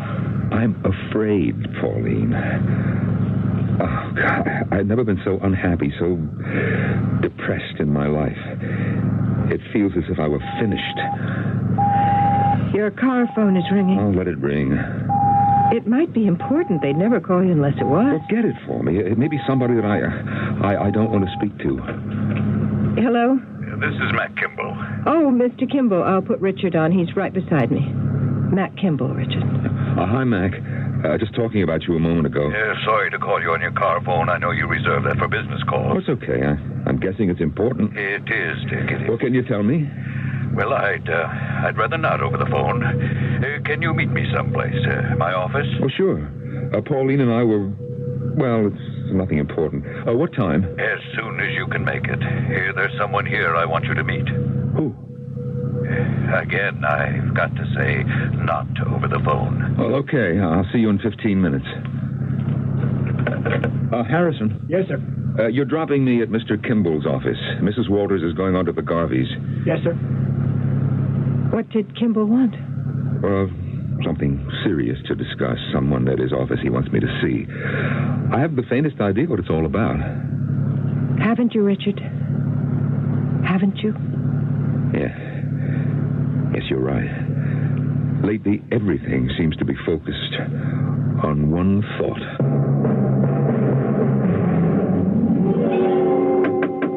You come in. Well, Dick, you made it in 12 minutes on the dot. Put me down as a prompt guy. Shut the door, will you? Why all the cloak and dagger stuff, Kimball? Well, it's kind of confidential. I guess you noticed that there was no one in the outer office. Oh, yeah, your secretary was missing. I didn't want even her to hear what I'm going to tell you. Sent her home early. I want your opinion, and it must be strictly confidential. You're certainly making this into a mystery. I'll let you have it straight. As head of the committee to elect Richard Walters for governor of this sovereign state... Oh, no speeches, please. Okay. We need money. Lots of it. Electing a candidate for an important office costs real dough. I realize 3, maybe as much as 4 million. What do we have in the till at the moment? Nearly 2. And we've worked hard to get promises for that much. Bottom of the barrel. Well, not quite. We have an unsolicited offer that'll make up what we need. From whom? See for yourself. He's here in the other room. You want to talk to him? I don't know. I've been around long enough to know that no one makes an offer like that out of the goodness of his heart. He wants something. What? He hasn't said. He wants to speak to you. No, Mac, no deal. I've never played politics, and I don't intend to start now with future promises for favors. Not even to be governor. Not even for that. Well, aren't you curious to know who it is? Yes. And I'd like to warn him before he starts to talk that one hint of a deal and I'll go to work on him. Now let him come in. Yeah, sure. Just as you say. Come in. Yeah. Come in, Max. Max Kiro? Yes, Mr. Walters, Max Kiro.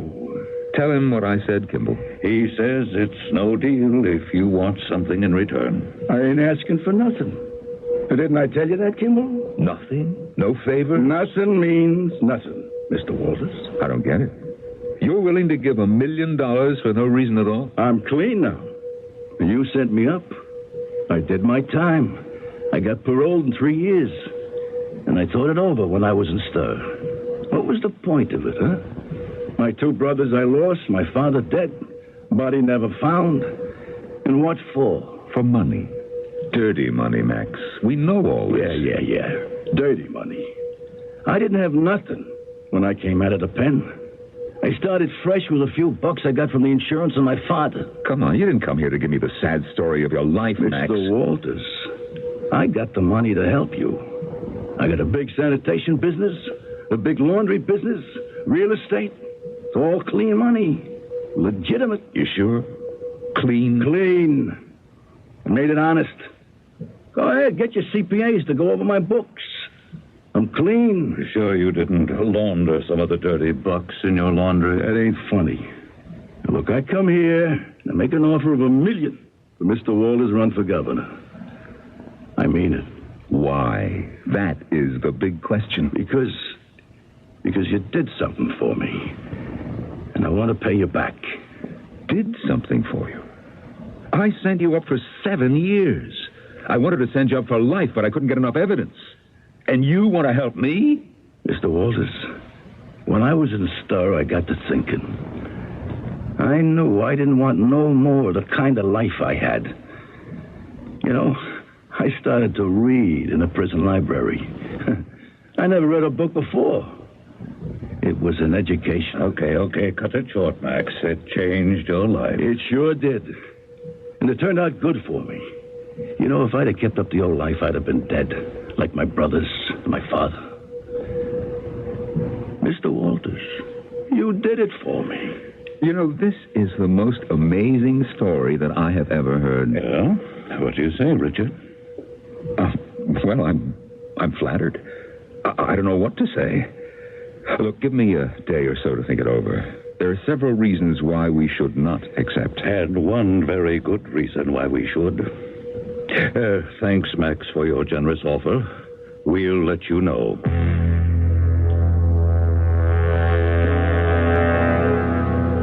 Richard? Yes, Pauline? I heard you get up about 30 minutes ago, and then I heard you pacing up and down. Yeah, I couldn't sleep. I went into the library, tried to read something to make me sleepy. You mean to take your mind off of what's bothering you? Yeah. I had one burden, and now I have two. I can't think of any way to rid myself of either of them. And now you've decided to tell me what they are? I'm taking a big chance, Pauline. It may change everything between us. If you think that, you don't really know me. Well? Do you know the name Walter Gunter? Yes, he was a wanted war criminal. He had thousands put to death. Walter Gunter is my father. Yeah. I hated him. I hated my name. I ran away when I was 12. And you never told me that? I never told anyone. I was ashamed of it. Ashamed to be the son of a mad dog. I ran away. Away from my father and everything he believes in. How did you get here? I became one of the lost children in the hordes of children dislocated because of the war. I was picked up by a children's relief society. I ran away from the orphanage and got to the American sector. The war was over, and the American military government had taken over. I hung around, running errands, doing menial jobs, making myself useful whenever I could. And it was there that I met my new father, Sergeant Richard Walters. Later, I took his name. Pauline, he took a shine to me, and he asked me if I would like to go back to the States with him. He told me that he and his wife had never had any children, and that I would be his son. And he adopted you. And you never told me. Well, it was too painful for me to go into. Pauline, I meant to tell you one day. You know, they sent me to college and to law school. It was a big sacrifice for them. They didn't have much money. They were wonderful people, and I miss them. I remember just a few weeks after we were married, when word came that they were dead. Killed in a car crash outside of Dayton. We flew out to Ohio for the funeral. Just a week before, they had written that they would like to come here and meet you. And I love them both very much. If the truth gets out that I'm the son of Walter Gunter, the mad dog murderer... Tell everyone the truth. Tell them what happened. No, it won't help. My career will be over. Richard, you can't go on this way. I'm being blackmailed, Pauline. Right now, I am being bled dry just so I can hold the secret. You mean that man, Terhunk? Yeah. Yes, I've given him quite a bit of money. He'll be making regular collections. And if you stop paying? Well, he'll spill the whole filthy story to the news media. And that'll be the end of Richard Walters. The election will be lost, and I'll be finished with everything. Well, then we'll go on paying him. We? Look, I am partner to this now. I've got a good deal of money that my father left me. I'll use it. Pay him. It may seem like a lot to you, Pauline, but it'll never be enough. Then what can we do? There are only two things that can be done about a blackmailer. One, to go on paying and paying. And the other? I don't want to think about that.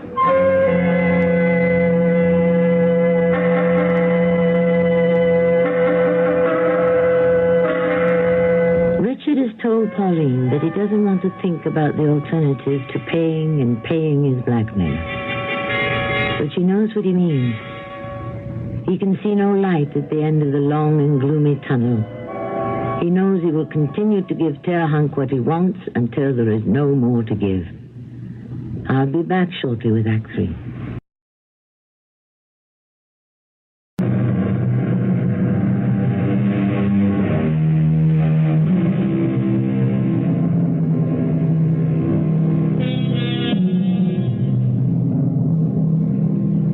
Now 2 weeks later, and Richard hasn't given his campaign manager, Kimball, his answer regarding Max Kiro's wish to make a big contribution to the campaign fund.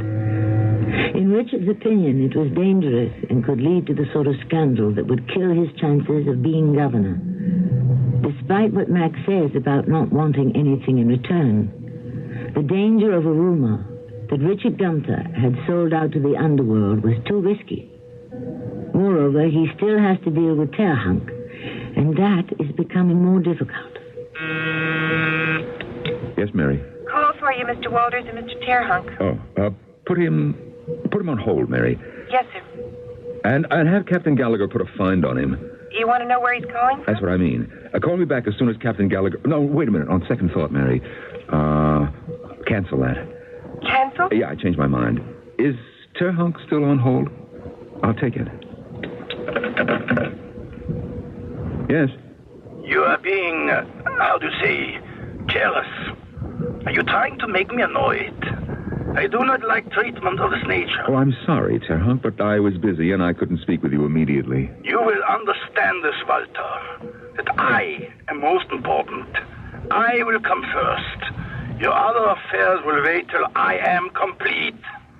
You want money again? Oh, you are surprised. Have you not expected that I would need it? Your father would need it? Yes. 5,000 small bills. 9 o'clock. In front of the bank. I will be waiting. Oh, you are quick to learn. A good student. Only one thing is different this next time. You will have 10,000, not 5. 10? Look, I don't know how much longer I can keep this up. You will keep it up because you love your father. Yeah. Tomorrow morning, 9 o'clock. He speaks always of how much he loves you in his letters. It will be a total of 15,000. Only 7 days since I gave you 5. What are you doing with that money? Does my father need that much to live on? No.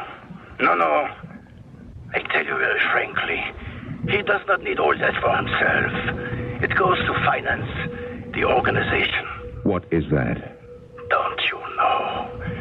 We are growing stronger. We will be coming back. We will take our country back and we will rule the world as he wanted it. And all our enemies will be dead. Goodbye now, Walter. And your father thanks you. Your money is very important to our cause. Good Lord. What am I doing? Yes, Mr. Walters? Mary, call for my car and tell them to bring it around right away. I'm going home early. I'll wait downstairs in front of the tobacco shop in the lobby. Yes, sir. And if I get any calls, just say that I'm out and cannot be reached.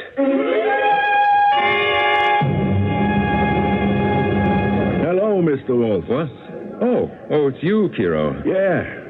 Just going to see up in your office. I got it on a grapevine that you was having a kind of a problem. I don't understand what you're talking about. And I don't want to discuss it. Oh, come on, Mr. Walters. Now, stop it, Max. I see my car out front. Look, I can help you. Call me at 555-8763. Well, thank you, Mr. K, for your good wishes.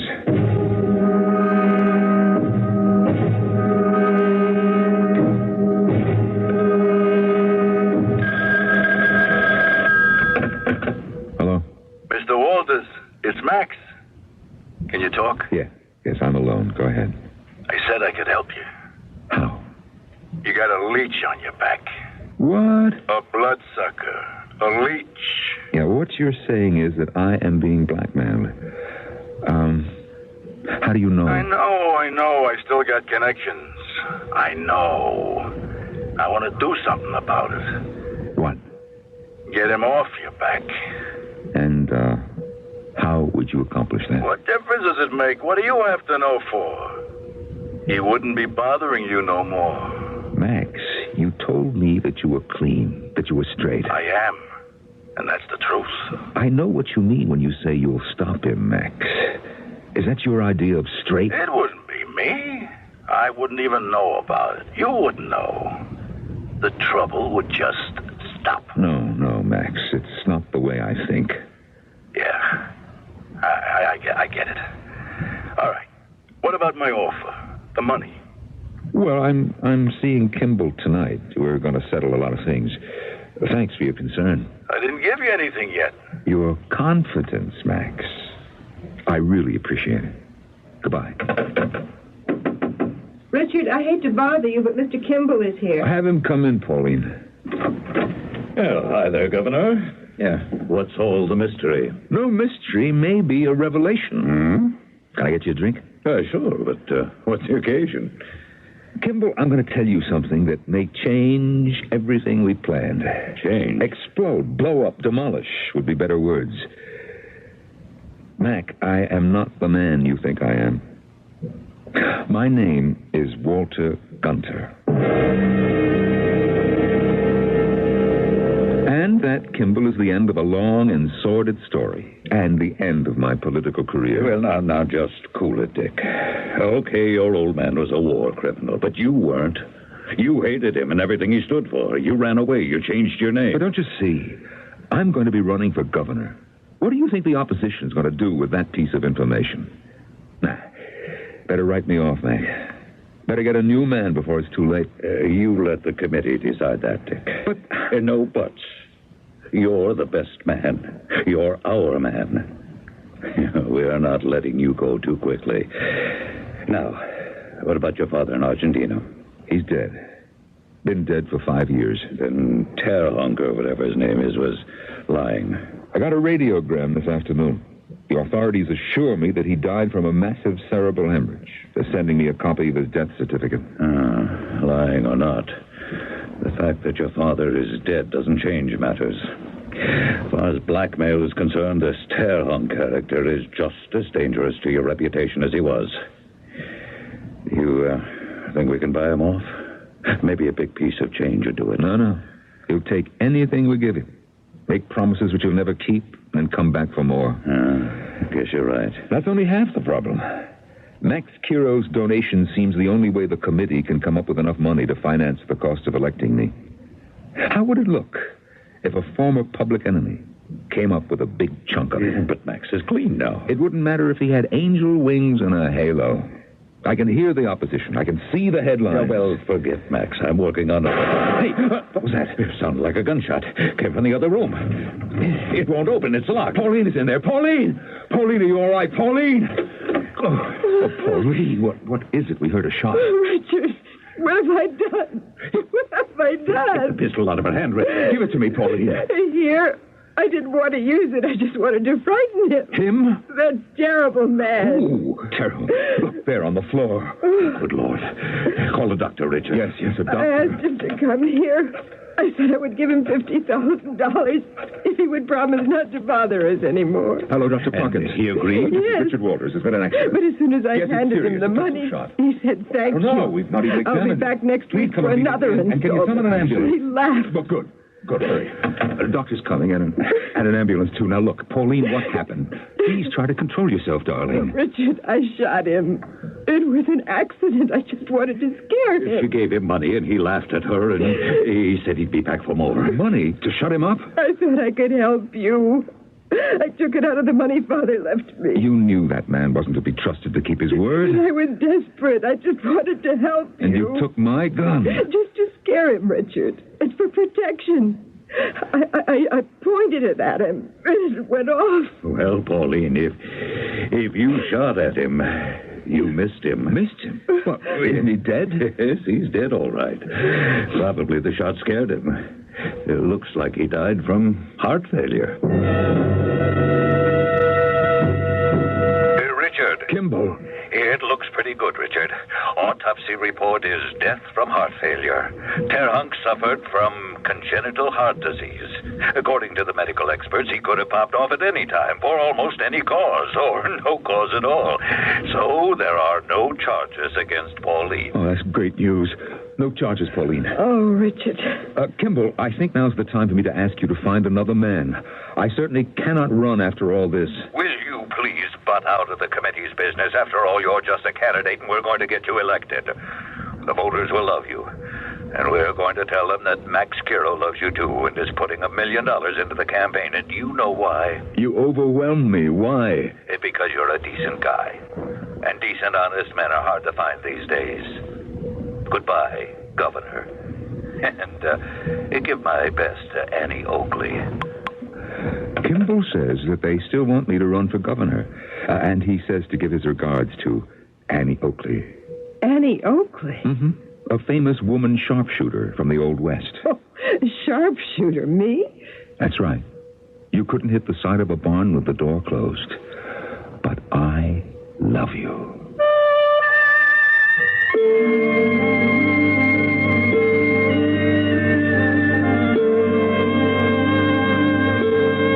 And 75 days later, when Richard Walters stood on the steps of the State House to take his oath of office, his smiling First Lady standing nearby with tears in the corner of her admiring eyes, he knew that it was worth all the problems and anguish. I'll be back shortly.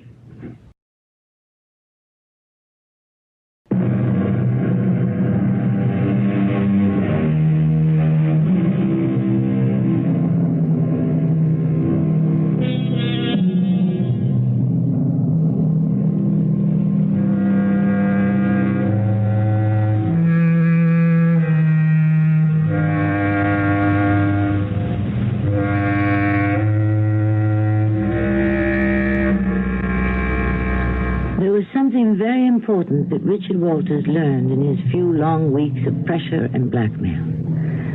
It was the fact that nothing is so cleansing as exposure to sunlight. Once the truth is told, all the chains that bind the victim to the blackmailer dissolve, disappear. And Richard Walters can now look ahead with renewed strength to the job that faces him.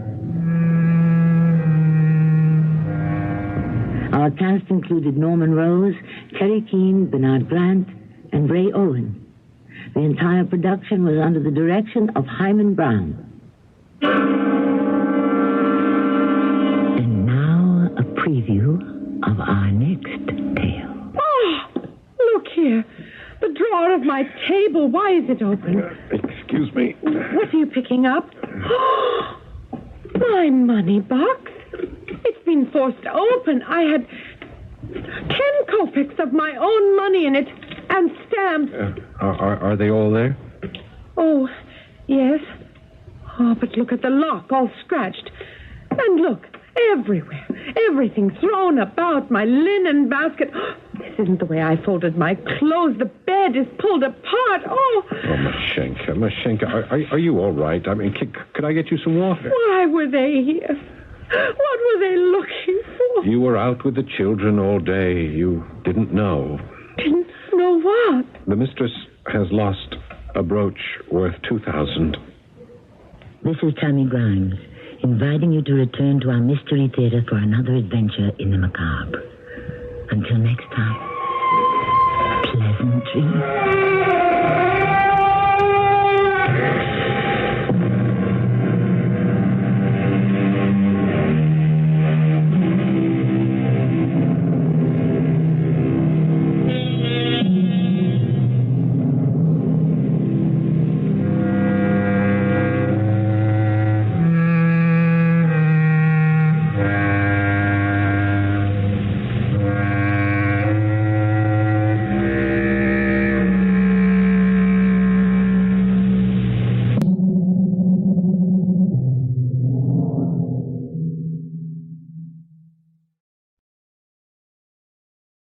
The CBS Radio Mystery Theater presents...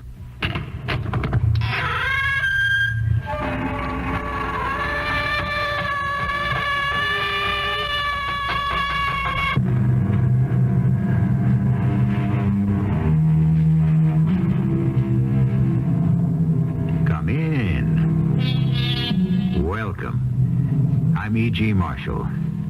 At the end of May this year of our Lord 1977, another legend passed into history.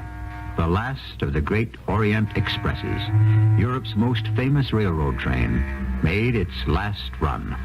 This is a tale of two people who planned to be on that last run from Istanbul, Turkey to Paris, France, and who found out, with Robert Burns' mouse, that even the best laid plans are at the mercy of fate, or, even worse, men of no conscience. Put up your hands, please. And don't move. Now, wait a minute. Whoever you are... Shut up. Inside. All right, but... Don't argue with him, Diana. That's a Stalonica 57 he's toting. What's that, Bob? A machine gun. Real bullets, too.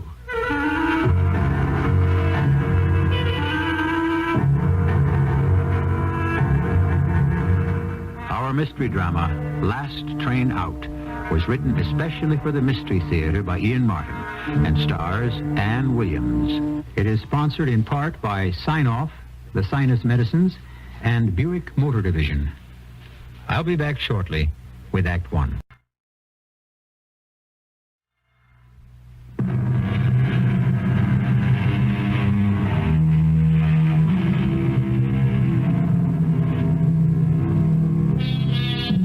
You must all be familiar with Diana Sherwood. Remember her as the wistful and winning child movie star of the 50s? Then her amazing turn away from success and riches to go to college and take her degree, and later go through a long apprenticeship as a reporter. Finally, the third stage, her return to the public in a new field, in television, as a news reporter and brilliant interviewer. Now, at the peak of her career, she's driving through eastern Turkey on special assignment with Bob Hart, her cameraman-producer, an assignment whose wrap-up is planned to take place on the Orient Express. Can't you go a little faster, Bob? Well, what's the hurry, Diana? We're still on vacation. Oh, vacation. 3 short, glorious days. Oh, I love you. All the shows we've done together. All the corners of the world we've poked into. And you wait till here to tell me. When in Rome. I got here. I learned to talk turkey. Ooh, I'm not even going to notice that. Don't. Just concentrate on me. Oh, I intend to. For the rest of my life. Hey, I'm going to hold you to that. I want to kiss you. Not while you're driving. Well, why not? No, Bob, don't. Now you... Oh, look out, lame brain. Do you want to kill us? No, man, but what a way to die. Just keep your eye on the road. What road? The one you're driving on. Now, you call this a road? It's a goat track. Well, you were the one who insisted on taking it. Well, I wanted to be by the water. Very romantic at sundown. And very late. We ought to get back to the main road as soon as possible. I mean, we really should be in Istanbul by now. Why? Because we have a whole section of the documentary to shoot on the Orient Express tomorrow. Remember? Well, of course, darling. Hey, the road's getting better. I can give her the gun. Huh. You satisfied with what we filmed so far? Oh, yes. And the train footage should just button it up right. That's sad to think that romantic old train won't be running anymore. Yes. A lot of things sad about Turkey. Not for me. Because of us. Well, that's private and personal. What is it? Hang on to me, Diana. Hang on.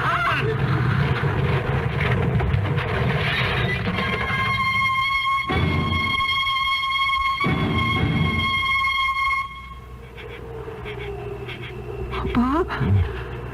Bob? Can you hear me? Oh, yeah. Ooh, it hit my head. Oh, no, it's bleeding. I can't seem to stop it. Oh, it's kind of dark. Is that me or No. The sun's gone down. Oh. How long have I been out? Oh, about 15 minutes. Oh, I've been frantic. There hasn't been a sign of another car or anything. Hey, wait a minute. How are you? Oh, I'm all right. You sure? Oh, darling, I hung on to you, and when you rolled over, you took the worst of it. You saved my life. But you... Oh, I'm so worried. Oh, honey, ease up. I'm not hurt that bad. Except for the whack on the head and a couple of bruises on my thigh. I'll do. But you're bleeding. Well, okay, I need a couple of stitches maybe, but the cut's not deep. Now, look at that. How did I get out of the car? Well, you were still half conscious. You were able to help me just enough to get you out. Oh, how is the car? Oh, pretty much of a wreck. Thank heaven I left my cameras and equipment to be shipped from Ankara by air. What are you trying to do? Get up. No, Bob, no. Darling, I'm all right, and I want to take a look at the car. Look, I don't want you to move. You might have a concussion. Don't worry, Diana. Oh, now, look, if I knew you were okay, you could sit here, and I could walk back to that village we just Yeah, passed. well, let's see if we can ride first. Oh, wow. Whew, it is a wipeout. Front axle's gone, the radiator's ruptured. Oh, and wait a minute. What is it? Wait, look up there at the top of the hill, through the trees. Someone just turned on a light. Oh. There's a house up there. Yes, I see. Look, darling, you wait here, and I'll go up and see if they have a phone. No, I'll do better than that. I'll come with you.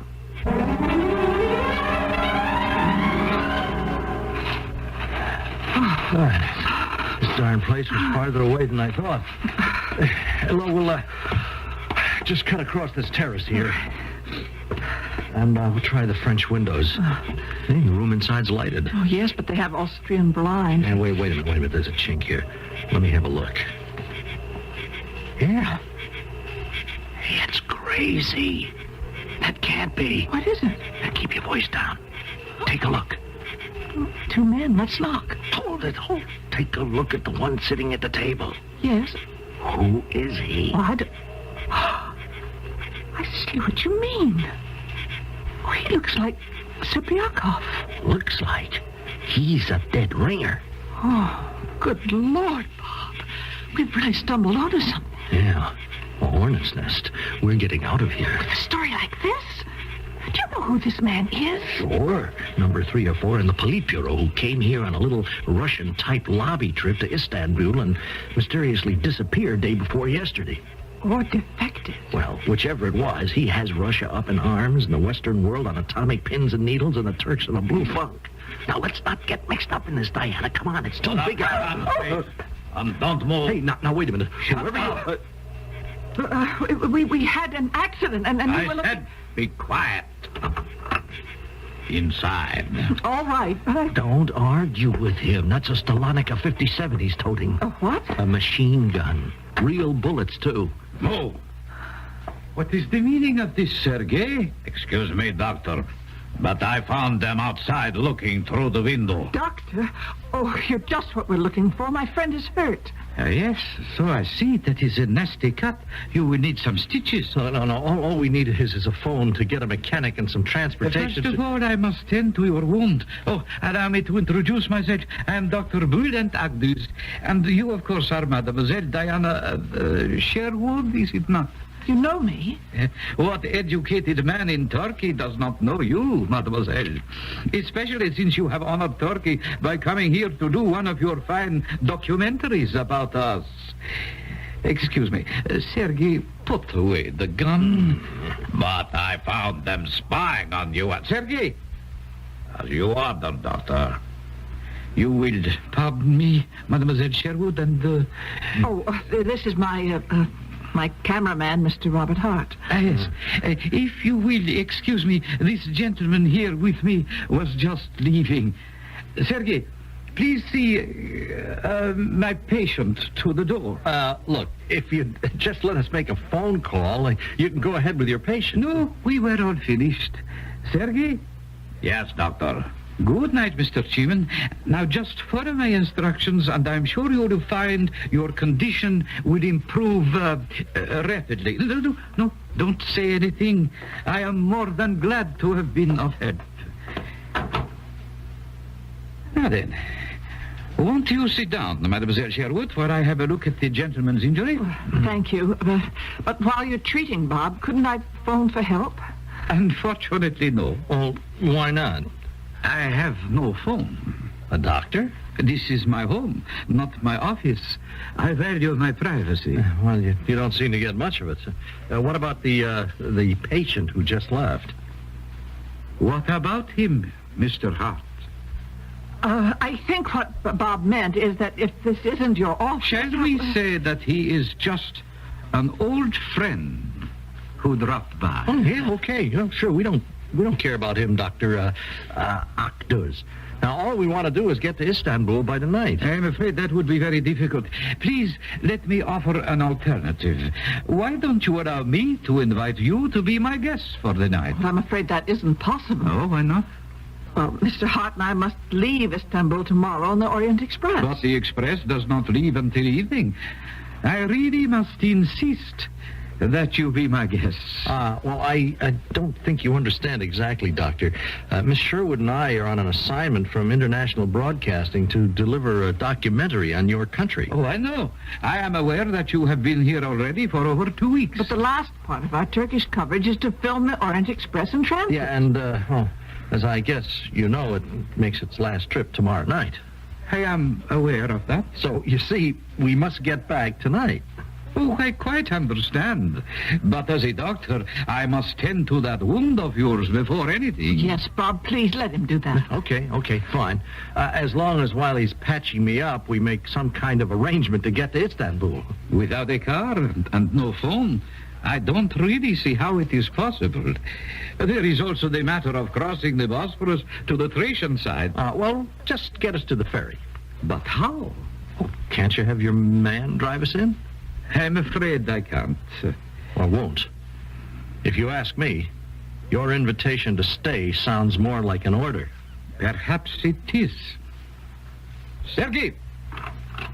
Yes, Doctor. Cover me, please. The man behind the gun. Yes, Mr. Hart, I'm afraid after all you are right. My invitation is really an order. You recognized my patient, did you not, Mr. Hart? All right. What if I did? It is absolutely vital that Comrade Serpiakov's whereabouts remain a secret until we get him to safety. So you will stay as my guests, both of you, until I do. But, Dr. Akduz, you can't keep us here indefinitely. Oh, I have no intention of doing that. I can promise you, Mademoiselle Sherwood, that you would be free to leave here in the morning. And to catch my train. And to catch your train. Me? The way you said that, what about Mr. Hart? That is quite different. Mr. Hart will be staying a little longer. What for? Shall we say as evidence of your good faith? My good faith in what? In a little scheme which has occurred to me and which, the more I examine it, seems the perfect answer to all our problems. Yes, indeed. I think my little scheme will solve this dilemma for all of us. Diana and Bob exchange a glance. What is the smooth and oily Dr. Akduz up to? One thing has been expressed in the look they have exchanged, a feeling that I'm sure I and you in the audience share, that the insinuating manner of this strange doctor, if indeed he is one, is only a mask that conceals a man who serves no principles except his own, a bad enemy, perhaps an even worse friend. I shall return shortly with Act 2.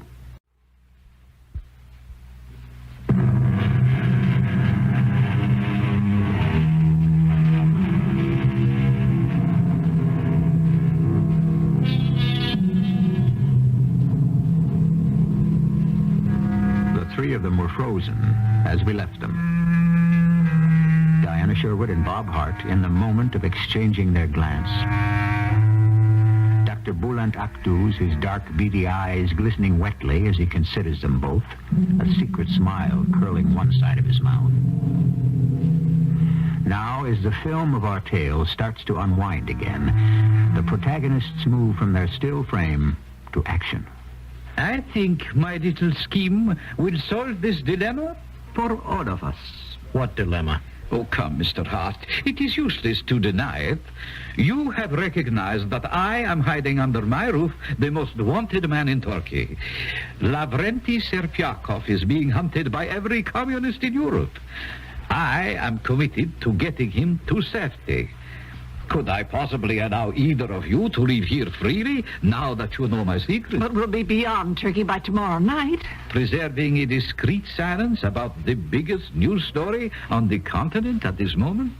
The answer is obvious. Oh, no. We are sitting, all three of us, on a bombshell. Why all the intrigue and the cloak and dagger stuff? Look, why doesn't Serpiakov turn himself over to the Turkish authorities and ask for sanctuary? The risk is too great. Turkey stands at a crossroads at this moment.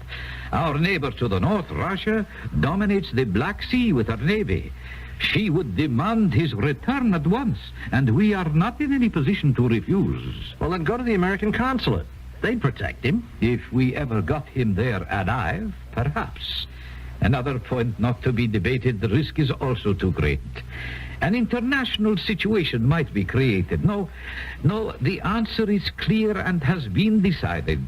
Serpiakov must first be gotten out of Europe to a country where he will be totally safe. Without a passport, without papers, without visas? No, it's crazy. The problem was enormously difficult before.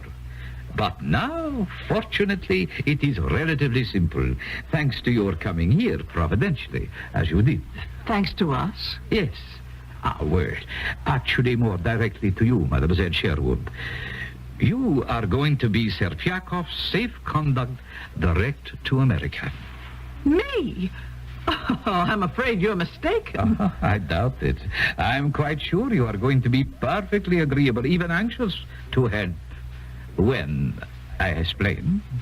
You'd better do that right now. I'm afraid not quite yet. My professional ethics dictate another pursuit for me. You have a nasty cut and quite a few abrasions which need attention. If you would follow me across my hall to my clinic, we would put you in shape. No. I want to know what you're up to first. I think you will do it my way.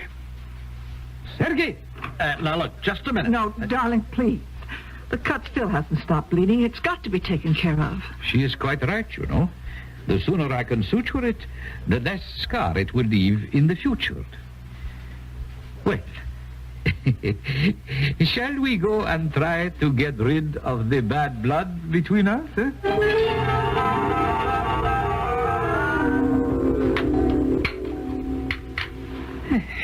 There.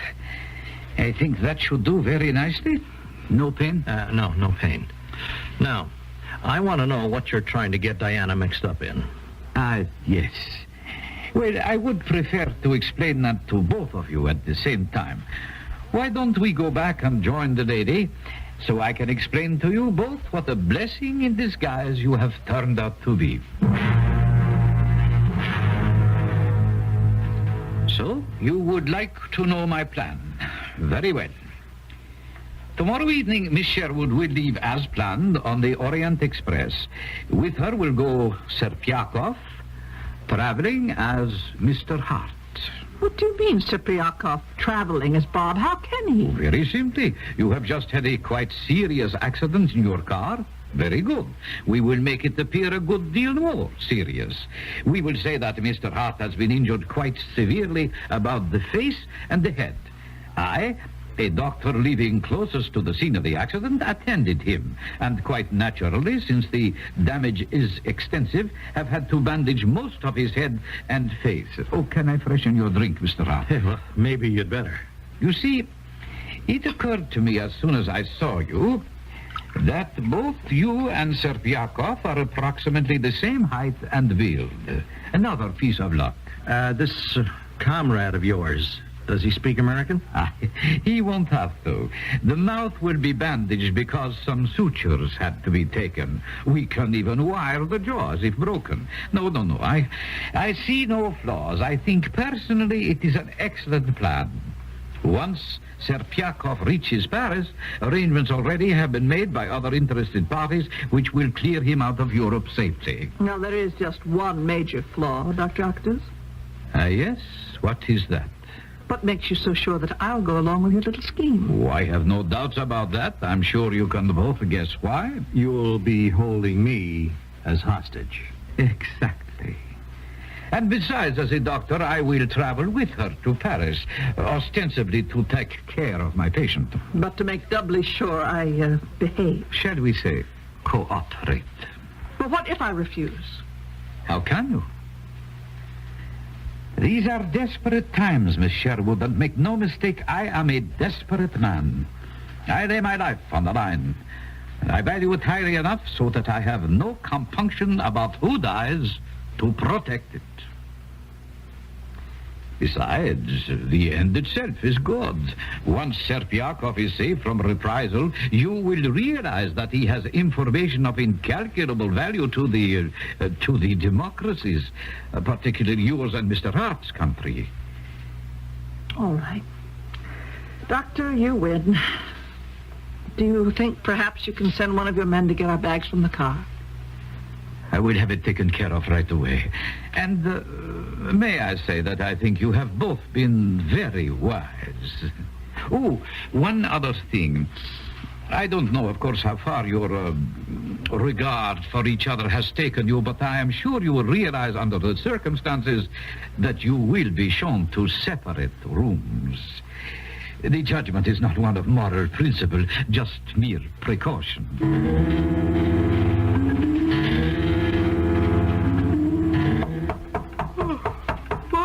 Yes? Yeah, who is it? You have a visitor, mademoiselle. Oh, just a minute. Oh, who is it? Open the door. What visitor? Oh! Serpiakov waits for no one. What are you doing here? Comrade Lavrenti Serpiakov, at your service. The commissar has taken a fancy to you, mademoiselle. Get out, Kulak. You have been paid. Leave us alone. For you, Conrad. I wish you luck. Get your hands off me. Stay in my arms until we are sure he is gone. What? He's gone. Yeah, don't be too sure of that. And keep your voice low. He may even be watching. How? There is at least one keyhole in every door, and every wall has ears. Sergei is Russian. I do not trust him. You expect me to trust you? Will you please let me go? I'm sorry. The masquerade was necessary. I had to see you. I've heard of Dr. Akdu's plan. Naturally. Where is the doctor now? Istanbul. He is going to report the accident and set everything in motion. So? So, I've taken this opportunity to bribe the guard to see you. Why would you have to bribe the guard? Do you think I am any less prisoner than you or your friend Hart? You? Prisoner? Of whom? Of Dr. Akdus, of course. I don't understand. He's the one who's helping you escape. Escape? Once I believed in that, but no longer, because of what you Americans would call the double cross. You have given him the opportunity, you see. I have. Oh, not directly. You are the victims of circumstance, of course. But listen to me. If we go through with Abdul's plan, do you think for one moment I would ever get to Paris? I would be lucky to get as far as Stara Zagora or Sofia.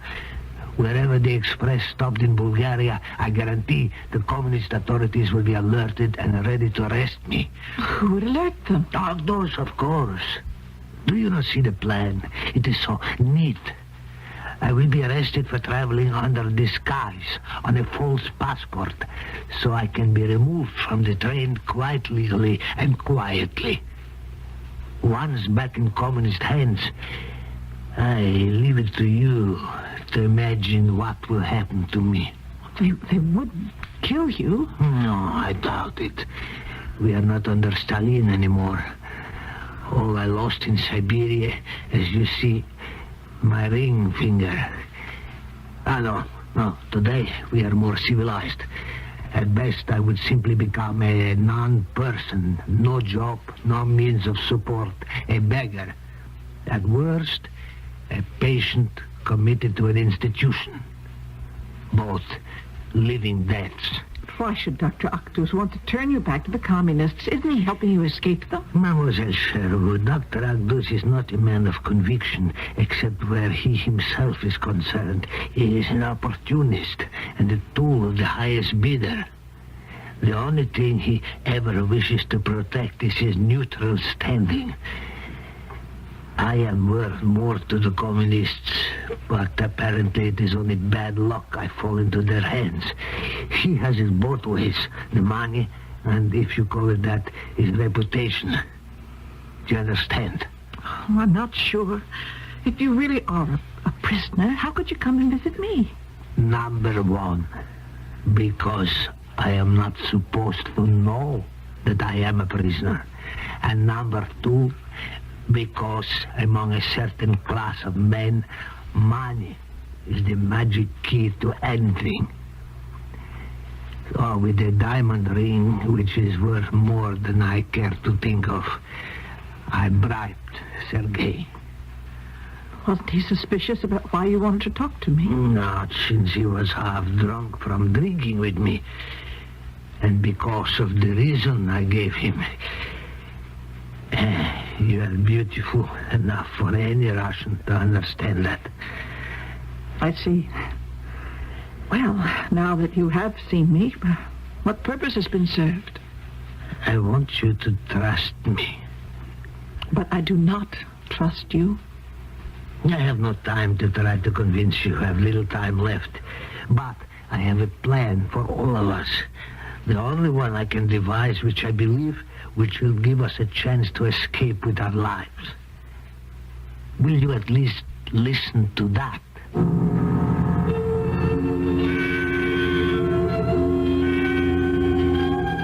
It was George Villiers, the first Duke of Buckingham, who coined the phrase, "The plot thickens." His actual quote was, "Aye, now the plot thickens very much upon us," which indeed it does, and has, to a point where I'm afraid we must wait to see what happens until I return shortly with Act 3.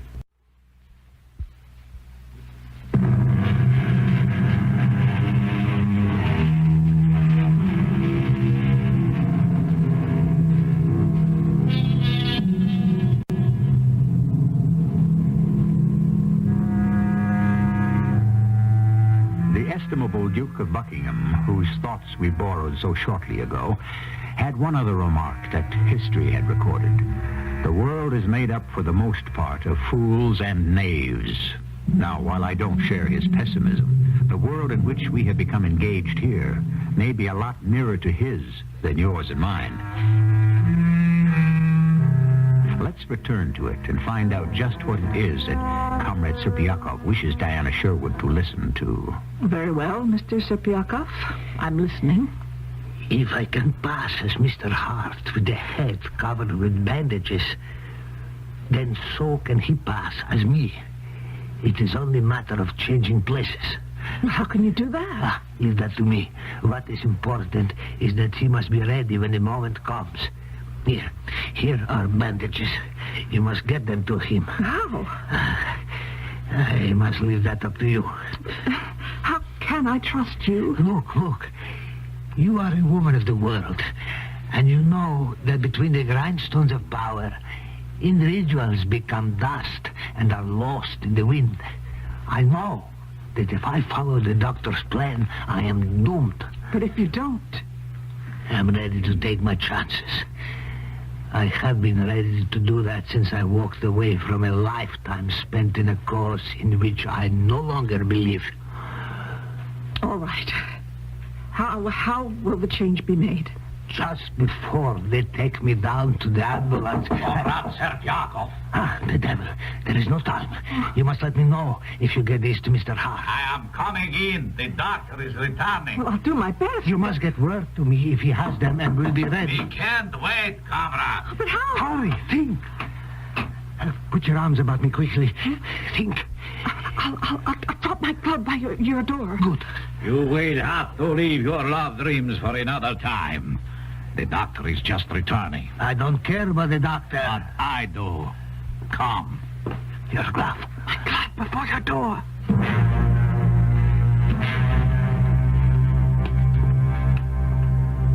And I trust you slept well, Mademoiselle Sherwood. I wouldn't put much trust in that, Dr. Octus. Or in me? Such a pity. Now, I am allowing you to see Mr. Hart on your promise that you will try nothing foolish. Well, I can promise you that, at least. After all, everything is arranged. I have reassured your network people that you are, well as can be expected. You have been checked out of your hotel. The accident has been reported, the car paid for, and my private ambulance is waiting to take us all to the ferry across the Bosphorus and onto the train. Oh. With the exception of Mr. Hart, of course. His room is just around this corner here. Now, remember to be careful what you say. I only want to tell him I love him. And please to follow orders. Hamid, be careful with that gun. And open the door. I apologize for that fool. He is gun happy. Must he be the one to guard Bob? Unfortunately, my resources are not unlimited. But your intended husband will be quite safe if he is careful. Wait, open the door, Hamid. May I see him alone? Where a beautiful woman is concerned, I am a sentimentalist, but not a fool. After you, mademoiselle. But I will stay back by the door with Hamid. Diana. Oh, darling, how are you? Oh, tolerable. The room's okay, but up until now, the room service was lousy. Oh, honey, you all right? Oh, yes. Everything is all right. What'd you just stuff in my pocket? See, I said everything's all right. Dr. Octus has given me every assurance that you'll be all right. In 36 hours, as soon as we reach Paris, you'll be set free to join me there. You trust this bird? What else can we do? I only have a minute, darling. Just hold me close. Closer. Before I go, ask for your tobacco pouch. Kiss me goodbye. Oh, do I have to be asked?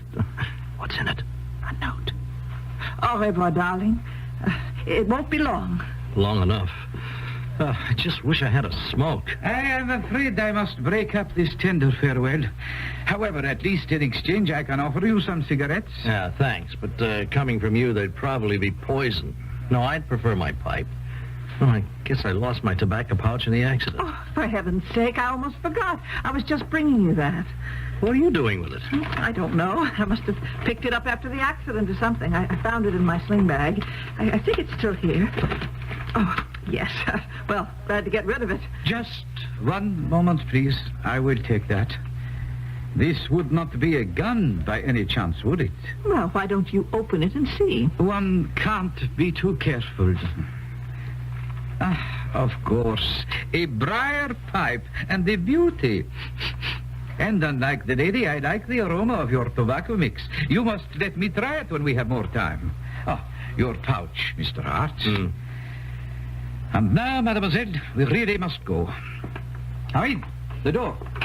Au revoir, darling. You sure you understand? Don't worry. I'll follow instructions. Don't leave this door until you are relieved, Hamid. Khalud Kemar will be here early in the afternoon with some men. Come, mademoiselle. We will go down and have some coffee while we are waiting for Sergei to bring the ambulance. But first, I must see Serpiakov for a moment. This is his door here.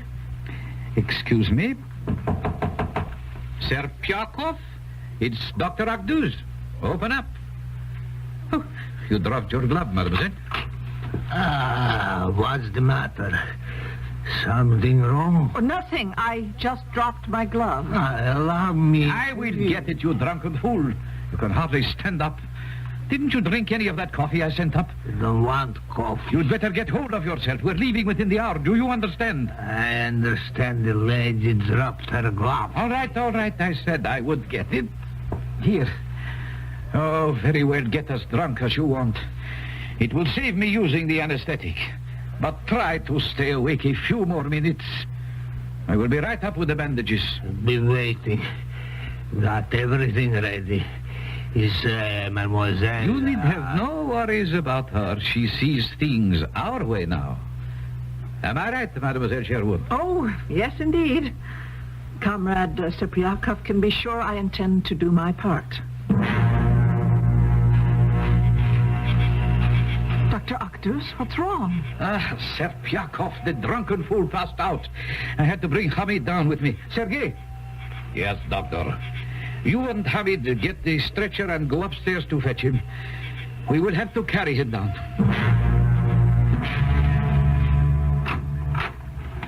Mr. Hart, it's not the Invisible Man, though I may look like it.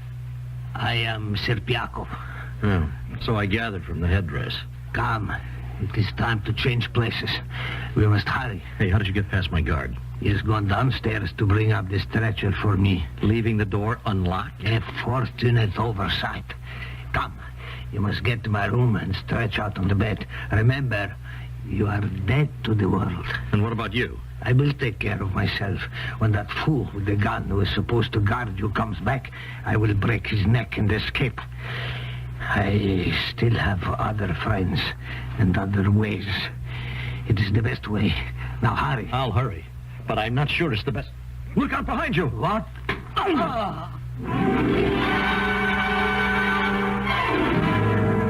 Hurry it up, Sergei. Get him in the ambulance. What's wrong with him? Serpiakov, dead to the world, drunk. Hurry, Sergei.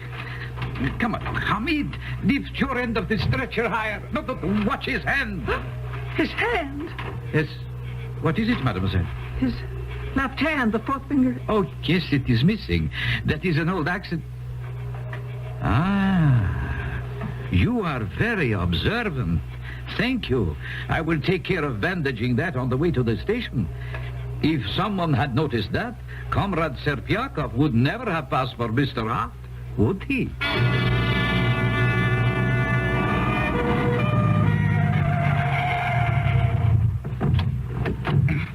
All right, Sergei.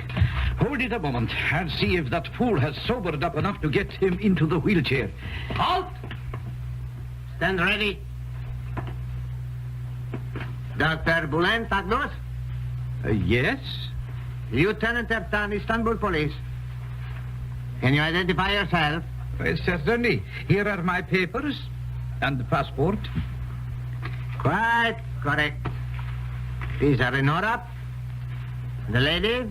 Oh, my name is Diana Sherwood. Oh, yes. Your television crew is expecting you on the train, mademoiselle. But where is Mr. Hart? If you will come with me, Lieutenant, I will show you. Mr. Hart has met with an unfortunate accident in his car, from which Mademoiselle Sherwood managed to escape without serious injury. As you see, Mr. Hart was not so fortunate. He was quite severely injured. You are quite sure that man under those bandages is Mr. Hart, Dr. Akdus? Of course. Mademoiselle Sherwood can verify that. I'm not asking you, mademoiselle. I'm asking you. Very well. I am his doctor. Who would know better? Of course, this is Mr. Robert Hart. I think that will do, Dr. Akdus. You are under arrest. On what charge? For the moment, falsifying a passport will do. I do not believe this man to be Mr. Hart. I believe him to be Commissar Lavrenti Serpiakov. You must be crazy. Mademoiselle Sherwood, tell this idiot that we cannot be held up. That it is imperative for you to... Lieutenant, he's right. I can't tell you how vital it is to Mr. Hart that we make this train. Have no fear, mademoiselle. I think if we hurry, we can get to the police station, straighten things out, pick up the real Mr. Hart, and still make the Orient Express on time. The real Mr. Hart? Certainly. It was his telephone call that brought us here. And I'm sure by now he has reached the police station in safety.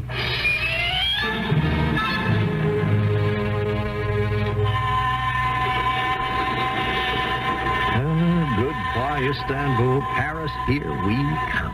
Bob Hart. Yes, Diana Sherwood. Will you stop being cool, collected, possessed, and pompous and explain to me just what happened? Elementary, my dear Sherwood. Bob, didn't you get my note in the tobacco pouch? I did. And the bandages you stuffed in my pocket. Well? Well, when Serpiakov came to make the switch, I got to thinking, so I just cold-cocked him. You what? Yeah. Listen, up until your try, I figured my chances were 0. You know, Akdus was going to have me killed the moment his gunsel came back. So, I was all ready with my little weapon. What weapon? Bar of soap in my sock makes a perfect sandbag. I saw it somewhere on the big glass tube, so I conked Serpiakov with it, and I lugged him back to his room before the muscle boys realized anything was wrong. And when the guard came back? Well, I was pretty expert by then. I left the door open, and when Hamid poked his knucklehead in, pow! Yeah, well, then I called the police, and darling, here we are. Oh, but why, Bob? Why? Why take all that risk when the other way... Because, my love, Serpiakov would never have turned himself in. This boy wasn't reformed. He was running for his life. Anyway, I've always wanted to sandbag a real live communist. But most of all because... Because? Because I didn't want to lose you. I knew the moment Octos handed Serpiakov over to his fellow commissars, he'd have to waste you as well as me. And that's one way I wasn't going to let this production end. Oh, darling, I owe you my life. As long as you feel that way, I'm taking it over from now on.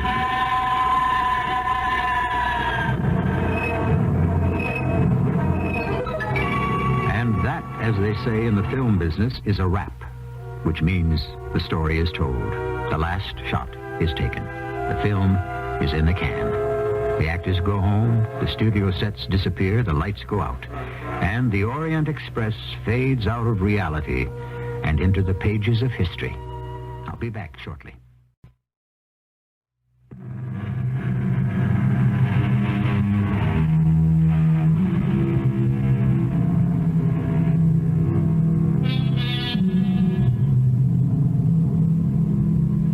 As it happens, Serpiakov did find temporary sanctuary in Turkey and eventually made it to America, and a kind of freedom he had never known. Dr. Akduz lost his freedom, of course, on multiple charges, including abduction and forcible detention against a person's will. And Mr. and Mrs. Hart, as Diana Sherwood very shortly became, got an exciting and dramatic ending for their documentary on Turkey.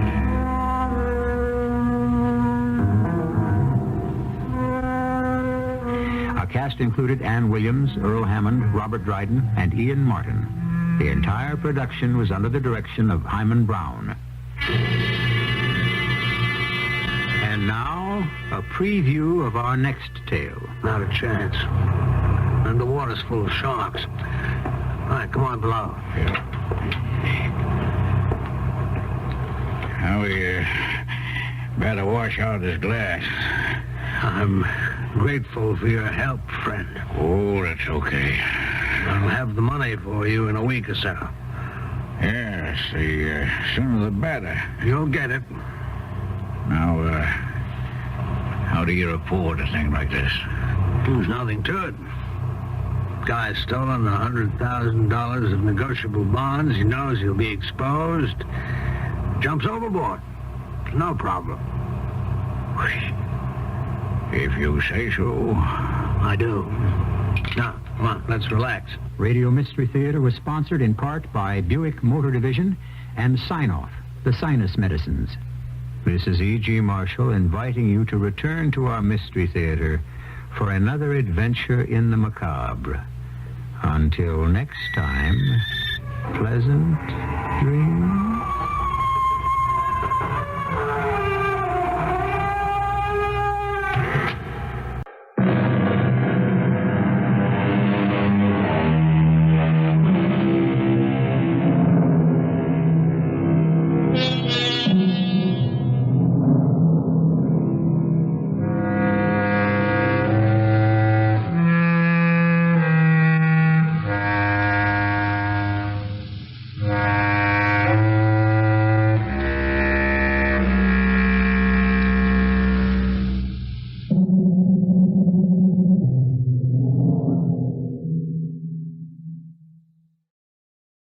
The CBS Radio Mystery Theater presents...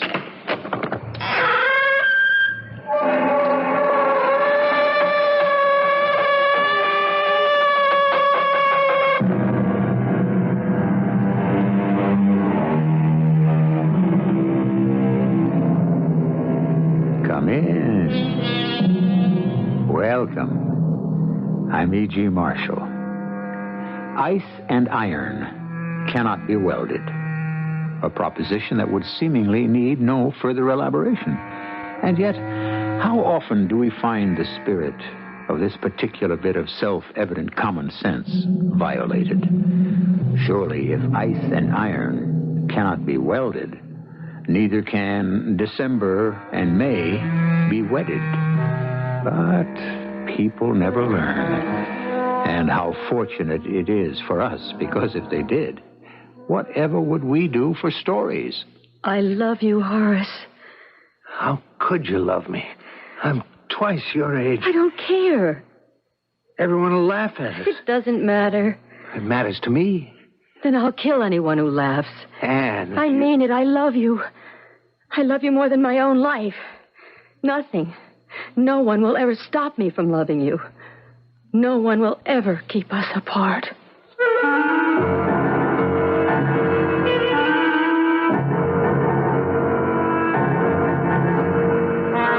Our mystery drama, My Wife Doesn't Understand Me, was written especially for the Mystery Theater by Sam Dan and stars Robert Dryden. It is sponsored in part by Anheuser-Busch Incorporated, Brewers of Budweiser, and Sign-Off, the Sinus Medicines. I'll be back shortly with Act One.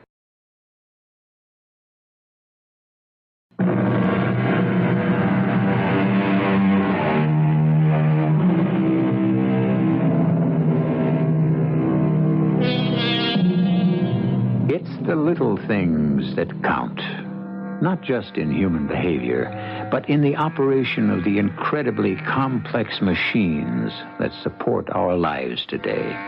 Little things, little almost insignificant wires, bolts, springs, tubes. And our story is concerned with a piece of cloth about an inch square. Just a tiny bit of specially treated cotton cloth, the idea of which is worth millions. The possession, a matter of life and death. Horace, look. Marjorie, did you buy another one of those things? It was dirt cheap. I thought we'd reached an understanding. It was under $100. What is that beat-up thing? It's a chair, a genuine 17th century ducking stool. The farmer didn't even know what he had. He sure had you. Horace, you simply don't know anything about antiques. I know I can't afford them. Not the way you buy them. Horace, I don't have time for one of your lectures on economics tonight. What's for dinner? Oh, Horace, I'm sorry. The girls and I were out all day, and I didn't get back in time to, let's see. There's some tuna fish. Damn it. Well, it's very good for you. Take some with tomato and have fruit for dessert, and I'll see you later. Where are you going? I have a committee meeting. Now, listen here. I had to wait for you to come home so I could use your car. After all, you deprived me of mine. I did not deprive you. You cracked it up all by yourself, and I can't afford to have it fixed. All I know is I am the only girl in the crowd who does not have her own car, and it's quite embarrassing. Well, anyway, I can't stay here and argue all night. I'm late now.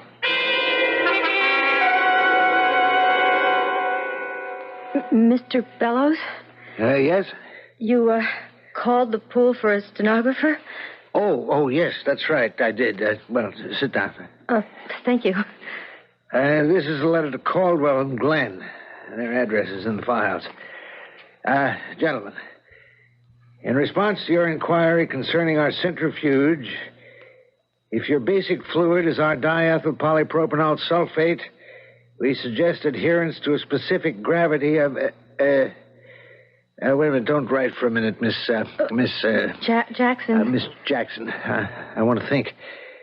Now, hand me that notebook on the corner of the desk there, if you will, please. Let me look this up. Diethyl polypropanol sulfate made for... Yeah, I thought so. Okay, Miss Jackson, read it back to me, please. Yes, sir. To Caldwell and Glenn, and I'm to look up the address. Gentlemen, in response to your inquiry concerning this word. Centrifuge. Oh, centrifuge. If your basic fluid... Fluid? No, wait. I think it's fluid.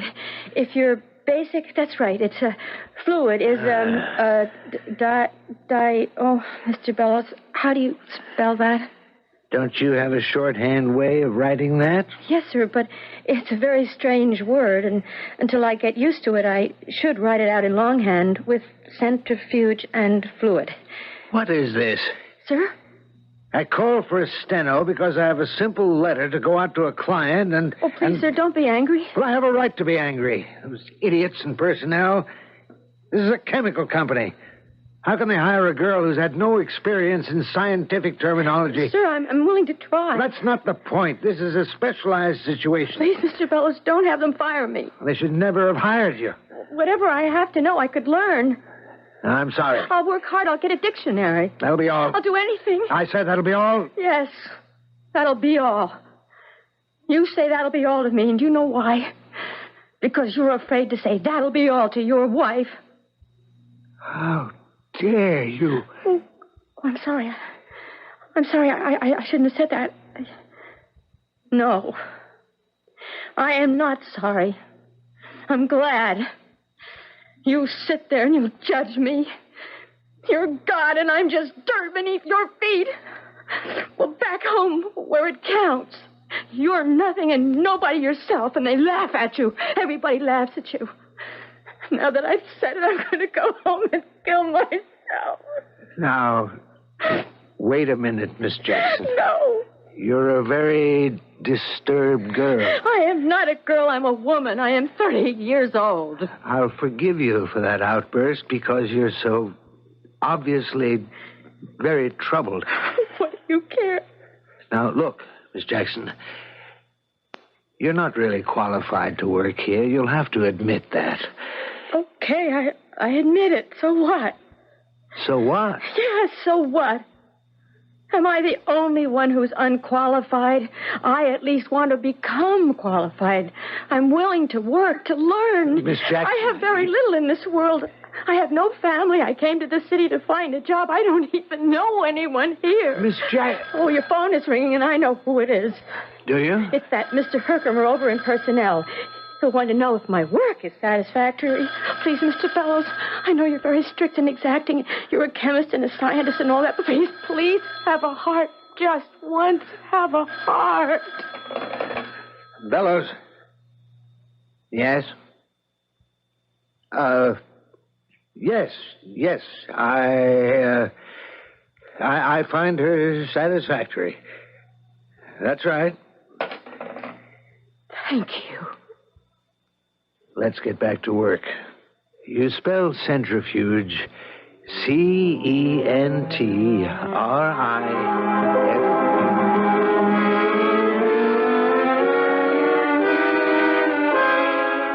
But everybody made a pledge. You had no right to make a financial commitment without consulting me. None of the other girls have to consult with their husbands. Of course, they all have their own money. In the first place, quit calling yourselves girls. You're all 50 and 60 years old. In the second place, you have your own money, too. You simply don't know how to budget it. You call that allowance you give me money? It's all I can afford. Why do you stand for it? You are head of research for that company. Why are they getting you so cheaply? I'm doing the best I can. I'm sick of that argument. People know who you are. They think you're getting an income commensurate with your position. I'm expected to contribute accordingly to various charities, to belong to certain organizations, to maintain a standard of living. It's a difficult job. You've got to cut down. One way to look at it. Another, you could go to work for another company. At my age? Oh, well, we always come back to the same point. I'll need the car tonight. You're going out again? Why? Is there something exciting happening around here?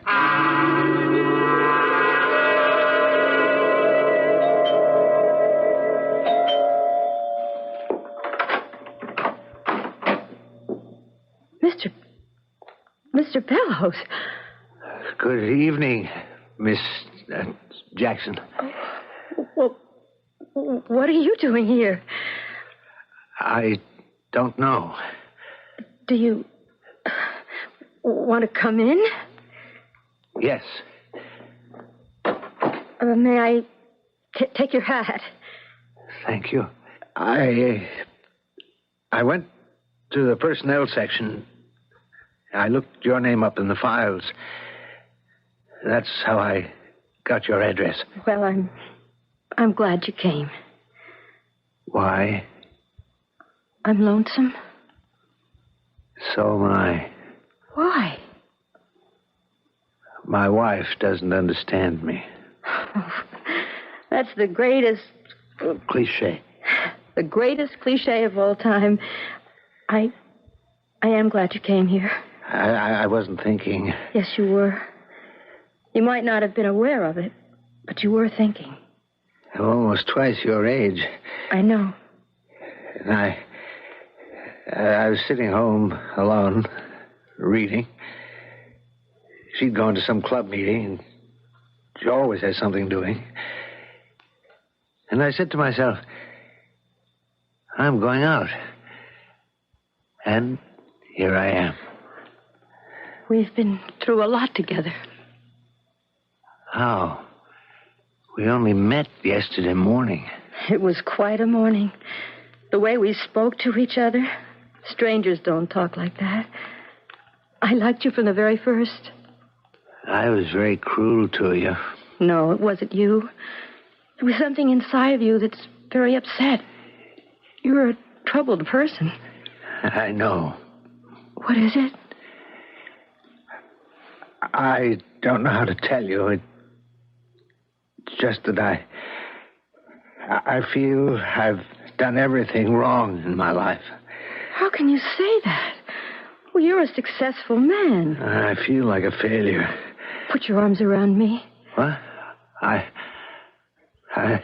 don't know if I should. Don't you want to? Yes, very much. Then take me in your arms. But I'm a married man. I know that. I may not be in love with my wife any longer, but I don't believe in divorce. It doesn't matter. I mean, I don't have any sensible reason. It's just that's the way I was taught to believe. I said it doesn't matter. I won't be able to marry you. I'm not asking you to. But I won't be able to give you anything. Will you be able to give me your love? Oh, yes. Yes. That's all I want. Won't you kiss me?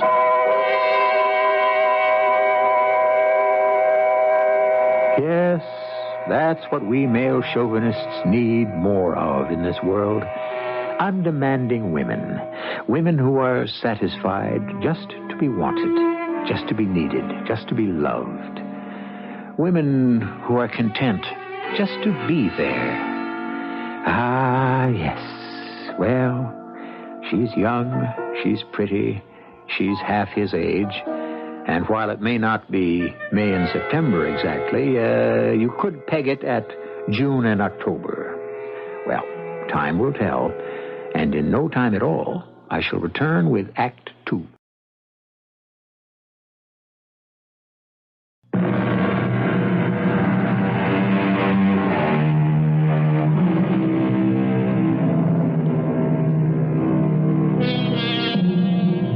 At the very beginning of the story, we said we would deal with a little patch of cloth about an inch or so in diameter, which could be worth millions. So far, however, all we've given you is a married man who is about to have an affair with his secretary. Well, we haven't forgotten the cloth. And it's still at the heart of our narrative. And we'll get to it in good time. Horace? Oh, you're home. Yes. Well, that's a switch. I've been home all night. I thought you had a committee meeting. As a matter of fact, I did. Where were you?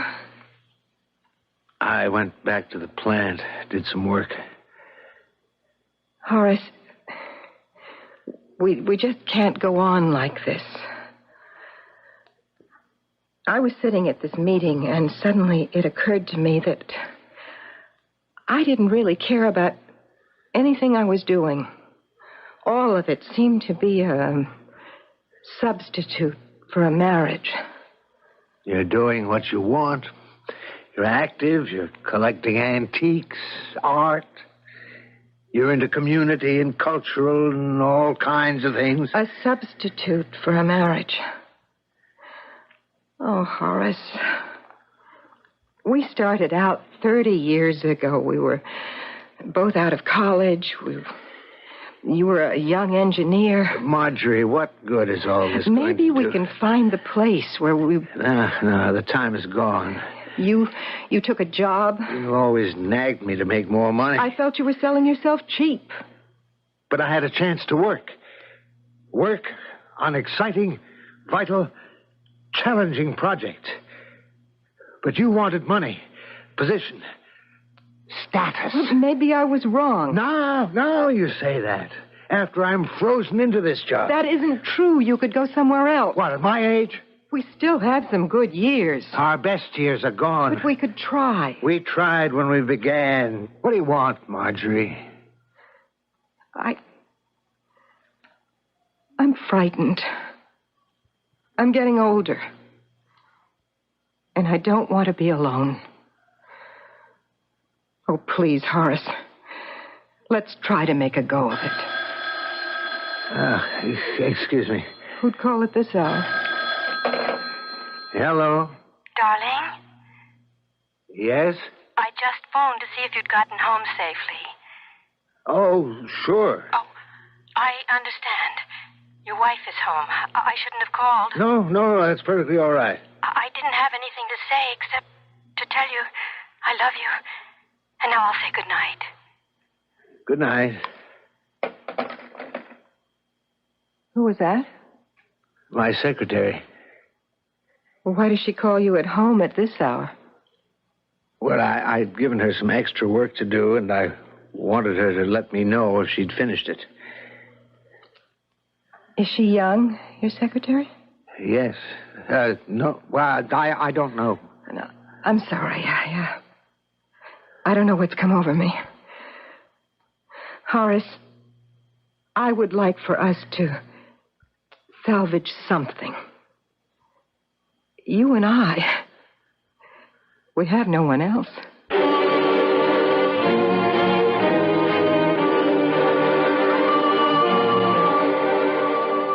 It's gravity. The greatest power in the world, and you get it for nothing. The force of gravity. That's how the process works. Oh, you sound so different, so young. Young? Oh, you're so stiff and starchy in the office, but here you're so youthful. Am I? Am I really? Especially when you explain how these chemical things work. It's fascinating. Is it really? I used to think all of it was so dull and boring, but you make it seem so exciting. I haven't had a chance to talk like this to anyone in years. Not since my wife and I were younger. Oh, you're still young. Soon I'll be 60. You're so foolish. Youth is a state of mind, an attitude. Tell me more. About what? About what's closest to your heart, chemistry.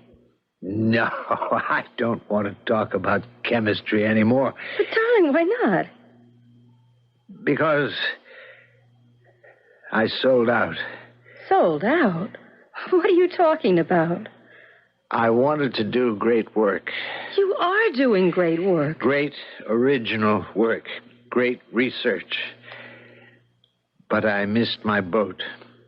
Are you sure it sailed? Oh, yes. Many years ago. That's how an old man talks. That's not my Horace. There's more than one boat. Talk to me about what we do at the plant. Well, actually, we make solvents. Oh, I know what those are. Especially diethyl polypropanol sulfate. You said that very nicely. It was almost my Waterloo. Well, that's the big one. And ours is the best you can buy. Why? Because it's the purest. That's what everyone says. Oh, it's true. But why? Because... that's top secret. Because of the filter? Say, where are you getting all this classified information? Everybody knows it. The filter is made out of a small piece of treated cotton. Let's change the subject. And you are the one who invented the special solution that cotton cloth is treated with.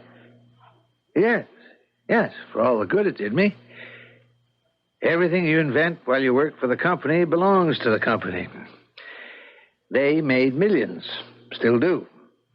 Well, you could go elsewhere.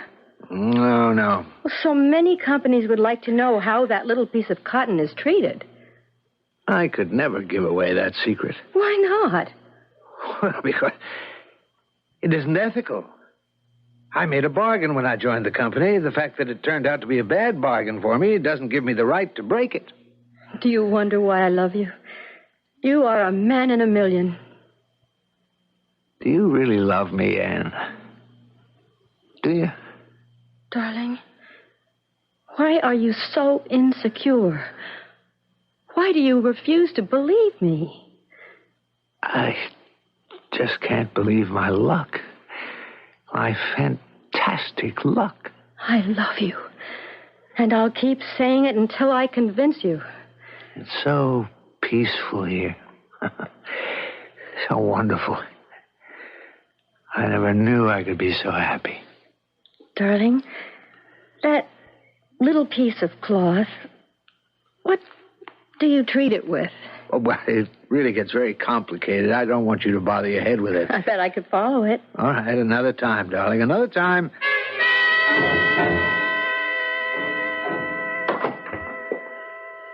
Horace? Yes? Another late night, I see. I told you not to wait up for me. I see you're paying me back. I'm the one who used to go out, and We're swamped with work. And you get a lot of it done at Miss Jackson's house. Oh. A woman knows when her husband's having an affair. She's half your age. That doesn't mean anything. It means everything. Well, I'm sorry you found out. Did you really think it could be kept a secret? Marjorie, what do you want to do about it? I want you to end it. End it? I'm prepared to forgive you. No, wait. I don't like the sound of that. It's probably my fault as much as yours. All of this understanding and sympathy, where was it when I needed it? Horace, please. Why is a young girl attracted to an old man? I'm not an old man. I'm an older man. For his money. But you don't have that much. For gifts. What have you given her? To further her career, what can you do for her? To take her places, you never go anywhere with her. What does she see in you? Maybe this is why you and I are where we are right now, Marjorie. She sees in me what you never did. Depth. A dimension. Genius. All right. Granted. Those things exist, and maybe I never saw them. But what does she want with them at her age? She's after something, Horace. Yes. She's after contentment, peace, love.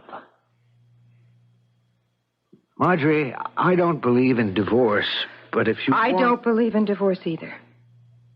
Then what are we to do about it? I've been honest with you.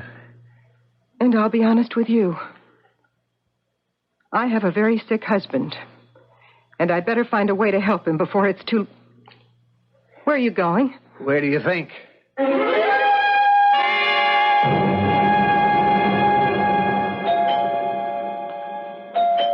Just a minute. Who is it? It's me. Oh. Darling. What are you doing here? May I come in? Oh, of course. I was just getting ready for bed. Yes, I know it's late. I'm feeling a bit woozy. Huh? Something wrong? Oh, it must have been dinner. Oh, I'm sorry. It's all right, darling. You look worried. Oh, it's nothing. Something is wrong. It's Marjorie. She knows about us. Oh, I'm sorry. But it's one of those things that happen. Are you sorry we began? No, never. We'll work it out. I'm only sorry you're not feeling well. Oh, I'll be all right in the morning. You want me to stop by for you as usual? Of course, darling. All right, I better go. Horace, everything will be all right. Just seeing you makes me feel better. Please kiss me good night. Good night, dearest. I love you so much. And I love you. Good night.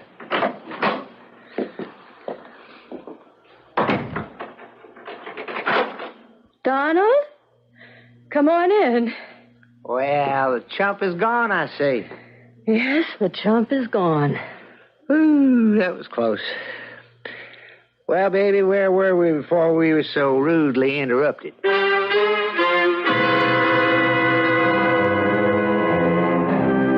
Here we have a new character, Donald. Who Donald is, we can readily imagine. We also have a new name for an old character. To wit, Chump. Horace has now become Chump. But why? What are these people after? Patience, patience. The third act approaches.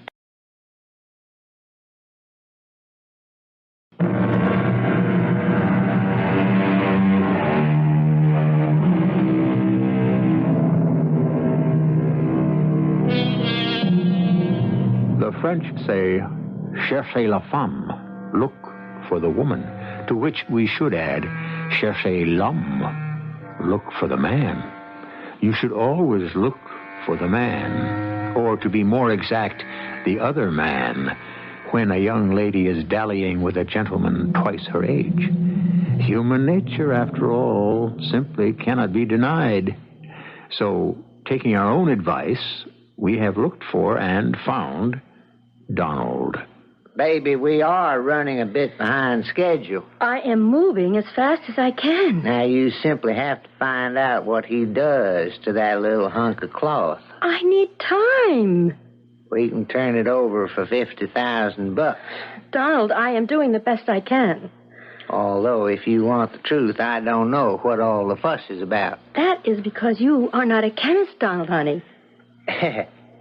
I always wanted to get hooked with a smart dame. All I have to do is write my thesis, and I can have my master's degree. But just between the two of us, what is it all about? You really don't want to know. Oh, in certain delicate industrial processes, an absolutely pure solvent is vital. Uh-huh. Now, Horace's outfit, thanks to Horace's filter, makes the solvent that's the purest you can get. What, that little piece of cloth? Right. Okay. The filtration takes place through that piece of cloth. Nobody can figure out how he treats it. Ah, that's the ball game. But every day we delay... I'll break him down.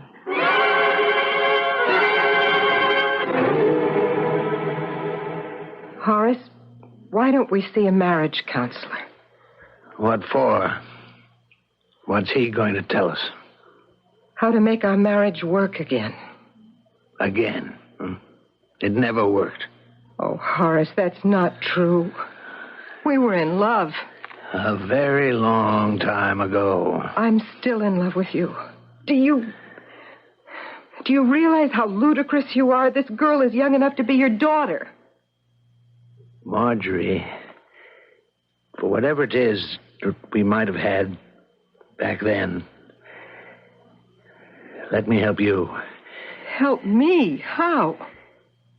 Let me help you find the courage, as I found the courage, to walk out and make a new life.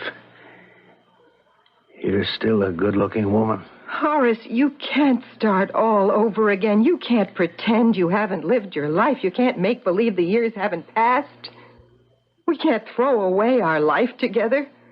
We have to try to make it better. You refuse to understand what I'm saying. I don't want you to get hurt. I found someone who makes me feel young, alive, vital. Someone who excites me, who makes me believe each day is an adventure. No, she's not a smart girl like you were. She never went to college. She's not involved in the community. She's a simple little stenographer. But she's bright and alive in a way that you never were. Well, I tried, Horace. I hope you and Miss Jackson will be very happy together.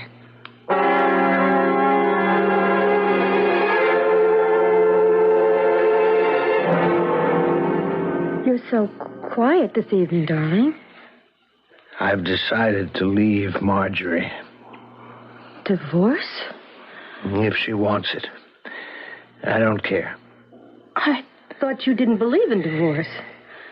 That's because I never wanted one before. I want us to be together all the time. I want that, too. I know so little about you, darling. What's to tell? I grew up in a mining town in Pennsylvania. Went to high school, got a job in the dime store. Mom and Pop died, and I came to the big city to seek my fortune. And eventually, I found it. You're the one that has the story. A story of missed boats, fumbled opportunities. No, you mustn't talk that way. Well, it's true. I graduated summa cum laude, took all the honors in chemistry, and what happened to me? You are a successful man. Ah, for what? Little knick-knack commercial processes. I was going to set the world on fire. And you will. You do have something to be proud of, and it does bear your name. It's famous throughout the industry, the bellows filtration process. Oh, that. But it's important to many vital products. Well, yes, I suppose so. Oh, you're too modest. I am proud of it, even if you are not. Well, I suppose I am proud of it. How does it work? Oh, you couldn't understand that. Just suppose, I had fallen in love with, well, Professor Albert Einstein. You're adorable when you're crazy. I would be so proud of him. I would say to him, darling, tell me your theory. And he'd say to me, oh, my dear, you could never understand it. Now, wouldn't he say that? Well, yes, I guess so. And I'd say, I don't care. I want to hear it. And he'd say, why? And I'd say, look, if you were William Shakespeare, I'd want you to recite me your poetry. Now, do you follow this, Horace? Give me a kiss. It'll clear my mind. Your process, Horace, is your poetry. And I want to hear the poetry. Even if it makes no sense to you at all? Who says poetry has to make sense? It's your poetry. I love you. And I love you. Put your arms around me. Now, recite. You get a cotton cloth. Mm-hmm. With a heavy weave. The best is an old-fashioned type. It's called bengaline. You have the bluest eyes. Yes? Well, you treat it with a special solution. The solution is the process? The bellows process? An intelligent girl, remarkably intelligent. To assist in the bonding, you send a positive charge through the cloth and a negative charge through the solution. And? Now, the process itself. The vehicle is called Monsell solution. You're so handsome. It was a World War I astringent. It shrinks the fibers. Do you follow all this? Not a word, but I'm fascinated. Now, equal parts bromine, which has to be handled carefully, just like the girl you love. Yes, be careful. And selected nitrites. And, in effect, that's my poem. And that's the famous bellows process? Essentially. Do you understand it? I can't make head or tail of it, but it sounds beautiful.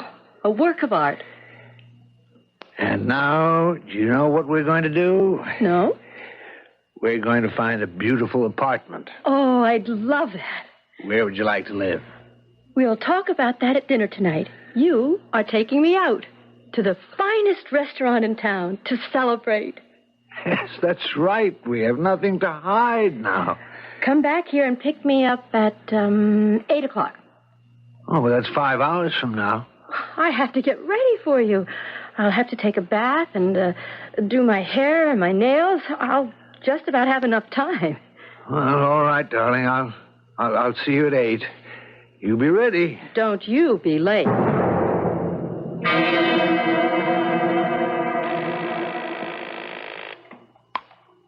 Hello?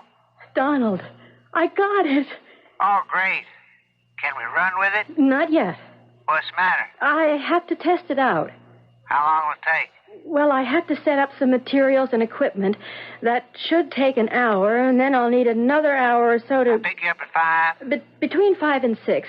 And have your customer lined up. Cash on the barrelhead. And the chump? He will ring the bell at 8. Oh, what a shame. There'll be no one home.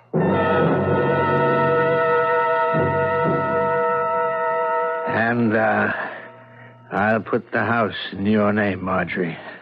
That's very generous of you, Horace. We can settle all this amicably. Of course. I really dropped by to see if there was any mail. No. I'm sorry, there wasn't. Oh. There was a letter from me, and, it's a letter, I suppose, that concerns you. Me? How? It's embarrassing to say this, but, back in the days when I was being unreasonable about you and Miss Jackson, I did something I'm thoroughly ashamed of, and you will never forgive me. Oh, I forgive you. Without even knowing what I did? Knowing you, I'm sure it's nothing very bad. I think it's utterly reprehensible, and I must confess. I hired a private detective. What for? I had a despicable motive. I was hoping he could unearth some dirt about Miss Jackson. I was a fool. He could find nothing uncomplimentary. Do you think she'll forgive me? I'm sure she would. But I'll never mention it. What did the report say? You will be glad to know that you underestimated her. How? You had told me she was a simple little steno who never went to college, didn't have much education. Yes, that's what she told me. Well, I'm sure she's being modest. She has a bachelor's degree in chemical engineering. She... what? And she's practically qualified for her master's. That's impossible. So now I understand that two of you have the bond of common interest. So maybe it can work. And maybe I was wrong. I wish you the very best. Let me see that letter. Horace. What is it?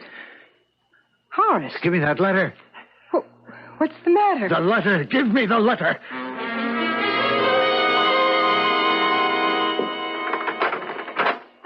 Horace. Hello, Anne. It's only 4:30. You're a little early. Yes. On the other hand, I may be a little late. Washed your hair yet? Horace.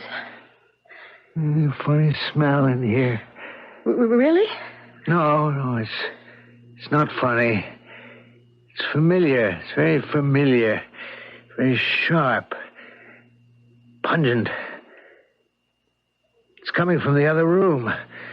Why don't we see what it is? It's nothing, Horace, nothing. Why don't you write your thesis and get your master's? What are you talking about? Why don't you write it on the bellows process, huh? Please, Horace, I don't Everything you told me about love, it was a lie. All you wanted was the process. You lied to me. All right. And what did you want? A young girl, fresh, bright. You wanted romance, excitement. Did I cheat you? All you wanted was the bellows process. Right. But you gotta run for your money. And now get out of here. Go on back to your wife. You don't know when you're well off. You think you can just take the bellows process? Think so? I know so, Grandpa. I've come here to give you something else. You see, as long as you've taken the bellows process, you should also get the bellows reaction. The bellows reaction? What's that? When Bellows is cheated, deceived, scorned, when his heart is transformed into just a casual thing to be broken and thrown away, he has a reaction. And it's this. Oh, let go of me. This is the bellows reaction. No, please. Oh. The bellows reaction. The bellows reaction.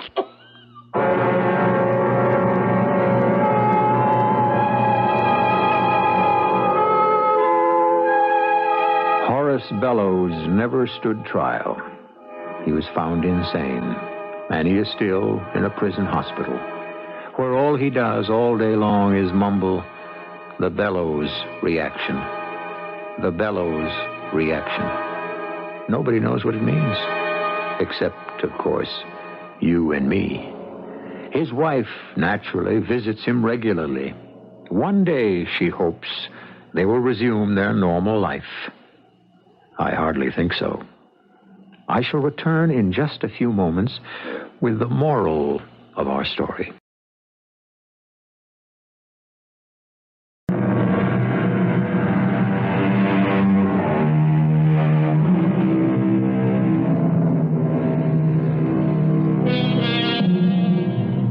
The moral to our story.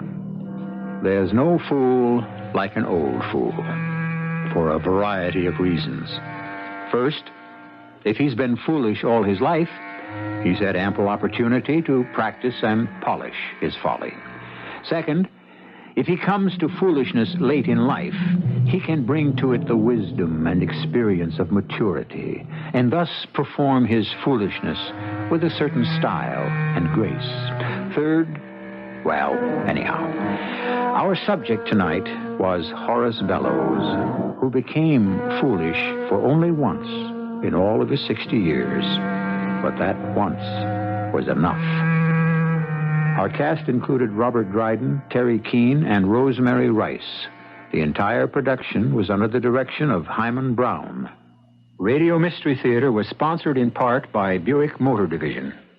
This is E.G. Marshall inviting you to return to our Mystery Theater for another adventure in the macabre.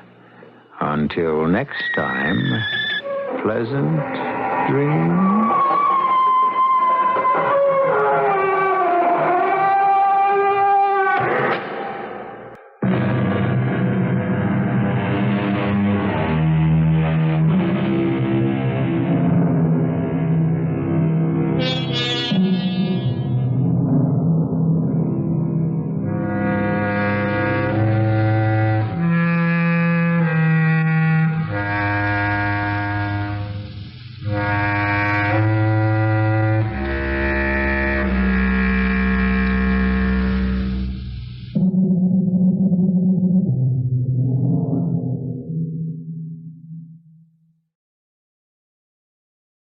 The CBS Radio Mystery Theater presents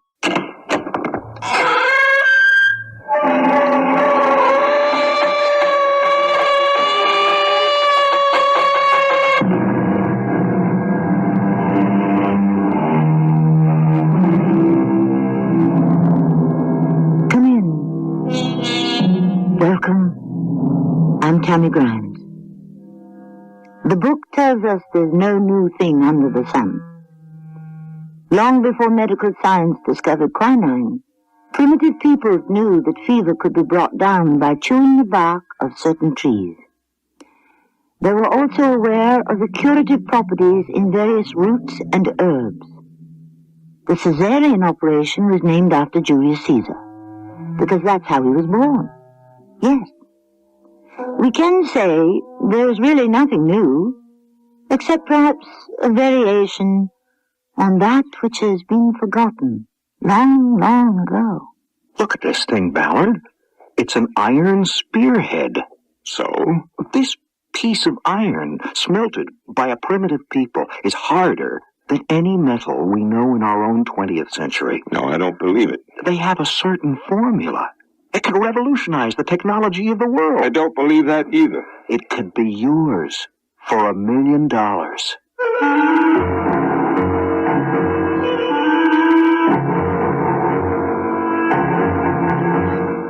Our mystery drama, The Magic Dust, was written especially for the Mystery Theater by Sam Dan and stars Tony Roberts. I'll be back shortly with Act One.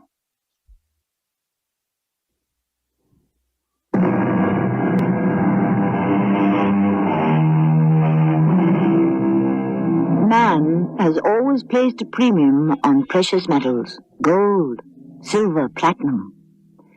But why should gold, silver, and platinum really be valuable? They are not nearly as useful as, say, iron, zinc, or tin. There is actually no satisfactory answer to this question. What it all comes down to is this. They are valuable because they are valuable. Period. And people will kill for them. Not just individual people, but entire nations. In today's high-technology society, other metals are becoming valuable, dangerously valuable. Some of them are metals you may never have heard of. Ellsworth! Ellsworth! Yes, sir. Let me shut this off. Oh, you're back from Europe, Mr. Ballard. Obviously. What are you doing? I'm conducting stress tests, Mr. Ballard. I can see that. On what? Well, this metal will be part of an airframe. It's taken the equivalent of thousands of hours of constant flight. And the results? Well, there isn't the first sign of metal fatigue. What did you treat it with, Ellsworth? Asphenate. Is that what you've been using? Well, you see the results. It's miraculous. I believe I've come up with just the right balance. Should I fire you now or later? Fire me? After what I've just discovered? What did you discover, you fool? That asphenate retards metal fatigue. We always knew that. Well, theoretically, but in my formulation... You don't freelance in this company. You're part of a cooperative team. You exchange information. You check each other. Pool your knowledge. But, You thought you could come up with something and grab all the credit for yourself, right? Mr. Ballard, I don't need this abuse. I know what I've got. And if you don't want it, I can go elsewhere. Well, good luck. You mean you're going to let me walk out of here with the discovery I made on your time, with your facilities and your money? I certainly am. And then you'll really make a discovery. Nobody will want it. Why not? Because you're dealing with the most expensive mineral in the world to produce. Yes, but it could double, even triple the lifespan. Even allowing for that. Mr. Ballard, with research... Everybody knows about asphenate. They call it the miracle mineral. Because it's a miracle if you can refine a ton of it for under $1 million. So, for all practical purposes, what did you do? You reinvented the wheel.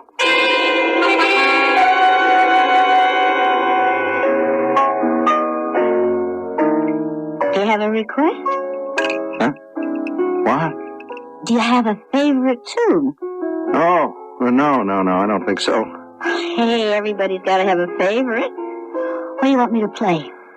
Oh, whatever you like. What songs do you know? Oh, I'd say I know at least 1,000. Well, just pick one at random. Am I bothering you? Well, I'm supposed to chit-chat with the customers, and you're the only one in the place. I lost my job today. Oh, I'm sorry. Well, let's see. Do I know a special song for somebody who's just been fired? I wasn't exactly fired. No? No, but the handwriting's on the wall. You could say I was weighed in the balance and found wanting. Why did I do it? Why'd you do what? Oh, something stupid. Everybody does something stupid now and then. Yeah, but this was self-destructive. Oh, yeah? There's a metal called asphenate. I never heard of it. Well, the average person, I'll wager, has never heard of most of the metals. That's so. Well, there's iron, copper, tin, nickel. I guess I'm scraping the bottom of the barrel.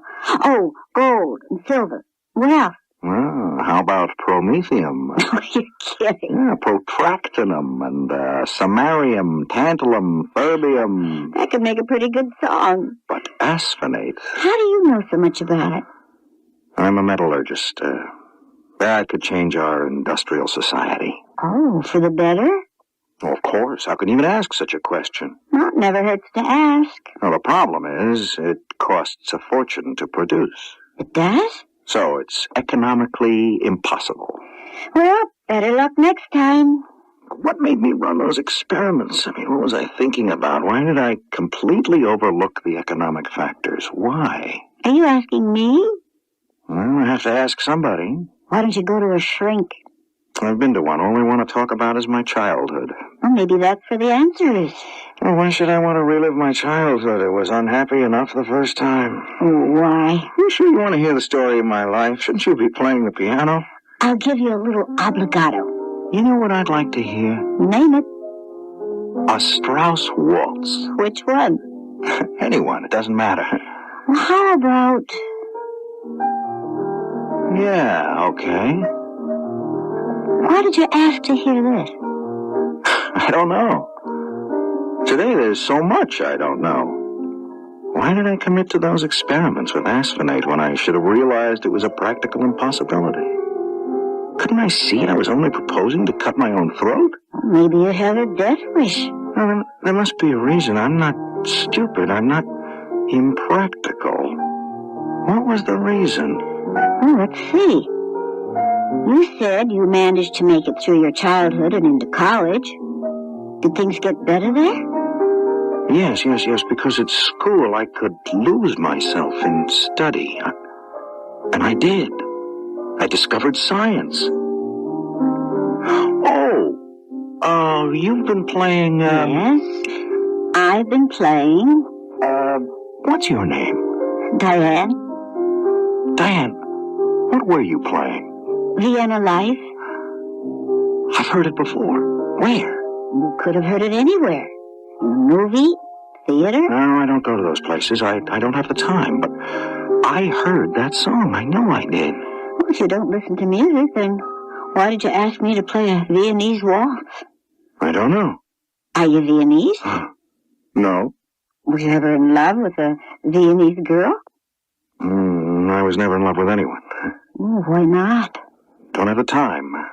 You don't seem to have time for very much, do you? Still, why did I ask to hear a Viennese waltz? Did you ever know anyone from Vienna? No. Wait. Yes, I did. Who? Francesca Platek. I knew it. Dig deep enough and you'll always find a girl. Oh, she wasn't a girl. Francesca Platek wasn't a girl? Well, she was a woman. Oh, it's even better. A professor of anthropology. Yes, I had to take a course in anthropology in order to graduate. It was a small class, and sometimes I'd go to her apartment. Oh, then you did have a romance. No. The class would meet in her apartment. Oh. Was she pretty? Well, she was an old lady. How old? Well, maybe she wasn't an old lady. It's just that when you're 20, a woman who's 40... Anyhow, she was very plain, but she was very pleasant. And very Viennese. And after the lecture, she'd serve coffee and Sacher Torten. Oh, I can taste them now. And one day, I remember, she asked me to stay after everyone else had gone. I remember that day very well now. It was when I was a senior, back in college. Shall you have another cup of coffee, Mr. Ellsworth? Thank you, Professor Platek. And help yourself to another toilet. Oh, thank you again. You are wondering why I asked you to stay, Yes, Professor. You do not care for my course.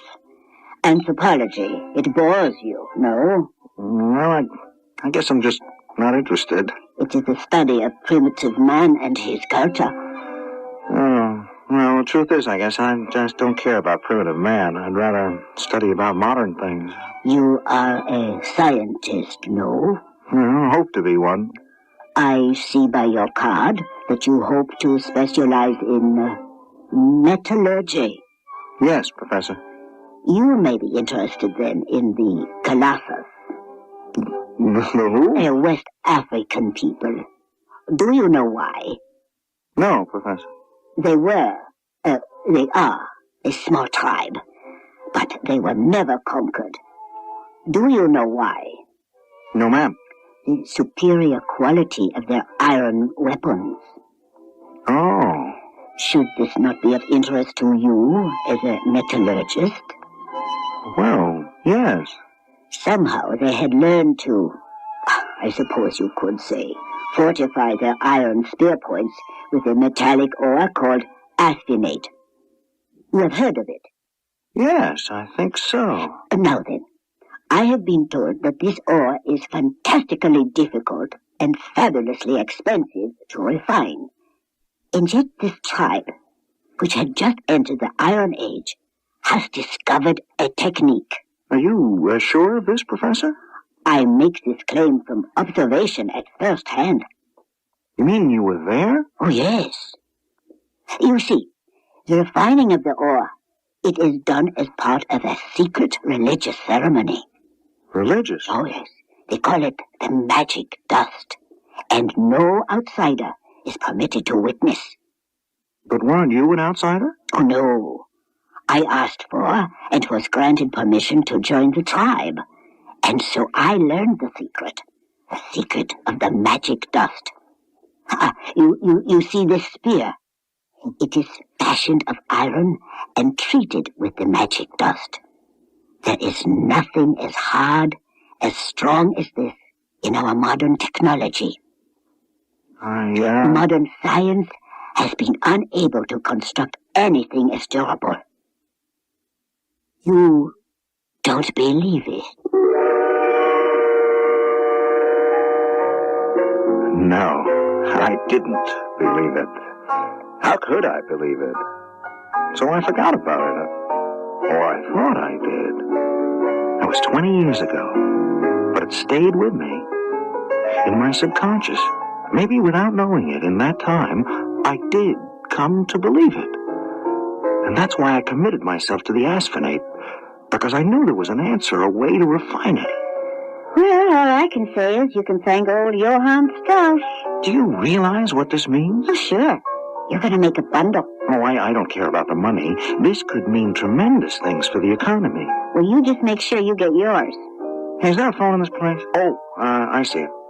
Excuse me. Hello? Mr. Ballard, this is Joe Ellsworth. Do you know what time it is? Mr. Ballard. I've just about made up my mind to fire you, and this isn't helping. You must listen to me. Why? I have to talk to you. Well, see me in the office. Oh, it can't wait. Why not? I found it. Oh, what did you find? The dust. The magic dust. Are you crazy? I'll be at your house in 20 minutes. The magic dust. It sounds like a hustle, a scam, a flim-flam. But don't we have all this on the authority of a highly respected college professor of anthropology? Well, you never know. And besides, who says it isn't possible? In this world of ours, can't and doesn't anything happen? The second act will happen shortly.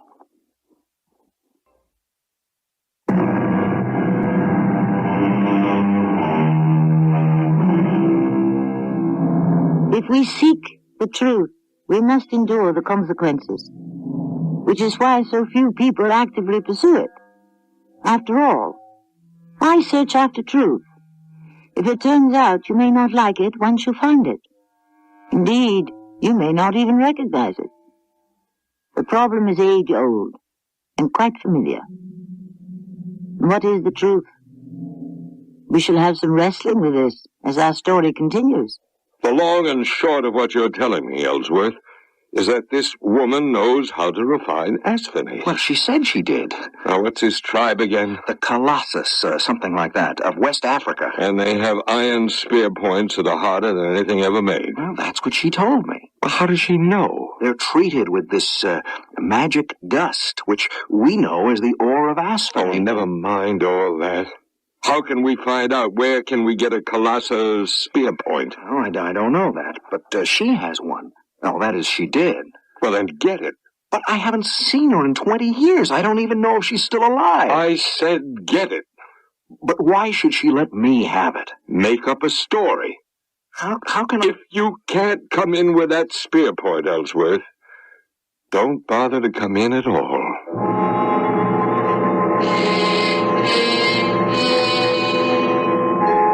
Of course I remember you, Mr. Ellsworth. Some coffee? And I recall you used to love these Thornton. Oh, thank you. And a little music.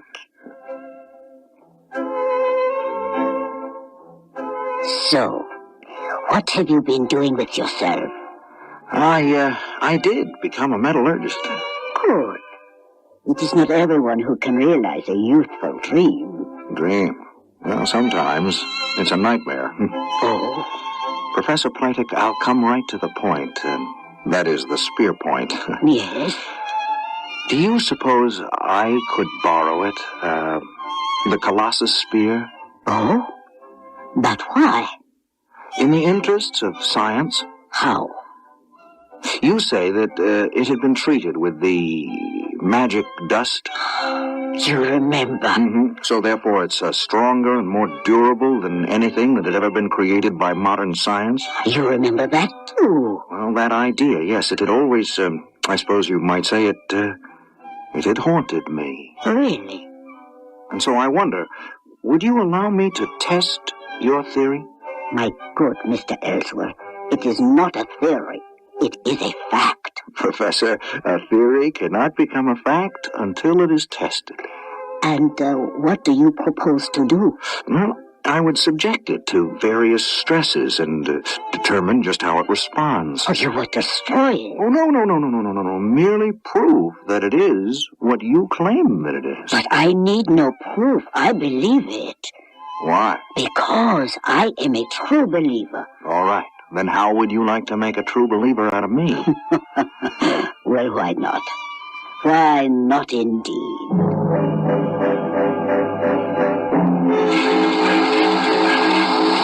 Ellsworth! Ellsworth! Yes, Mr. Ballard. How's it coming? Look at this. Look at it. It's impossible. Maybe it's impossible, but it's true. This chunk of iron, this primitive spearhead, it cannot have taken this much punishment, this much stress, this much heat. You have the evidence of your own eyes. All right, I'm convinced. I'm a believer. This woman, this Professor Francesca Platek, she knows a way to refine asphenate? Yes, sir. Well, then find out what it is. Oh, find out? Well, how? It's a secret. Offer her money. Oh, I don't think she'd take any. I'm not out to cheat her. There's enough here for everybody. Yes, but this is a religious... Ellsworth, you'd be surprised at how much religion you can buy for $1 million. $1 million? Uh-huh. And we'll go higher if we have to. No, I am afraid not. But, Professor... I have been sworn to secrecy. You have no idea what this could mean to society. Yes. The beneficial effects are almost impossible to calculate. Really? Just think.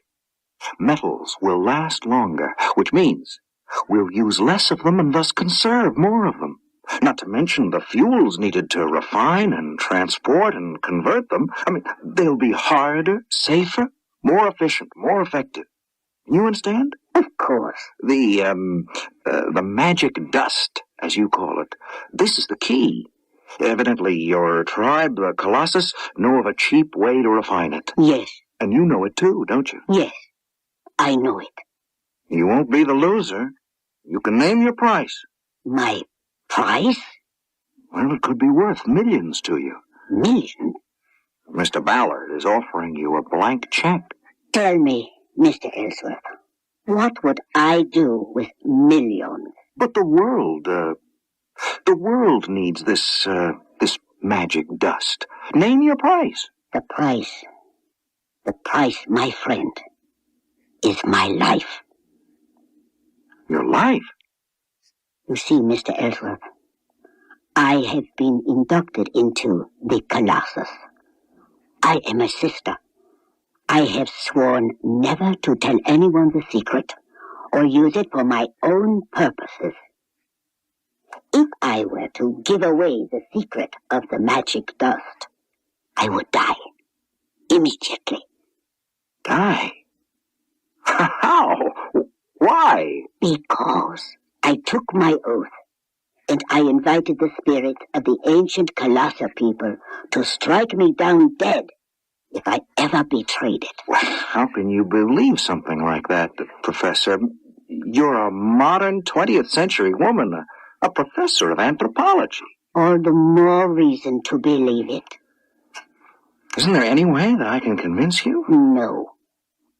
But this is merely a formula. Yes, I know. I wish that I could convince you of the value. Another cup of coffee, Mr. Ellsworth. What do you mean she said no? She isn't interested. What kind of nonsense are you giving me? She turned it down. That's impossible. No rational, intelligent human being can say no to $1 million. She did. I don't believe it. Mr. Ballard, there are those people who live in a world of their own and nothing else matters to them. What was I thinking of? Sending a boy on a man's errand. Where does this woman live? I can only say to you what I said to Mr. Ellsworth. No, Mr. Ballard. Did Ellsworth tell you that price was no object? Money is not the issue. Money is always the issue. There is my honor. Honor is a commodity like anything else. It can be bought and sold. Then let us say I fear for my life. You mean this mumbo-jumbo about being struck down by the avenging spirits of the Colossus people? It is not mumbo-jumbo. Madam, you have a formula, is that true? Yes, true. It can be reduced to a piece of paper. You have probably done that already. And what if I have? I want that piece of paper, in return for which I shall give you this piece of paper. You see what it says? Pay to the order of... You just fill in your name and the amount. My signature is already on it. My answer is no. Call the bank. Ask them how much I'm good for. Shall you have another cup of coffee, Mr. Ballard? Now look here, Professor Playtex. I am sorry, Mr. Ballard, but this must be the end of it. Oh, no, Professor, not the end. Just the beginning. Go see her again, Ellsworth. She simply won't discuss it, sir. You met her. You know how she is. There has to be a way. Well, I'm sorry, but I don't think so. Oh, you don't think so? No, sir. Well, I can think of a way. Well, what's that? There isn't any reason for you to know. Mr. Ballard, if you're thinking of... Of what? No, nothing. Nothing. Go back to the lab. Do something productive. Mr. Ballard, are you... Well? I have to check on some tests.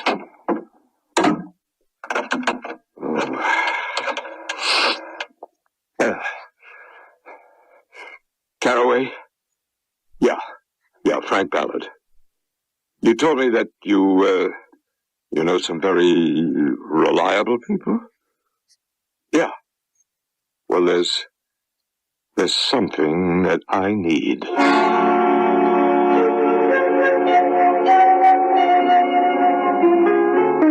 Look who's here. How'd you make out with the Viennese professor? Oh, all right. The old Spock still there? I don't know. I don't know what to do. Oh, about what? I don't know. Something would have happened to her. I could never forgive myself. What could happen to her?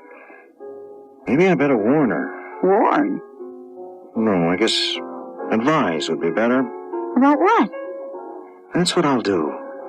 I'll call her right now.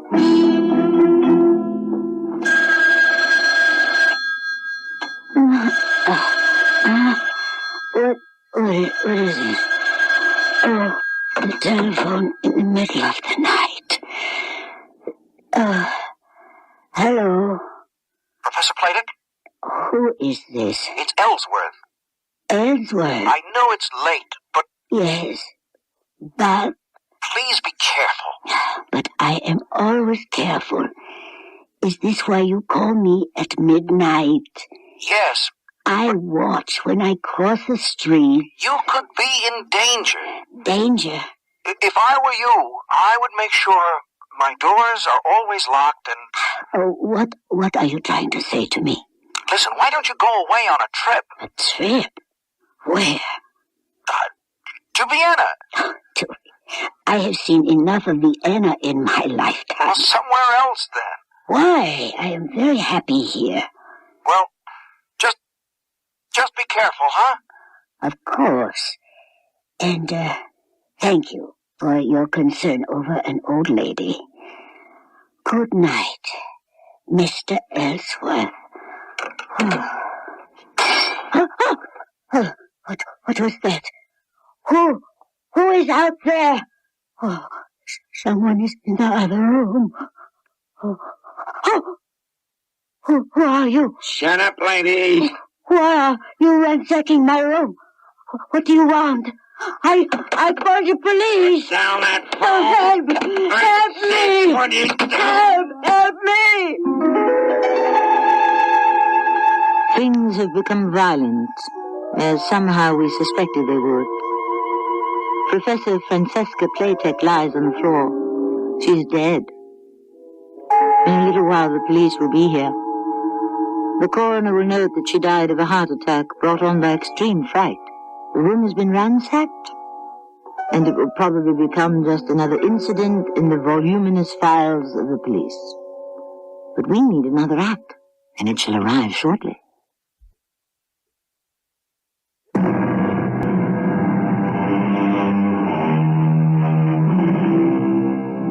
He wanted to help her, poor Ellsworth. So he telephoned her in order to warn her. But in so doing, he woke her up from a sound sleep. And that's when she noticed that there was a burglar in her room. The burglar had no original intention to kill her. We know why he was there and what he was looking for. Just think, if Ellsworth hadn't called her to warn her, she would have slept through the attempted burglary, and perhaps she would still be alive. But that's why we have stories. She's dead. Yeah, I read about it in the paper. I understand some burglar... No, not just some burglar. A definite burglar. Oh, yeah? Who? You mean you don't know? How would I know? You didn't hire somebody to ransack her apartment? Well, why would I do that? To find the formula. Wait, what formula is this? The formula for the magic dust. And what is that? Asphenate, that rare and difficult to refine metal. How can you pretend? Now, listen, Ellsworth. I don't know this magic dust or whatever it is, and you don't either. But I never heard of this Professor Francesca Platek. I told you about her. Well, I'll deny it. You went to see her. You can't prove it. Mr. Ballard. It was one of those unfortunate things. A very skillful and competent man was assigned to steal her papers. She was fast asleep. It was going very well, and then do you know what happened? The telephone rang. The telephone? Somebody called her. At midnight. At midnight? Yes. And that woke her up. So she became hysterical. The fellow tried to shut her up, but, well, what can you do? So then, that's the end of it. And you must have lots of work to do. Hey, can I talk to you? Sure. There's no one else I can really say this to. Whatever it is. Are you sure you can say it to me? I killed her. Who? Professor Francesca Platek. I knew he was going to hire somebody to ransack her apartment. Who was? My boss, Mr. Ballard. But why? No, to find the formula. The formula for the magic dust. The magic dust? Yeah, that's right. Oh, okay. What else? And so I'm a party to it. I'm an accessory. Don't you think? Do you want me to believe you? Yes. Okay. If I believe you, then I have no choice but to call the police. Maybe that's all for the best. Why don't you go home and sleep it off? But I'm not drunk. Yeah, I see. That's the problem. I'm going to turn myself in.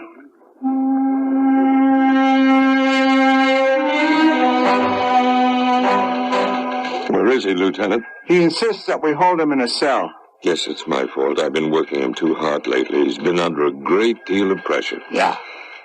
There's a connection between this poor murdered old lady, what was her name, Professor Playtech, and Ellsworth. She used to be his teacher back in college many years ago. That's what he keeps saying. If you want to know what I think, the news of her sudden death must have shocked something in his mind. She taught anthropology, you know, primitive peoples, magic, formulae, and whatnot. Do you actually believe that? I don't know. But it's as good a theory as anything else. Well, we can't keep him here indefinitely. My company will see to it that he gets the best of care. Hello, Ellsworth. Hello? You feeling better? No. I'll never feel better. Oh, come on now. And neither will you. But I don't feel bad at all. Well, you should. You killed her. The fact is, you killed her for nothing. No, I didn't kill her. Well, you had her killed. You keep telling this kind of ridiculous story, you see where it gets you. Into a sanitarium. You want to stay here for the rest of your life? You're responsible for her death. All right, that's enough. You're going to pay for it. You're not doing yourself any good. I'll find a way to make you pay for it.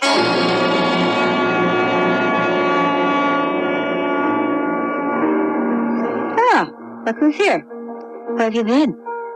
Away. That little problem. Get it settled? Oh, sure. Everything gonna be okay? I think so. What happened? Well, you showed me how to handle it. I did? When?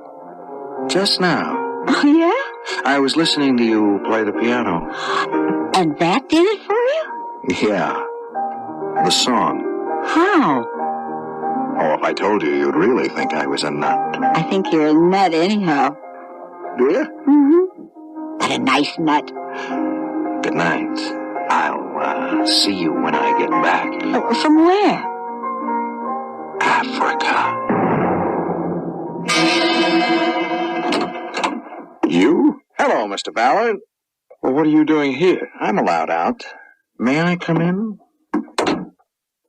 Well? What are we going to do about the magic dust? Well, what can we do about it? She's dead. But does the secret have to die with her? What do you suggest? Well, how did she find out about it? How? She was an anthropologist. She went into the field. Oh, wait a minute. Where is all this leading? To the Kalasa tribe near the west coast of Africa. Why don't we go there? Well, what for? Well, to discover the secret of the magic dust. How? I looked through my old school papers. I found the notes I took in my anthropology class. Listen. Oh, now, what is this nonsense? I spent time with the Kalasa tribe. This is Professor Platek speaking. I said to Chief Leoto, Chief, I would like to become a member of the tribe. And he said, then you must become my sister, and we shall have the ceremony when we burn the magic dust. You see that, Mr. Ballard? Well, what am I supposed to see? That is where and when they refine the asphenate, and all who join the tribe are told the secret. How would you like to become a member of the Kalasa tribe? Me? And learn how to refine the magic dust. You know what you're saying? Do you realize what that could mean to the company? Yes. But how could that be arranged? Pick up the telephone, Mr. Ballard. Have your secretary make arrangements for us to fly to West Africa. We have company branches along the way. Have a local manager arrange for us to travel to the territory of the Kalasa tribe. We can be in West Africa by the day after tomorrow. What's that? Drums? What kind of drums? Well, the guide told me the chief was being informed of our arrival. Hey, where is everybody? Our guide? They left us, all the local help. You mean they've deserted us? No, and we're in no danger. It's just that we are now in the Kalasa country. So?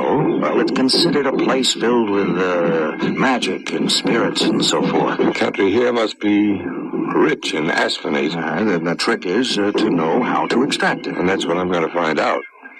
Hey, somebody's coming. Well, that must be the chief. All right, you're on your own, Mr. Ballard. Before it's too late, are you sure you want to go through with this? Why shouldn't I? Because once they teach you the secret, you're not allowed to betray it. The spirits of vengeance... Oh, please, spare me. You are... My name is Ballard. You have come here? Yes. Why?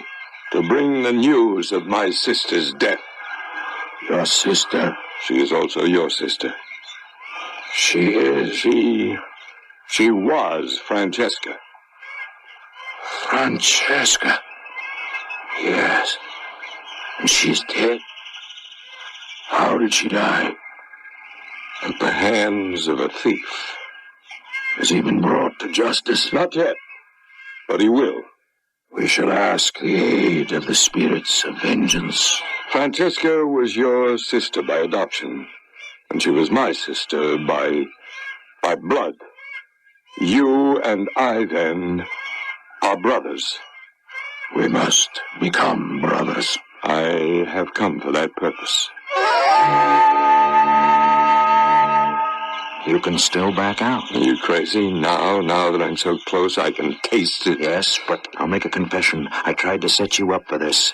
I had hoped you'd learn the secret. And then, when you tried to use it for yourself, you'd just fall down dead. What are you saying? To pay you back for her murder.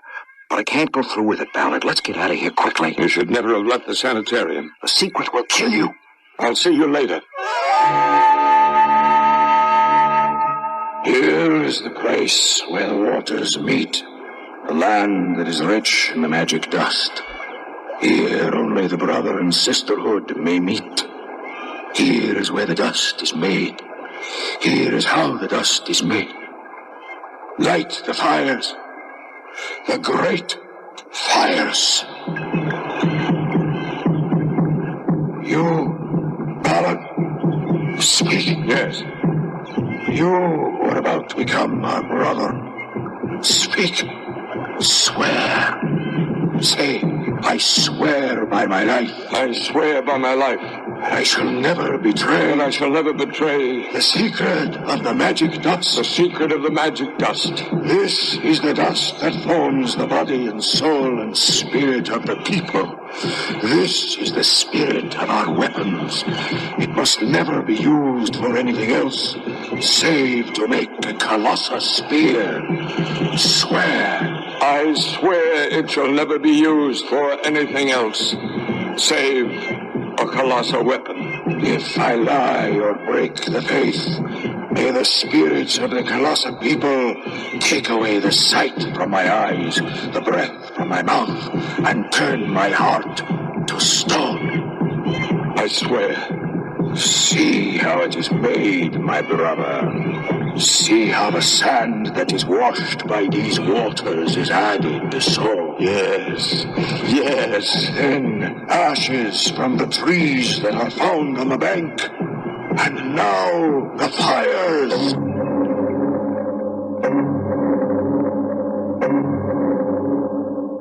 Are we ready?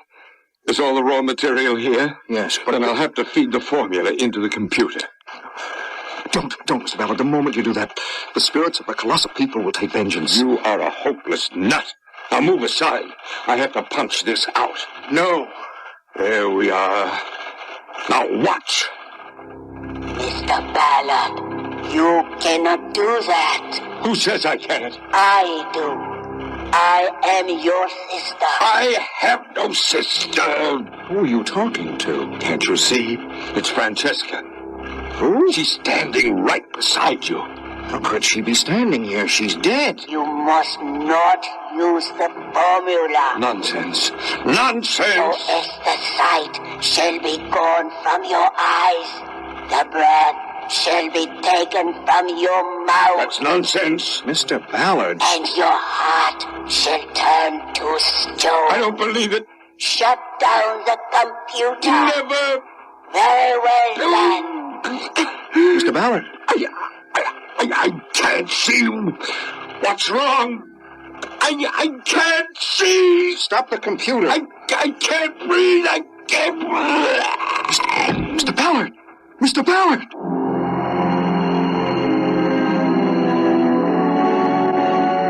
Poor Mr. Ballard. We could say he broke his word to the sacred brotherhood of the colossal people, and the avenging spirit did him in. Or we could say that the prospect of making so much money was so exhilarating that his heart couldn't stand it. Depending on your own outlook, either way makes sense. I shall return shortly.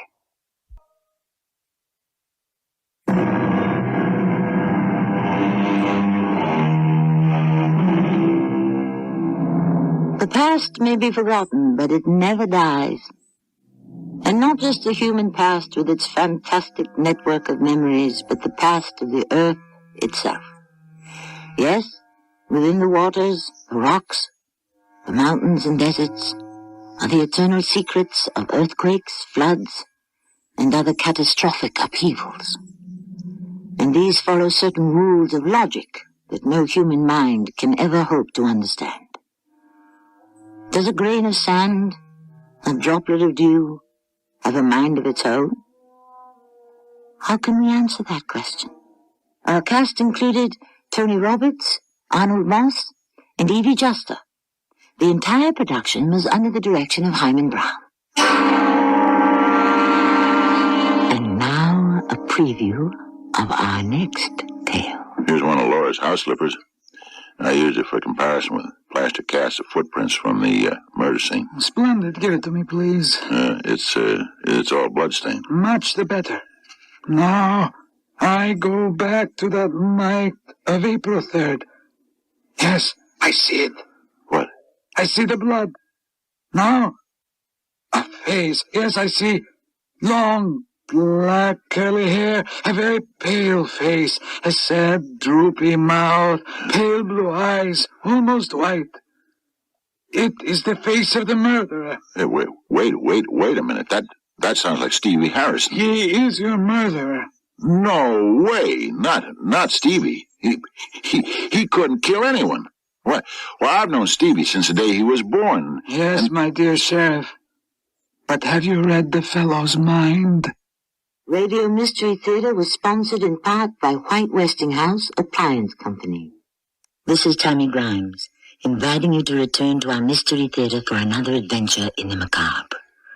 Until next time, pleasant dreams.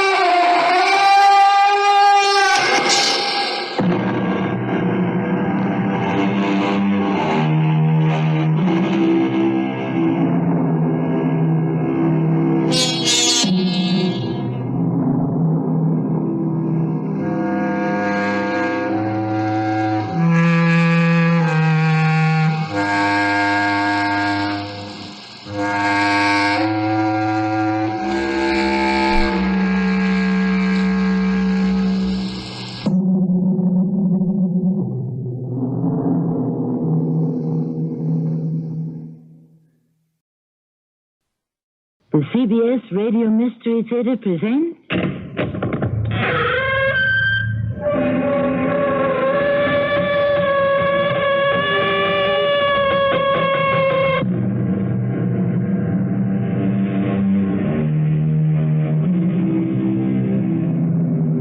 Come in. Welcome. I'm Tammy Grimes. Today's story is about love and hate. But I have to admit that hate plays a bigger part in the life and adventures of George Wallaby.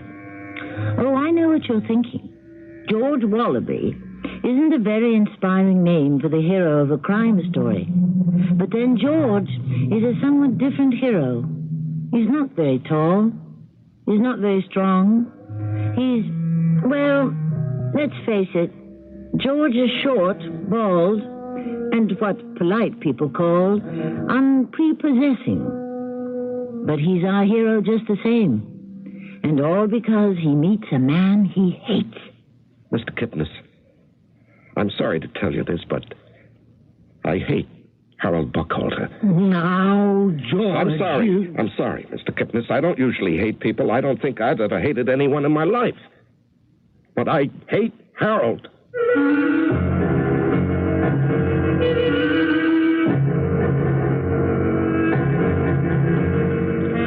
Our mystery drama, I Hate Harold, was written especially for the Mystery Theater by Henry Slessor and stars Larry Haynes. I'll be back shortly with Act One.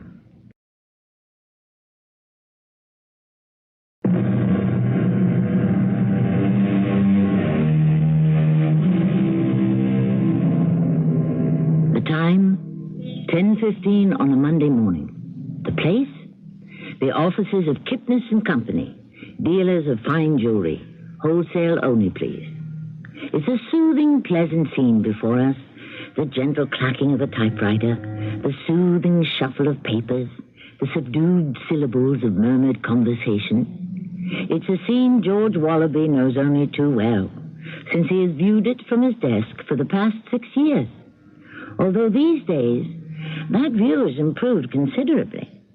Because now, sitting at the desk opposite George, is a lovely young woman named Gretchen. Sweet, soft-spoken Gretchen, with the long, silky blonde hair, who inspired George Wallaby with delicious daydreams. But today, George is about to have another kind of dream.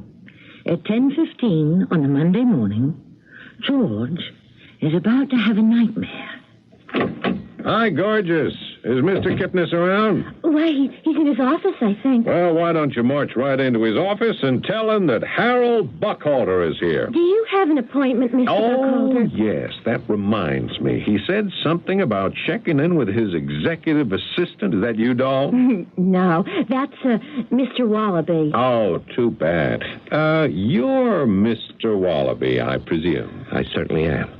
What can I do for you, Mr. Buckhalter? Hey, come on. It's a small office. The acoustics are perfect. Didn't you hear what I told Gorgeous? I want to see the boss. I also heard Miss Simmons ask if you had an appointment. Just tell the old man Harold is here, Wallaby. Wallaby. Sounds like a guy gargling. You got a first name, Wallaby? Would you mind telling me what company you represent? I represent myself, kiddo, just myself. Now, will you tell the boss I'm here, or do I just walk into his office? I'll tell Mr. Kipnis, George. George. So that's your name. Good, good. I'll call you George, and you can call me Harold. Now, you better call yourself a cab, Buckhalter. I doubt very much that Mr. Kipnis will see you. Harold, my boy, why didn't somebody tell me you were here? Hi, Mr. Kipnis. Sorry I'm late. Come inside, Harold. We'll have a nice talk, and then we'll go out to lunch. Oh, have you met my assistant, George Wallaby? Sure did, Mr. Kipnis. Nice fella, George. Well, I haven't met Mr. Buckhalter, Mr. Kipnis. Not formally, anyway. Well, let me introduce you. You fellas are going to see a lot of each other. We are? Harold is our new sales manager. He's going to replace old Demetrius. You know Demetrius is retiring. Dead, Mr. Kipnis. What? Mr. Demetrius died last month. Oh, yes. Yes, of course. We sent flowers, didn't we? Yes, sir. Well, this is our little office, Harold. Small but efficient. This will be your desk right here, right behind George. I'll keep an eye on him, Mr. Kipnis. You do that, Harold. And I certainly intend to keep an eye on you, Miss Simmons. Yeah, well, come into my office, Harold. Do you like cigars? Well, what did you think of that? What, George? Did you see that Harold? Yes, I did. He had an awfully nice smile, didn't he? I just don't understand it, Gretchen. I talked to Mr. Kipnis about that sales job 2 months ago when Demetrius first left. Oh, they have spinach steak on the menu today, George. Your favorite. No, I've been there 6 years. 6 years, Gretchen. You'd think that would entitle me a little consideration. Of course, there's the peanut butter beef patty. You like that, too, How don't could you? Kipnis fall for a loudmouth super salesman like Harold Buckhalter? Our clients will hate him. Harold says they're all crazy about him. What did you say? Harold told me that all our clients just adore him. When did he tell you that? At dinner last night. Gretchen, you had dinner with Harold Buckhalter. Why? Well, because he asked me. But you never had dinner with me, Gretchen. I had lunch with you, George. You mean I'm more the lunch type and Harold is the dinner type? You know, I never thought about it, but yes, I guess that was true. You know something, Gretchen? I don't like Harold Buckhalter. Come on in, George. Well, sit down, sit down. You don't look well enough to be standing up. The truth is, I'm not feeling too well, Mr. Kipnis. What's the matter? You got a virus? Well, you could say that, I suppose. A virus named Buckhalter. How's that again? Oh, well, it's worse than a virus, sir. It's a galloping infection. It's a plague. What are you talking about, George? Well, I'm talking about your new hotshot sales manager. I'm talking about Harold Buckhalter.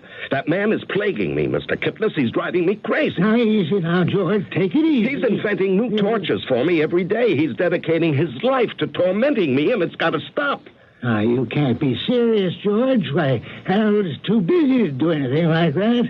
He's out there selling every day. Well, before he goes out there, Mr. Kipnis, he's in here at my desk finding new ways to make me suffer, like yesterday, for instance. What did he do to you? Well, he put a pinhole into my coffee container. He what? He put a little pinhole into the bottom of my cardboard coffee container. It was a slow brown leak all over my desk, my correspondence, everything. Now, George, why would Harold Buckhalter play a silly trick like that? He's a grown man. Oh, is he? Would a grown man put a thumbtack on another grown man's chair? Would a grown man leave a message on my desk to call a Mr. Fish at a number that turns out to be the aquarium? I'm sorry. It sounds like harmless pranks to me. And last week, do you know what he did to me last week?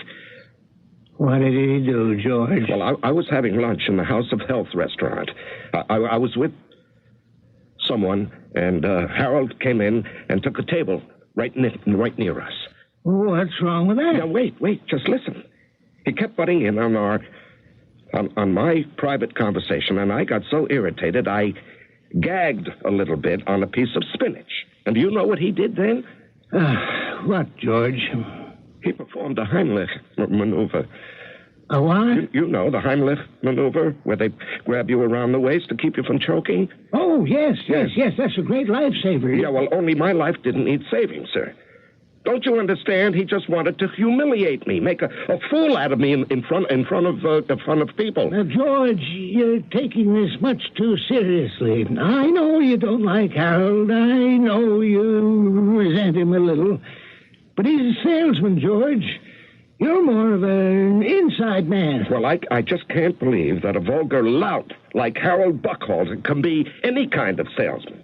And I wouldn't be surprised if he turned out to be a complete fraud. Now, George... Well, how do you know the kind of deals he's making out there? How do you know he isn't some kind of a crook? Oh, don't be ridiculous. Well, did you check his references? Did you call his last employer? Well, no, I didn't. Mr.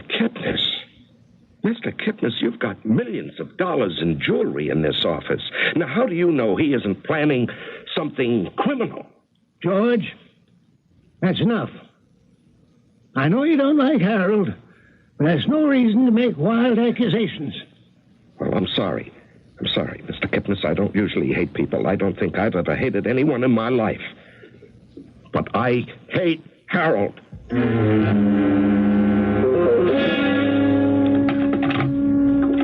Well, just see about these so-called references. Directory assistance. What city, please? Providence, Rhode Island, please. I need the number of the Harriman Jewelry Company. I'm afraid I don't have the exact address. One moment. That number is area code 401-555-6737. Hello, is this Mr. Harriman? Yes, it is. What can I do for you? Well, my name is Wallaby. I'm with Kipnis and Company. I'm Mr. Kipnis's executive assistant. Mr. Harriman, do you happen to know a Harold Buckhalter? Harold? Of course I know Harold. Oh. Then he actually worked for your company, just as he says in his resume? Yes, of course he did. Not very long, mind you, but he was here. Yes, Harold was a darn good salesman. All my customers liked him. Oh, that's very nice. I wish I could have kept him longer, but, well, the business the way it was. Yeah, well, how long did he actually work there? Oh, about 3 months, I guess, give or take a couple of weeks. Oh. Well, if he was that good, why did you let him go? Had to do it. Like I said, business was pretty tough. We had a rather large and unexpected loss. What did you say? I said we had a loss or a theft. Well, we don't know for sure. The insurance company called it a mysterious disappearance. A mysterious disappearance? Yes, unfortunately, our policy didn't quite cover the loss. And, well, we had to make up the money some way, so we cut down on staff. And so you let Harold go? Well, as a matter of fact, Harold offered to quit. He saw we couldn't afford him anymore. Nice guy, Harold. You're lucky to get him, Mr. Kipnis. Yeah, my name... never mind. Thank you, Mr. Harriman. Thank you very, very much. Goodbye. Oh, mysterious disappearance. Oh, how I'd like to see that happen to Harold.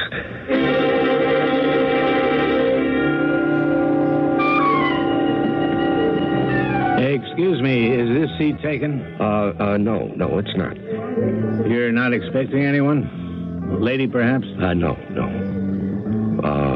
Why do you ask? Well, to tell you the truth, I've seen you in here with a lady before. A very pretty girl. Long, blonde hair. Oh, well, I'm alone today. Her name is Gretchen, isn't it? Yes. How did you know? And your name is George. George Wallaby, am I right? Now, wait just 1 minute. Have you been eavesdropping, Mr. Carstairs, the name. Call me Walter. Well, I don't think I want to call you anything. Well, now, wait a minute. Let me explain. In fact, maybe this will explain it better than words. That's a badge.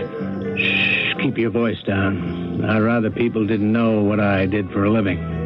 Have you been trailing me? Oh, now, don't look so worried. You're not under suspicion, and neither is your girlfriend. Well, she's not my girlfriend. Gretchen is just someone in the office. And there's someone else in your office, isn't there? Someone who calls himself Harold? Oh, yes, we definitely have a Harold. Well, I wish I had a Harold. I wish I had him in jail. Did you say jail? That's right, George. You see, I happen to believe that Mr. Harold Buckhalter is nothing less than a crook.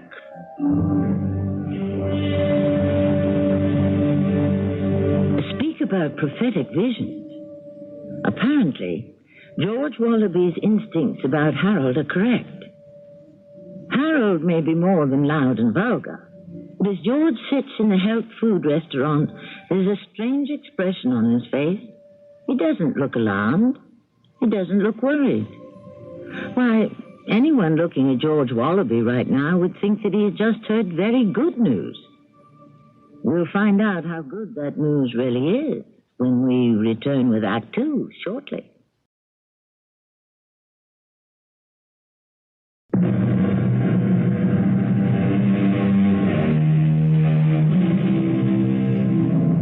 They say that every dog has his day, and perhaps that day has arrived for George Wallaby.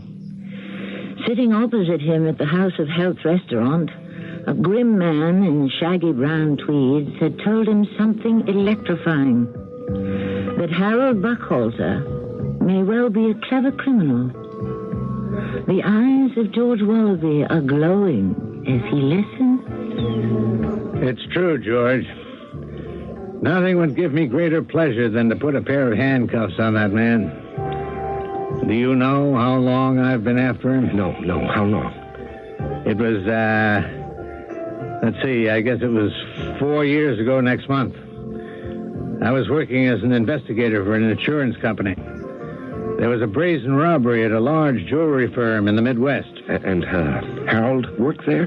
Their best salesman, they said. Yes, they all say that. And the funny thing is, the next case I worked on involving a gem theft was a big firm in the Northeast. And lo and behold, who was their best salesman? Excuse me, George, are you listening to me? Oh, Mr. Carstairs, if you only knew how I was listening to you. Call me Walter.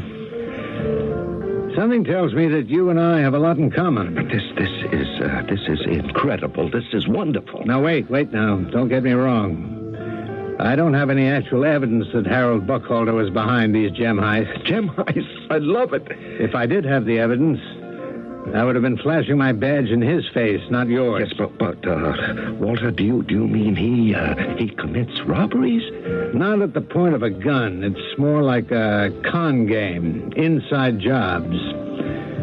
To me, it's no coincidence that Harold Buckhalter worked in 3 companies that sustained large losses of gems. I worked on 2 of those cases, George, and I smell a rat. Wow. Why don't you warn my boss, Mr. Kipnis? Wouldn't do any good. If there's one thing Harold manages to do, it's get himself in good graces with the boss. And if he did believe me and fired Harold, he'd just move somewhere else. Maybe where I can't find him. And you really think he's going to try something here at Kipnis and Company? I don't know. But I want to know. I want to catch this guy with the meat in his mouth. Walter, listen, if there's anything I can do... Interesting that you should say that. Oh, you mean there is? You don't like Harold Buckhalter, do you? No, I don't. And how would you like to help me catch this guy, George? Right in the act. Me? I can't do it alone. I need somebody on the inside. And since you're Kipnis' executive assistant... What would I have to do, Mr. Carstairs? Call me Walter. Yes, Walter. Look, George, don't you see? Harold won't be able to pull his scam without involving you. Well, he could deal directly with Mr. Kipnis. No. Harold always operates with the same M.O. M.O.? What's that? A modus operandi. Modus, yes. He always waits until the boss is out of town before he goes to work. That's why you're bound to be involved. And when you are, get me in the picture, and we'll nail them together. That appeal to you? Oh, yes. Yes, it does. As a matter of fact, that appeals to me very, very much.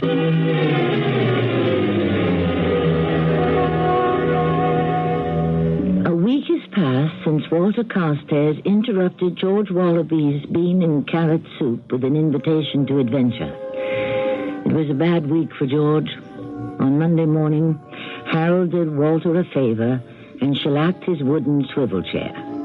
However, he forgot to advise George that the chair was still sticky wet.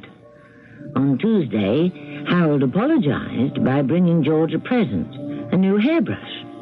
George's bald head went pink when Gretchen giggled. On Wednesday, Gretchen took pity on George and had lunch with him. You just don't understand, Harold. He's fun-loving. He is, huh? Well, he just has a well-developed sense of humor. Oh, is that what you call it? Shellacking my chair? Ruining my files? Oh, you don't know if he did that. Of course he did. Gretchen, that man has been making my life miserable ever since he came to Kipnis and Company. But why would he do that? Because he's... Well, that's the kind of person he is. Among other things. What other things? Well, never mind. George, do you know something I don't know. Well, maybe I do, maybe I don't. Well? Oh, what is it? I can't tell you. Oh, well, I can always find out for myself. I can ask Harold at dinner. All right. I'll tell you. But you have to promise not to breathe a word. Oh, I promise. Gretchen, Harold Buckhalter may be a jewel thief. George, what an awful thing to say. Well, it might be true, Gretchen. I have inside information. What you have is a grudge. Well, maybe so, but there's more to that guy than meets the eye. Oh, how exciting. Is that all you can say? But it is exciting. I mean, I thought Harold was just a fun person. But a jewel thief. You know something, Gretchen? I think you like him better now. Oh, you have to admit, George, these international jewel thieves are so fascinating. I didn't say he was international. I said he was just a local jewel thief. Oh, but just the same, there's something so glamorous about it. Don't you think? Oh, we'll see how glamorous he looks when I put him behind bars. But the days passed slowly and nothing exciting happened at the offices of Kipnis and Company. Except that Gretchen seemed even more impressed by the dashing Harold Buckhalter than ever before. Then it happened. The detective, Walter Carstairs, had told him that Harold rarely made his move until the boss was out of the office, preferably out of town. George, I'm going to the Far East on my annual buying trip. Yes, Mr. Kipnis. How long will you be gone this time? Couple of weeks. First stop Hong Kong, then I'm going to try to get over to Canton and maybe Peking. Oh, that sounds wonderful. You'll see about plane tickets, hotel reservations, ground transportation. Yes, sir. You'll come to my place tomorrow and pack. Oh, yes, sir, as usual. And, of course, you'll take Fifi again. Oh, do I have to, Mr. Kipnis? Well, you know Mrs. Kipnis doesn't want to put her dog in any kennel. Yes, sir. And don't forget about watering the plants. Miss Kipnis will give you the schedule. Yes, sir. She'll also give you a list of TV programs to tape. Oh, naturally, sir. And don't forget about picking up the kids after school like you always do. Well, now that they're both in college, Mr. Kipnis, don't you think that maybe they... Well, what are you waiting for, George?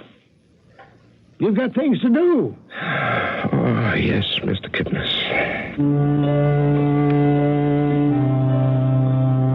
But this was one year that George didn't really mind doing all those things for Mr. Kipnis, because it would mean that the boss would be out of the office, and that Harold Buckhalter, local jewel thief, might make his big move. Then, sure enough, only 6 days after his departure, Mr. Kipnis's fair-haired boy, Harold, walked up to George's desk, waving a yellow rectangle of paper. Hey, George, look at this. Huh? What is it? Look, it's a cable from the old man from Hong Kong. He wants me to show the Contessa collection. The Contessa? You must be kidding. Why would I kid you, George? Here's the cable. Well, that's ridiculous. Mr. Kipnis would never... Never what? The collection's for sale, isn't it? That's why we have it on consignment. So go on, George. Get it for me. No, I can't. I just can't. Look, read it yourself, huh? All right, George, I'll read it for you. Show Contessa collection. Arnold Rutherford, Hotel Woodard, soonest. Sending Wallaby authorization today. Authorization? I didn't receive any authorization. You haven't even looked at your mail yet, George. Oh, yes. Let's see. Well, what's that? Huh? What's that under there? Looks like another cablegram to me. Yes, it is. Well, this constitutes authorization. Give Buckhalter Contessa collection for sales call. Kipnis. Well, there you go, George. So, hand over this Contessa collection, whatever that is. Do you mean you don't even know? Why should I? Well, it's the most precious collection in the entire catalog. No kidding. What's in it? Well, there are 13 high-quality blue-white diamonds. They were originally part of a necklace worn by an Italian countess of the last century. Wow. She must have been a pip. Well, Mr. Kipnis has had this collection on consignment for the last 2 years. Couldn't unload him, huh? Well, don't worry, Georgie. Super Salesman is here. No, you don't understand. The diamonds are virtually flawless, perfectly matched. But they could have been sold individually 100 times, but the owner refuses to sell the gems separately. Okay, so I'll sell the whole bunch of them to this guy, Rutherford. And just who is Rutherford? One of my contacts. Don't worry about that, Georgie. Just get the stuff out of the vault. I assume this contact is coming here? No. I'm bringing the collection to his hotel. Oh, well, you can't do that, Harold. Why not? Because it's against company policy. No one is allowed to leave with more than a few $1,000s worth of samples. And just one of the diamonds in the collection is worth at least $80,000 to $100,000. George, will you stop giving me a hard time? You saw the old man's cable, so don't yammer at me about company policy. Now, this is quite a responsibility, Harold. Maybe I should call Mr. Kipnis in Hong Kong. Now, look, George, if Kipnis wanted to give you the instructions by phone, he would have called. Besides, he never spends more than a couple of days in these places. He has a lot of territory to cover in 2 weeks. Well, anyone could have a cable sent. Who else do you know named Kipnis in Hong Kong? Come on, George. My client is waiting for me. Get in there and get those diamonds. Very well. But it isn't in the outside vault. Mr. Kipnis keeps them in his private safe in his office. Excuse me. What's that number? What did I do with that number? Oh, yes, here it is. 2, 3. Hello? Mr. Carstairs, this is George Wallaby. Call me Walter, George. Yes, Walter. Listen, Walter, it's just the way you said it would be. Buckhalter just asked me to give him some diamonds from Mr. Kipnis's private vault. Oh, and Kipnis is away, right? Yes, right. He's in the Far East. He's traveling. There were 2 cablegrams. Phonies, George. Take my word for it. He probably has a Confederate send them. Yes, I'm sure of that. Mr. Kipnis would never let that collection out of his office. He never lets anyone ever show it but himself. Sounds like our boy is making his move. Well, what should I do, Walter? I can't possibly give him the diamonds. I know that it'll be the last we see of them. Give them to him, George. What? What did you say? Give him those rocks. It's the only way we're going to catch this guy red-handed. Oh, no, I can't do that. Oh, of course you can do it. Believe me, he won't get very far with them. Well, if he got away with this before... He didn't have me on his tail. This time will be different, I promise. Now, here's what you do. Stall him for about half an hour. That's how long it'll take for me to get in front of your building. When he comes out with the goods, I'll be there. No, I won't. Don't you want to see justice done, George? Well, I can't possibly release all those valuable diamonds. Don't you want to see that phony behind bars where he belongs? Yes, of course I do, but You don't like the guy, do you, George? I hate Harold. Then what are you waiting for, George? Yes, you're right. You're right, Walter. It's the best way. I'll give him the diamonds, but I'm going with him to meet this customer. I want to see this arrest for myself. No, George, that's no good. You'll scare him off. Well, just the same, Mr. Carstairs. If I'm going to do this thing, I will have to be part of the action. You really are a good citizen, George. It has nothing to do with the diamonds. I want to see those handcuffs go on because I hate Harold. And so, in the next few minutes, George Wallaby is going to get his chance for revenge. Of course, at the same time, Harold Buckhalter is going to get his chance at several $100,000 worth of diamonds. Which one of them is going to be the happy man? We'll find out when we return with Act 3.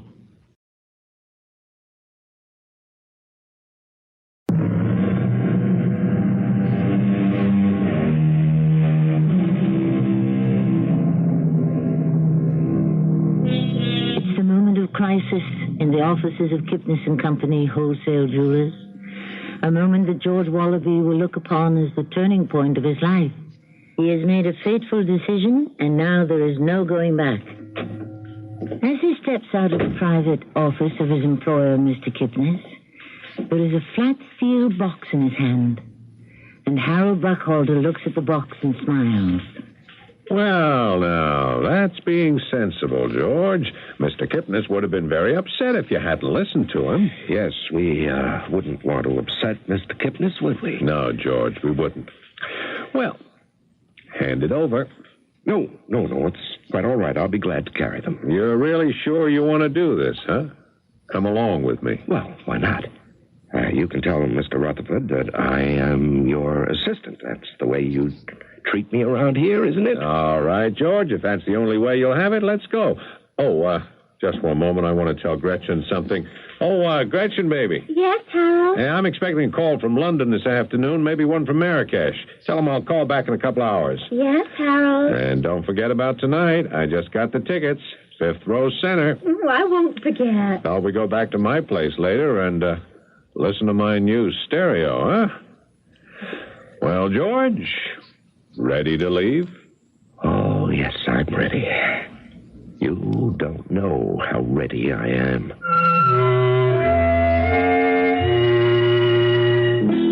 It was exactly 25 minutes since George's last word with Walter Carstairs when he and Harold emerged into the street.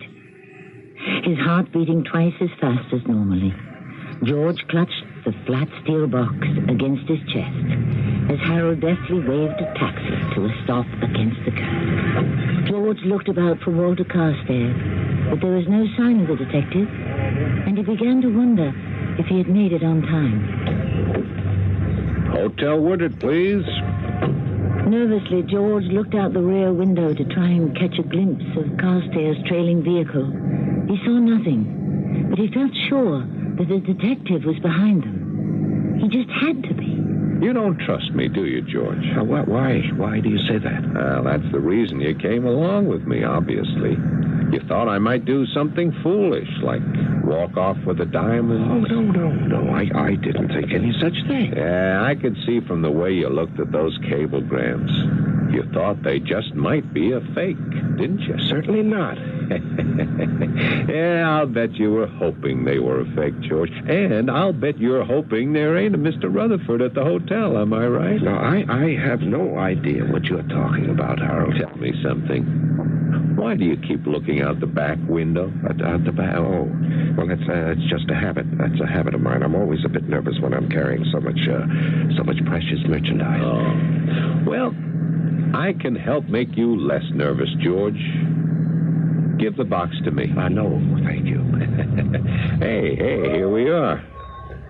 There you go, buddy. Well, are you all set, George? All set.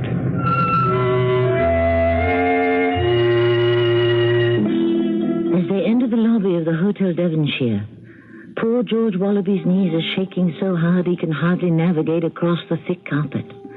There is still no sign of Walter Carstairs, and for a depressing moment, George wonders if the detective has been mistaken, if the cablegram was indeed genuine, if there really is a Mr. Rutherford in a hotel room upstairs, waiting to make an offer on the most precious gems in the Kipnis and Company inventory. One moment, George. I'll have to use the house phone. Tell Rutherford that we're here. Oh, Mr. Rutherford, please. I think the room number is 811. George's heart is beating faster than ever. Is there really a Rutherford? Is he a genuine customer, or perhaps a confederate of Harold Buckhalter? If he goes upstairs with Harold, will his life be in danger? George's hand in the flat steel box becomes slippery with perspiration, and there is still no sign of Walter Carstairs. But then... Oh, George. Huh? He wants me to come up alone. What? Rutherford. He wants me to come upstairs by myself. With the diamonds, of course. Well, I told you I can't permit it. Rutherford's a very private person. He doesn't like a lot of people around. Come on, George, give me the box. No, I won't do it. He's only going to be in town one day. Now, if he doesn't see the Contessa collection right now, we lose the sale. Well, I can't. I still... Sorry, George. It just has to be this way. Hey, give me that box. See you later, kid. Harold, stop. Can't keep him waiting. I can just catch that elevator. Harold!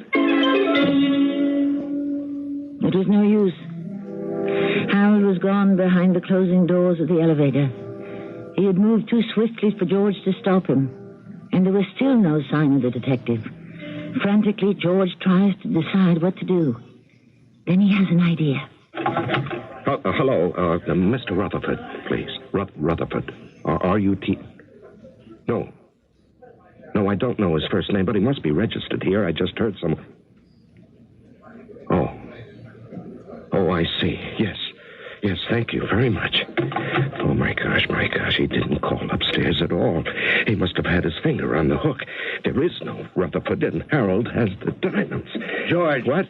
Oh, Mr. Carstairs, where have you been? He's got the diamonds. Harold has the diamonds. Of course he has them. He has to have them, George, or else the whole thing is no good. What?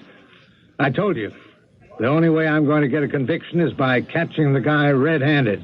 And that's what I'm going to do. But he's gone. He took the box and went into the elevator. He could be anywhere in the hotel by now. I know exactly where he is, George. I know exactly how that man operates. Well, where is he? I'm sure he did exactly what he did in Chicago and Detroit and Lord knows how many other places. He got off the elevator at the next stop and then took the service elevator to the street. Come on, we don't have a moment to lose. Do you see him, Mr. Carstairs? Yes, there he is. Where? Coming out of that alley. Oh, quick, he's heading for that cab stand. Yes. Buckholder, stop. Yeah, hurry, Walter, quick. Don't let him get away. I gotcha. Hey, what is this? What do you want? I know what you want, Buckholder. But you're not getting away with it this time. George. Who is this man? Is he a friend of yours? Oh, yes, he is one of the best friends I ever had. Now, look, I was just going to bring the diamonds to the airport. I found out that Rutherford couldn't wait for me and was on his way back home. I thought I could... Yes, I know exactly what you thought, Buckholder. But you're not going to the airport. You're going with me. Hey, what is this? This is called a badge, Buckholder. And these are called handcuffs. Harold Buckholder, you're under arrest for the crime of grand larceny. It's my duty to warn you that anything you might say may be used in testimony against you.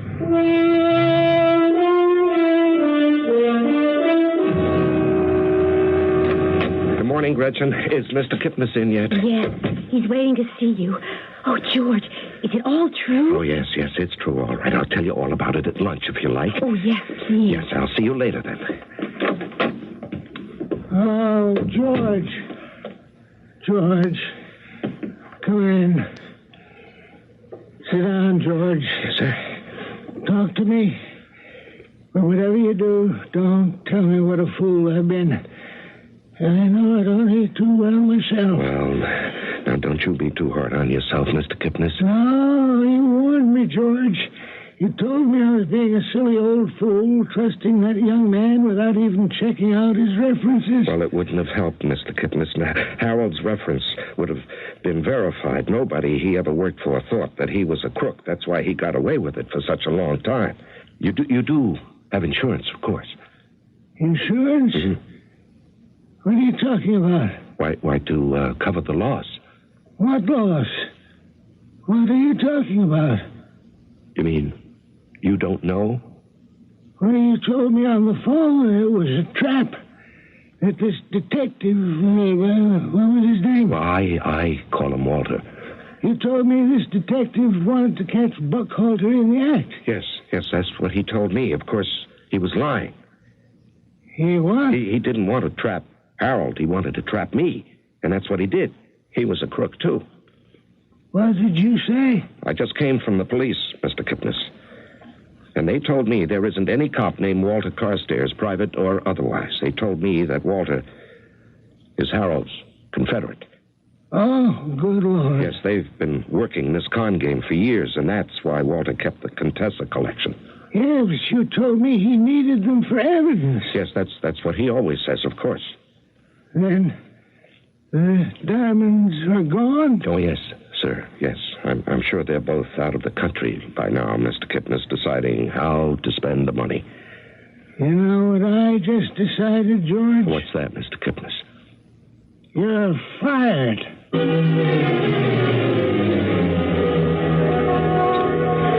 don't understand, George. Don't you like the House of Health anymore? No, Gretchen, I feel healthy enough, thanks. But this is the most expensive restaurant in town. Well, I just wanted us to have lunch someplace special for a change. Oh, but you can't afford that, George. I mean, didn't you just tell me that Mr. Kipton has fired you? That's right. Did he give you severance pay or something? No, not a penny. And you're not upset about it? Oh, no. I deserved being fired, and I certainly didn't deserve any severance pay. But what happened wasn't your fault. Wasn't it? Well, they fooled you, George. They were just too clever for you. Oh, yes, they were clever, weren't they? I'm sure Harold dreamed up the whole scheme. You know, I know this is awful to say, but I can't help thinking. You can't help thinking that Harold was clever. Well, you have to admit there was something romantic about what they did. Yes, I knew you felt that way, Gretchen, and how romantic jewel thieves were. That's why I did what I did. What do you mean? Well, you see, I didn't give Harold the Contessa collection.